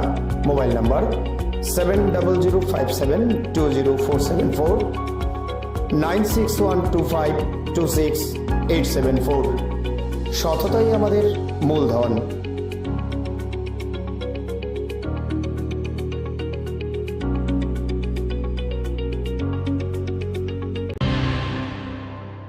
অতি সম্প্রীতি দেখা যায় যে জাতীয় স্তরে জনজাতি খেলো মহোৎসব অনুষ্ঠিত হয় উড়িষ্যার ভুবনেশ্বরে বিগত জুন মাসের 9 থেকে 12 তারিখ। এই 4 দিন ব্যাপী যে খেলা অনুষ্ঠিত হয় সেখানে সেই অনুষ্ঠানে অংশগ্রহণ করে পুরস্কার জয় করে আনতে সক্ষম হয় দশরথ দেববর্মা সাই সেন্টারের বেশ কয়েকজন ক্রীড়াবিদরা। এবার সংশ্লিষ্ট ক্রীড়াবিদদের সংবর্ধিত এবং পুরস্কৃত করতে আজ রাজ্যের ক্রীড়ামন্ত্রী টিঙ্কু রায়, পুর নিগমের ডেপুটি মেয়র মনিকা দাস দত্ত, পশ্চিম ত্রিপুরা জেলার জেলা শাসক দেবপ্রিয় বর্ধনের উপস্থিতিতে এক জনাকীর্ণ অনুষ্ঠান আয়োজিত হয়। উক্ত অনুষ্ঠানে আলোচনা করতে গিয়ে রাজ্যের ক্রীড়ামন্ত্রী টিঙ্কু রায় যারা বিজয়ী হয়েছেন তাদের অভিনন্দন জানান এবং আগামী দিনে যাতে করে তাদের খেলার পরিসর আরো বৃদ্ধি পায় তার জন্য শুভকামনা প্রকাশ করেন। মন্ত্রী সংশ্লিষ্ট সকলের উদ্দেশ্যে আবেদন করে বলেন, আগামী দিনে রাজ্যের মধ্যে যাতে করে আরো বেশি বেশি করে দীপা কর্মকারের মতো প্রতিভাবান খেলোয়াড় তৈরি করা যায় সেই ব্যাপারে প্রত্যেককে মনোনিবেশ করতে হবে। মন্ত্রী আরও দাবি করেন যে ত্রিপুরা রাজ্যের তুলনায় সার্বিকভাবে পিছিয়ে পড়া অন্যান্য বেশ কয়েকটা রাজ্যে ক্রীড়া ক্ষেত্রে যদি এগিয়ে যেতে পারে তাহলে ত্রিপুরা কেন পারবে না, ত্রিপুরাও পারতে হবে বা ত্রিপুরাকেও সেখানে পারতে হবে। তোমরা যারা উড়িষ্যা থেকে গিয়েছিলে খেলায়, সেখান থেকে যারা ভালো সম্মান নিয়ে খেলেছে, যারা বিভিন্ন স্তরে জয়ী হয়েছে, সবাইকে আমরা অভিনন্দন জানাই। আর আগামী দিন যেন ত্রিপুরার যে নাম আরো উজ্জ্বল হয় আমরা ঈশ্বরের কাছে প্রার্থনা করি। একদম কথা বলবো যে আমরা ত্রিপুরাতে যারা খেলাধুলার সঙ্গে যুক্ত রয়েছে, যারা খেলা শেখানোর সঙ্গে কোচ যারা রয়েছেন এবং যারা আমাদের দপ্তরে রয়েছে, আমরা এই খেলাটাকে যেন সত্যিকারের খেলার জন্যই আমরা দেখি আমাদের থেকে অনেক ছোট মণিপুর রাজ্য, যেখানে পপুলেশন আমাদের থেকে কম, আর্থিকভাবেও আমাদের থেকে একটু পিছিয়ে, তারপরেও কিন্তু তারা আমাদের থেকে খেলাধুলায় অনেকখানি এগিয়ে চলছে। আমরা 2014-15 সালের গল্প নিয়ে আজও আমরা চলছি যে দীপা কর্মকার আমাদের অলিম্পিয়াড, তো আমরা এর থেকে বেরোতে হবে, অর্থাৎ আরো আমরা দীপা কর্মকারের মতো খেলোয়াড় চাই প্রত্যেক বছর যেন আসে আমাদের রাজ্যে। আমরা সৌম্যা কর্মের মতো খেলোয়াড় যেন আরো আমরা পাই, তার জন্য আমাদের চেষ্টা, আমাদের সেভাবে খেলা এগোতে হবে। আমাদের সরকার যে সমস্ত ইনফ্রাস্ট্রাকচার যেগুলো করছে বা কেন্দ্র সরকারের সরকার যেগুলো হচ্ছে, আমরা কোনো অবস্থাতেই আমরা বলতে পারি অন্যান্য রাজ্যের তুলনায় পিছিয়ে নেই। আজকে আমরা দেখি আমাদের রাজ্যে ফুটবল সেন্সিটিভ যে ট্রেকগুলো হয়েছে, মাঠ হয়েছে, সুইমিং পুল হচ্ছে বা অন্যান্য যে স্টেডিয়াম যেগুলো হয়েছে রাজ্যে, গোটা রাজ্যে ছড়িয়ে ছিটিয়ে, খুব একটা আমরা পিছনে অন্যান্য রাজ্যের তুলনায় সেরকম আমরা উত্তর পূর্বাঞ্চলের যে রাজ্যগুলো, আমরা আমাদের মাননীয় সচিব আর আমি গিয়েছিলাম মণিপুরে, সেখানে তাদের যে পরিকাঠামো খুব একটা উন্নয়ন পরিকাঠামো এরকম নয়। কিন্তু আমরা এখান থেকে ভাবি আমরা যারা যে মণিপুর বোধহয় তারা ইনফ্রাস্ট্রাকচার খুব উন্নয়ন করেছে, তাদের ইনডোর হলটা যেখানে আমরা দেখলাম সেটা 25-30 বছর আগে হয়েছে। আমরা কাছে যে ইনডোর হলটা রয়েছে, এত আধুনিক হল, সেখানে আধুনিক মানের বিভিন্ন ইকুইপমেন্ট রয়েছে। আমাদের যতগুলো মাঠ রয়েছে সেগুলো আজকের দিনে ভালো মাঠ তৈরি হয়েছে। আর এই এরিয়া যে আমরা এখানে দেখলাম অ্যাথলেটিক যে গ্রাউন্ডটা, সেটা হচ্ছে হকির জন্য একটা মাঠ হচ্ছে, ফুটবল গ্রাউন্ডটা হবে। আমরা সরকার কাজ করে চলছে, কিন্তু আমরা যারা খেলাধুলার সঙ্গে যারা আছি, যারা খেলাধুলা শেখাই বা আমরা কোচ যারা রয়েছে, আমরাও যেন আমাদের মন থেকে, খেলাটা এরকম নয় যে গায়েব করে করা সম্ভব, মন থেকে করতে হবে, হৃদয় থেকে করতে হবে। হ্যাঁ, আমরা রাজ্যের জন্য, দেশের জন্য করতে চাই। আমাদের দেশ অনেক এগিয়েছে। আজকে আমাদের দেশে দেখবেন যে সমস্ত জিনিসগুলো আমরা বাইরের থেকে আসতাম আজ থেকে 10-15 বছর আগেও, আজ কিন্তু আমরা সেগুলো আনি না। এই যেমন আমরা দেখছি বন্দে ভারত ট্রেন, একসময় আমাদের ভারতে এই কলকাতাতে যে মেট্রোটা চলে, সেই মেট্রোটা জাপান থেকে এসছে। আজ কিন্তু আর জাপান থেকে ট্রেন আনতে হয় না, আজ আমাদের ভারতেই মেট্রোর কাজ হচ্ছে, মেট্রো তৈরি হয়। মেট্রো শুধু হাই স্পিড ট্রেন, বন্দে ভারতের মতো ট্রেন আমাদের ভারতে তৈরি হয়েছে, যুদ্ধের বিমান তৈরি হচ্ছে, হেলিকপ্টার তৈরি হচ্ছে, ভ্যাকসিন তৈরি হচ্ছে।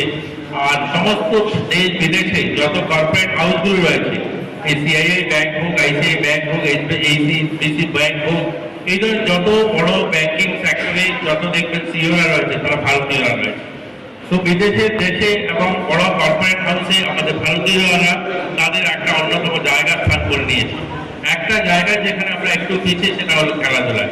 আমরা যখন দেখি আন্তঃরাষ্ট্রীয় স্তরে কোনো খেলা হচ্ছে, তখন আমরাও সেই উগান্ডা, নাইজেরিয়া, কেনিয়া তাদের সমসাময়িক স্তরে আমরা চলে যাই।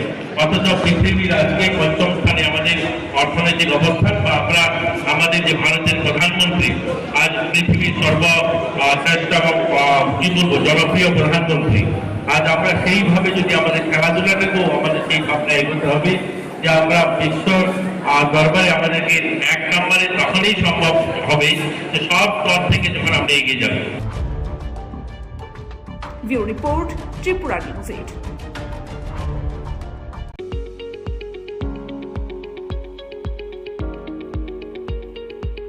টাটা সহ যে কোনো মডেলের যে কোনো গাড়ির স্পেয়ার পার্টসের জন্য নিশ্চিন্তে যোগাযোগ করতে পারেন বিডি মোটরসে।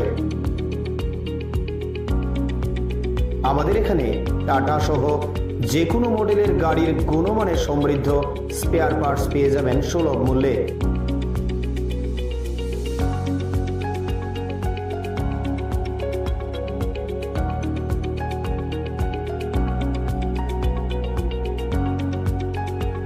এছাড়াও কম খরচে যত্ন সহকারে সব ধরনের গাড়ি মেরামত করাতে পারেন আমাদের প্রতিষ্ঠানে।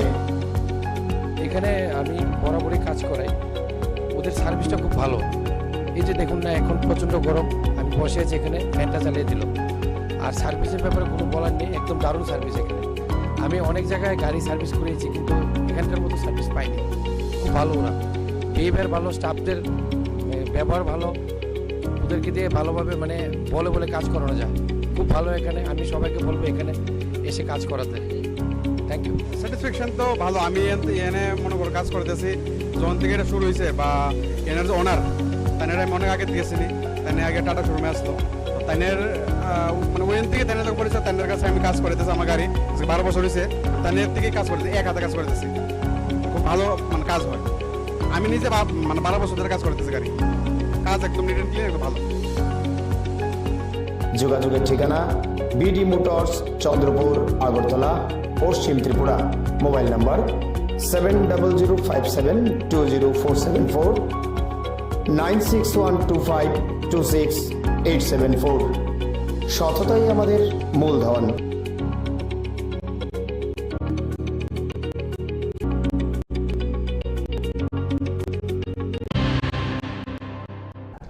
বর্তমানে দেখা যাচ্ছে যে রাজ্যের বিভিন্ন বাজারের যে নিত্য প্রয়োজনীয় সামগ্রী রয়েছে, অর্থাৎ কাঁচা লঙ্কা, আদা, আলু, পেঁয়াজ, সেই সামগ্রীগুলির দাম রয়েছে ঊর্ধ্বমুখী এবং সেই বিষয়গুলি আজ সরজমিনে একেবারে খতিয়ে দেখতে দেখা যায় সদর মহকুমা প্রশাসন এবং খাদ্য দপ্তরের আধিকারিকদের।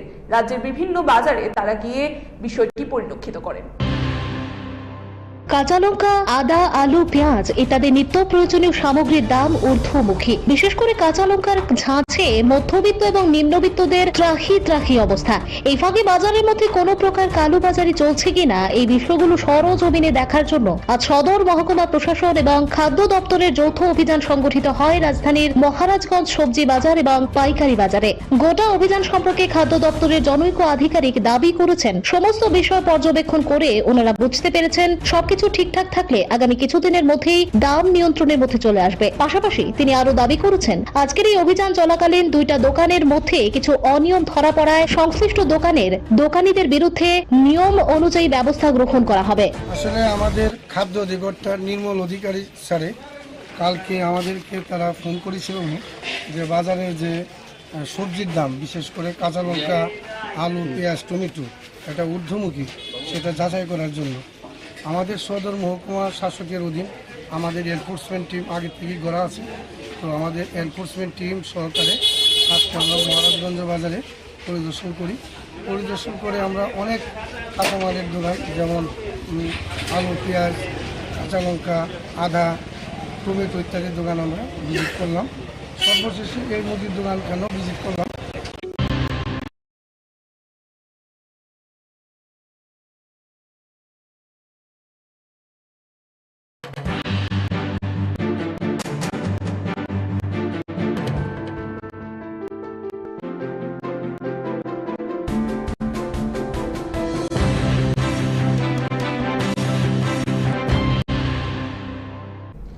নমস্কার, স্বাগত আপনাদের ত্রিপুরা নিউজ 8 এর পর্দায়। এই মুহূর্তে আমি আপনাদের সাথে রয়েছি পূজা।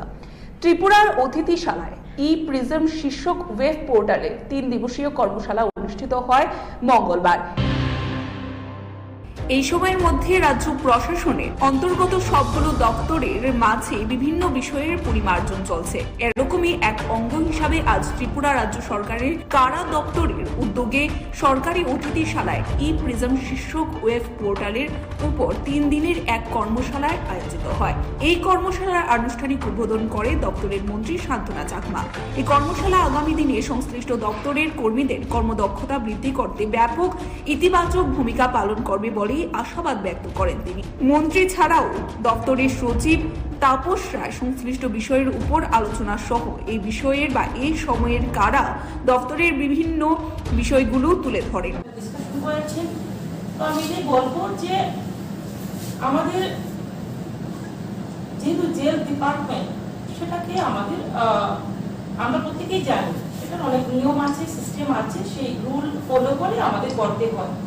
তো তার যে একটা যে আমাদের যে ই প্রিজন যে আমাদের সিস্টেম চালু সেই বিষয়টা আমাদের ক্ষেত্রে প্রথম যারা নতুন জেনেছেন অথবা নতুন যারা ট্রেনিং করছেন তাদের জন্য হয়তোবা অতি মনে হতে পারে।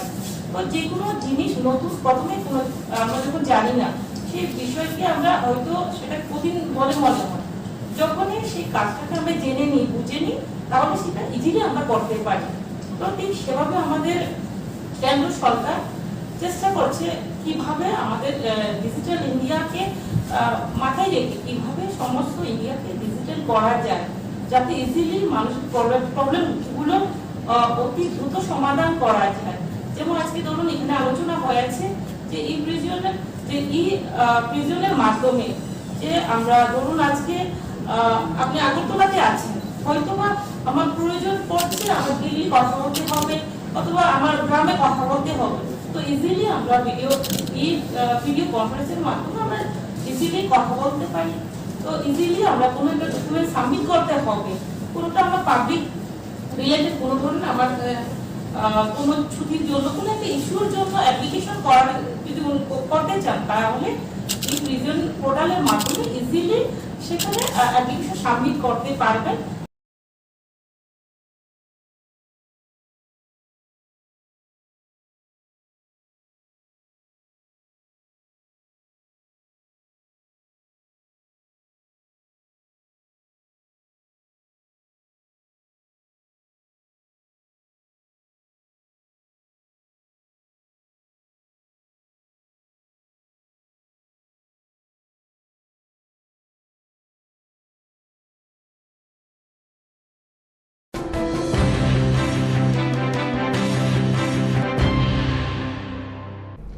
নমস্কার, স্বাগত আপনাদের ত্রিপুরা নিউজ 8 এর পর্দায়। এই মুহূর্তে আমি আপনাদের সাথে রয়েছি পূজা।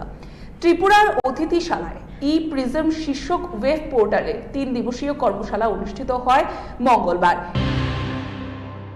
এই সময়ের মধ্যে রাজ্য প্রশাসনের অন্তর্গত সবগুলো দপ্তরের মাঝে বিভিন্ন বিষয়ের পরিমার্জন চলছে। এরকমই এক অঙ্গ হিসাবে আজ ত্রিপুরা রাজ্য সরকারের কারা দপ্তরের উদ্যোগে সরকারি অতিথিশালায় ই প্রিজম শীর্ষক ওয়েব পোর্টালের উপর 3 দিনের এক কর্মশালার আয়োজিত হয়।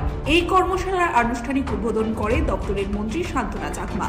এই কর্মশালা আগামী দিনে সংশ্লিষ্ট দপ্তরের কর্মীদের কর্মদক্ষতা বৃদ্ধি করতে ব্যাপক ইতিবাচক ভূমিকা পালন করবে বলে আশাবাদ ব্যক্ত করেন তিনি। মন্ত্রী ছাড়াও দপ্তরের সচিব তাপস রায় সংশ্লিষ্ট বিষয়ের উপর আলোচনা সহ এই বিষয়ের বা এই সময়ের কারা দপ্তরের বিভিন্ন বিষয়গুলো তুলে ধরেন। তো আমি বলবো যে আমাদের যেহেতু জেল ডিপার্টমেন্ট সেটাকে আমাদের আমরা প্রত্যেকেই জানি সেটার অনেক নিয়ম আছে, সিস্টেম আছে, সেই রুল ফলো করে আমাদের করতে হয়। তো তার যে একটা যে আমাদের যে ই প্রিজন যে আমাদের সিস্টেম চালু সেই বিষয়টা আমাদের ক্ষেত্রে প্রথম যারা নতুন জেনেছেন অথবা নতুন যারা ট্রেনিং করছেন তাদের জন্য হয়তোবা অতি মনে হতে পারে। তো যে কোনো জিনিস নতুন প্রথমে আমরা যখন জানি না সেই বিষয়কে আমরা হয়তো সেটা কঠিন বলে মনে হয়, যখনই সেই কাজটাকে আমরা জেনে নিই বুঝে নিই তাহলে সেটা ইজিলি আমরা করতে পারি। তো ঠিক সেভাবে আমাদের কেন্দ্র সরকার চেষ্টা করছে কিভাবে আমাদের ডিজিটাল ইন্ডিয়াকে মাথায় রেখে কিভাবে সমস্ত ইন্ডিয়াকে ডিজিটাল করা যায়, যাতে ইজিলি মানুষের প্রবলেমগুলো অতি দ্রুত সমাধান করা যায়। যেমন আজকে ধরুন এখানে আলোচনা হয়েছে যে ই প্রিজনের মাধ্যমে যে আমরা ধরুন আজকে আপনি আগরতলাতে আছেন, হয়তোবা আমার প্রয়োজন পড়ছে আমার দিল্লি কথা বলতে হবে অথবা আমার গ্রামে কথা বলতে হবে, তো ইজিলি আমরা ভিডিও কনফারেন্সের মাধ্যমে আমরা ইজিলি কথা বলতে পারি। তো ইজিলি আমরা কোনো একটা ডকুমেন্ট সাবমিট করতে হবে, কোনোটা আমার পাবলিক রিলেটেড কোনো ধরনের আমার কোনো ছুটির জন্য কোনো একটা ইস্যুর জন্য অ্যাপ্লিকেশন যদি করতে চান তাহলে এই প্রিজন পোর্টালের মাধ্যমে ইজিলি সেখানে অ্যাপ্লিকেশন সাবমিট করতে পারবেন এবং সেটাও আমাদের ডিপার্টমেন্ট দেখে তো তাদেরকে পারমিশন দেবে এবং টাইম ডেট সময় যে কোনো জায়গা থেকে সেই ব্যক্তি আমাদের সঙ্গে যোগাযোগ করতে পারবে ডিপার্টমেন্টের সঙ্গে।